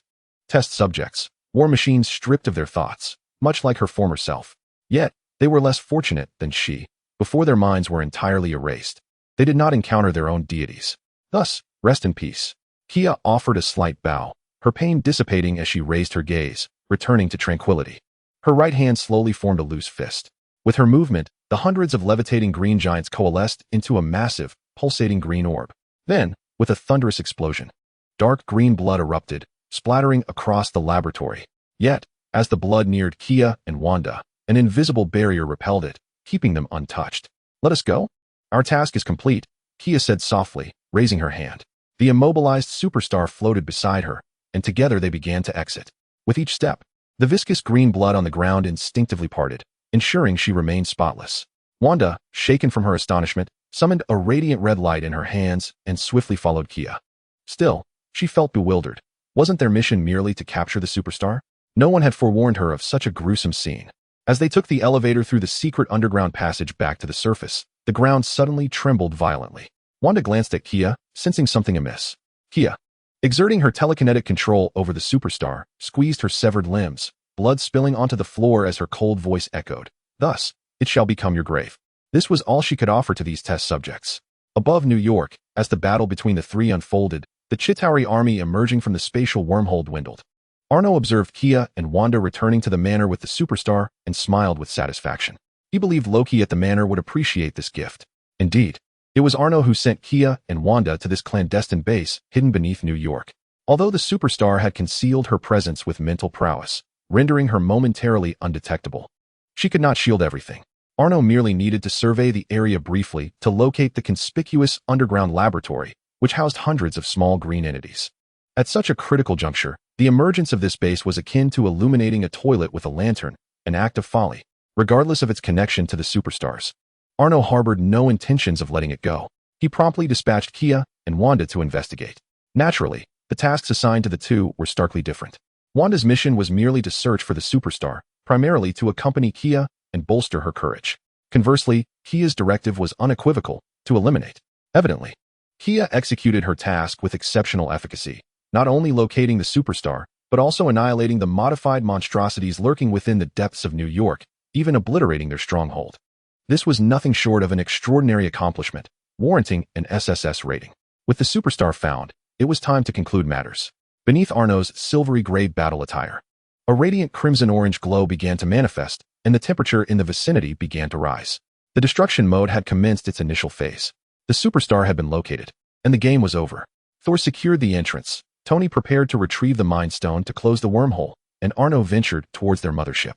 Without the need for a biological force field to contain the searing aura emanating from him, Arno, enveloped in the incandescent glow, soared into the wormhole towards the Chitauri mothership. Resembling a miniature sun, the Chitauri cavalry along the way posed no challenge. They were reduced to ash merely by proximity to his intensifying heat. Even the formidable Chitauri beasts were effortlessly pierced through by Arno, leaving charred, gaping holes in their wake. Soon, he arrived at the Chitauri fleet's mothership, Thanos' Sanctum 1. Regrettably, Thanos was nowhere to be found within. Instead, he encountered the so-called Chitauri king, who, despite his dire situation, continued to spout defiant threats. Even while being beaten mercilessly, he insisted he would reveal nothing about Thanos' whereabouts. Ultimately, Arno, growing impatient, crushed him with a single hand.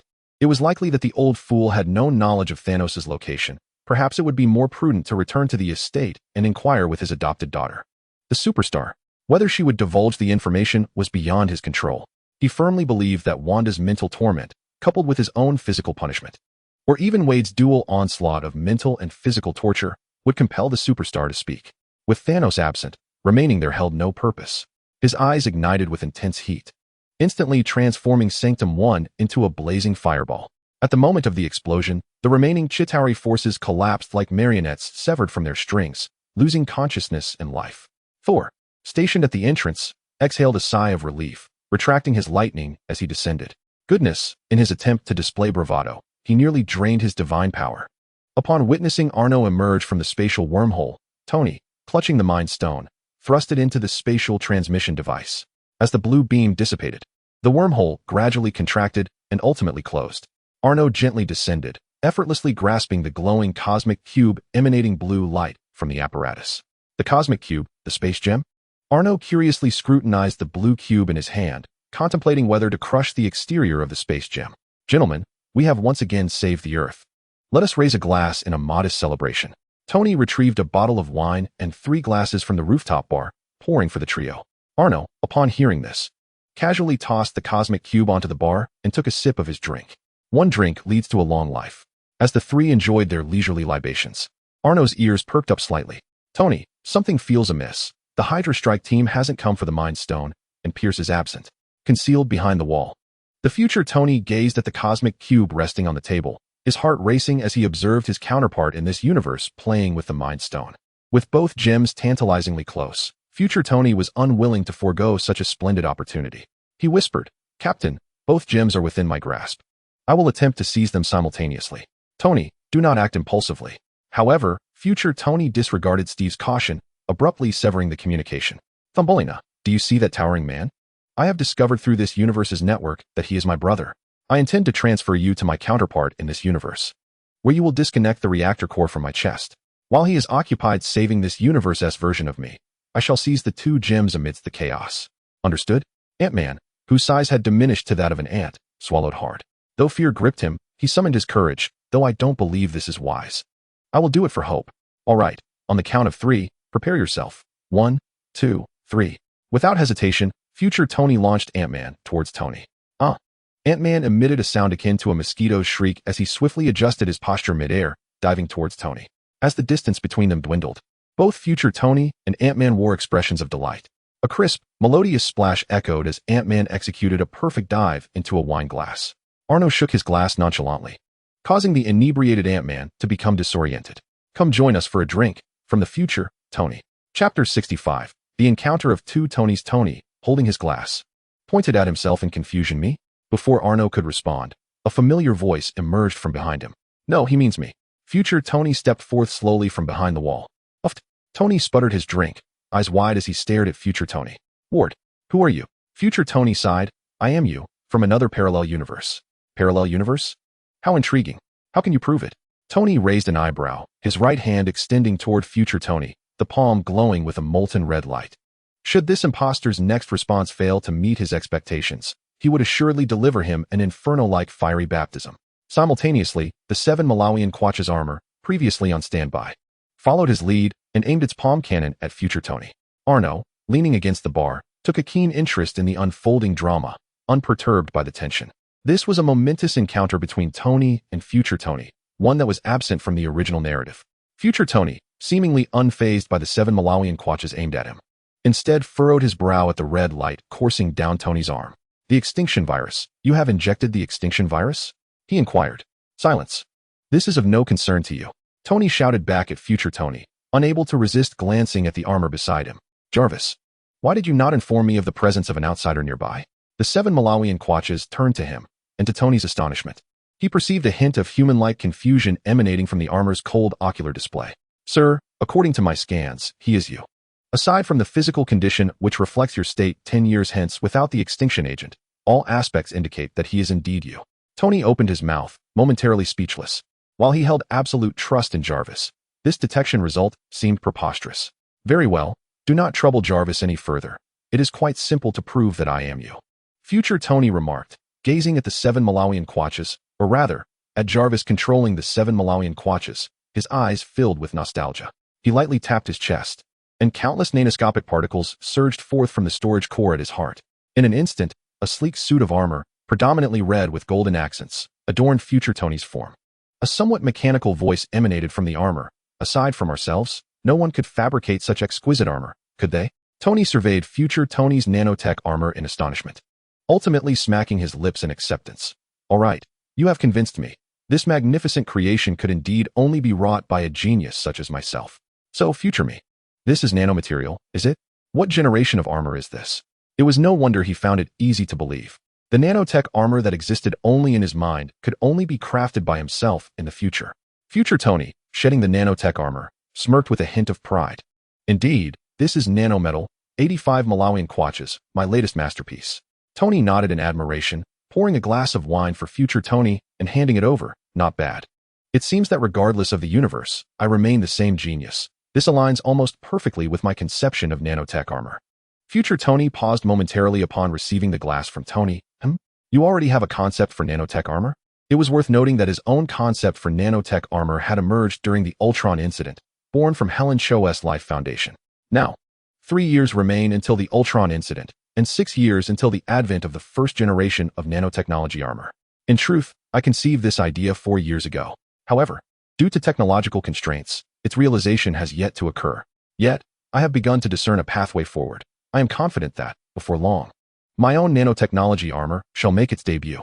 Tony, too, gleaned from the words of his future self that at this juncture, the other version of him had not even contemplated the notion of nanotechnology armor, which filled him with a sense of pride. It appears that while every version of oneself across the multiverse possesses genius, ultimately, It is the self of this universe that reigns supreme in brilliance. Nonetheless, he refrained from soliciting insights on the construction of nanotechnology armor from his future counterpart. He harbors his own pride. He does not require the schematics of another S armor for reference, even if that other is his future self. He firmly believes that the nanotechnology armor belonging to him will surpass any created by any alternate version of himself. Well, let us cease this idle chatter. So, future me, what compels you to traverse into parallel timelines and journey back to the past? Although Tony yearned to discuss numerous matters with his future self, he understood that the latter must have important reasons for crossing time. He is acutely aware that time is a double-edged sword. While one may manipulate time, it can just as easily ensnare you. Thus, he would only consider traversing other timelines under the most dire of circumstances. This pertains to the scepter in your grasp and the cosmic cube beside you. Future Tony gestured toward the Mind Stone in Tony's hand and then glanced at Arno, whose presence intrigued him. He never anticipated that this universe's version of himself would have an older brother. Moreover, judging by his ability to block space-time anomalies, it was evident that he was no ordinary individual. Frozen breath, heat vision, and even survival in the vacuum of space. Just then, a thunderous noise interrupted future Tony's ruminations. "Tony, I'm here to help." A burly man wielding a shield burst through the door. Steve surveyed the two Tonys, along with Arno and Thor, who regarded him with bemusement. Even this seasoned fighter felt a twinge of embarrassment at the harmonious atmosphere. He had expected a confrontation. He exchanged glances with future Tony and whispered, "Tony, what's going on?" "Where's Scott?" Oblivious to the unfolding drama, Thor, lost in his own world, burped loudly and queried, "Why are you speaking so quietly? We can all hear you, can't we?" Future Tony covered his face, inwardly lamenting the absurdity of his so-called teammates. Among the four of them, aside from himself, one was a fool, one was oblivious, and only Banner seemed somewhat reliable. Bang! Just as they spoke of him, he appeared, as if summoned, sparks ignited, and a portal opened. The Hulk was unceremoniously ejected from the portal, his towering figure not as imposing as one might expect. Stepping through the portal was the enigmatic Ancient One, clad in a flowing black robe, leisurely sipping a drink. With a gentle smile, she remarked, "It seems I have arrived at just the right moment. The uninvited guests of this universe are all gathered here." Steve furrowed his brow, instinctively tightening his grip on his shield. "Who are you? What have you done to Banner?" The Ancient One replied nonchalantly, "Me? I am merely an unremarkable supreme sorcerer." Steve's confusion deepened. "Supreme sorcerer? Isn't that strange?" "Ah, him," she said. "He is not yet a supreme sorcerer. One could say he is hardly even a sorcerer at all. According to your universe's timeline, you have arrived 5 years too early. At present, he is on a date with his young girlfriend, and whether he will become a sorcerer in the future remains uncertain." The Ancient One cast a meaningful glance at Arno as she concluded her statement. Chapter 66. The Three-Gem Superman. Arno disregarded her gaze, fully aware of her implication. Having accepted the mantle of the Supreme Sorcerer, Strange Future was no longer relevant. After all, with the Supreme Superman in existence, what need was there for a Supreme Sorcerer? Nevertheless, even if he one day desired to embrace the role of Supreme Sorcerer, it was unlikely he would commit to it indefinitely. Sooner or later, he would choose a successor, and Strange would serve as an adequate apprentice. Observing the bewildered Captain America, the inebriated Ant-Man slumped over his glass, and the unconscious Hulk. Future Tony exhaled a weary sigh. He set down his drink and addressed the Ancient One. "We have come primarily for the Mind Stone, the Tesseract, and the Eye of Agamotto that you wear upon your chest. We require these 3 artifacts to save our world." Upon hearing this, the Ancient One picked up the Eye of Agamotto, shook her head, and gestured towards Arno. "Are you referring to this? Unfortunately, that is not within my purview to grant. You must consult the current ruler of Earth." Future Tony rubbed his temples, realizing that the events unfolding in this universe differed significantly from those in his own. The discrepancies were immense compared to their devised plan for acquiring the stones. It all seemed intricately tied to the existence of his counterpart in this universe. He glanced at the other Tony, who was curiously crouching beside the Hulk, a hint of envy flickering in his eyes. How fortunate he was. From the very beginning, it was evident that this universe's version of himself was entirely distinct, cheerful, optimistic, devoid of anxiety. This was in stark contrast to his own increasingly reclusive nature since the passing of his parents. In this universe, his counterpart had family and a formidable older brother. Thus, as the younger sibling, he could afford to be carefree.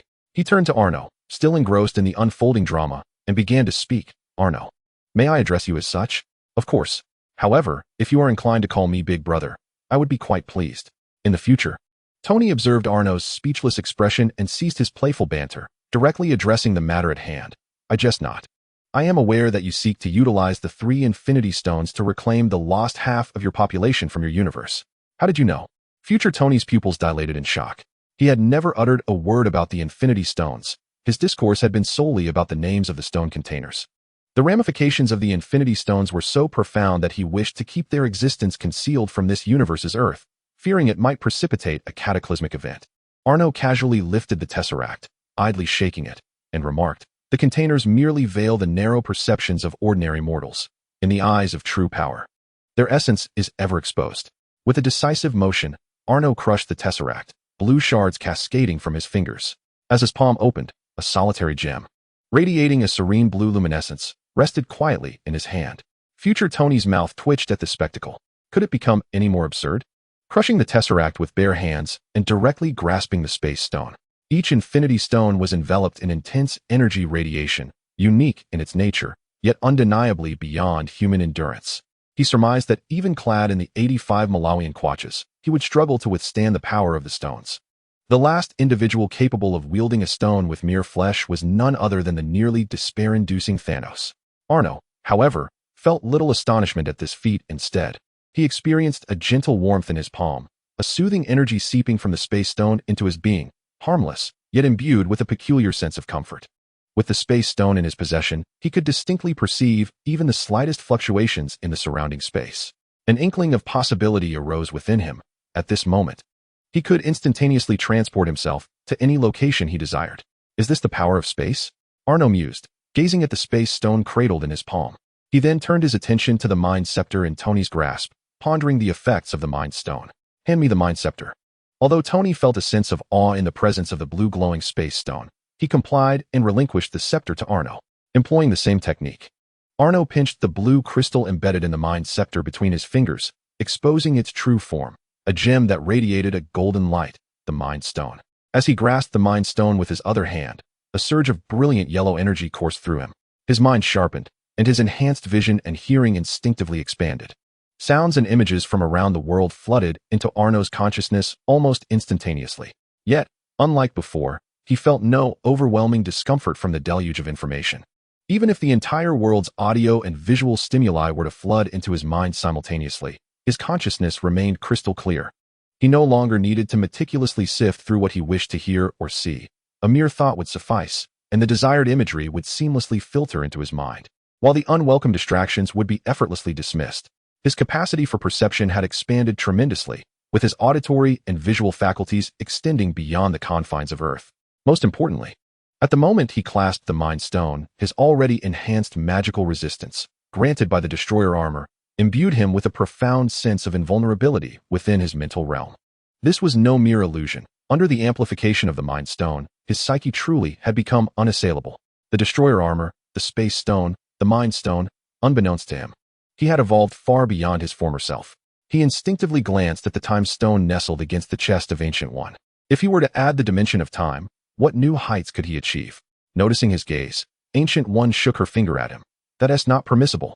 It is a rather formidable artifact. You cannot shatter it. However, if you desire the Time Stone, I can teach you how to unlock its potential." As she spoke, Ancient One formed a sigil with her fingers, and the eye of Agamotto erupted with a resplendent green light, illuminating the entire upper chamber, a radiance far surpassing that of the Space and Mind Stones. Arno, perplexed, wondered if this was a typical occurrence. A flicker of surprise crossed Ancient One's eyes, but she quickly regained her composure. Under her guidance, the Time Stone gently detached from the eye of Agamotto, soaring towards Arno. Upon seeing this, he swiftly clasped both gems in his left hand as his right reached out to receive the approaching Time Stone. The moment his palm made contact with the Time Stone, its verdant glow enveloped him, eclipsing the blue and yellow hues that adorned him. Time itself seemed to come to a standstill around him, not merely a relative stillness akin to his super speed, but an absolute cessation of temporal flow. In the next instant, a torrent of information surged into his mind from the Time Stone, encompassing concepts such as halting, reversing, accelerating, and predicting time. Amidst this ocean of green knowledge, a final, indistinct figure entwined with countless dark green lines emerged in Arno's consciousness. Chapter 67. The infinite gem merged with the soul. Arno gazed at his somewhat ethereal hands, astonished. Was this akin to stepping into Wanda's illusionary realm, a manifestation of his soul? He then surveyed the surrounding emerald-hued space before lifting his gaze to the distant figure on the elevated platform, ensnared by myriad dark green lines.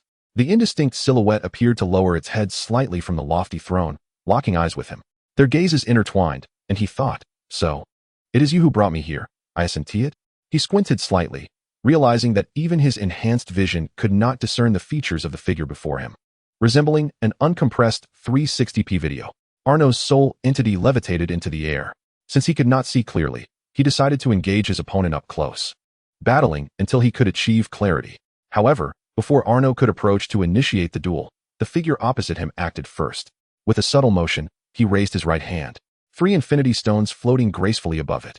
Gently pinching one of the stones, he flicked it towards Arno, striking his forehead in an instant. The Mind Stone, entering his brain, unleashed a ferocious mental storm that swept through his consciousness. A brilliant yellow light erupted from Arno's soul entity. Yet, instead of pain, he felt his mental prowess surging. An unprecedented wave of comfort enveloping his mind. It seemed that his mental strength was aligning with his physical power. If his previous strength was classified as S, and his mental strength as A, then following the tempest of the Mind Stone, his mental prowess had successfully elevated to an S level. Moreover, it continued to rise, and he believed it would soon match his physical strength. The mind was no longer his weakness. Furthermore, this enhancement of his mental capacity was not merely a temporary boost.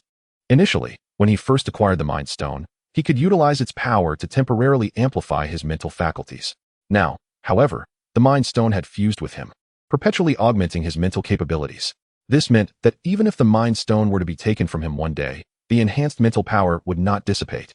The fortified mental strength had become an intrinsic part of him. As the mental storm subsided, Arno exhaled deeply, the yellow luminescence of his soul entity beginning to fade.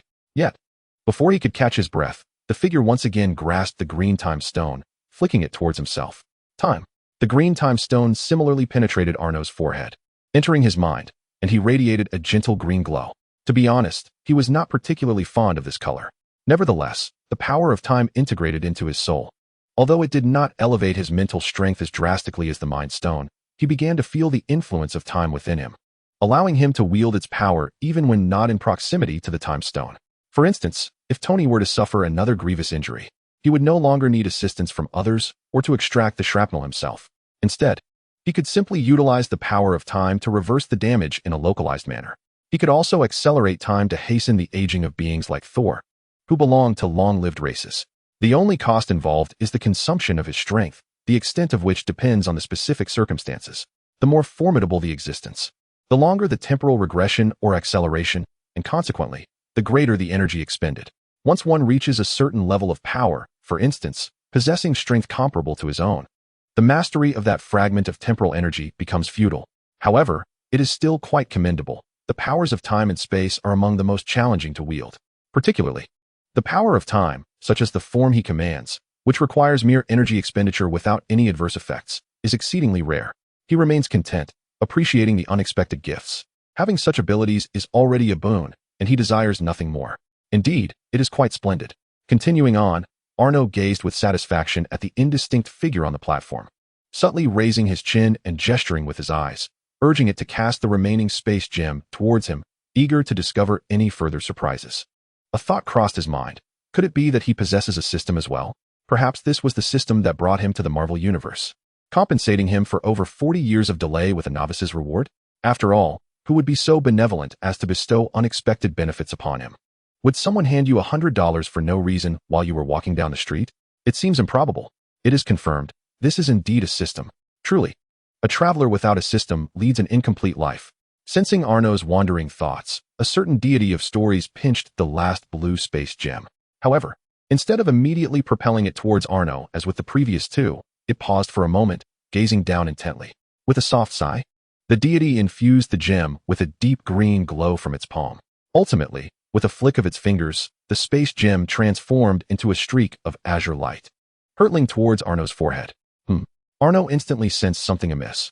Why did this space gem bear a trailing flame as it approached? Duong. Unlike the gentle entries of the prior gems, this time, the entry was as violent as a nuclear explosion detonating against Arno's forehead. In reality, time resumed its normal flow. Boom. A flash of blue light erupted from Arno's forehead, and he was sent flying backward, crashing through a thick wall with a resounding thud. Clatter. Amidst the astonished gazes of onlookers, Arno emotionlessly brushed off the debris from his person and emerged from the dust. This was undoubtedly a personal vendetta. He had taken note of that little rascal.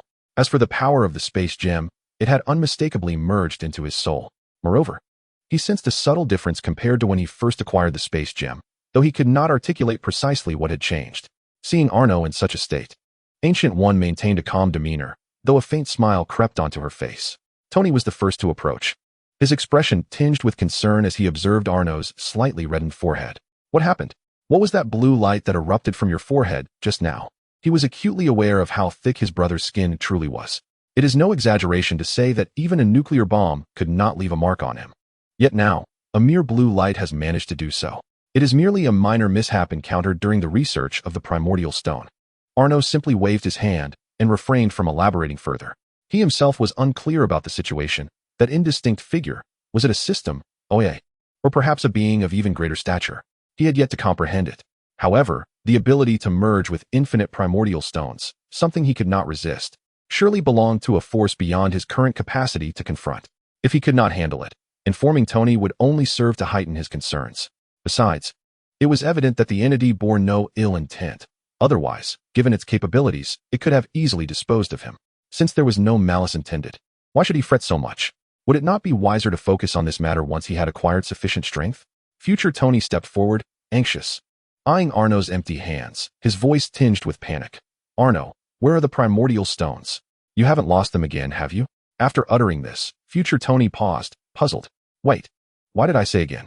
Do not worry, the stones are still with me. Arno glanced at him, and 3 primordial stones manifested in his hands. They had already fused with his soul and could exist in reality or within his essence at will. Future Tony's eyes sparkled at the sight of the 3 stones. Momentarily at a loss for words, feeling a bit bashful about approaching his older brother. Wait a moment, he doesn't seem to be my older brother. Has my brain become muddled from spending too long in a parallel universe? Why am I having these strange thoughts today? Arno, well aware of Tony's desire to borrow the primordial stones, stated directly, I can lend you the stones, but I have one condition. Instinctively, Future Tony inquired, what condition? The condition is that I accompany you to your universe. Once you have saved your universe, I will personally bring my 3 primordial stones back to mine. Chapter 68, Avengers Assemble. The Endgame. Upon hearing this, Tony was taken aback, assuming Arno wished to accompany him out of concern for the stone's safety. He felt compelled to explain, are you worried that we won't be able to return the stones safely? You need not fret, the crisis in our universe has been resolved. Thanos has been decapitated by our universe's Thor. This borrowing of the stones is merely to reclaim the lost half of our life forms. There will be no danger. We will return them to you promptly after use. Nearby, Thor chimed in, joyfully taking a swig of his drink. Huh? It seems the version of me in another universe is no weaker than I am, having slain the Thanos who wiped out half of the universe's life. Haha. Future Tony hesitated, uncertain whether to disclose the harrowing cost of the other universe's Tony's newfound strength. Meanwhile, Arno smiled faintly. The crisis resolved? Not by a long shot. I shall not accompany you. Thus, Steven will have to put on a performance for you. Hulk still possesses one hand, and there are surprises in the skies. But you have chosen to deliver the spectacle. Arno, with 3 original stones in hand, stands aloof, smiling silently at the Future Tony, observing Arno's shameless demeanor. As if to say, if you do not take me, I shall withhold the stones. Future Tony rubs his temples in frustration. Even if I consent to your participation, our supply of PIM particles is insufficient. At present, each of us possesses but 1 particle for the return journey. Should you wish to go, one of us must remain in this universe. As Future Tony speaks, he instinctively glances at the Ant-Man in his cup. If it must come to leaving someone behind, then let it be this fellow. After all, he has proven utterly useless this time. I shall bring him back once I have researched and produced new PIM particles. Arno shakes his head. There is no need for such trouble. Simply lend me your PIM particle. Future Tony hesitates for a moment, but ultimately retrieves his PIM particle and hands it to Arno. Arno cradles the dark red test tube of PIM particles in his palm, and a faint green glow begins to emanate from his hand, enveloping the entire tube. Accelerate. As the energy within him wanes, the PIM particle in his grasp splits into 2. Future Tony rubs his eyes, questioning his vision. Gul'dan, who has been observing, now speaks in admiration. Truly, you are worthy of being my chosen successor. It appears you wield the power of time quite well. Generally speaking, it is unremarkable, Arno replies, though a satisfied smile graces his face. This division of the PIM particle is not merely a simple replication. The additional tube in his hand is a newly manufactured creation, not a mere copy of Future Tony's. He has successfully produced a PIM particle by locally accelerating himself to study Future Tony's particle.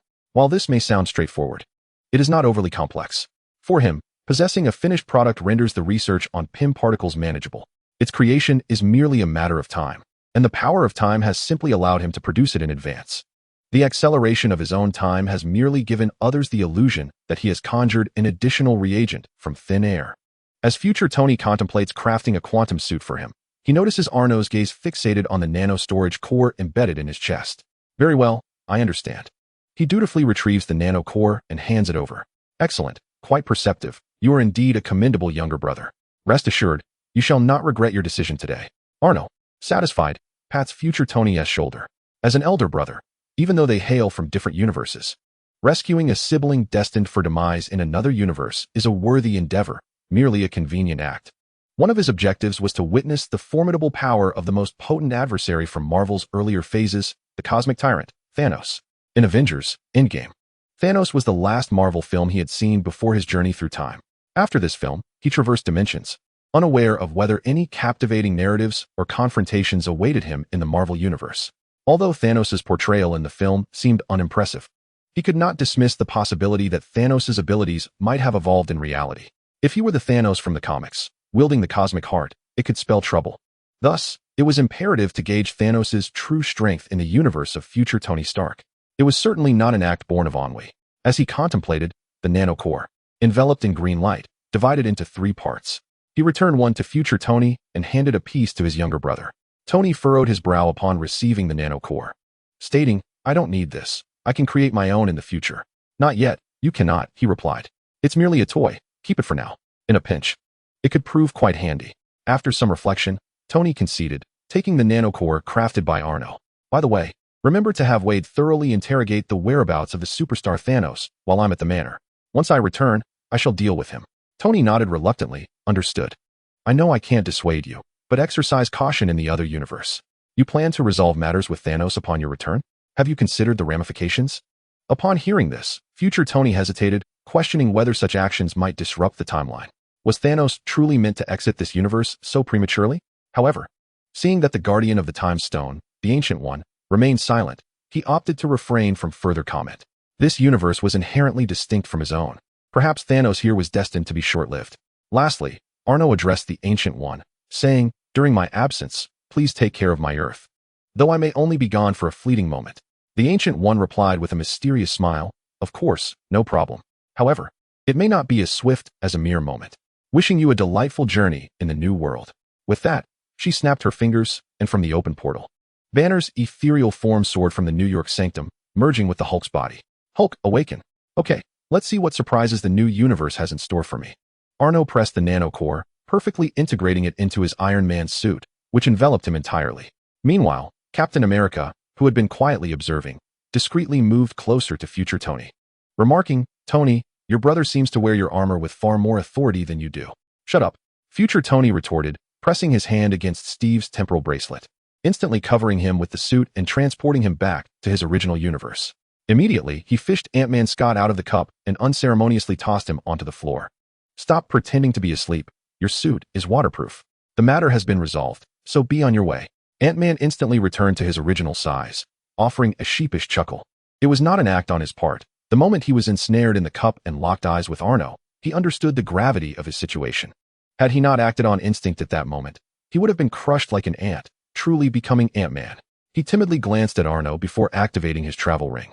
Vanishing from sight, future Tony then turned his gaze to Banner, whose soul had just rejoined his body, still bewildered. Without further ado, he pressed the activation button, teleporting Banner back.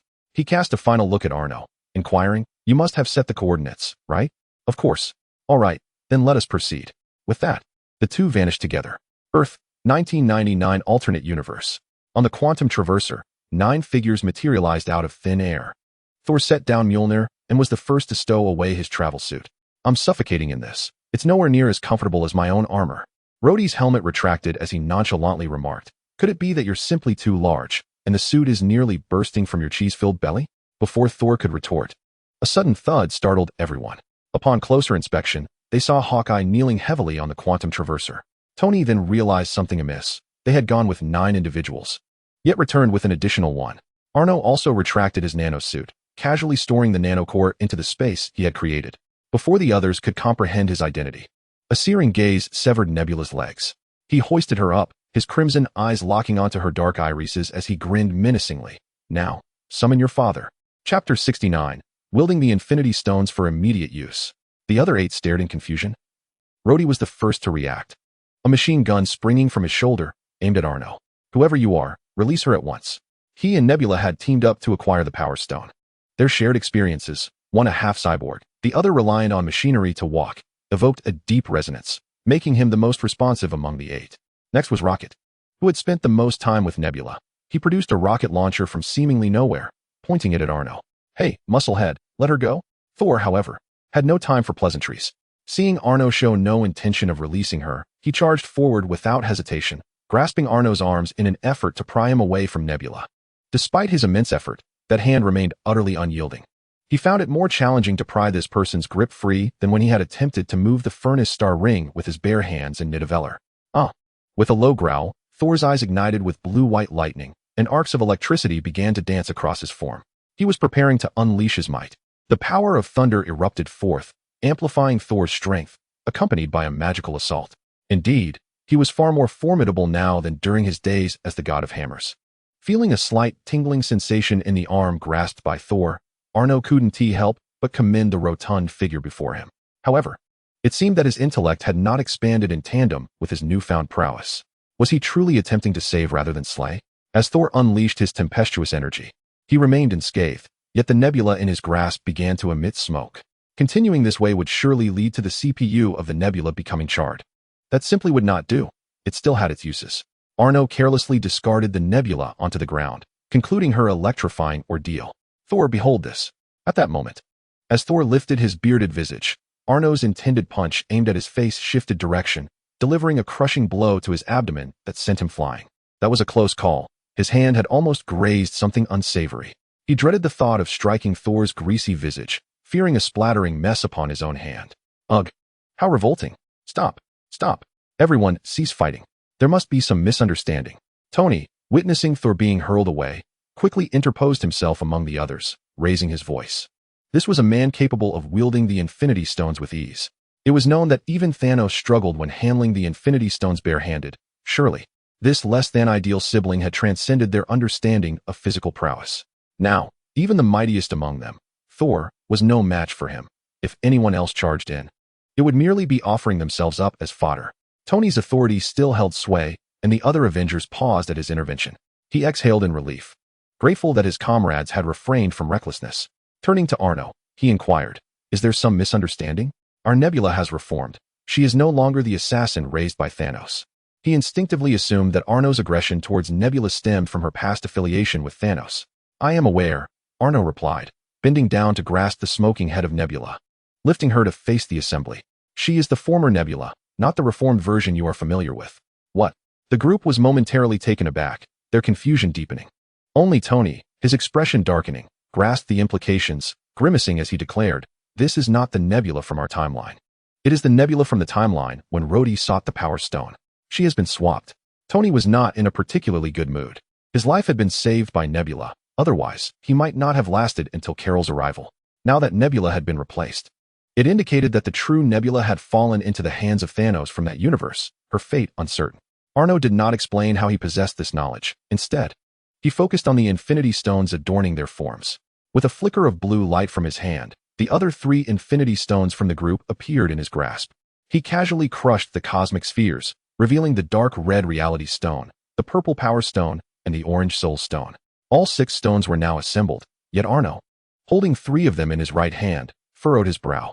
He carelessly discarded Nebula from his left hand, stomping her underfoot.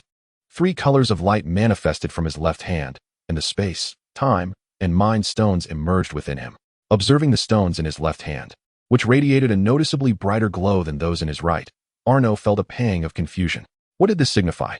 It was not merely their surface brightness. He sensed that the 3 stones within him possessed a purer power than the other 3. Was it because these 3 stones had fused with his essence? Or did the variations of the universe account for this?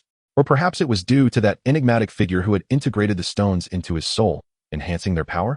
As Arno toyed with the 3 stones, reminiscent of a walnut, the Avengers, who had initially panicked at the disappearance of their hard-won stones, fell silent upon witnessing Arno effortlessly grasping all 6 infinity stones. Even Thor, who had just returned, axe in hand, ready to avenge, laid down his weapon at the sight of Arno holding 3 infinity stones. Only Tony realized Arno's intentions and quickly cautioned, do not act impulsively. Each infinity stone harbors infinite power.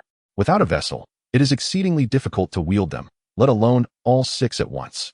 Oh, Arno nodded, then clasped all 6 infinity stones together. Instantly, a surge of multicolored energy akin to electricity coursed up his arm. As he felt the tearing energy storm emanating from his palm, Arno understood the rationale behind the assertion that one needed a vessel to wield 6 infinity stones. This energy storm would obliterate not just an ordinary person. Even Hulk would perish on the spot without a vessel. However, he was no ordinary being. He was Superman, free to act as he wished. He chose not to use a vessel, and thus he would not. With a grin, Arno focused his intent. In an instant, dazzling multicolored energy erupted from between his fingers, sending those nearby flying. Once the brilliance faded, revealing his singed palm and the diminished energy within him, Arno exhaled deeply. Next time, I should find a vessel, he mused. Having completed his task regarding Tony, he turned his gaze towards Nebula, who continued to struggle beneath his feet. Now, let us commence the task at hand. Summon your father. After uttering these words, he kicked Nebula towards the control panel of the quantum shuttle. You shall come to regret this. The might of my father exceeds your wildest imagination. Faced with this, Nebula ceased her pretense, summoning every ounce of strength to ascend the control panel with her hands. Though this individual could wield 6 infinity stones with bare hands, she acknowledged their formidable power, yet firmly believed her father would surpass it. Once he arrives, he shall exact vengeance for me, delivering a punishment beyond measure. The others, caught in the wake of the raw stone's power, were utterly powerless to intervene. With a venomous glare, Nebula swiftly entered the coordinates, reigniting the quantum shuttle. They could only watch helplessly as Nebula activated the quantum shuttle. In the next moment, a resounding roar echoed as a spaceship erupted from the shuttle, crashing through the roof and rapidly enlarging in midair. By the time it soared to great heights, it had transformed into an immense battleship that obscured the sun. The majestic Sanctuary 2 battleship of Thanos made its grand entrance. It loomed high above. A cold, detached voice resonated. Arno gazed upward at the colossal vessel, his eyes igniting with a crimson glow. With a sharp intensity, his fiery gaze ascended, and as Arno turned his head, it sliced through the air like a blade through cake, cleaving the Sanctuary 2 in twain. The earth trembled. The Sanctuary 2, in all its might, lasted less than 10 seconds, failing to initiate a barrage upon the Avengers base before being severed and erupting into flames. The massive remnants of the ship, ablaze, plummeted toward the Avengers' headquarters. Chapter 70. Despair of Thanos. As these colossal fragments descended, they threatened to crush the entire base into oblivion, leaving little hope for survival among the assembled Avengers. Among them were several mere mortals. Yet, fortunately, our heroic Superman, possessing both charm and compassion, did not allow the debris to fall unimpeded. In an instant, Arno appeared midair, delivering powerful kicks to the 2 halves of the wreckage. Boom! Boom! The 2 resounding impacts rendered Arno, dwarfed by the ship's remnants, akin to an ant, as he propelled the debris away with the finesse of kicking a soccer ball, sending it crashing onto distant ground. Suspended in the air, Arno stood with a nonchalant posture as he glided toward the remnants of the ship. Thanos, must I still request your presence? For a being of such cosmic dominance, it would be utterly absurd to perish in the explosion of his own vessel. Boom! Indeed, another thunderous sound erupted as a gaping hole manifested in the wreckage. A figure clad in imposing golden armor emerged from the breach, exuding an aura of oppression. Behind him trailed the 4 generals of Obsidian. They were the sole survivors from that half of the battleship amidst the explosion. Arno scrutinized Thanos from head to toe, akin to observing a monkey in a zoo. Is it you who bears the name Thanos? Thanos could not conceal the fury in his eyes as he brandished the double-edged blade of the tyrant towards Arno, demanding, "Who are you? And why have you attacked my ship?" Arno, peering through Thanos' purple skin, scrutinized his skeletal structure and musculature, observing the formidable physique of Thanos, yet finding it somewhat lacking compared to his expectations. He shook his head in disappointment. "Who I am is of little consequence. However, since you have assaulted my Earth, I shall serve as the harbinger of your past and future demise." Thanos, bewildered, retorted, "Assault your Earth? I have never encountered you. There is no one of your caliber on Earth." As a collector of the Infinity Stones, he was well aware that Earth, possessing 3 Infinity Stones, had no such strong figures apart from that debt-ridden woman. The destruction of his sanctum too by this individual was akin to tearing a sheet of paper How could such a powerful being possibly originate from primitive Earth? This individual must be seeking trouble. Arno chuckled softly. Just because he is absent from this universe does not imply he is absent from others. Upon hearing this, Thanos' pupils constricted sharply, realizing that this being hailed from a parallel universe of the past. It was his counterpart from another universe that had provoked him, prompting this confrontation across the cosmic divide. What a perplexing situation. Why should I be concerned with the actions of my counterpart in another universe? Yet, faced with the current predicament, it was evident that this confrontation would not conclude peacefully. Thus, there was but one course of action: engage him. With a thunderous roar, Thanos commanded. And the shadowy figure of Ebony Maw, who had been covertly manipulating the debris of the surrounding ships, immediately transformed countless metallic fragments into barbed spikes, launching them at Arno. However, in the face of this barrage of spiraling spikes, Arno remained unmoved, allowing the projectiles to strike him even against his eyes.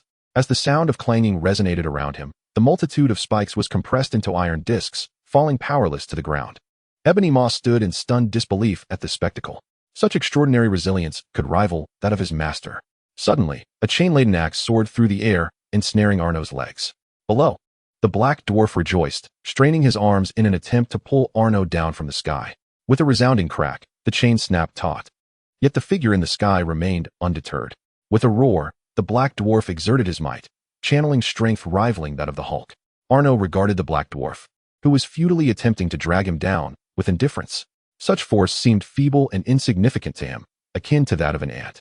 With a slight exertion of his legs, he shattered the chain and grasped the severed links, pulling with great vigor.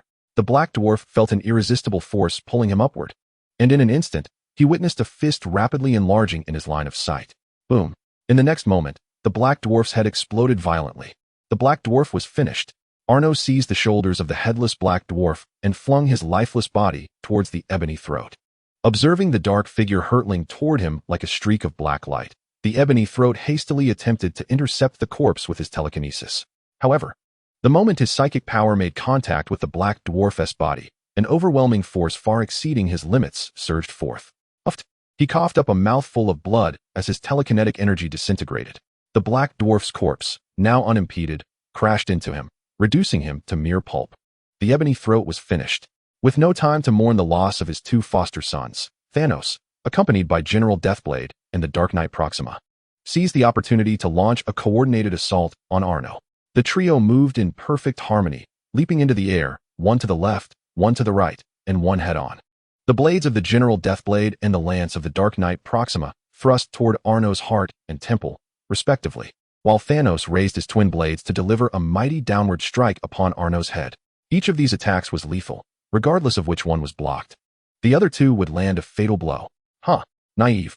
Arno scoffed disdainfully as he sidestepped Thanos' powerful downward slash.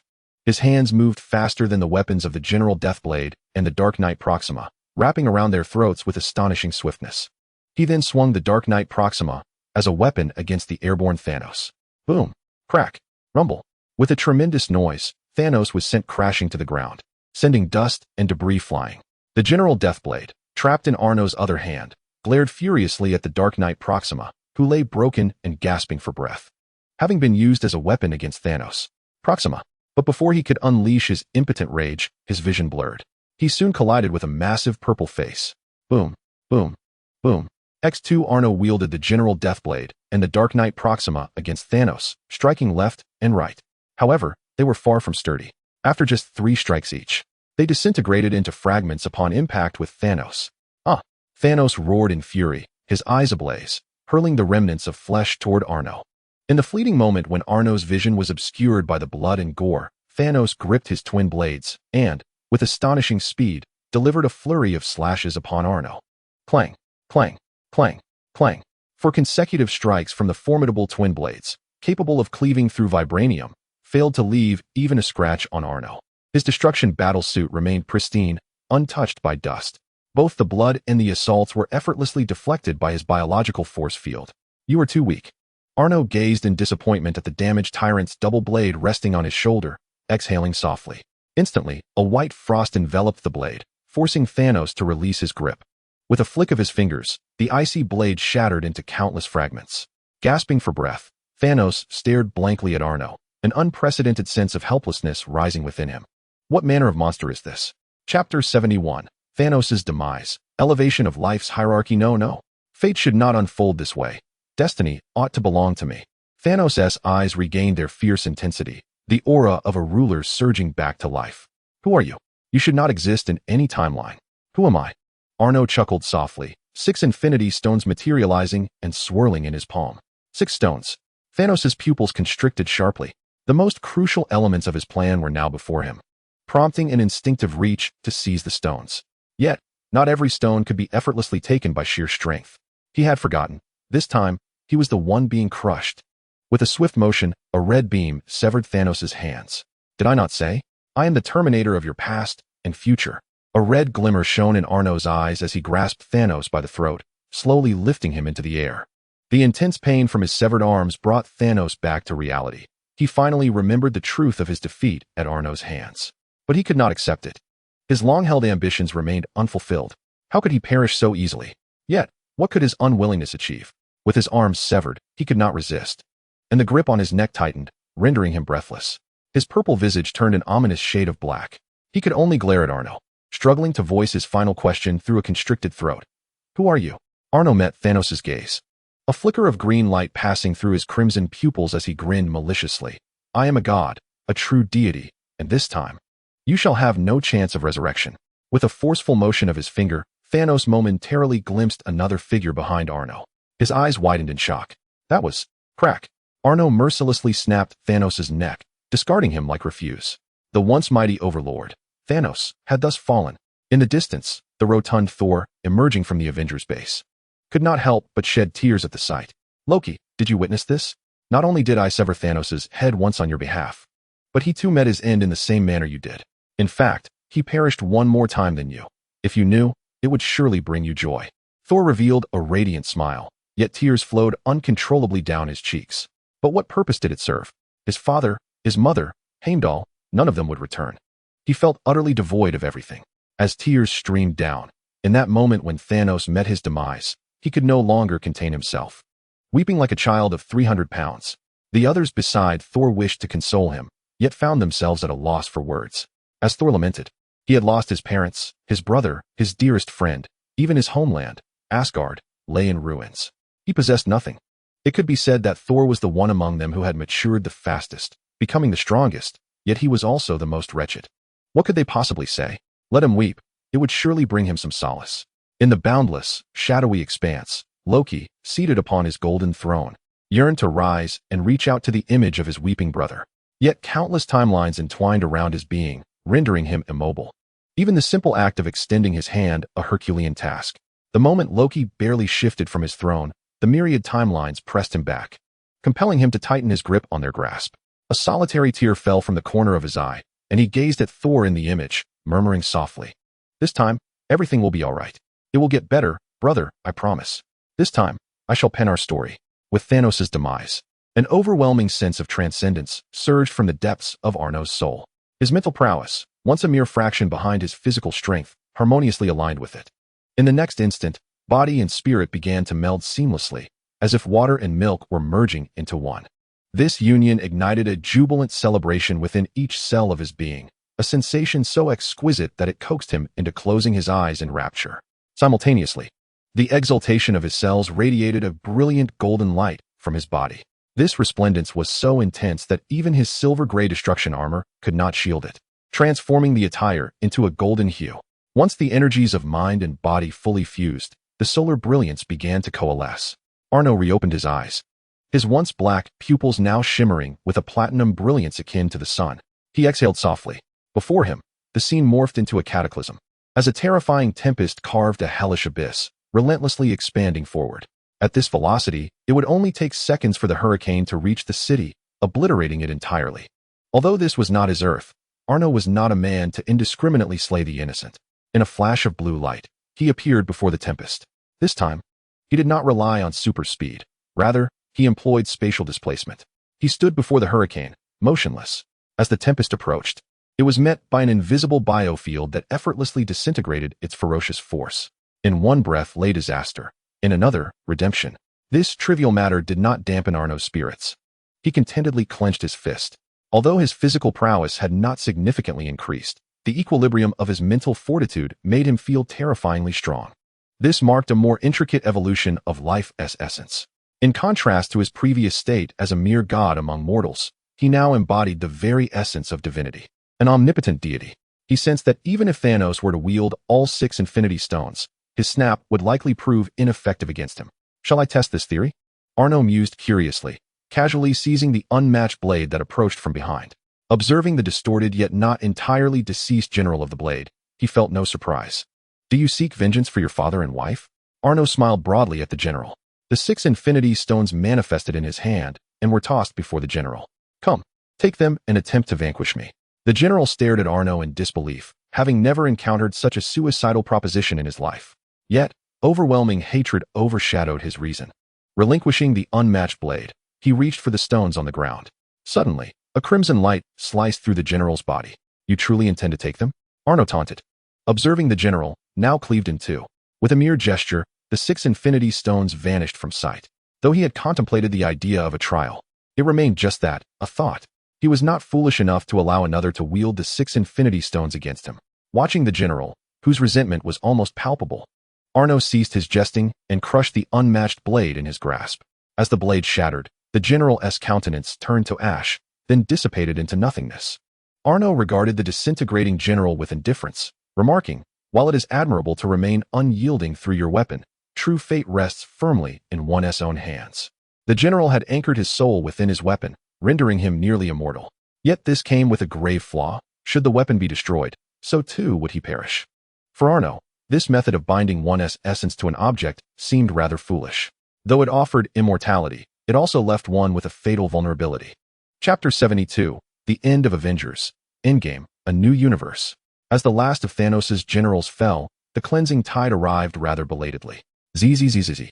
One by one, portals crackled open, emitting sparks. I am whiter. I am whiter. Before their arrival, their voices heralded them. A group of ebony-skinned warriors, brandishing spears, emerged from the portals, clamoring for superiority. Following closely behind, numerous figures streamed forth from each portal. Mighty sorcerers from Kamartaj, the army of Wakanda, warriors from Asgard, the Nova Corps, and the Ravagers, forming a grand coalition. Additionally, individual heroes and small teams made their dazzling entrances, each shining in their own right. Like Doctor Strange, Spider-Man, Scarlet Witch, Wasp, Valkyrie, the Guardians of the Galaxy, and Howard the Duck, they all emerged with bewildered expressions.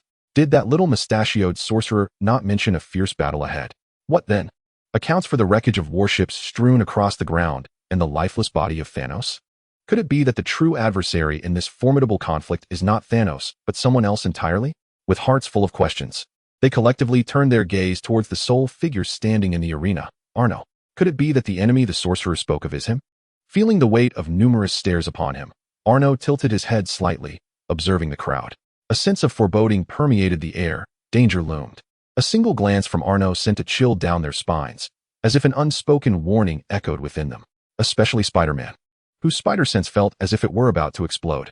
As Arno's gaze intensified, the atmosphere grew increasingly tense, as though a conflict were imminent.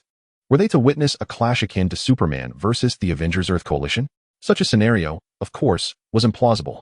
Tony, clad in 85 Malawian kwachas, descended from the heavens, landing before the assembled forces. Gentlemen, remain calm. He is one of us. The situation has been resolved. His words instantly alleviated the tension in the air, allowing everyone to exhale in relief, as if they had narrowly escaped death. He then turned to the leader, Strange, and inquired, "Hey, magician, was this the singular victory you spoke of?" Although framed as a question, his tone bore certainty.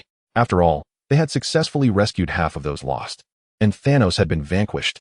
Undeniably, they were victorious. One could not help but admire this sorcerer. Even someone as proud as Tony felt a tinge of respect. Who would have thought they could traverse back in time not only to retrieve the stones, but also to bring back his brother, leading to such an effortless triumph? Strange opened his mouth, staring at Tony, rendered speechless. What on earth? Who is he? I don't know him at all. The over 14 million futures he had glimpsed bore no trace of this individual. Meanwhile, Tony remained oblivious to Strange's peculiar demeanor. An unsettling feeling washed over him as he turned to Arno, grappling with a sense of innate trepidation towards him, as if he truly were his brother. Taking a few deep breaths, Tony solemnly declared, "Arno, I am profoundly grateful for everything you have done." He refrained from questioning Arno about how he had known of Nebula's substitution or Thanos' impending arrival, for those details were inconsequential. Had Arno not insisted on accompanying them, they might never have uncovered Nebula's ruse. If Thanos had suddenly attacked with the false Nebula, the casualties would have been catastrophic, perhaps even resulting in Tony's own demise. Thus, he posed no inquiries, instead offering his heartfelt thanks to Arno. As an elder brother, even if you are not the Tony of my universe, once fate has brought us together, you become my brother, and I shall not allow you to perish. Arno patted Tony's shoulder and jested, however, you seem rather reluctant. You won't even call me big brother. Upon hearing this, Tony's expression twisted in conflict, yet he ultimately uttered the acknowledgement he held within but hesitated to voice. Brother, thank you. Arno looked at Tony in mild astonishment. He had merely been jesting, yet he was taken aback that this universe's Tony could genuinely address him as a brother. After expressing his most embarrassing sentiments, Tony felt a sense of release. Since there is nothing pressing in your universe, would you like to meet your niece from another universe? I believe she would be thrilled to know she has a superhero uncle. Niece. Why not? Arno readily acquiesced. After all, she was his first descendant across lifetimes, and he genuinely wished to meet her. All right, once the other half of your planet's population returns, you should have things to attend to. I shall visit my dear niece alone. You go about your business. With that, Arno levitated into the air, but then seemed to remember something. He pointed at Dr. Strange, a mischievous grin spreading across his face. Oh, by the way, you should seize the opportunity to give Stephen a good thrashing. The only chance he mentioned doesn't refer to me, but to you. You should ask him for the specifics. I trust he will surprise you. After saying this, Arno did not wait for Tony to fully comprehend his words. He cast a glance at Wanda from the Alliance before soaring into the sky, departing first. He had no intention of engaging deeply with this universe's Wanda. She was Wanda, but not his Wanda. As for the others, he had neither the desire nor the energy for further interaction. 1 year later, 2 figures, one large and one small, tumbled through the clouds from a great height, free-falling before a quaint wooden cabin. The first to land was the towering figure of Arno. The petite Morgan unleashed torrents of searing flames from her hands, scorching the patch of lawn where she landed, resulting in a somewhat unsteady descent. Morgan Stark, the daughter of Tony and Pepper from this universe, was also his niece, albeit not by blood. However, to Arno, the Tony of the parallel universe was indeed his brother, making his daughter his own beloved niece. No doubt about it. A year prior, Arno had intended to stay merely 2 days to visit his niece in this universe. But the adorable little Morgan had firmly ensnared him for an entire year. Each time he saw the tears of reluctance in her big eyes as she called out for her uncle, Arno's heart would soften. Moreover, he had originally planned to dedicate time to studying the powers of several other Infinity Stones, so he saw no reason to leave immediately. After all, research could be conducted anywhere. Why not spend more time with his charming little niece? He even took the time to further refine the Desperation Elixir and infused it with the Mind Gem, bestowing power upon little Morgan. This allowed her to harness all the abilities of the Desperation virus without exhibiting the molten-like traces that accompanied its use. Furthermore, the Mind Gem granted additional capabilities such as flight, mental enhancement, and magical resistance, features absent from the Desperation Elixir. Uncle, you won't let me. Morgan pouted while clinging to Arno's leg. Arno lifted little Morgan effortlessly, seating her on his arm, and affectionately teased her by gently tapping her nose. Uncle has already let little Morgan play. In a 3-minute match, I allowed little Morgan 2 minutes and 59 seconds. Little Pepper emerged from the cabin and, upon witnessing this heartwarming scene, couldn't help but smile. Morgan, come eat with your uncle. He has played with you all day. Coming, Mommy. As Arno carried little Morgan inside, Tony was already seated at the dining table across from little Pepper. Naturally, Arno took his place at the head of the table with little Morgan in his arms. This time, the group refrained from their usual banter and quietly enjoyed their meal, with even little Morgan eating in serene silence. The table was enveloped in a tranquil hush, save for the sounds of eating. After dinner, Tony broke the silence, glancing at Arno. Brother, are you leaving? Little Pepper and little Morgan turned their gazes toward him simultaneously. Yes, I have stayed long enough. It is time to return, Arno replied, nodding. Just as the three displayed a hint of melancholy, he swiftly changed the subject. However, there is no need for sorrow. I have noted the spatial coordinates of this universe. I can visit whenever I wish. Their expressions instantly brightened, and little Morgan joyfully bounced up, exclaiming, Then Uncle, you must remember to come visit Morgan. Little Morgan loves you 1,000 times. Arno chuckled, affectionately ruffling little Morgan's hair. No problem. Uncle will bring you a gift next time. Little Morgan cheered, yay. Tony added with a smile, since you can come anytime, I won't keep you overnight. Just remember, you have a home in this universe. Of course, Even without you, I will frequently visit, all for my adorable little niece. Arno teased, waving as he opened a blue portal and gestured farewell to the three before stepping through. This was a new feature he had discovered in a spatial gem over the past year, allowing him to open passages to other universes. In the DC universe, Earth, Metropolis, Arno stepped through the blue portal, appearing above a somewhat dim cityscape. As he absorbed the distinctly different spatial atmosphere surrounding him, he fell silent. What the hell am I doing here? Is this really Earth? Chapter 73. Clark Kent. The moment Arno activated his supervision, his once obsidian pupils transformed into a resplendent platinum hue. Instantly, the entirety of the world unveiled itself beneath his gaze, rendering all things, whether material or the elusive lead, as well as the arcane barriers of magic, utterly transparent. This remarkable change stemmed from the complete fusion of his mental and physical faculties, enabling his eyes to perceive not only the tangible, but also the intangible realms beyond natural existence. Now, should Thor's mighty hammer be presented before him, he would be able to discern even the chives inadvertently left within it by the Dwarven King during its crafting. In truth, given his current state, he no longer belonged to the realm of ordinary Kryptonians. Rather, he was transcending towards a higher dimensional entity. He sensed that should this evolution continue, his vision might extend beyond the confines of this universe, perhaps even allowing him to glimpse into alternate worlds. However, at this moment, he had yet to reach such heights. Yet the world around him held no secrets from his sight. As his gaze swept across the planet, he noted Metropolis, Gotham City, Paradise Island, Atlantis, and the Mother Box. This was the infamous anti-life equation. The platinum brilliance in Arno's eyes intensified as the equation etched deep within the Earth became increasingly vivid. Intriguing. A weapon capable of controlling all free thought? Though his understanding was limited, he recognized the peril it posed and contemplated the possibility of acquiring it when he departed this universe. After all, since he was here, it would be a trivial endeavor. Yet, at this moment, something else piqued his interest. His gaze finally settled towards the direction of Kansas, where a figure shone remarkably bright in this darkened world, a Superman. Or rather, Clark Kent. Observing the seemingly youthful and inexperienced Clark, it was evident that he had yet to evolve into the god among men he would become. At this juncture, our young Superman was navigating the most bewildering phase of his life, a fateful tornado. A smirk of intrigue graced Arno's lips. Things were becoming rather fascinating. He had indeed arrived in the world of the DC universe, a realm that, in a certain sense, belonged to him. Although he had strayed from his intended path, Arno remained unperturbed. He would adapt to his circumstances. Especially since the spatial stone within him had not ceased to function, he felt an unwavering calm. He sensed that he could still connect with his universe in the Marvel realm and the branching timeline of 1999 he had previously visited. Even in the face of formidable adversaries, he could at least retreat back to the Marvel universe. In fact, not only the spatial stone but also the time and mind stones within him were operational.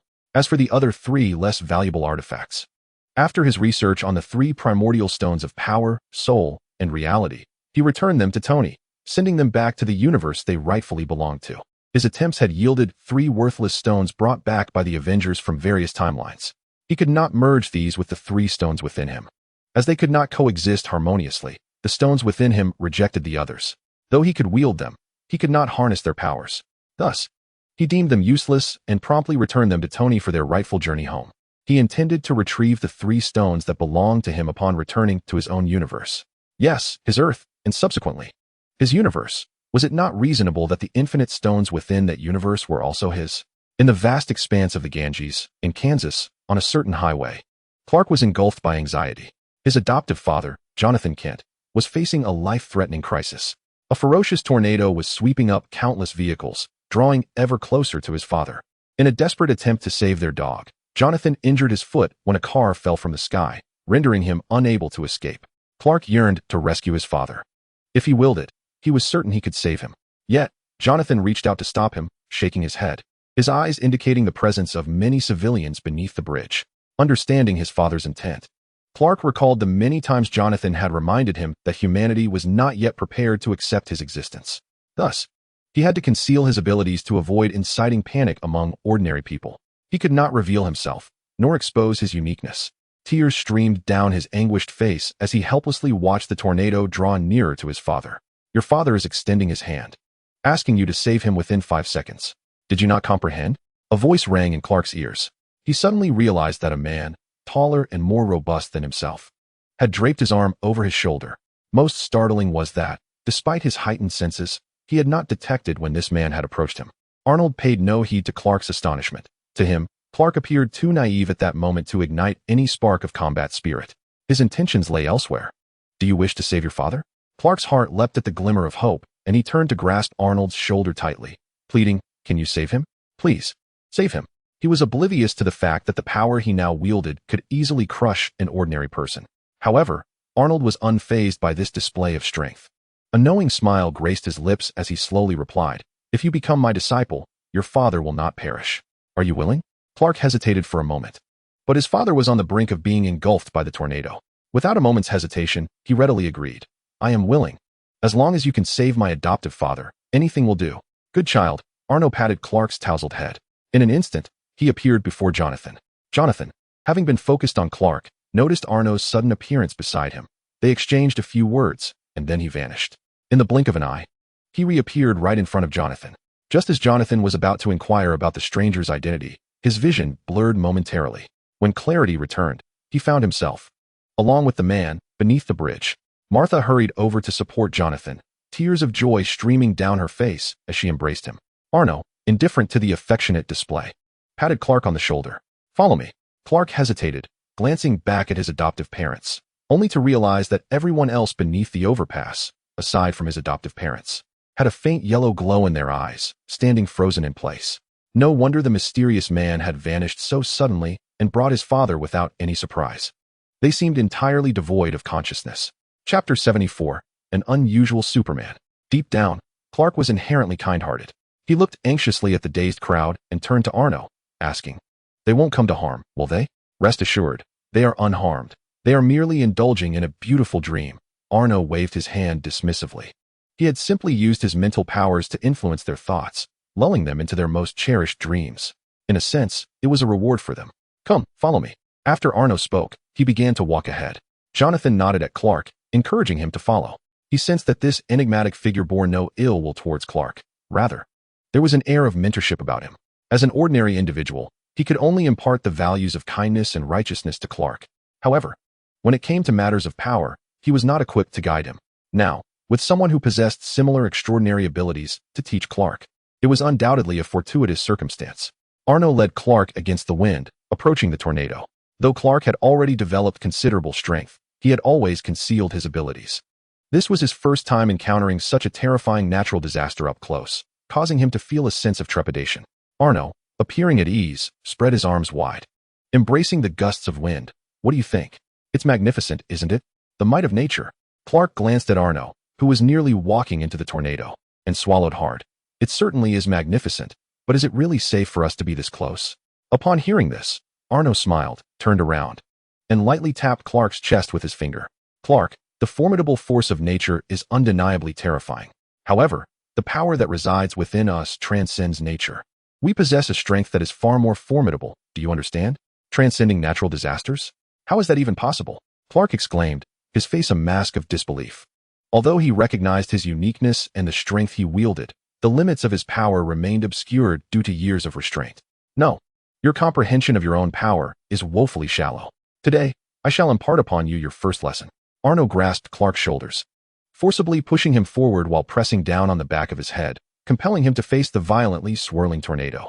Now, use your strength to dissipate this tornado. As Clark felt the fierce winds whipping across his face, his heart raced. Instinctively, he turned to ask Arno, but he was unable to move due to the pressure on his head, so he shouted into the tempest, dissipate it with my strength? What am I supposed to do? There are myriad methods to achieve this. The simplest include shattering it with your force, extinguishing it with your breath, countering it with super speed, or extinguishing it with a biofield. Oh, and by the way, your current mastery of the biofield is rather rudimentary. You might struggle with that. However, the first three options are within your reach. Clark, upon hearing this, felt a pang of self-doubt. Can I really accomplish these feats? Arno, maintaining a stoic demeanor, spoke slowly from behind Clark, his voice a steady recitation. Clark, summon your confidence. Consider this. Had I not intervened, you would have lost your adoptive father. But if you can execute the methods I've described, not only will you save your father, but you will also protect countless innocent civilians beneath this tornado, becoming the revered superhero they need. Do you not wish to save your father and shield more innocents? After finishing his speech, Arno's lips twitched. He realized he was ill-suited for such righteous rhetoric. Nevertheless, it was evident that his words resonated with Clark. I understand, Minter. I want to save my father. And I aspire to rescue more innocents. I can do this, Clark declared, visibly invigorated. He raised his fist and struck the tornado with all his might. Boom. The force of his blow generated a ring of white airwaves around his fist. Yet, the tornado merely sustained a breach from his attack. And his power dissipated into the air, leaving the tornado largely unscathed. What just zipped past me? The tornado seemed to wonder, unperturbed by the minor injury, which was swiftly mended. Clark, do not rely solely on brute strength. Learn to control every ounce of your power, allowing it to emanate from your fist. Arno instructed, lightly stamping his foot on the ground. The ground beneath them suddenly shattered into pixelated fragments, spreading nearly 1,000 meters. Yet, through his X-ray vision, Clark was astonished to discover that Arno had exerted enough force to fracture the Earth's surface without causing any harm below. The subterranean layer remained entirely unscathed. He had always believed his control over power was commendable, but now it seemed he lacked any semblance of control in the eyes of true superhumans. At this moment, the two were engulfed by a tornado, finding themselves at its very center. The only two individuals conscious beneath the bridge, Martha covered her mouth, her face etched with concern. Jonathan remained relatively composed, offering solace to Martha, though a flicker of worry danced in his eyes. Even though their son was no ordinary child, the thought of being consumed by such a natural disaster filled him with trepidation. Yet, there was nothing he could do but trust in his son and that man. However, the two within the violent tornado stood unwavering, as the immense force of the whirlwind seemed to have no effect on them. Clark felt the terrifying winds of the tornado sweep past his body, yet he remained impervious to its might. As the reality of his strength became clearer, his racing heartbeat began to steady. Channeling his power outward, Clark clenched his fists, closing his eyes to attune to his own strength. In his mind, he envisioned Arno crushing the surface while leaving the depths untouched, pondering the intricacies of that power. Superbrain loading completed. Clark's eyes snapped open, his clenched fists relaxing as he began to gather energy. Disperse, he bellowed, his fist moving in a slow yet rapid arc. A resounding boom echoed as a white shockwave radiated from his fist, instantly dispersing the tornado before him. The tornado transformed from a full vortex into a mere half. With its power dissipated, the tornado naturally faded away. I did it, Clark exclaimed excitedly, turning to Arno like a child awaiting praise. Indeed, you learned swiftly. But one must consider not only the immediate actions, but also their consequences, Arno said, pointing skyward, his eyes igniting with a crimson glow. Clark gasped. Was that a heat vision akin to his own? Could he be of my kin? Yet before Clark could voice his question, Arno unleashed a far more formidable beam of heat vision toward the sky. The debris caught in the tornado, now scattered by Clark's intervention, fell like raindrops, vanishing into nothingness in less than a second. Not a single drop of molten iron remained. It evaporated into thin air. The citizens of Kansas, who owned those vehicles, were left in astonishment as Clark stood, dumbfounded by the spectacle. Were they truly of the same species? Could heat vision be wielded with such girth? Well, today's first lesson concludes here. Tomorrow, for our second lesson, we shall venture to Gotham City. A faintly excited smile graced the corners of Arno's mouth. He aimed to create a unique superhero, one that would instill profound terror in the hearts of the world's evildoers. Chapter 75, Biofield Flight. Second lesson? Clark inquired, somewhat perplexed. Of course, as your godfather, it is my duty to teach you the mastery of your powers and their proper application, is it not? Arno replied, crossing his arms with a slight smile, his gaze enigmatic. Before Clark could respond, he was interrupted by Jonathan, who approached hurriedly. Hey, are you all right? Though he addressed them collectively, his eyes were fixated on Clark, assessing whether he had sustained any injuries. Clark, brimming with excitement, turned to Jonathan and said, I'm fine, father. Thanks to my godfather, I learned to control my strength and disperse the tornado with a single punch. Jonathan was taken aback. You were the one who dispersed the tornado? He had assumed that this mysterious man had employed some method to dissipate it. To his surprise, it was his own son who had performed this remarkable feat. All right, Jonathan. Everyone has already experienced enough fright for one day. Let us not inquire further, Martha interjected as she walked forward with the dog.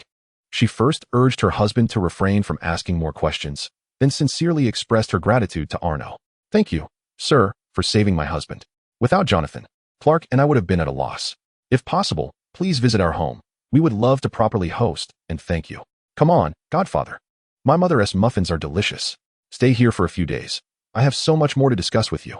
Clark joyfully invited Arno, the title of godfather rolling off his tongue effortlessly. Very well. I happen to have quite a bit I wish to teach you in the coming days, Arno replied. Not in a hurry to return to the Marvel Universe. He still had numerous items he wished to pack and take along, and he did not intend to make the journey back alone. Of course, that was a matter for another time. Jonathan's vehicle had been swept away to the heavens, then reduced to ashes by Arno, descending into the abyss. However, he had no intention of returning with them. Instead, he extracted a Knight 15 off-road vehicle from the fabric of space. This was from the 1999 alternate universe, a toy gifted to him by Tony Stark. The space contained plenty more. In fact, it was not limited to just vehicles, since Tony learned of Arno's ability to create his own space. He had filled it with various necessities, even helicopters and yachts, during that year in the 1999 universe. As Tony would say, it was better to be prepared than to suffer. Having endured hardships in the past, he wished to spare his brother from similar trials. Though the likelihood of that was slim for Arno. Godfather, can you really conjure objects out of thin air? Clark marveled at the suddenly materialized off-road vehicle. With his supervision, he could ascertain that this was not something Arno had swiftly transported from another location. It had indeed appeared from nothingness. This is the power of space. With some effort, perhaps one day you, too, might utter something as profound as Arno. However, at that time, it remains uncertain whether you would even regard a mere vehicle, or if anything would catch your eye. For now, though, Clark finds himself quite intrigued by the robust and imposing Knight 15, circling it with curiosity. Stop gazing, let us depart, drive to your abode. Huh, am I to drive? Certainly, this vehicle is a gift to you, a token from your godfather. But isn't that a bit excessive? This car appears rather expensive. Not too much, merely 15 million. Tony, you fool, that's the base model at 15 million. Mine is the top variant, over 20 million. Ultimately, under the watchful gaze of Arno as his godfather, Clark acquiesces to accept the vehicle. He assures, however, that he shall never sell it, using it solely for transportation rather than profit. Arno, indifferent, responds that it is merely a toy.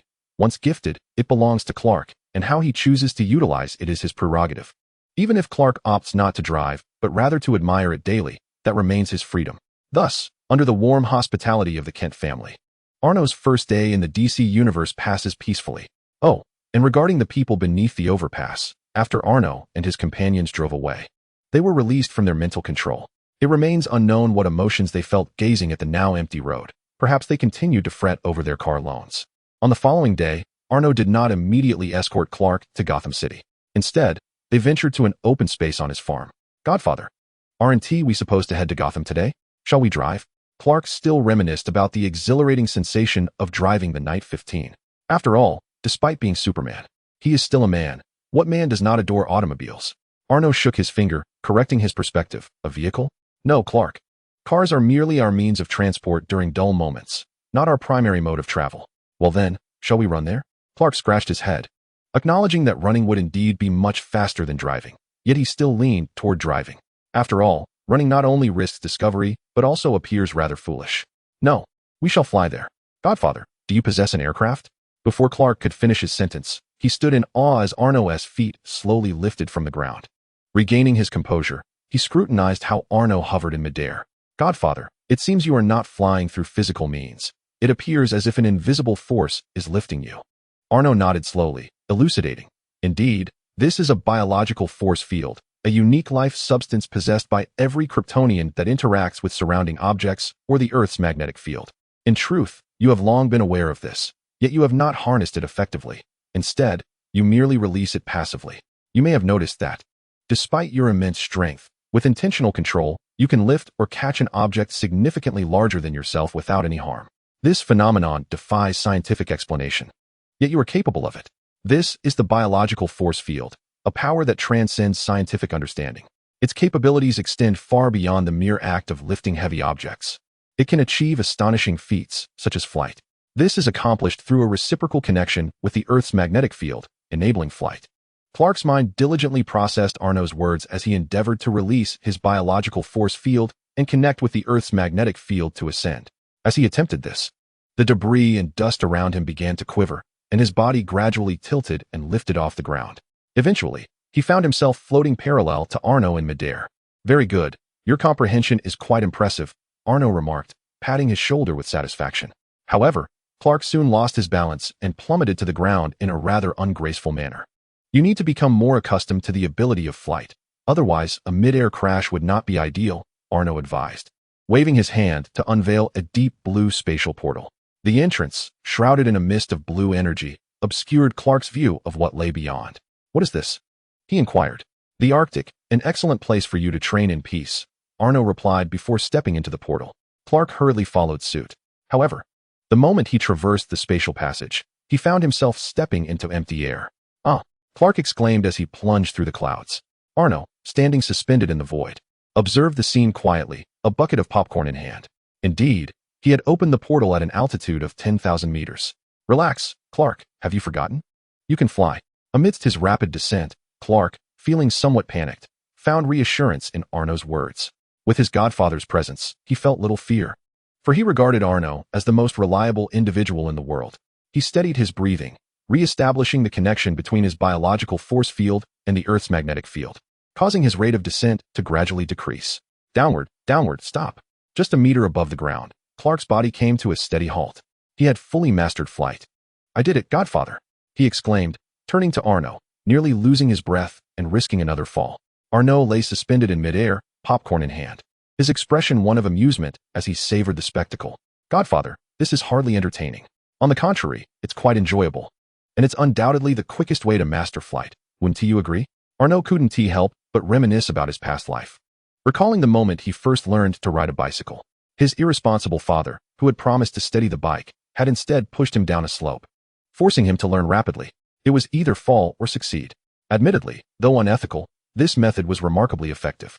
"What if I don't succeed?" "Then you simply fall a few more times." "All right, young man, enough complaining. Your godfather has endured the same." With that, Arno's popcorn vanished, and his body straightened. "Let us race to Gotham City." Upon hearing this, Clark also straightened up, his face alight with excitement. "I won't give you any leeway simply because you're my godfather." This was even more exhilarating than his first off-road adventure the previous day. Flight was humanity's ultimate dream. "Get ready, I'll count to 3.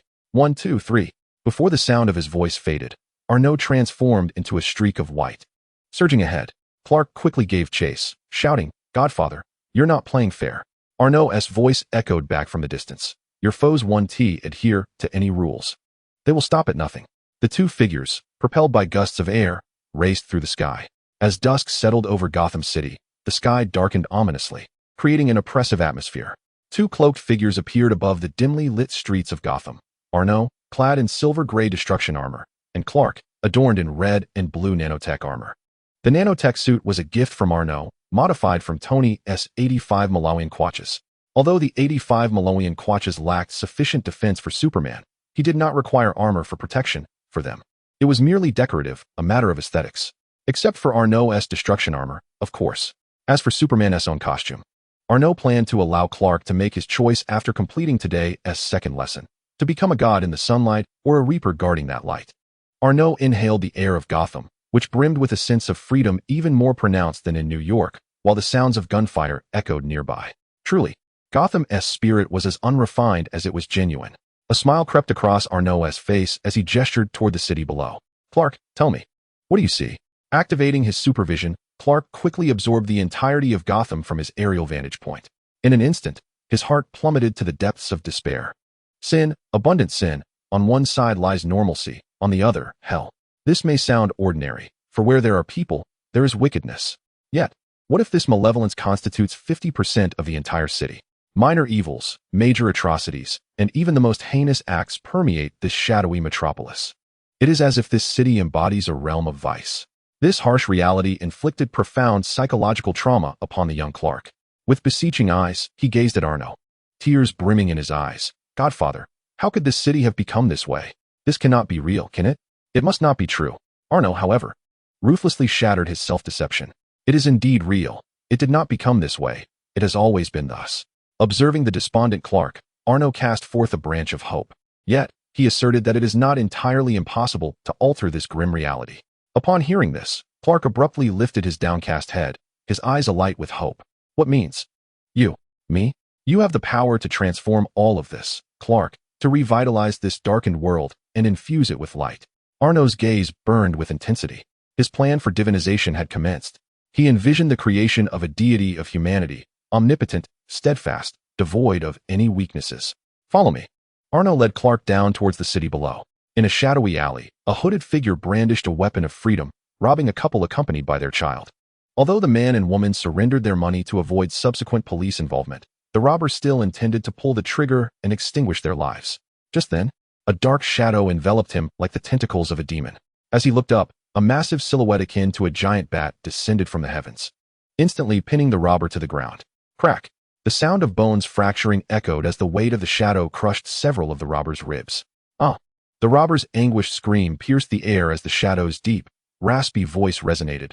Go, leave this place. Raising his head, he beheld a pair of piercing eyes beneath a half-covered bat mask. The couple, terrified by the figure's fearsome visage, dared not express their gratitude and hastily fled with their child. Who are you? The criminal beneath him wailed in agony. Crack! The shadow crushed the robber's right hand, which had stealthily attempted to retrieve the fallen handgun. Grasping him with one hand, the cold, penetrating eyes beneath the black mask glimmered like the gaze of a demon judging evil. I am the nightmare of you wretches lurking in the darkness. The guardian of the shadows, Batman. A hoarse, gravelly voice emerged from Batman as a gleaming bat-shaped shuriken materialized in his hand. In the eyes of the robber, fear took hold as the blade approached him. He tightly closed his eyes, bracing himself for the agony of death. But instead of the anticipated torment, he found himself pinned to the wall by a bat-shaped dart.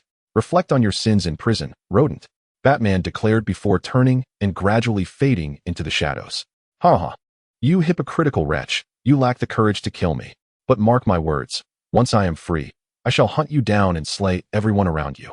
The robber, realizing he faced one of those so-called superheroes, relaxed, even daring to mock Batman. It is well known that superheroes never take a life. Such taunts might have made another hero clench their teeth and walk away.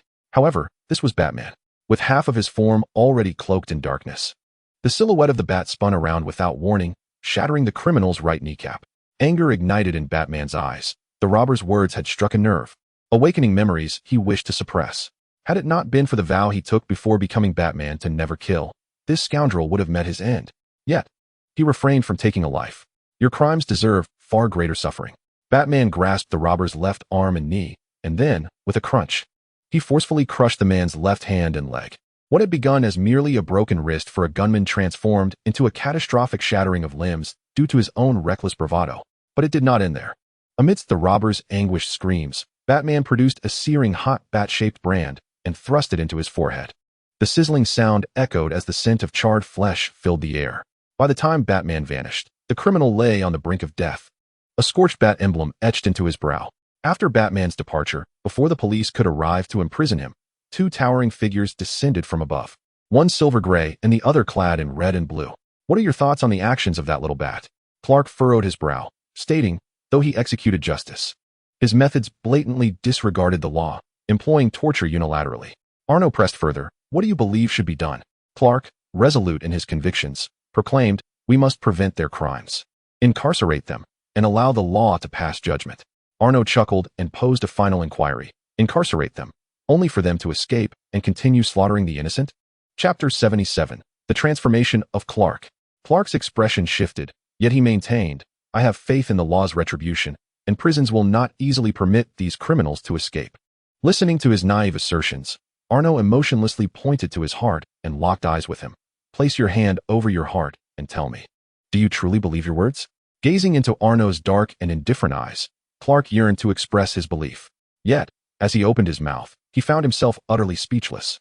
Indeed, he harbored no faith, not even within the recesses of his own mind, that a prison could contain such heinous criminals. Observing Clark's inner turmoil, Arno resolved to deliver one more crushing blow to the young man. He gestured toward the robber, who lay unconscious from pain. Clark beheld the robber's battered form, devoid of any intact flesh, feeling a pang of reluctance and uncertainty. Heaven knows the ruthlessness of that bat's methods. This wretch bore no unscathed part upon his body, broken ribs and shattering fractures in his limbs. Ultimately, Clark chose to place his hand upon the robber's relatively uninjured chest. In that fleeting moment of contact, a surge of memories flooded into his mind. Though sudden, his extraordinary intellect rendered the experience bearable. He swiftly acclimated to the influx of memories. What unfolded before him were glimpses of the robber's daily existence. Each evening at precisely 6 o'clock, he dutifully commenced his work in Gotham, selecting his next fortunate victims. Strangely, this particular criminal exhibited an unusual penchant for robbing families of three. However, this occasion diverged from the norm. After robbing the family, he harbored no intention of executing the parents. Instead, he opted for a monetary ransom, signaling his intent with an international gesture before vanishing. It is well known that Gotham's criminals disdain the use of masks. Thus, the robber's visage was etched into the memory of the husband among the trio. Coincidentally, the man was a skilled sketch artist, and he promptly reported the incident to the authorities, rendering a perfect likeness of the robber. Soon thereafter, during another day of work, the robber was apprehended mid-transaction. Yet, with his arrest, matters did not conclude. In fact, they were merely beginning. The robber was not solitary. He belonged to a gang. Each day, he clocked in promptly, relinquishing half of his ill-gotten gains to the syndicate. Naturally, the gang would not neglect such a diligent member. They swiftly provided him with legal representation. In truth, they already maintained a cadre of professional lawyers dedicated to post-arrest services. Not long after, through the lawyer's appeal, the robber was released due to insufficient evidence. Such as Gotham, one cannot expect rehabilitation or a change of heart upon release. He would only resort to teaching others a lesson through brute force, wielding his shotgun to enact his own form of justice. Thus, he armed himself and sought out the home of the man who had betrayed him. As for how he discovered the address, the omnipotent gang had their methods. Furious, the robber declared, "I spared you, merely taking all your money. And yet you dared to inform the authorities." This was his final proclamation before he unleashed his wrath upon the family. Bang! The scene unfolded with a gruesome spectacle. As a family of three met a tragic end within the confines of their home, Clark gritted his teeth, merely a bystander, feeling utterly powerless. He could only watch helplessly as a man, who should have faced the judgment of the law, was inexplicably acquitted and went on to murder an innocent family. If this realization did not stir Clark's emotions sufficiently, the subsequent act of the robber hiding a bomb in the home of the arresting officer certainly did. Upon the officer's return after a grueling day, sharing a warm dinner with his family, they were all obliterated in a single explosion. At that moment, Clark's fury reached a boiling point, and his hands instinctively clenched with newfound intensity. The final image revealed the robber, a distant observer of the inferno consuming the house, erupting into maniacal laughter. Yet, due to the absence of direct evidence and the protection of his gang, he once again evaded the grasp of justice. This was merely the tip of the iceberg in the robber's sordid life. Suddenly, a sharp crack and a blood-curdling scream jolted Clark back to reality. He opened his bloodshot eyes, breaking free from the robber's haunting memories, only to realize that in his subconscious rage, he had crushed the robber's chest. With just a slight push, he could have plunged his hand directly into the man's body, even if he had only fractured the robber's sternum. Given that this individual had previously suffered broken ribs and crushed limbs at the hands of the bat, the current state of his chest would leave him in a living hell, awaiting death. Yet, at that moment, Clark felt no trace of sympathy. Instead, a dark satisfaction welled within him. He deserved this fate. But soon, he snapped back to his senses. What was he thinking? Clark stared in horror at the blood on his hands, bewildered by his own terrifying thoughts. How was he any different from those criminals? How was he not akin to that bat who inflicted torture for his own ends? The distinction lay in the fact that they wielded their power to kill the innocent, while he sought to protect them. The best safeguard for the innocent was to eradicate the roots of evil itself. Are you suggesting we eliminate them all? Clark's vacant gaze met that of his mentor, the all-knowing intellect, who at that moment appeared utterly blank. This time, the intellect offered no answers. Clark found himself pleading for guidance. Arno shook his head, gripping Clark's shoulders with a slow, weighty tone. No, Clark, evil cannot be wholly extinguished. Wherever humanity exists, evil will inevitably thrive. Our mission is not mindless slaughter, but rather to instill the understanding that evil can never evade retribution. There will always be watchful eyes from above, observing their every move. Clark's pure, benevolent heart seemed to waver at this notion. Retribution? Like that bat, should I shatter their limbs and brand them? No, that bat is still too conservative. I have declared that they must comprehend that a pair of eyes from the heavens has been vigilantly observing them. They must be made aware that wickedness ought to be buried in the ground. Arno held Clark's head, directing it towards the face of the robber, and those eyes are sacred, resplendent, and lethal. Clark's eyes still betrayed a flicker of struggle, as the last remnants of his innate goodness resisted the cruelty he was about to inflict, until the hand at the back of his head radiated a yellow glow. The power of the mind gem began to emanate, but it was not to control Clark. Rather, it provided the final straw to suffocate the goodness within him. It was the collective consciousness of Gotham City. Chapter 78, The Unjust Superman? In an instant, a torrent of disparate emotions surged into Clark's mind, with negative sentiments comprising an overwhelming majority exceeding 90%. The criminal's arson, murder, and plunder, the victim's fear and resentment, the ordinary citizen's anxiety and unrest. Ugh! Clark clasped his head with both hands, emitting a desperate and anguished wail. The deluge of emotional information, though vast, was manageable for his super-intellect. Yet, the fear and malice embedded within those countless negative emotions pierced into his mind like a sharpened blade.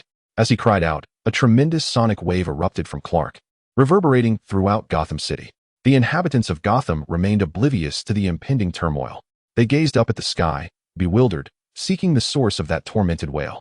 They could not fathom the horrific plight of the one who unleashed such a desperate cry. Only a certain bat, still pursuing its own brand of justice, felt an inexplicable thumping in its heart at that moment. It gazed towards the darkened horizon, where a blood-red sunset had ignited, sensing an ominous premonition. When Clark opened his eyes again, there was no compassion left. Only a flickering crimson light remained. Evil, there is far too much evil. The Godfather was right. Such evil should be buried in the earth, not allowed to take root and flourish within human kindness. Since that evil refuses to conceal itself in the ground, the heavens must possess a pair of eyes to ensure their burial.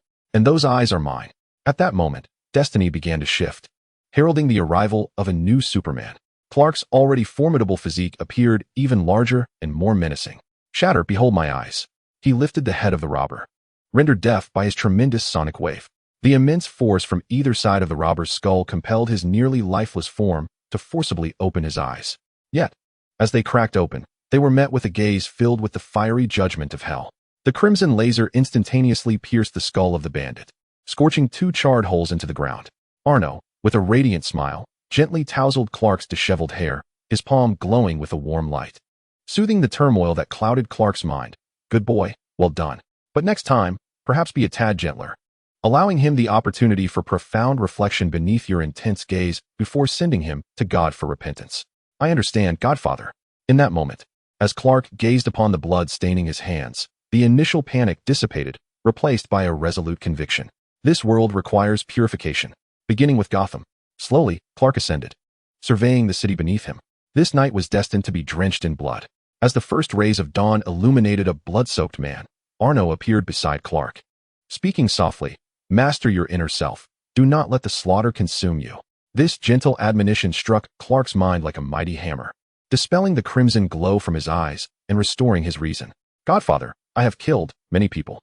Arno gazed contentedly at the city below, rife with the stench of blood. Although Clark had exercised some restraint, targeting only the most heinous of criminals, those deserving of execution 100 times over, the fact that he could accomplish this for the first time filled him with unexpected joy. No, you are not committing murder. You are saving lives, foolish child. Each criminal you eradicate is a salvation for countless families. This time, Clark did not hesitate, receiving his godfather's affirmation. His conviction solidified as he nodded decisively. Indeed, I am saving lives. I am rescuing innumerable souls. Good boy. Come now. To reward your exemplary performance today, I shall take you to a splendid place. Arno opened a blue portal. Yet, Clark hesitated, pondering. But there is still much evil in the world that remains unvanquished. I feel I have no time for anything else. Arno regarded Clark with surprise, pondering how this youth possessed a greater thirst for blood than himself. The eradication of evil is not a task to be completed in a day. Even if you could eliminate all the villains today, more would inevitably arise tomorrow. You must become not merely an instrument of slaughter, but a figure of deterrence. Of course, when necessary, one must also exhibit a ruthless hand.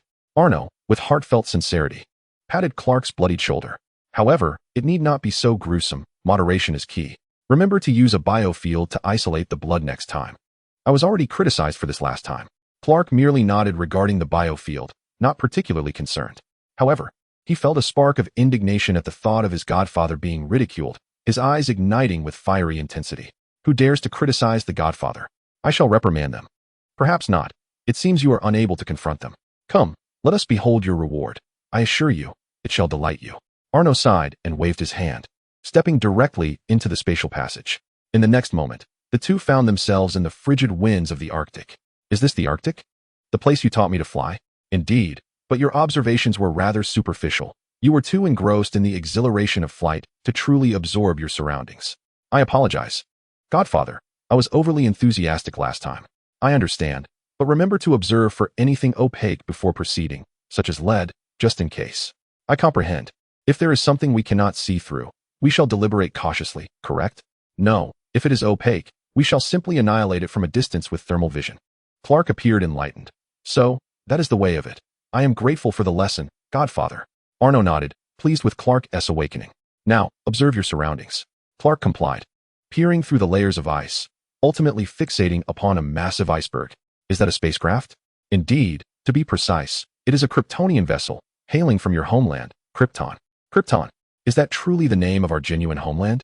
Clark's excitement was palpable. Indeed. But where is it? Why was I sent to Earth? And how did you arrive? Were you also sent here as a child, like me? I am not akin to you. As for your other inquiries, others will provide the answers. Arno, disinterested in imparting his fragmented knowledge of Krypton, reopened the portal and led Clark into the interior of the spacecraft. They traversed a lengthy corridor, arriving at the control room. A floating, tentacled defense mechanism detected the unfamiliar intruders and immediately activated its offensive mode. Then, with a swift motion, Arno obliterated it with a single slap. Insert the key you wear into the console. Clark obediently removed the black Kryptonian key, a gift from Jonathan during his childhood, and inserted it into the console. Instantly, a man clad in Kryptonian attire materialized before them. Who are you? As Clark posed the question, his father, Jor-El's apparition, began a tedious exposition on Kryptonian knowledge. In summary, it was merely a tale of colonization, migration, consumption, coups, annihilation, and hope. Clark listened intently to the narrative of his home planet, while Arno exhibited little interest. His focus lay elsewhere. Arno's eyes sparkled with a platinum light as he gazed into the distant cosmos beyond Earth. In the far reaches of the universe, aboard a Kryptonian vessel, a man with an imposing countenance also turned his gaze toward the direction of Earth. Druzot. Almost simultaneously, the excited voice of the ship's scientist echoed through the air. General Zod, we have received a signal from the newly activated Kryptonian spacecraft. Perhaps the Codex of Life, sent away by Jor-El, is located there. Zod's calm gaze ignited with fervor as he immediately commanded, set forth. Proceed to the coordinates of the signal at once. We shall reclaim the Codex of Life and restore the glory of Krypton. Chapter 79. The Codex of Life and the ancient Kryptonian gene. Arno watched this scene with a beaming smile. His people were about to arrive. Indeed, General Zod and his subordinates were already regarded by Arno as his possessions. Every action of Zod and his followers was meticulously observed by him. From the moment he entered this universe, he had no intention of returning empty-handed. He desired both possessions and people, particularly the Kryptonians, who represented an elite echelon of subordinates he sought. His standards for followers were exceptionally high. He would not settle for mere lackeys. Only those with outstanding capabilities would catch his discerning eye. For instance, he valued Natasha's combat and interrogation skills, the abhorrent power, and Deadpool's immortality. These were the unique talents he would consider for his ranks. His philosophy was that the quantity of followers mattered less than their competence. Kryptonians, with their near-perfect abilities in both combat and intelligence, were naturally destined to be part of his cadre. Moreover, he himself was a Kryptonian, as was General Zod. While Zod aspired to resurrect Krypton's former glory, Arno envisioned creating his own version of Krypton. He had even contemplated the very location where he would restore Krypton's splendor. He recalled that he still had a divine realm awaiting his claim. Thus, it would not be unfounded for him to declare himself the king of all Krypton, with General Zod and his cohort as his subordinates. This notion was entirely reasonable. However, such declarations would have to wait until after Zod's arrival, and judging by their speed, they would soon reach Earth. His newly evolved supervision, which harmonized mind and body, not only enabled him to perceive things previously hidden from view, but also allowed him to disregard spatial distances and directly observe his desired targets. Of course, this was contingent upon his knowledge of the target's general information and that their power did not vastly exceed his own. It bore a resemblance to the portals of Kamartaj. Furthermore, upon identifying his target, he could use them as a spatial reference point, teleporting directly beside them or to their belongings. Arno affectionately dubbed this maneuver following the wire to engage. With this ability, he could indeed traverse space to confront his adversaries. However, despite locating General Zod, he did not intend to teleport directly to subdue them. His plan was not to retain Zod and the other Kryptonians in this universe, but rather to transport them back to the Marvel Universe. Nevertheless, he had no intention of forsaking the DC Universe. There were still numerous treasures to be found here, and he anticipated future returns. During his absence, he required someone to manage Earth within the DC Universe. Naturally, that individual was Clark. From the moment he became aware of this universe, he had meticulously orchestrated everything. He aimed to mold Clark into the Superman he envisioned, rather than the virtuous figure he was. He sought to govern this planet, transforming it into a nightmare for criminals and a deity revered by the populace. The most straightforward means to achieve this was to showcase Superman's immense power to the world. Thus, he intended for General Zod to unleash his final remnants of strength within this universe. It was time for a divine creation. Through the conflict among Kryptonians, the world would recognize their might and understand that their realm now had a god among men. Meanwhile, Clark, or Kal-El, had nearly finished conversing with his father, Jor-El, suddenly. Jor turned to Arno, furrowing his brow. Who are you? Why is there no record of you in the Kryptonian database? Or are you perhaps a child of Kryptonians who wandered the universe before its destruction? Faced with Jor's skepticism, Arno refrained from elaborating on his origins and instead declared, Who I am is inconsequential. You simply need to know that I am the next leader of Krypton. Jor-El was taken aback. But Krypton has perished.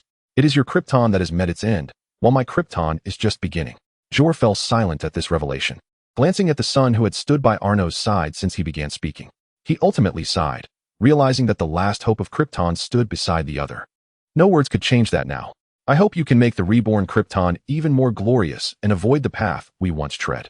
Jor-El cast a lingering gaze at Clark before his apparition dissipated. Clark felt a pang of sorrow at Jor's disappearance, for he was his biological father. Even if merely a phantom. Clark, do you trust me? Arno's sudden inquiry dispelled Clark's melancholy, and he promptly asserted, Of course. You are my godfather. You transformed my life and imparted to me its true meaning. Arno, observing the trust in Clark's eyes, softened his tone slightly. Excellent. Do you wish for Krypton to be reborn? Absolutely. Then I need to borrow something from you. The process may involve a modicum of pain. Clark paused, then chuckled and shook his head in disbelief. Godfather, take whatever you need. I have no qualms. But pain? That's impossible. Absolutely impossible. With unwavering confidence, he declared, I am made of steel. Would I feel pain? What a jest. A minute passed, and Clark's forehead veins throbbed as he endured excruciating agony, his fists clenched tightly. The biofield surrounding his body involuntarily expanded, causing the ground within a 1,000-meter radius to sink under its immense pressure. Clark felt as though his body was regressing to infancy, only to be forcibly yanked back to the agonizing present, unable to contain a harrowing scream. Oh, in that moment, he longed to retract the words he had uttered a mere minute prior. Arno's 5 fingers, entwined with green strands of energy, pierced into Clark's being. The power of time incessantly extracted and restored the life code. Through his precise manipulation of temporal forces, Arno endeavored to revert the life code, now embedded in every cell of Clark's body, to its original state. 10 minutes later, a pallid Clark, drenched in cold sweat, collapsed onto the ground. Above him, a luminous skull, radiating golden light, hovered. The life code. Arno, with a glimmer of anticipation in his gaze, grasped the life code, allowing his mental energy to permeate it. After a prolonged moment, he shook his head in disappointment. As he had suspected, the life code was not as miraculous as he had hoped. It was not a divine artifact that would confer unparalleled strength. Rather, it was merely a genetic blueprint of the Kryptonians, enabling the artificial creation of Kryptonians. This blueprint contained a multitude of genetic categories, allowing one to specify the type of Kryptonian to be produced. If one desired a warrior, one would configure the warrior genes. For a healer, the healing genes. For a scientist, the scientific genes, and so forth. The destinies of these artificially produced Kryptonians were predetermined from birth.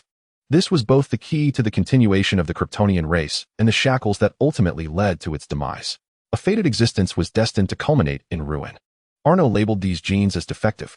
Kryptonians birthed from such genes, while capable of absorbing sunlight and growing stronger like Clark, were nonetheless constrained by their genetic coding, preventing them from achieving boundless growth as Clark or Arno himself could. However, the life code was not entirely devoid of elements that piqued Arno's interest. Within it, he found 2 aspects that captivated him. Firstly, inscribed within each gene was a code, loyalty, an unwavering allegiance to Krypton. The foremost principle for all Kryptonians born was fidelity to Krypton, a tenet embedded in their very genes, immutable. Yet, for the former Kryptonians, this principle was unalterable. From the moment of their inception, they were destined to remain loyal to Krypton, and thus, no one contemplated altering this principle. But Arno bore no such limitations, and thus, he initiated a transformation. As he grasped the life code, his hand emanated a golden glow, and his mental energy gradually infiltrated the life code, effecting modifications. The principle etched into the genes of all Kryptonians remained loyalty. Yet, it was transformed into an unwavering fidelity to Arno Stark. Secondly, there lay hidden in the deepest recesses the most ancient genetic blueprint of the primordial Kryptonians. As the golden light in Arno's hand extinguished, a blue glow emerged, transforming into slender threads that gradually integrated into his skull, utilizing the power of space to extract the ancient genes of the Kryptonians. Infinite evolution, boundless strength. Arno sensed the information conveyed by the golden strands representing the ancient Kryptonian genes without hesitation, as the blue threads of space gently drew them into his being. A soft golden luminescence enveloped Arno's form, with each cell rejoicing in exuberance. His body, which had been nearing saturation and could only slowly absorb sunlight for growth, suddenly resembled a parched sponge, rapidly soaking in the rays cascading from the heavens. A glimmer of gold flickered in Arno's eyes, his platinum pupils nearly transforming into pure gold. His limits had been elevated. As he felt the surge of power within him grow at a visibly accelerated pace, a smile gradually spread across Arno's lips. Even Clark, lying nearby, sensed the radiant sunlight emanating from his mentor, revitalizing his previously weakened state in an instant. Arno gazed at the resplendent sun above, addressing Clark. "Come, Clark. Today shall mark your ascension as the true deity of this world." Just as Clark was rising, at that moment, every electronic device in the world began to flicker with static. "You are not alone. I am General Zod." A blurred visage appeared on screens in every corner of the globe, broadcasting in various languages. "I have traversed the cosmic seas for one purpose, to retrieve Kal-El. 24 hours. If Kal-El does not present himself, the consequences shall be borne by the entire Earth." Beep. All displays went black. A wave of panic swept across the globe as the populace reacted with alarm. Governments worldwide looked grimly at images of the extraterrestrial spacecraft relayed by satellites. They understood that this was no mere joke from any nation. Earth possessed no such technological marvel. This was indeed an alien invasion, heralding the first global crisis for the planet. The only solution lay in one pursuit: finding Kal-El. Every nation issued the highest level of wanted notices: seek Kal-El. Meanwhile, as the world searched for the so-called Kal-El, above a military base in the United States, two figures stood silently in the air, observing the triangular alien vessel beyond Earth. "Father, who are they, and why are they seeking me?" Clark inquired, puzzled, having just learned his true name from his biological father, only to find extraterrestrials now seeking him by that very name. Was this reasonable? Surely, it felt more like a death note.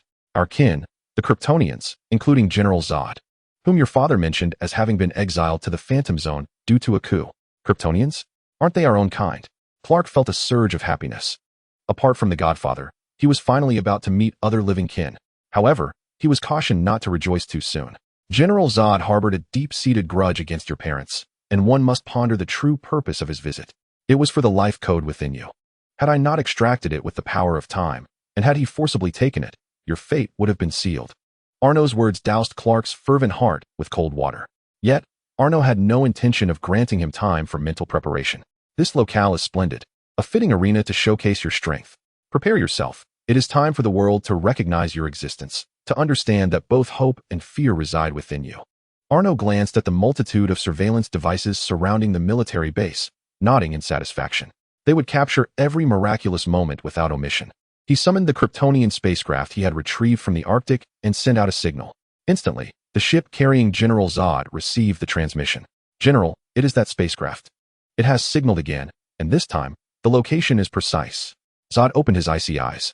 "Fiora, go fetch Kal-El for me." A striking female Kryptonian warrior, clad in black battle armor, stepped forward. "At your command." Fiora, Zod's second-in-command, was also the most formidable surviving Kryptonian warrior aside from him. She took a towering Kryptonian, nearly 3 meters tall, and they departed for Earth aboard a small spacecraft.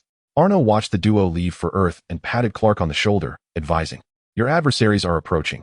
Do not hold back simply because they are kin. Otherwise, you will face a devastating defeat. Unleash your strength." Without waiting for Clark's response, Arno transformed into blue light and vanished. He harbored no concerns regarding Clark's potential loss.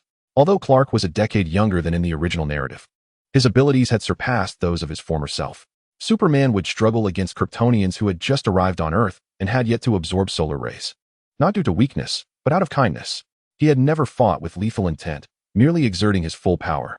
After all, having basked in the sun for decades, how could he be outmatched by those who had never felt its warmth?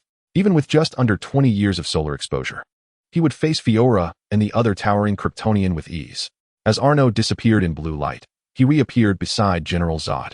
Years of warfare had sharpened Zod's senses, and he suddenly turned to confront the unexpected presence beside him. Who are you, crack? Arno seized Zod's chin, lifting him effortlessly and interrupting his query. Zod did not immediately attempt to pry away the hand gripping his jaw. Instead, he retaliated with a powerful strike to Arno's temple. Bang! A resounding crash echoed through the air, yet Arno remained utterly unmoved, while General Zod felt his entire arm tingle from the impact. The 4 Kryptonian warriors stationed in the control room, witnessing the capture of General Zod, rushed forward without hesitation. Thud, thud, thud, thud. They were in a deep slumber. Will you submit willingly, or shall I compel you to submit myself? The calm words inflicted immense damage. You are deluded. Kryptonians shall never yield to another. Arno's gaze was indifferent. Oh. A yellow light seeped from Arno's palm into General Zod's mind, rendering his expression blank in an instant. Chapter 81. The gods among us. The yellow light emanating from Arno did not flicker and fade. Controlling General Zod was not a challenge. But his desire was not mere control, it was unwavering loyalty. Just as the Kryptonian genetic blueprint in the Codex of Life dictated, he altered Zod's primal genetic consciousness to ensure eternal allegiance to himself. However, it must be acknowledged that General Zod's commitment to Krypton was remarkably steadfast. During the process of mental modification, Zod's consciousness resolutely refused to allow the erasure of his loyalty to Krypton, even in death. Arno admired his unwavering will.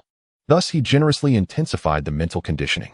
Nevertheless, Zod's loyalty to Krypton was not entirely obliterated. It was merely transformed from a primary allegiance to a secondary one. The primary allegiance, of course, was to Arno. The secondary allegiance remained with Krypton. After all, he was destined to reconstruct his own Kryptonian kingdom. Zod's dedication to Krypton would serve to better safeguard his realm. 10 minutes later, the yellow light in Arno's palm subsided, and General Zod opened his eyes. A flash of brilliant yellow flickering within them. Arno Stark, you are not Kal-El. Upon sensing the name to which he was now bound in loyalty, General Zod's expression grew complex. Initially, he had believed Arno to be the son of his former close friend, possessing abilities beyond those of their Kryptonian kind. However, it was evident now that this was not the case. Of course not. The Kal-El you speak of remains on Earth. Hearing Arno's confirmation, General Zod gazed at him for a moment before speaking again. Nonetheless, Kryptonian. Very well. At least you are still a Kryptonian. Zod shall pledge his life in unwavering loyalty to you, my master. General Zod knelt, placing a hand over his chest in submission. Rise, I am not a farmer. From now on, simply call me Arno, he replied with a satisfied smile. He had not fundamentally altered General Zod's thoughts. In truth, aside from his loyalty to himself, Zod remained unchanged. Zod was acutely aware of the transformation of his will by Arno, yet he could not summon even a flicker of rebellious thought. The loyalty within him towards Arno rendered him incapable of harboring any negative sentiment. The sole stroke of fortune that he could claim was perhaps the fact that Arno was also a Kryptonian. Fear not. Although your allegiance to me is not entirely voluntary, you shall not regret it. Arno observed the resigned Zod, and with a flicker of blue light, the Codex of Life materialized in his grasp. The Codex of Life. General Zod's eyes blazed crimson, instinctively reaching out to seize the Codex. Yet, as this thought arose, he found himself unable to act, his hand dropping involuntarily. Arno smiled at this and casually tossed the Codex towards Zod. The general hastily caught it, cradling the Codex with care. Irritation flickered within him at Arno's disrespectful handling of such a precious artifact, yet he maintained his composure. You must treat it with utmost caution. The Codex of Life is invaluable, the last hope of Krypton. Rest assured, if it were so easily damaged, it would have long ceased to be Krypton's treasure, having been destroyed countless times already. Moreover, Arno paid little heed to General Zod's carefulness regarding the Codex. Instead, he grasped the back of Zod's head. His eyes ablaze with a fiery red light, locking onto Zod's gaze. Do not be mistaken. The true hope of Krypton has never been the Codex of Life. It is I. As he felt the searing heat radiating from Arno's eyes and heard his arrogant proclamation, General Zod felt not an ounce of fear, but rather a genuine smile emerged upon his face. An impressive aura. I am beginning to believe you might indeed restore Krypton to its former glory. Arno released Zod, his hands emanating a brilliant yellow light, chuckling softly. No, it is not a restoration of glory. The Krypton I will rebuild shall shine even brighter. With that, he forcefully pressed the yellow light into the ground. In an instant, the entire Kryptonian ship was enveloped in a radiant golden glow. The power of the Mind Stone swiftly connected all Kryptonians aboard, beginning to alter their will. While the other Kryptonians were also loyal to their home, their resolve paled in comparison to that of General Zod. Thus, it was not long before they were all collectively brainwashed by Arno, transforming them into his devoted subjects. Of course, akin to General Zod. Their highest will was merely redirected to serve him, without erasing their self-awareness. General Zod stood silently to the side, impassively observing the scene unfold, making no move. This was not solely due to his current loyalty to Arno. He recognized that, were he in Arno's position, he would have acted similarly, perhaps even more decisively, erasing all self-awareness to mold them into instruments of destruction. In contrast, Arno's methods could be deemed relatively gentle. Upon completing the brainwashing, Arno commanded all Kryptonians aboard to gather before the vast floor-to-ceiling windows of the control room. With his hands clasped behind him, he approached the window, his gaze fixed upon the radiant sunlight of the cosmos. The sun, the most perfect gift bestowed upon the Kryptonians by the heavens. Deactivate the radiation shield of the spacecraft. Upon hearing Arno's command, the Kryptonian responsible for operating the ship's systems hesitated momentarily, but promptly complied. As the radiation shield was deactivated, sunlight's radiance flooded the panoramic windows, illuminating the Kryptonians within. Their already superior physical constitutions allowed them to feel every cell within their bodies fervently absorbing the solar radiation. Their strength and sensory perceptions heightened, while a searing energy began to rise within them. They resembled a group of eager children, basking in the sudden influx of sunlight. Arno began to emanate a brilliant yellow glow, as the ancient powers of Krypton, combined with the nearly boundless energy coursing through him, radiated an intensity surpassing that of the sun itself, no longer confined to a cramped pool of shared solar radiation. The Kryptonians felt as if they had transcended to an expansive ocean, liberated from the struggle for meager sunlight. Each individual was now endowed with an abundance of solar energy to absorb. Soon, equipped with the Starlight Battery, they reached their absorption limits, compelled to pause as they approached saturation. As General Zod opened his eyes for the final time, all Kryptonians underwent a metamorphosis. The first noticeable transformation was in their enhanced senses. The subtle sounds of the spacecraft's engines resonated in their ears like thunder, prompting them to instinctively cover their ears in distress. Their vision pierced through the bodies of their comrades, revealing their internal organs. This overwhelming change left the Kryptonians feeling dizzy and disoriented. Stay calm. Dizziness is normal. You are powerful Kryptonian warriors. Center yourselves and master your senses. As Arno's calm voice echoed in their minds, they gradually regained their composure. General Zod, in less than a minute, fully harnessed his surging senses, restoring his countenance to normalcy. The power they possessed was astonishing. Zod reveled in the formidable strength coursing through him. Even his typically stoic demeanor betrayed a hint of exhilaration. With such power, the revival of Krypton seemed increasingly attainable. Arno chose to disregard Zod's obsessive tendencies. Instead, once all Kryptonians had acclimatized to their enhanced senses, he imparted the knowledge of biological fields and thermal vision to them once more.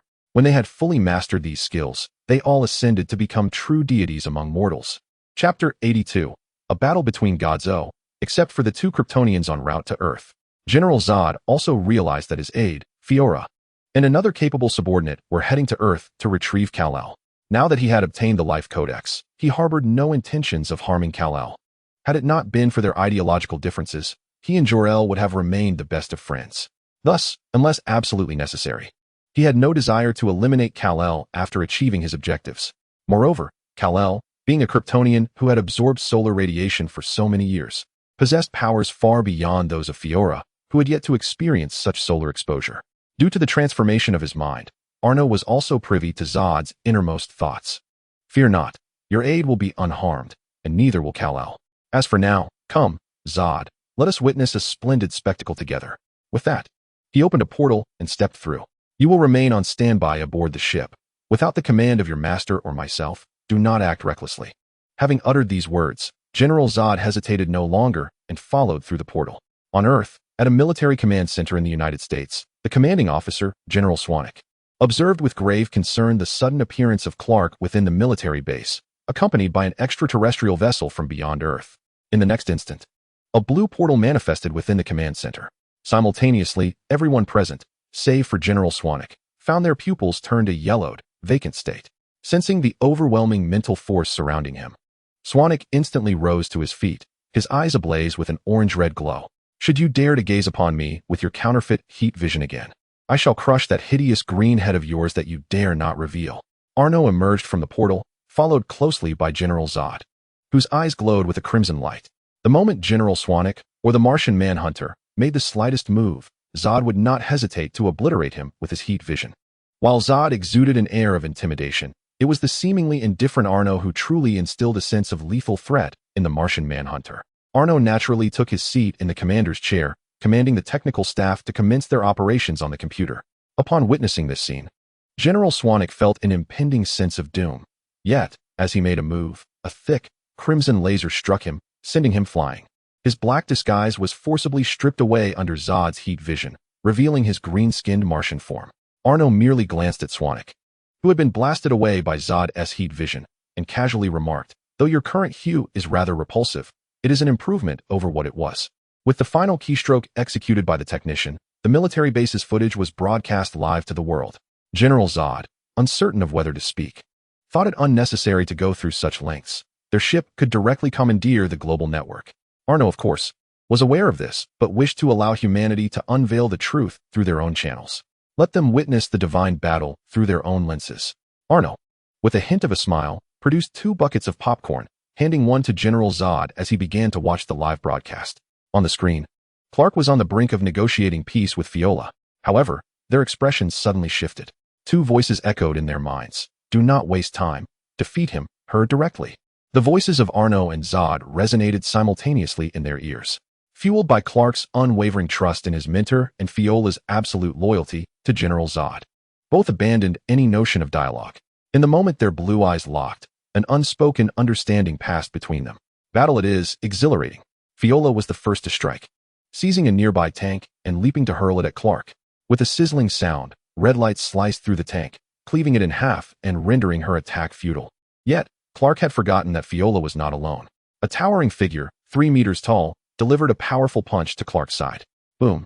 With a resounding crash, Clark transformed into a fleeting white shadow, shattering several structures of the military base and triggering a series of explosions. The ground trembled. Effortlessly dealt with. The giant scoffed, exuding confidence. Those so-called unrestricted natural-born Kryptonians were merely weaklings untrained in the art of combat. Fiola's azure eyes gazed into the flames of the explosion, sensing something amiss. A figure seemed to rise slowly from the fire, its head illuminated by 2 red glows. Fiola's pupils constricted sharply as she propelled herself sideways. 2 crimson beams pierced through the flames, striking the giant and driving him into the ground, relentlessly hammering downwards. Clark's eyes burned red, his expression somewhat grotesque. The blow to his side had not inflicted significant harm, but the humiliation was profound. Thus, he resolved to teach this hulking fool a lesson, to show him the sanctity of his own dignity. It is crucial to understand that the heat vision's mode of damage extends beyond its searing temperature exceeding 5,000 degrees. Its unparalleled impact force is equally terrifying. Even though the giant possessed a physique surpassing that of ordinary Kryptonians, he could not escape the tremendous impact of Clark's heat vision, being forced to endure the overwhelming force as he was driven deeper into the earth. However, it must be emphasized that there was more than one Kryptonian present. This was not a fair one-on-one duel, it was a brawl. With a whoosh, Fiola leapt again, smashing a massive missile against Clark's face, forcing his heat vision to cease. She descended amidst the aftermath of the explosion, sliding a distance upon landing. As the explosive flames erupted, Clark emerged unscathed, brushing off the non-existent dust from his cape. He recalled the words of the Godfather, who had once advised him to activate his biofield while engaging in battle, to avoid any unsightly mess that might elicit ridicule. If this were all the skill you possessed, then this confrontation would soon come to an end. The red glow in Clark's eyes lingered, his tone detached, akin to that of a deity. Although he spoke thus, he harbored no intent to slay Fiora and her companion, for they were his kin, not criminals. Had he desired, his heat vision would have not merely pressed the towering Kryptonian into the ground, but would have reduced him to mere fragments. Nonetheless, he would not hold back excessively. It was imperative that they be rendered completely powerless. "Son of Jor-El, your strength surpasses my expectations," Fiora remarked, her gaze equally devoid of warmth. Following the voice of General Zod echoing in her mind, she tore away the transparent visor from her face. Instantly, the sun's radiant light flooded her features unhindered. Enduring the auditory chaos of surrounding explosions and the crackling flames, Fiora focused her mind, guided by General Zod's instructions. She unfastened the radiation armor, which for Kryptonians was more of a constraint than a safeguard, leaving her clad in a sleek, black combat suit. As she fervently absorbed the solar radiance, the crimson glow in her eyes began to flicker, and her body gradually ascended, joining Clark in the air. "Son of Jor-El, The true battle is about to commence. What lay ahead was a confrontation between two deities of this realm. Countless viewers, glued to their screens, beheld the two figures resembling human nuclear bombs. A wave of terror washing over them. This was a display of miraculous power. Yet among them were a select few, who, beyond fear, experienced a whirlwind of complex emotions. Among them was an archaeologist hidden within human society, a demigod, Wonder Woman, Diana Prince. Observing the destructive prowess of the two from her screen, she hesitated, casting a glance towards the god-slaying sword and Amazonian shield in her wardrobe. Meanwhile, in the Batcave, Bruce Wayne, the billionaire known as Batman, watched the battle unfold on numerous screens, his fingers unconsciously tapping on the table. An ominous premonition surged within him, compelling him to prepare for any eventuality that might arise. Lastly, atop a towering skyscraper, the young Lex Luthor, barely in his teens, gazed with newfound brilliance in his eyes. A subtle smile graced his lips as he murmured, "The gods have descended upon earth, and we are but lambs awaiting slaughter." Yet, regardless of their thoughts at this moment, apart from Diana, the demigod, most individuals lack the qualification to intervene in the clash between Clark and Fiora. Not only humans, but even the proud and formidable weaponry of this planet do not possess the right. As Fiora cast aside her armor and awakened her abilities, Arno's psychic power altered her will and assigned her a subsequent task. While Fiora sensed her burgeoning strength, she also perceived the modified will and the command it conveyed to her. Her cerulean eyes narrowed slightly as she gazed at Clark, who refrained from seizing the opportunity to ambush her during her awakening, choosing instead to wait in silence.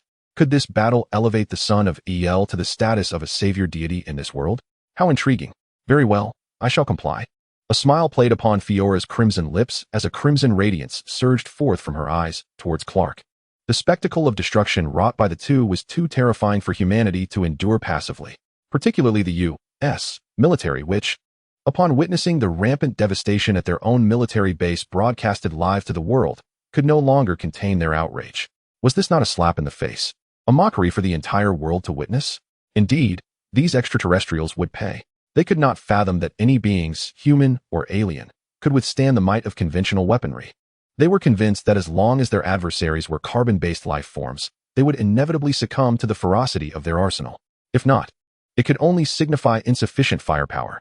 With this mindset, the U.S. military dispatched 10 of their most advanced fighter jets, racing towards the battlefield. As the pilots reported their approach, High Command issued their orders: commence carpet bombing. Eliminate those two wretches. Clark and Fiora, who had just exchanged blows in midair and were plummeting to the ground, perked their ears at the sight of 10 distant black dots in the sky. The aircraft had yet to arrive, but the assault was already upon them. Whoosh! 40 missiles, trailing long plumes of fire, rained down upon the two. Clark and Fiora remained unperturbed, yet General Swanwick in the command center grew anxious. There were tens of thousands of personnel at the military base. How could they dare to proceed with this? With bloodshot eyes, General Swanwick attempted to intervene against the incoming missiles. Although he was a Martian, his time spent hiding on Earth as a general had fostered deep bonds with his subordinates. However, before he could rise, Zod's massive foot crashed down upon him, his eyes glowing with a cold red light. "Stay down and do not move." Arno cast a glance at the struggling Swanwick and remarked nonchalantly, "Rest assured, I am merely borrowing your venue. Your men will come to no harm." He snapped his fingers, and thousands of soldiers, controlled by the mind gem, materialized in a burst of blue light within the command center. Boom! The carpet bombing of 40 missiles unleashed a cataclysmic inferno that nearly engulfed the entire military base, including both Clark and Fiora. However, this force capable of obliterating the pinnacle of human intellect merely incited a raging inferno, resulting in a scene of utter devastation. The harm inflicted upon Clark and Fiora was nearly negligible. Why nearly? Because the violent explosion caused Fiora, who had only just mastered the art of heightened auditory perception, to experience a fleeting bout of tinnitus. The repercussions were indeed grave. A dark silhouette ascended from the flames, akin to a black arrow, swiftly annihilating a fighter jet. The thunderous roar echoed. Fiora was propelled from the wreckage of the aircraft, only to land seamlessly on another jet. Her eyes ignited with a fierce crimson glow, unleashing 2 searing beams that instantaneously downed 6 jets attempting to disperse.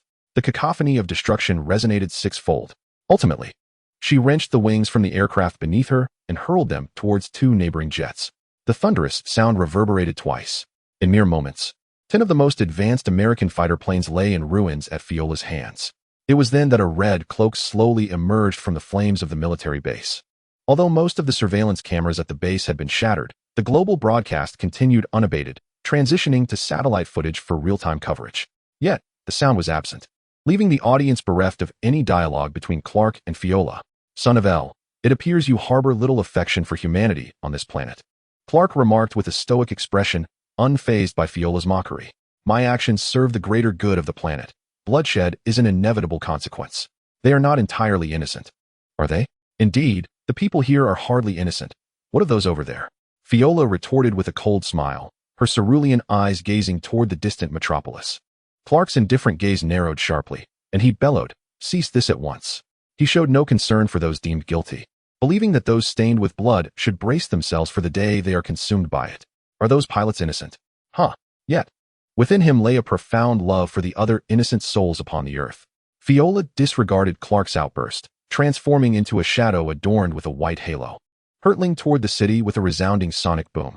The cacophony reverberated throughout. As Fiola pierced the urban expanse, the sonic boom resonated across the city, heralding the impending calamity. Countless inhabitants of the metropolis watched in awe as the cataclysmic woman soared through their screens, her velocity rendering them incapable of escape. With a thunderous crash, Fiola descended like a meteor, shattering the ground beneath her. A colossal shockwave erupted, sending numerous vehicles and bystanders soaring into the air. Vehicles collided with walls and exploded. Yet the individuals within and those hurled into the air were instantaneously whisked away to safety by a towering red-blue silhouette. The rescued individuals could not help but gaze vacantly upwards at the red cape suspended in the sunlight. Was this the deity that had saved them? Clark merely smiled serenely, preparing to depart. Yet, a camera shutter clicked, accompanied by a youthful voice that rang out. Hero, please tell me who you are. The young girl, Louise Lane, camera in hand, looked skyward with eyes sparkling, calling out to the figure about to vanish into the sky. Clark slowly turned his head to face the girl and softly replied, I'm Superman. As his words echoed in the ears of all present, Clark stood before the sun, akin to a divine savior of humanity, and once more charged towards the woman, whose back was turned to the light, radiating a terrifying aura reminiscent of Satan. It resembled a world-renowned masterpiece. Boom. Having awaited her moment in midair, Fiona, who had been biding her time until Clark completed his rescue, dove towards him once more. There was no choice. The performance had to continue. This was merely the task assigned by her master. Thus, as the two engaged in combat, Fiona wreaked havoc while Clark focused on saving lives. The traces of their battle spread throughout the entire city. Amidst the despair brought by Fiona's terrifying destructive power, there was the hope instilled by Clark's countless rescues, etching the image of that crimson figure deeply into the minds of the people. Chapter 84. Return to the Marvel Universe as Fiona and Clark ravaged the urban landscape, nearly transforming it into a battleground before moving towards the neighboring city. Someone could no longer contain themselves. Surprisingly, the first to act was not the American military, recently thwarted by Fiona's assault on 10 fighter jets, but rather a being, a goddess. With a sudden, non-existent soundtrack echoing, a golden lasso unexpectedly ensnared Fiona, who was locked in aerial combat with Clark. Both Fiona and Clark turned in astonishment to see the woman at the other end of the golden rope, clad in red and gold battle armor. Wonder Woman, Diana, had made her entrance. Kryptonian, cease your actions. I will not allow you to wreak such havoc on Earth any longer, Diana declared, yanking downward with considerable force. Having barely basked in sunlight and already fatigued from her skirmish with Clark, Fiona was astonishingly flung down to the ground. Crash. However, such an impact was hardly detrimental to a Kryptonian. Rising from the crater she had created, Fiona, feeling the resilience of the lasso of truth and the immense force it exerted, grew cold and distant. The command from her master was to assist Clark in becoming the savior of humanity, but it had not instructed her to restrain her own powers or prevent casualties. In that case, you shall perish. With a ferocious glare, beams of heat vision erupted from Fiona's eyes, striking Diana, who was grasping the lasso of truth and unable to evade in time, sending her crashing into a towering building. This forced Diana to relinquish her grip on the lasso, allowing Fiona to free herself. In the face of Diana, who suddenly emerged to disrupt her master's plans, Fiorella was far from gentle as she had been with Clark. With a fierce glare, she propelled Diana into a towering edifice, channeling boundless strength into a single, devastating punch. The impact reverberated with a thunderous boom. Although Diana managed to react in time, using her Amazonian shield to deflect the terrifying blow, she was still sent crashing away by Fiorella's immense power. The shockwave from the collision between Fiorella's fist and the shield cleaved the entire building in half. The force behind Diana continued unabated, piercing through several structures before finally coming to a halt. Kryptonians were indeed formidable. Yet, Fiorella showed no signs of relenting, charging directly at Diana once more. Clark, witnessing this spectacle, had no leisure to appreciate the clash between the two women. He swiftly ascended, catching the upper half of the severed building with both hands. While he had no time to observe, there were others who did. If there were ever a contest for the most entertaining sight in the world, surely a battle between two women would be among the top contenders. Arno lounged in the command center, legs crossed, munching on popcorn while watching the unembellished sci-fi drama unfold on the screen, reminiscent of a low-budget version of Superman from a past life. He mused about the infantile patriot who adored milk. If it were him, setting aside whether he could bear the weight of a building, he would likely be crushed through it instead. Superman could catch objects without damaging them due to his bioelectric field, while the patriot lacked such a field, or rather, his bioelectric field could only envelop himself and not extend outward. He wondered if there would be a chance to open a portal to the world of the boys in the future, as he was quite intrigued by those more grounded screen heroes, especially the adorable Homelander. It would surely be amusing to crush each one of them. A cruel smile crept across his face as he glanced once more at the metropolis, now shrouded in smoke from a satellite's perspective. Stretching languidly, he rose to his feet. All right, the time has come for the final act. This level of chaos was sufficient to solidify Clark's status as a divine symbol of justice on this earth. Next, certain individuals would find themselves cornered. A glimmer of platinum light shone in Arno's eyes, his expression inscrutable. With a single step, he vanished alongside Zod into the blue light. The command room was left with only the Martian manhunter, whose skin had darkened once more, and tens of thousands of subordinates outside the base, utterly bewildered by the devastation that had transpired. Indeed, just as Arno had anticipated, the American military could no longer endure the relentless emergence of these godlike superhumans. Having two of them was already enough to vex them. Their decision not to mount another attack was not born from fear of losing those 10 aircraft, but from the realization that conventional assaults were utterly ineffective against the duo. They intended to see if they could take advantage of the aftermath of the clash between Clark and Fiorella. However, with Diana's arrival, the situation deteriorated further. The woman, clearly aligned with the forces of evil, became increasingly ferocious, and the battle with the man in the red cloak wreaked havoc far beyond mere ground destruction. The conflict between the two women was such that each blow could topple several buildings, and at worst, devastate entire streets. At this rate of destruction, the metropolis would be reduced to rubble in less than half an hour. By the end of the day, a significant portion of America would be left in ruins. Thus, they resolved that rather than allowing the three individuals to wreak havoc in other cities, it would be better for the citizens of the metropolis to sacrifice themselves for the greater good of America. Consequently, they launched nuclear missiles, 3 in total. Foreign viewers who watched the live broadcast scoffed, each person receiving 1 missile. Arno grinned, seamlessly switching the live feed to the advanced camera aboard the Kryptonian ship, broadcasting the entire missile launch process. Then the world erupted, particularly in the metropolis, under Superman's protection, where there were hardly any casualties. The citizens were left in shock. A nuclear missile? We are still in the city. You launched 3 of them here. Are you afraid that we might survive? The despair that had already settled among the inhabitants due to the cataclysmic battle between the two women was extinguished by the flicker of hope brought by Superman's presence. Both women engaged in battle, along with Clark, who was tirelessly rescuing people, noticed the incoming missiles. Clark furrowed his brow, shooting towards the missiles, seizing 2 of them in his hands, and soaring skyward. Meanwhile, Diana clashed her arms together, sending a golden shockwave that propelled Fiorella away before she too pursued the missiles, ensnaring the last one with her lasso of truth, and following Clark into the sky. Fiorella, indifferent to the fate of the nuclear missiles and the humans of the metropolis, sought to intercept Diana, but there was no need to chase. Her mission was already fulfilled. A faint voice resonated beside her, and Fiorella turned sharply to see the 3 individuals who had appeared by her side: General Zod, the hulking figure previously sent underground by Clark's heat vision, and the unmistakable presence of her master, which immediately clarified to her whom she must pledge her loyalty. Arno merely waved his hand, disregarding Fiorella, as a deep blue spatial portal materialized behind him. His platinum eyes pierced through layers of space, locking onto the blue figure standing atop the anti-life equation. Silent words echoed forth. The next time I return, it will be to crush your blue dome. Having uttered those words, he cast a final glance at the 3 fiery plumes of nuclear flames igniting in the sky before turning to step into the portal. Zod and his companions followed suit without a moment's hesitation. Simultaneously, The Kryptonian spacecraft in the vast expanse of outer space vanished amidst a swirl of blue light. In this place, he was not welcomed. Perhaps upon his next visit, he would not be so amiable.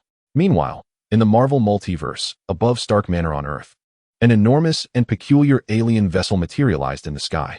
The sudden appearance of such a colossal ship immediately caught the attention of numerous factions.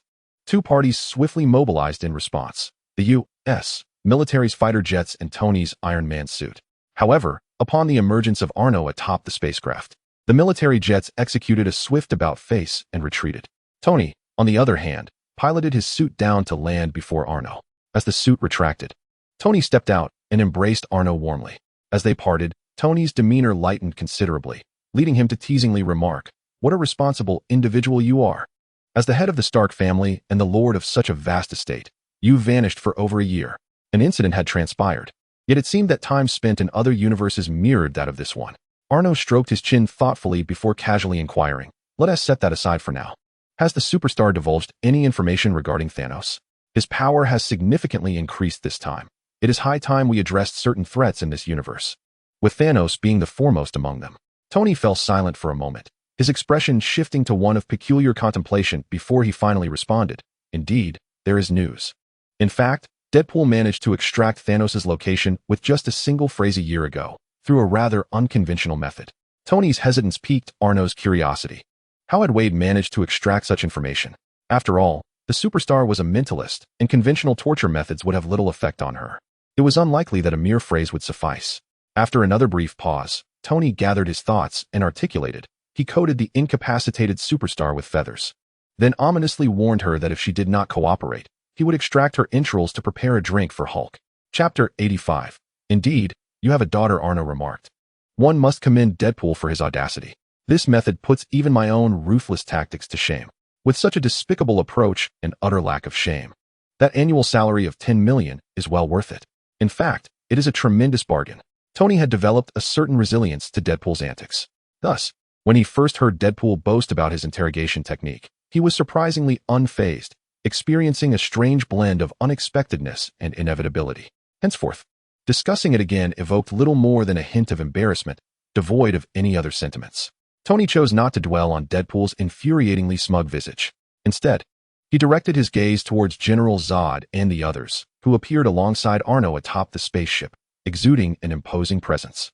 He scrutinized these formidable individuals, whose murderous intent rivaled that of the fiercest Middle Eastern mercenaries he had encountered.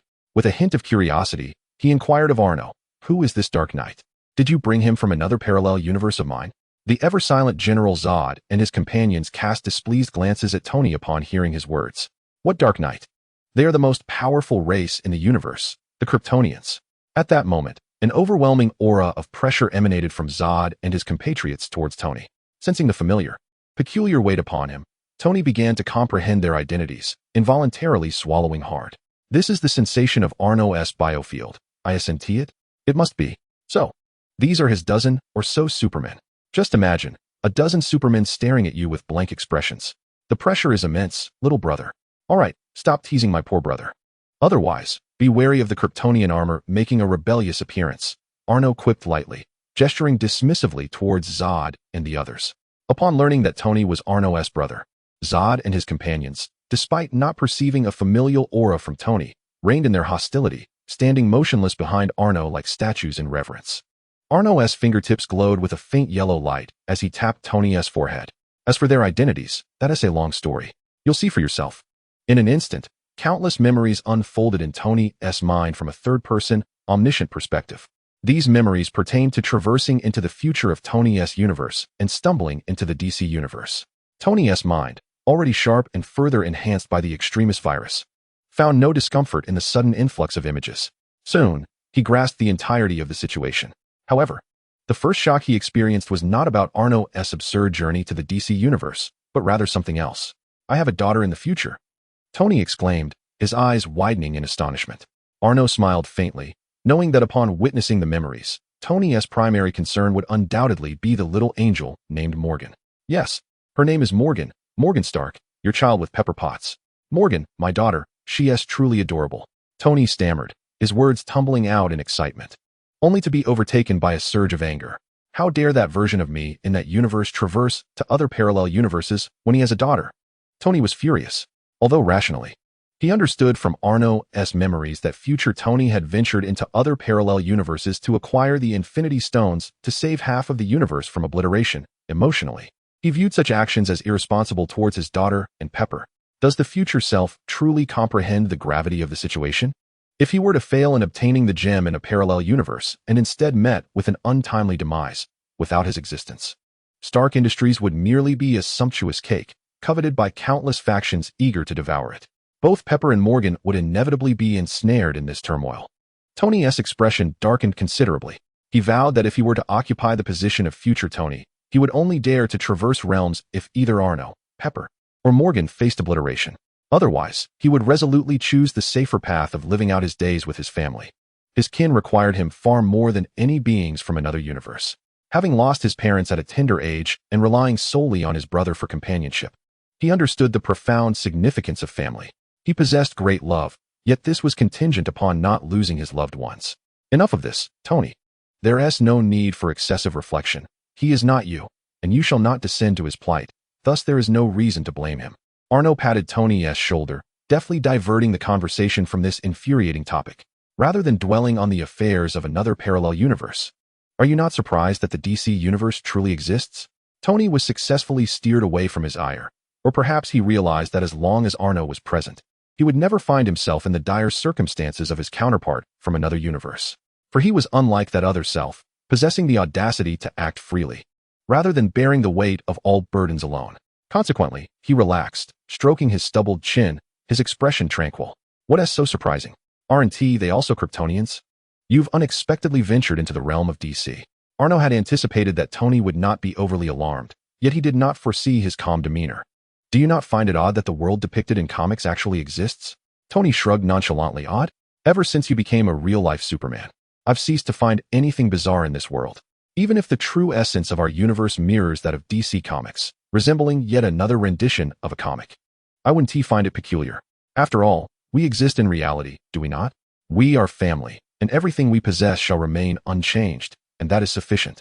Furthermore, instead of believing that the comic world has materialized, I am inclined to think that it is merely a projection of a genuine universe captured in the mind of a certain writer, transcribed onto paper. Hence, there is nothing truly strange about it. Arno smiled, thoroughly pleased with Tony's resilient and carefree disposition.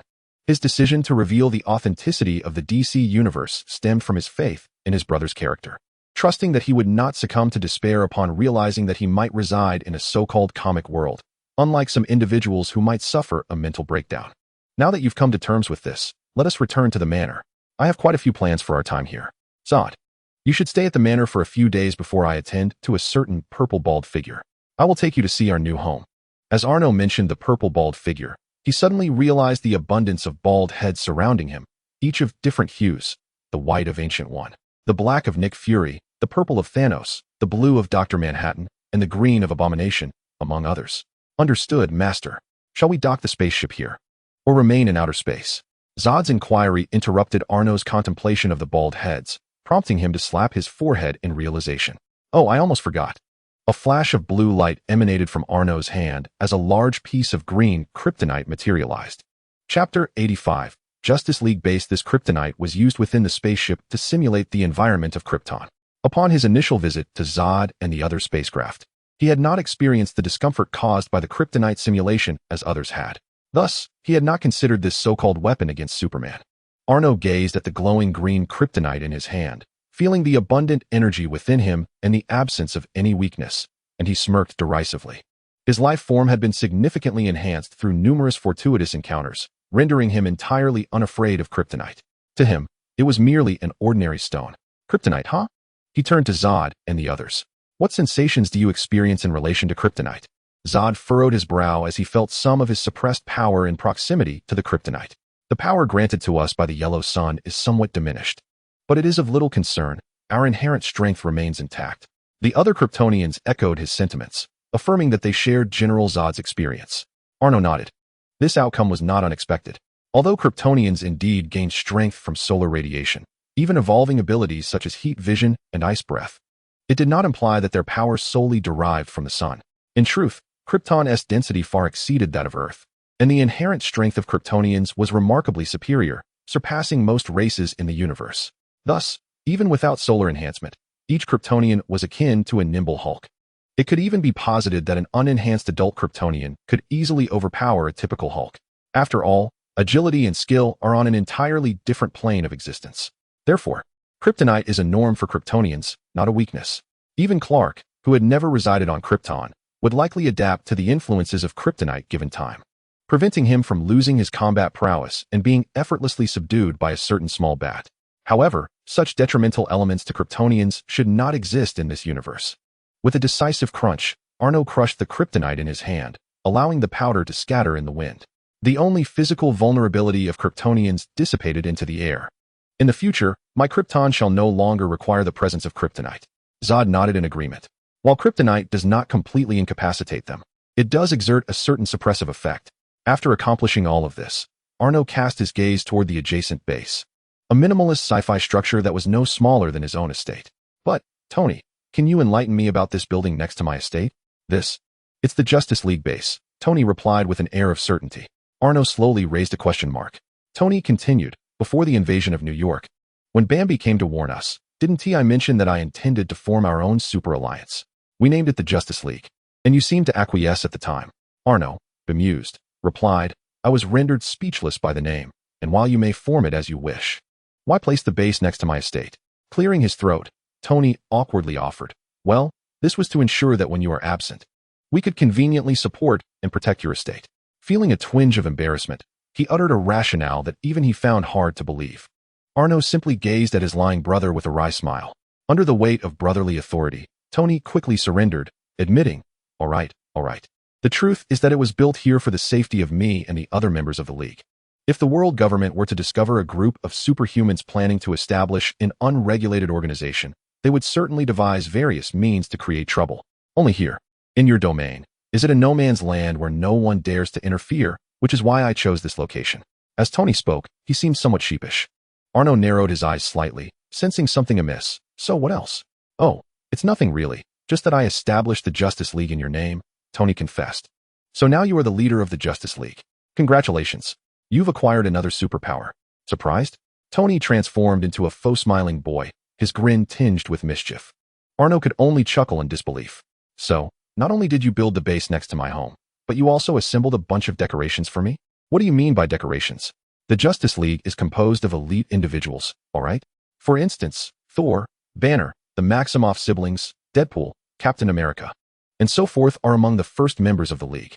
Moreover, I am actively recruiting more exceptional superhumans. The Justice League will only grow stronger. He continued, and this isn't entirely without benefits for you. This base occupies no less land than your estate, yet it cost you nothing. The folks in Congress, upon hearing of your proposal to form the League, hurriedly gifted us the land adjacent to your estate for our base. Thus, this is all your territory. All right then. Well done, my dear little brother Tony. I hope you can take flight promptly. Arno, beaming with a radiant smile, patted Tony on the shoulder. Before Tony could fathom the meaning behind this gesture, Arno retracted the spacecraft beneath them. Floating in the air alongside other Kryptonians, Tony, having relieved himself of his armor, suddenly plummeted from hundreds of meters above. Although startled momentarily by Arno's mischievous prank, Tony quickly regained his composure. As he gestured in midair, the Iron Man suit descended from the heights, disassembling in an instant to soar towards him. This was the 42 Malawian Quatches, a suit he affectionately dubbed the Rogue Armor. Notably, this was only the second time he donned this particular suit, the first being in his laboratory. It is well known that Tony prefers to utilize his creations before conducting thorough tests. Therefore, the 42 Malawian Quatches, in a strict sense, had not undergone comprehensive evaluation. Furthermore, it is also widely acknowledged that inventions lacking rigorous testing often prove unreliable. Consequently, Tony found himself in a predicament. While the Rogue Armor's automated assembly was indeed efficient and convenient, the force of its impact was monumental. Boom, boom, boom. The initial impact, bolstered by his enhanced physique from the extremis virus, was something he could withstand. However, in midair, he had no leverage. Each segment of the Rogue Armor that attached to him sent him spiraling away violently. When the final piece, the groin armor, arrived, it nearly knocked him senseless. Fortunately, the recovery capabilities of the extremis virus were rapid, allowing Tony to activate the thrusters just in the nick of time. halting his descent less than a meter from the ground. Clap, clap. What a remarkable set of anti-Tony armor. This is the most exquisite suit I have ever seen you create. Applause accompanied by an undercurrent of schadenfreude echoed around him. Tony lifted his visor, revealing a pair of deadpan eyes. Huh, you're as cunning as ever, repaying grievances on the spot, I see. Thank you for the compliment. Surely, that's a virtue? The two exchanged banter as they strolled towards the grand entrance of the estate. This minor interlude was trivial to them, merely a playful jest between brothers. At the entrance, the red-coated butler led the way, flanked by numerous maids who had been awaiting their return. Kia, maintaining her serene demeanor, betrayed a hint of an uncontainable smile. Welcome home, my lord. Arno, too, revealed a gentle smile as he approached Kia, under Tony's envious gaze. He then reached out towards her face, only to grasp the neck of a maid standing behind Kia, lifting her effortlessly. Do you know? Amidst a sea of goodwill, your malice shines like a firefly in the night. Arno's lips curled into a tender smile, yet his indifferent eyes gradually transformed into a brilliant platinum hue. The exquisite maid, suspended by her neck in midair, reflected in Arno's platinum pupils, morphed into a grotesque creature with green skin. Chapter 86. The Super Skrull. Though others harbored an unwavering trust in Arno, they remained perplexed by the implications of his words. Under the scrutiny of Tony's suit and the probing telekinesis of Kia, no anomalies were detected in the maid Arno had mentioned. Even through the X-ray vision of other Kryptonians, she appeared merely as an ordinary human. Nonetheless, the Kryptonians remained indifferent. Their loyalty to Arno was paramount.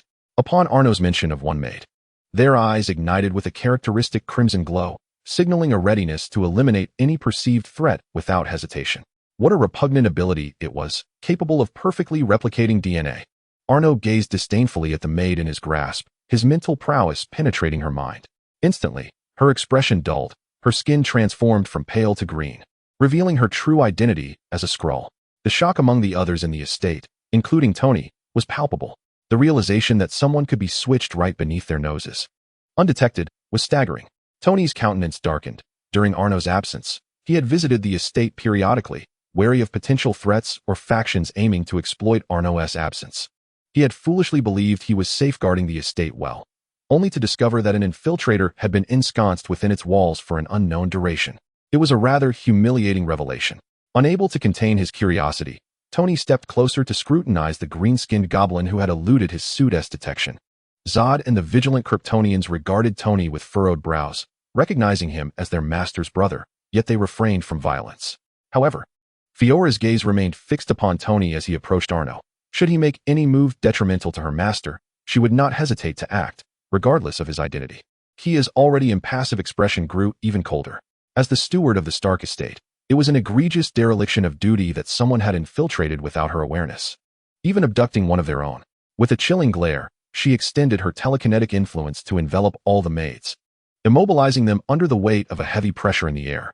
This was not solely due to her suspicion of a shape-shifting infiltrator among them, but also a precaution against any erratic movements that might provoke Zod and his companions into violence. She sensed that those bearing abilities akin to their master were not to be trifled with. Arno paid little mind to the disconcerted expressions and tense atmosphere surrounding him. His mental strength relentlessly sifted through the memories of the Skrull. Soon, he discerned her identity, the duration of her infiltration, and her objectives. She was that loathsome Skrull, a fool capable of transforming into any species. Her infiltration had begun within the past 6 months, during his absence, when she had ambushed a shopping maid and usurped her identity. The motive for her subterfuge within the estate was straightforward: to steal his DNA and replicate his superhuman abilities. According to the recollections of this Skrull, the Skrulls on Earth are currently divided into 2 factions. One faction, led by Talos, is comprised of conservatives who harbor hope in Nick Fury. They have been patiently awaiting assistance from Black Egg and Captain Marvel in their quest for a new homeland, while also engaging in clandestine labor for Black Egg. In contrast, the other faction, spearheaded by Gravik, is a militant group that has grown increasingly disillusioned with Black Egg's empty promises. They have lost all faith in the endless cycle of unfulfilled dreams that Black Egg has painted for them over the years. Resolute in their desire to forge their own destiny, they plan to seize Earth as their new territory, intending to eradicate its indigenous populace. However, for this plan to succeed, they require sufficient strength to confront the entire world. Currently, they have infiltrated various government sectors across nations, abducting and replacing high-ranking officials, capable of toppling worldly governance at a mere whim. Yet, in the realm of the extraordinary, they still lacked the requisite power. Thus, this militant faction of Skrulls has set their sights on the earthly deity, the most prominent and powerful human, Arno Stark. They have devised an evolutionary machine capable of transforming ordinary Skrulls into super Skrulls, beings that can not only assume any form, but also replicate the abilities of others. However, this transformation comes with certain prerequisites. Unlike the mere act of shape-shifting, which requires only a glance, the replication of abilities necessitates the acquisition of the individual's genetic material. Gravik, the leader of the militant faction, is the first Super Skrull and has fixated on acquiring Arno's genetic code. With it, the conquest of Earth would no longer be a mere fantasy. Upon realizing this, Arno scoffed derisively. Seizing control of Earth and duplicating my powers? Truly, they are blissfully unaware of their impending doom. A fierce intensity gleamed in Arno's eyes. As he retracted his mental influence, the Skrull in his grasp regained consciousness. You wish for my DNA? Here, can you withstand it? Arno cast the Skrull to the ground, and with a flick of his fingertip, spatial energy manifested, accompanied by immense force, as he made a small incision on his palm. A drop of crimson gold-tinged blood oozed forth, and the wound healed instantaneously. He allowed that single drop to fall onto the Skrull's forehead. The Skrull on the ground erupted with elation. This was the genetic material of the strongest being on Earth. Yet, before she could preserve Arno's blood, an intense heat surged through her forehead, swiftly spreading throughout her entire body. A blood-curdling scream erupted from the Skrull beneath her, reverberating with excruciating agony. Blood-red blisters emerged on her green skin, while her muscles began to dissolve under the relentless heat. Subsequently, the skeletal organs, followed by the brain and heart, all dissolved into a murky pool of dark green viscous blood. This sanguinescence then vaporized, leaving not a trace behind before it ceased to exist. Witnessing the utter annihilation of the Skrull, which vanished more completely than Thanos' snap, leaving not even ashes, Arno's eyes were filled with scorn and disdain. They desire my genes? I regret to inform you, I have long since secured them. After elevating his existence to a higher plane, every cell within him harmonized with his will, achieving temperatures surpassing 10,000 degrees for any detached cell. Even if one were to obtain such cells, they must first endure this horrific heat and subsequently resist the will embedded within those cells. Otherwise, even if one were to integrate their own cells, they would merely become a puppet, controlled by their own essence. Oh, and the force of that will must exceed the limits of his mental prowess to be unraveled, surpassing even the power of the Mind Stone. More specifically, a fortified version of the Mind Stone, for his original was not a common trinket from other universes, but rather enhanced by a certain individual. Chapter 87. The Justice League assembles. Arno harbored no illusions that anyone possessed the capacity to break his mental dominion. For those with such power would hardly regard Superman's abilities as noteworthy. After all, many of his capabilities transcended mere genetic replication.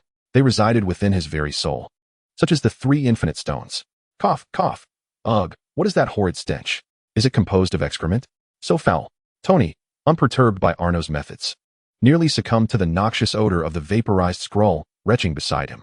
It was merely a species more repugnant than feces, known as the Skrulls. They possessed the ability to replicate any individual's DNA, thereby transforming into a perfect likeness of the replicated person, even acquiring their memories for a brief duration, an extraterrestrial race.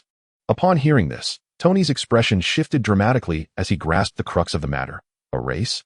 So, they are not merely superhumans? How many of these Skrulls exist on Earth? Initially, he assumed this was simply a shapeshifter, as such individuals were not uncommon in the realm of superpowers. Thus, while he was angered to discover the existence of a shapeshifter, he was not particularly astonished. However, the realization that this was an entire race was a different matter altogether. One could hardly imagine that this was the sole representative. A race capable of flawlessly replicating any individual posed a nightmarish calamity for humanity.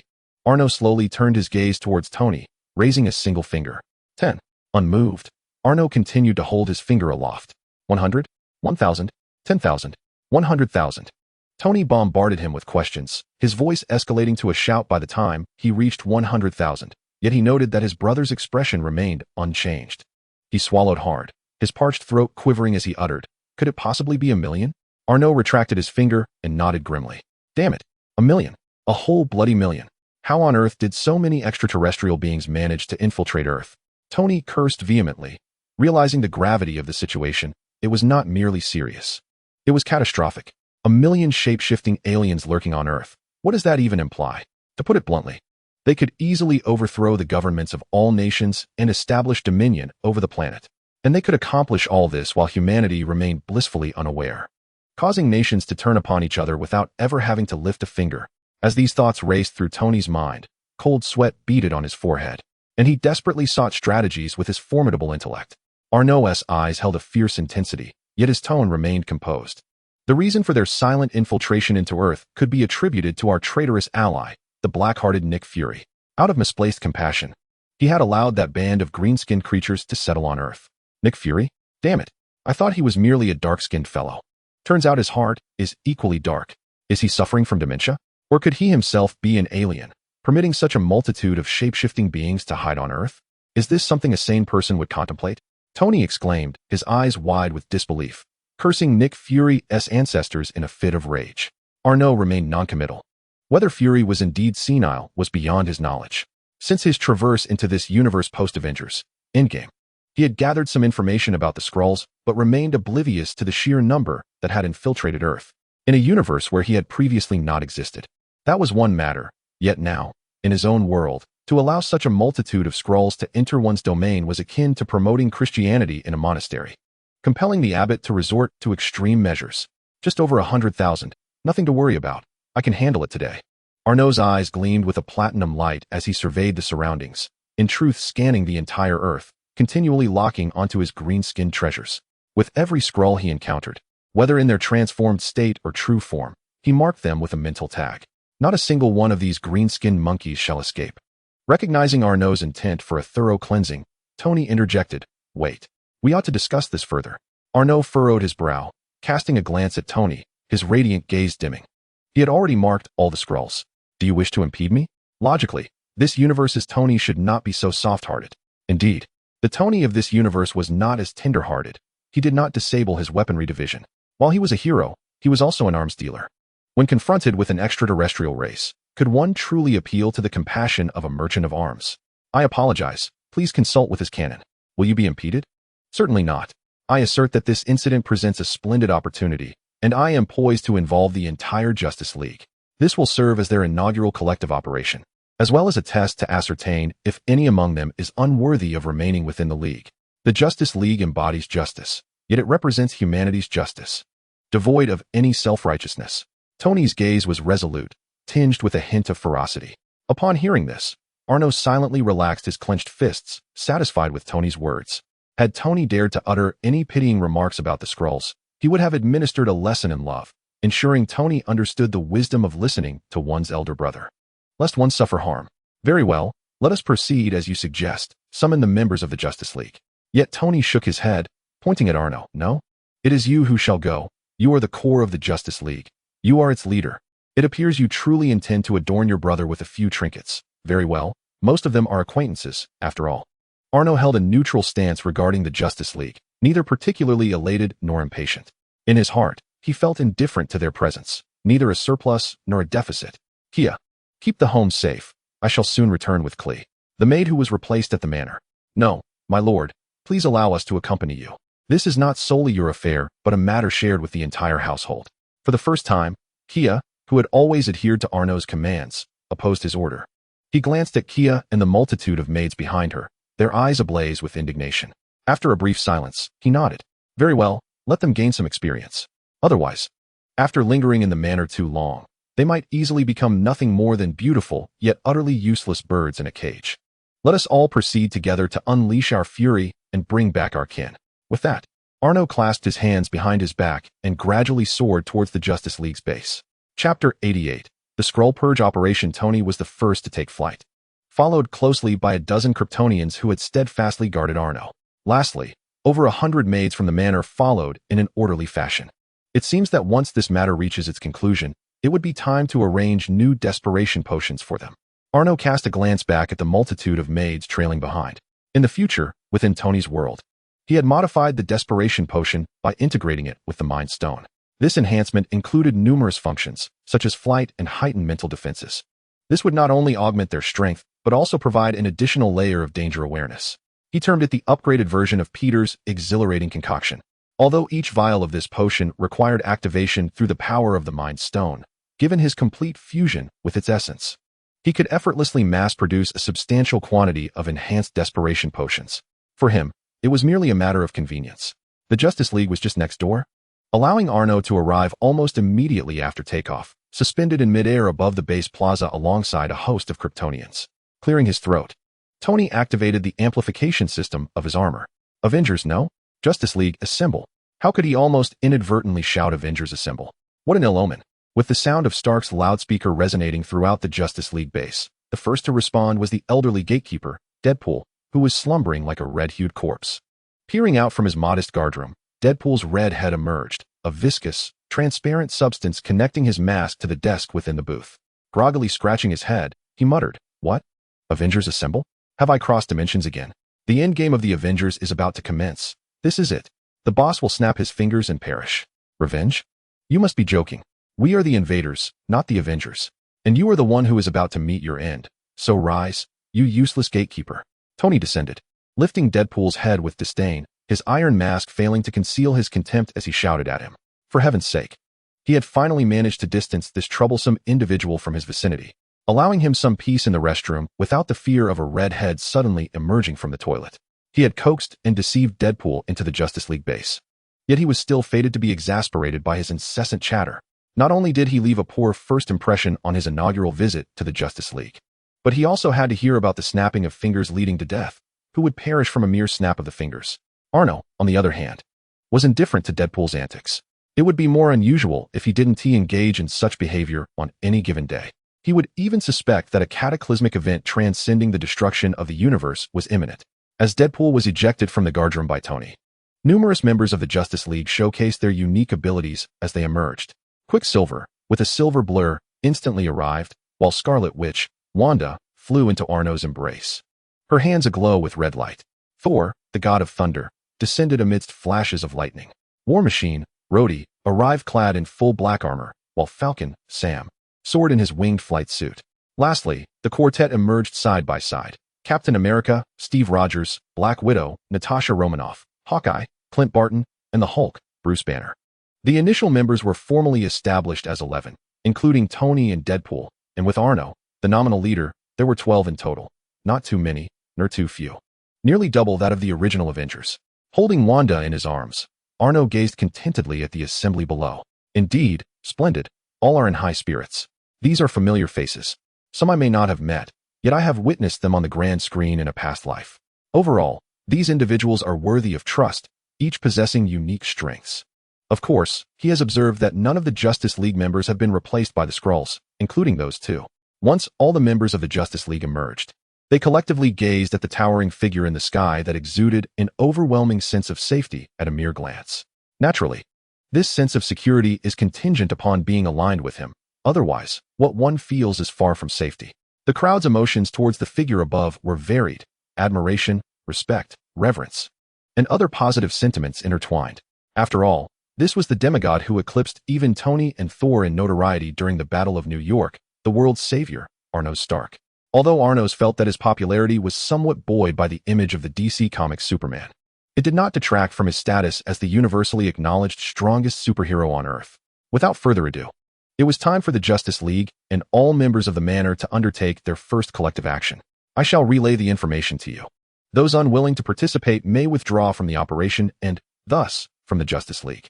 He then transmitted the information regarding the Skrulls into the minds of each Justice League member through his mental prowess, detailing how the Skrulls had infiltrated the upper echelons of various nations with the intent to upend the global order, incite a third world war, and ultimately conquer the Earth.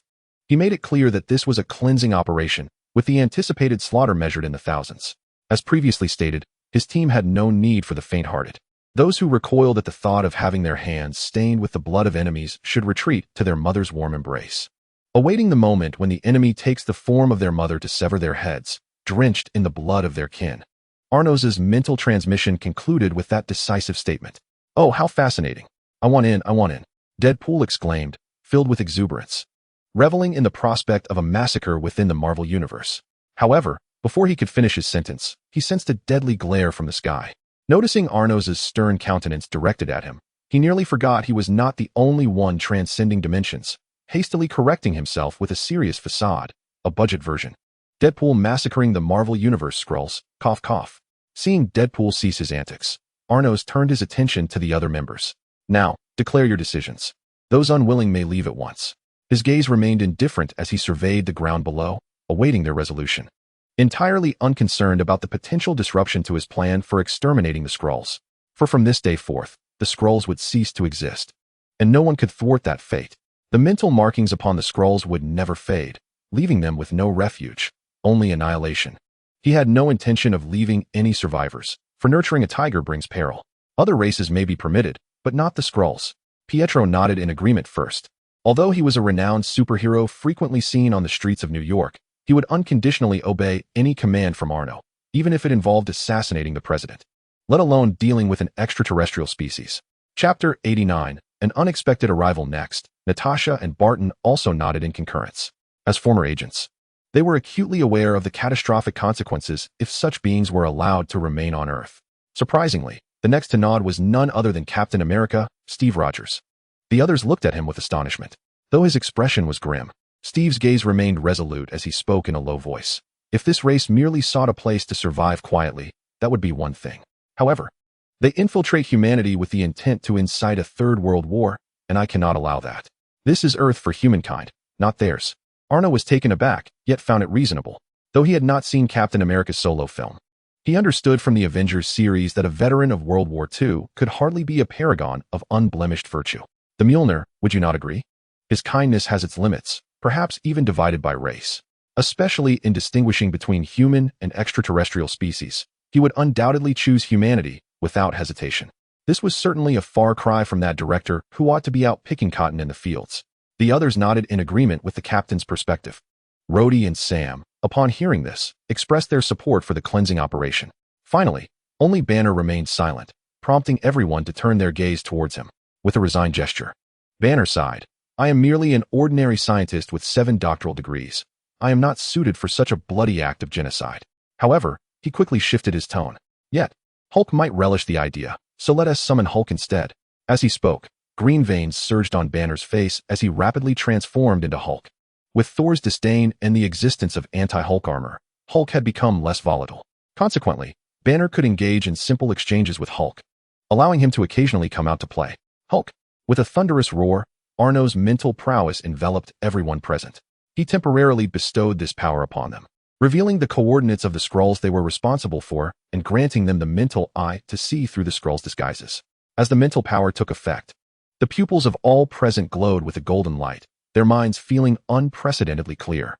Seeing that everyone was prepared, Arno waved his hand, then let the cleansing operation commence. Subsequently, everyone began to form teams based on the divisions outlined by the mental power, organizing themselves into 3 distinct groups.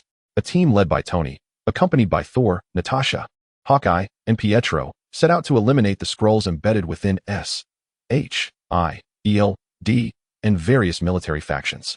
Another team, under Captain America's command, consisting of Rhodes, Sam, and Wanda, was tasked with purging the Skrulls who had assumed the identities of key government officials.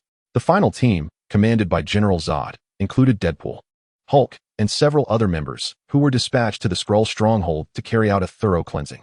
Notably, aside from the last team, both of the other teams had been assigned 2 Kryptonians and a group of 30 female aides to accompany them.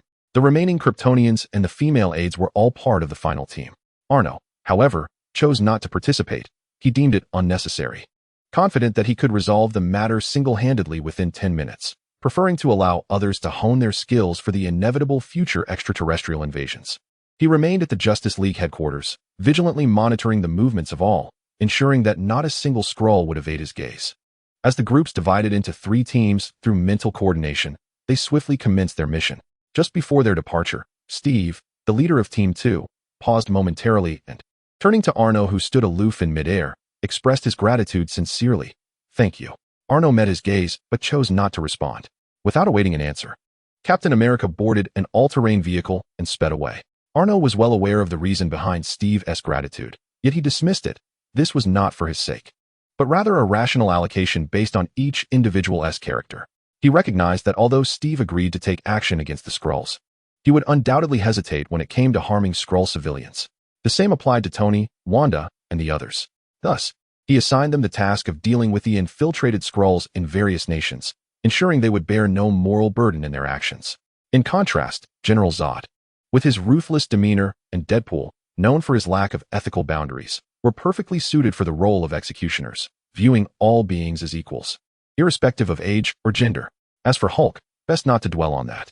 With each team executing their missions, whether through assassination or overt violence, guided by their mental coordinates and the true sight, operations progressed smoothly. Upon learning that the cleansing squads had been dispatched by Arno, S.H.I.E.L.D. agents, led by Pierce, even enlisted the aid of the Hydra Special Forces to join the operation. Meanwhile, Steve and his team did not hesitate when confronting the government officials replaced by Skrulls. They acted decisively, prioritizing their objectives. Under Steve's meticulous organization, the eradication efforts advanced with remarkable swiftness, even outpacing Tony's team. After all, Captain America was no stranger to dismantling high-ranking officials in foreign lands. Wouldn't you agree, Red Skull? As for the third team, despite the Skrull stronghold being populated by hundreds of thousands of their kind, the sheer might of the 10 Kryptonians and over 100 superpowered subordinates rendered it a massacre. Yet, as is often the case, unexpected events tend to unfold at the most unforeseen moments. In the midst of the massacre squad, Deadpool, drenched in green blood, was engrossed in his slaughter when an orange cubic portal suddenly materialized before him. Taken aback, he barely had time to react when a stick, glowing with an orange light at its tip, swiftly emerged from the portal and jabbed him in the chest. Instantly, Deadpool began to dissolve into a vibrant specter from the point of impact, vanishing from sight. Arno, sensing the situation, furrowed his brow before he could approach. The portal had already vanished, seemingly anticipating his arrival. Closing his eyes, Arno attempted to extend his psychic reach, but to his astonishment, he could no longer sense Deadpool's presence. It was crucial to note that with his current telepathic abilities, anyone he had marked could not evade his detection, no matter how distant they were within the universe. The complete disappearance of Deadpool's psychic coordinates suggested two possibilities. Either Deadpool no longer existed within this universe, or that single strike had obliterated him entirely. Arno leaned towards the former, as he believed that such a notorious troublemaker could not be so easily extinguished. Although Wade was known for his sharp tongue, those who dared to cross him were courting death. As Arno prepared to capture the residual spatial fluctuations for a cross-universal investigation, a green portal appeared before him, enveloping him at a speed too swift for him to react, instantly transporting him away from this universe. Chapter 90, TVA, Time Variance Authority. With a resounding scream, Deadpool plummeted from the heavens, landing in a patch of yellow sand. Unfortunately, he landed head first, adopting a rather undignified ostrich-like pose, his head buried deep in the sand. Struggling, he wiggled his red posterior, pushing against the sand with all his might. Finally, with a resounding crack, he managed to extract his head, albeit at the cost of twisting his neck. For him, such an injury barely registered as a scrape, considering his skin was still attached to his neck. "Who dares ambush me?" he spat, yanking off the mask encrusted with sand and the green blood of Skrulls, his face contorted in fury. Yet, before his anger could take hold, terror swiftly replaced it. "Oh no, this is bad," he exclaimed, as he spotted a monstrous black fog, adorned with glowing red eyes and a gaping maw, charging towards him from 100 meters away. With the creature's speed and proximity, evasion was impossible. Just then, another portal, identical to the one that had ambushed him, appeared behind him. Two hands emerged, grasping his shoulders and pulling him through the portal, which promptly sealed shut. In the next instant, the black mist whizzed past, narrowly missing engulfing Wade. Yamiiti, please do not consume me. I have just soiled my trousers, and I assure you, I am quite unpalatable." Wade, with arms crossed and eyes tightly shut, wore an expression of feigned modesty, a delicate blend of reluctance and allure. The staff of the Time Management Bureau bore expressions of bemusement. "Mr. Wade Winston Wilson, please remain calm. You are safe now," intoned a man in a gray suit, his voice resonating with a pronounced broadcasting cadence, as he emerged slowly from behind Wade. At the sound of the voice, Wade cautiously parted his fingers, allowing a glimpse of the surroundings. Once assured of his safety, his gaze roamed unabashedly over the vintage equipment, ultimately resting on the figure beside him. "Did you deliberately choose to converse with me in that repugnant on-air tone? Are you attempting to flirt? You must understand, I reserve such a melodious pitch for attracting women in bars. However, I am not interested in men, at least not at this moment. There was a time, during my financial struggles, when I might have entertained such notions. After all, sharing accommodation with a blind old woman necessitated rent payments. Those were indeed peculiar, yet memorable days filled with discomfort. Regrettably, I have since achieved financial independence, so your advances are futile. The man in the suit opened his mouth. Momentarily flustered by Wade's exuberant monologue, his processor seemingly overheating as he gathered himself. I am not interested in men either, nor did I intentionally employ a bubbly voice. That is simply my natural tone. Wade's demeanor abruptly shifted to one of stoic indifference, his gaze becoming distant as he clasped his hands behind his back, exuding an aura of somber authority, as if the previous whimsical persona had vanished entirely. Ah, I see. Now, please disclose your name and elucidate the current situation. Startled by Wade's sudden shift in demeanor, the man in the suit responded involuntarily. Oh, I am Mr. Paradox. This is one of the departments of the TVA Time Management Bureau, and it was I who arranged for your arrival here. He faltered, realizing his mistake. After all, Wade was not his superior. Wade, noticing Mr. Paradox's realization, allowed his previously indifferent expression to revert to one of lively amusement. One could not deny that the imposing presence of their superior, Arno, was indeed formidable.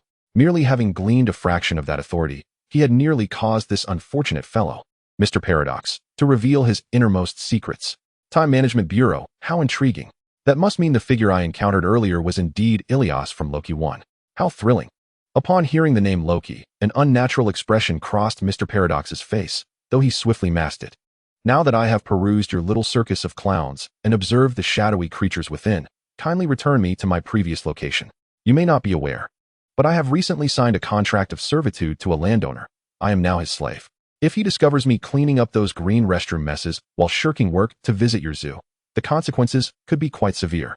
Upon hearing the title of Lord of the Manor, Mr. Paradox couldn't help but shudder. However, do not misunderstand him. His ancestors were not taken to gather any sort of white substance. Rather, he understood very well who Wade referred to as the Lord of the Manor. He comprehended the terror of that individual and, more importantly, the dread of those who stood behind him. That was not someone he could afford to offend. Hence, the trouble he took to first send Deadpool to the void and then retrieve him from there. Mr. Wilson, before I return you, you must grasp why I took the risk of bringing you to the Time Management Bureau.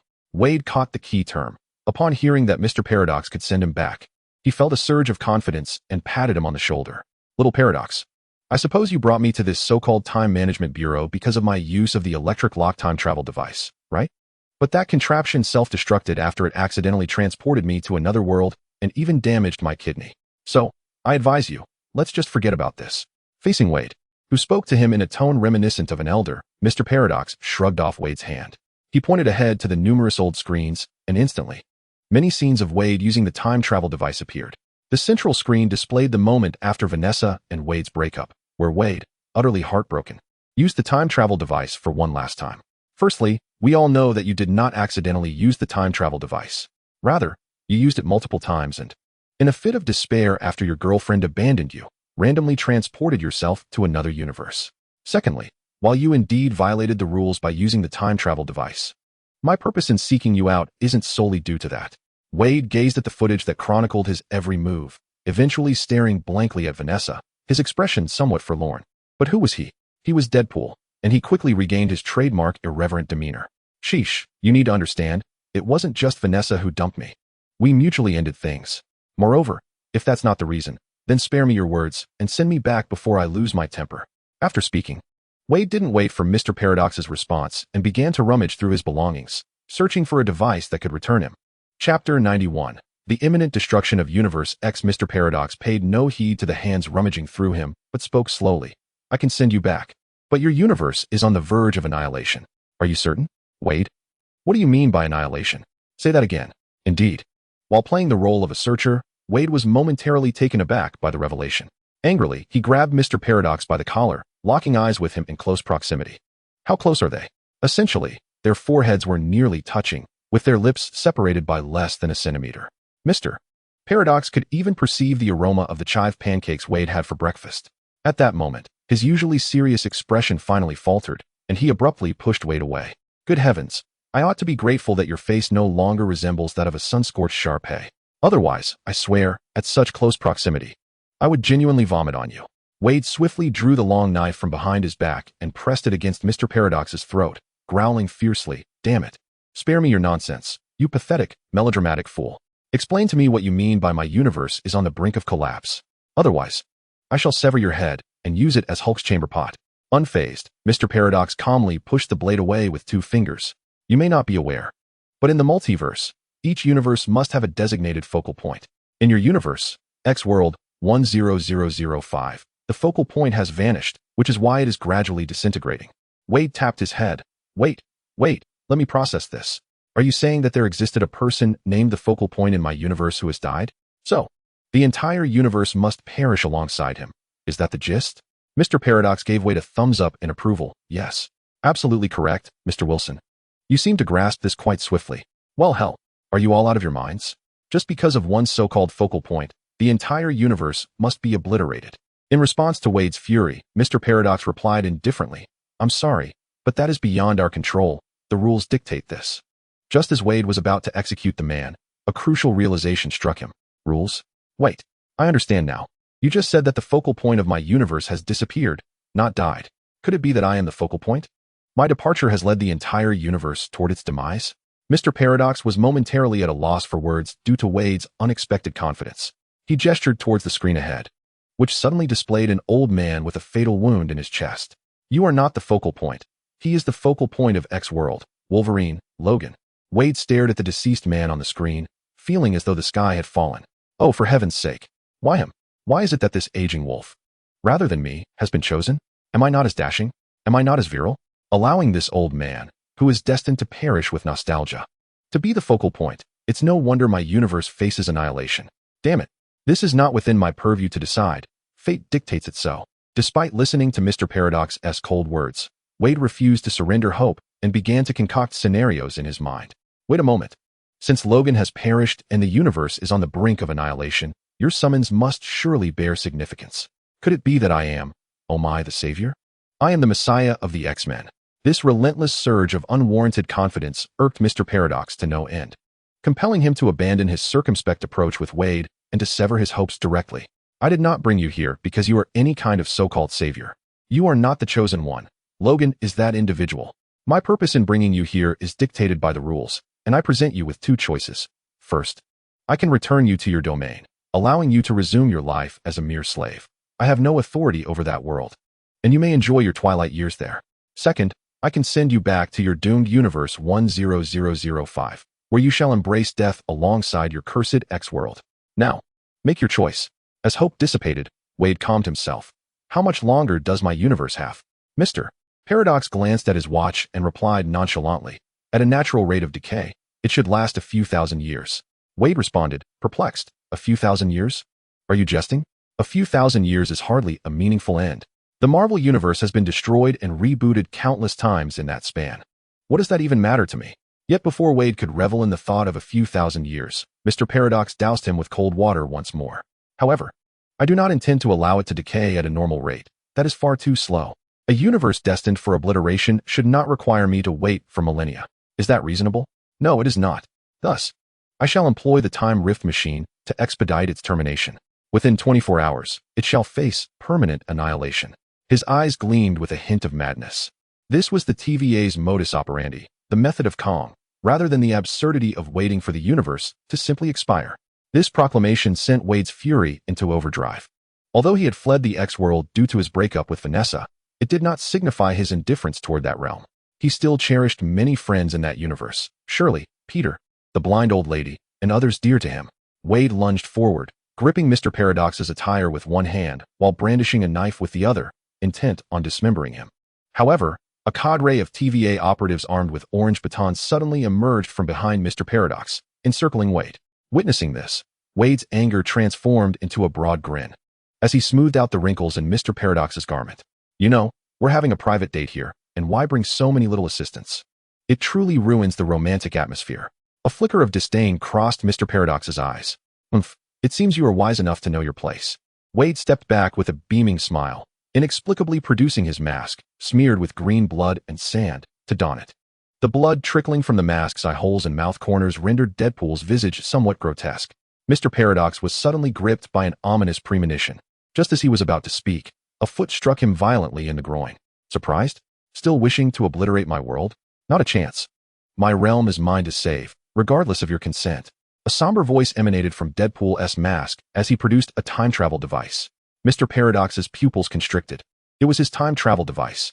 Clutching his groin and enduring excruciating pain, he rose to his feet and bellowed in fury at the TVA operatives nearby, who shared a semblance of empathy. What are you waiting for?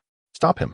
But it was too late. By the time the TVA personnel lunged forward, Deadpool had already activated his device and vanished from sight. The agonizing kick had utterly broken Mr. Paradox's composure. He shouted angrily, "Fetch him back. I will send him to the void, to hell with that special universe. I don't care anymore. No matter how strong that guy is. He can't come to TVA to trouble me. Can't he? That remains uncertain." A multitude of parallel universes flickered in Arno's eyes. Modern, ancient, cybernetic, apocalyptic. Infernal, an array of countless parallel universe images filled his vision. Ultimately, his inky pupils were engulfed by a profound green hue. It was a world tree woven from myriad emerald lines. Chapter 92, The God of Stories, Loki. What a stunning and breathtaking sight. Arno crossed his arms, allowing his body to drift languidly toward the world tree, unresisting and devoid of any fear. He merely reveled in the beauty of the verdant world tree suffused with a kaleidoscope of stardust. His form continued to advance until he completely melded into the world tree, entering an entirely new realm. Here, as Arno gazed upon the emerald lines composed of countless timelines, he already grasped the answer. The center of the multiverse. The end of time. Sensing something, he lifted his gaze toward the steps ahead, where a previously indistinct figure loomed high above. This time, its visage gradually became clearer. A soft chuckle escaped Arno's lips. There was little astonishment in his eyes, only a sense of relief. He strolled among the myriad of emerald lines with the ease of one ambling through his own estate, hands clasped behind his back. With each step he took, the surrounding emerald lines instinctively parted, granting him a clear path. He surveyed the verdant lines and the chaotic, shadowy green mist with a gaze of pure appreciation. His emotions remained undisturbed, as if he were admiring the flora of his own estate. Though this chaotic green haze was precisely where he had first arrived upon traversing to this world. No wonder I find this place so familiar. The first time I was brought to this realm was here, wouldn't you agree? The one who brought me here was Loki. Arno descended the steps, gradually lifting his gaze to behold the unmistakable figure before him. Upon the throne of eternal solitude sat the new king, the god of stories, Loki. Arno. It has been a long time, he spoke, adorned with the golden, long-horned crown of Asgard, seated upon his gilded throne, as he raised a finger. From beneath Arno's feet, a transparent staircase emerged, elevating him to meet Loki at an equal height. If Odin were to witness your current achievements, I wonder if he would feel pride or sorrow. Loki mused, his expression inscrutable as he regarded the myriad green timelines entwining and binding him to the throne. Unprecedented power, yet an endless prison. My father would understand. For Asgard, for all those I cherish, regardless of the cost, I must occupy this seat. Loki's tone was languid, yet a flicker of yearning for freedom shimmered in his eyes. No matter how formidable he had become, he could only observe as a bystander, forever unable to depart and effect change himself. Is that so? Hence, you exercised your personal authority to create an alternate universe that never existed, Arno queried, his tone a blend of inquiry and acceptance. Loki did not dispute this, tacitly acknowledging it. Unperturbed by Loki's reticence, Arno grasped the other end of the timeline that Loki held in his right hand. Instantly, a platinum radiance illuminated his eyes as he perceived everything entwined within that timeline. A vivid portrayal of the universe belonging to Arno, unfolding in real time. With a mere thought, the scene shifted to the present Earth. A tumultuous opening struck, just as the vision transitioned to Earth, a black object, resembling a grotesque egg, soared forth.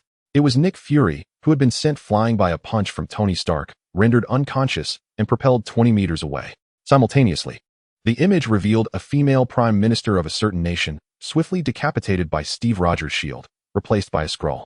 Lastly, a gathering of Skrulls hovered in the sky, their eyes emitting a crimson glow, signifying their imminent threat.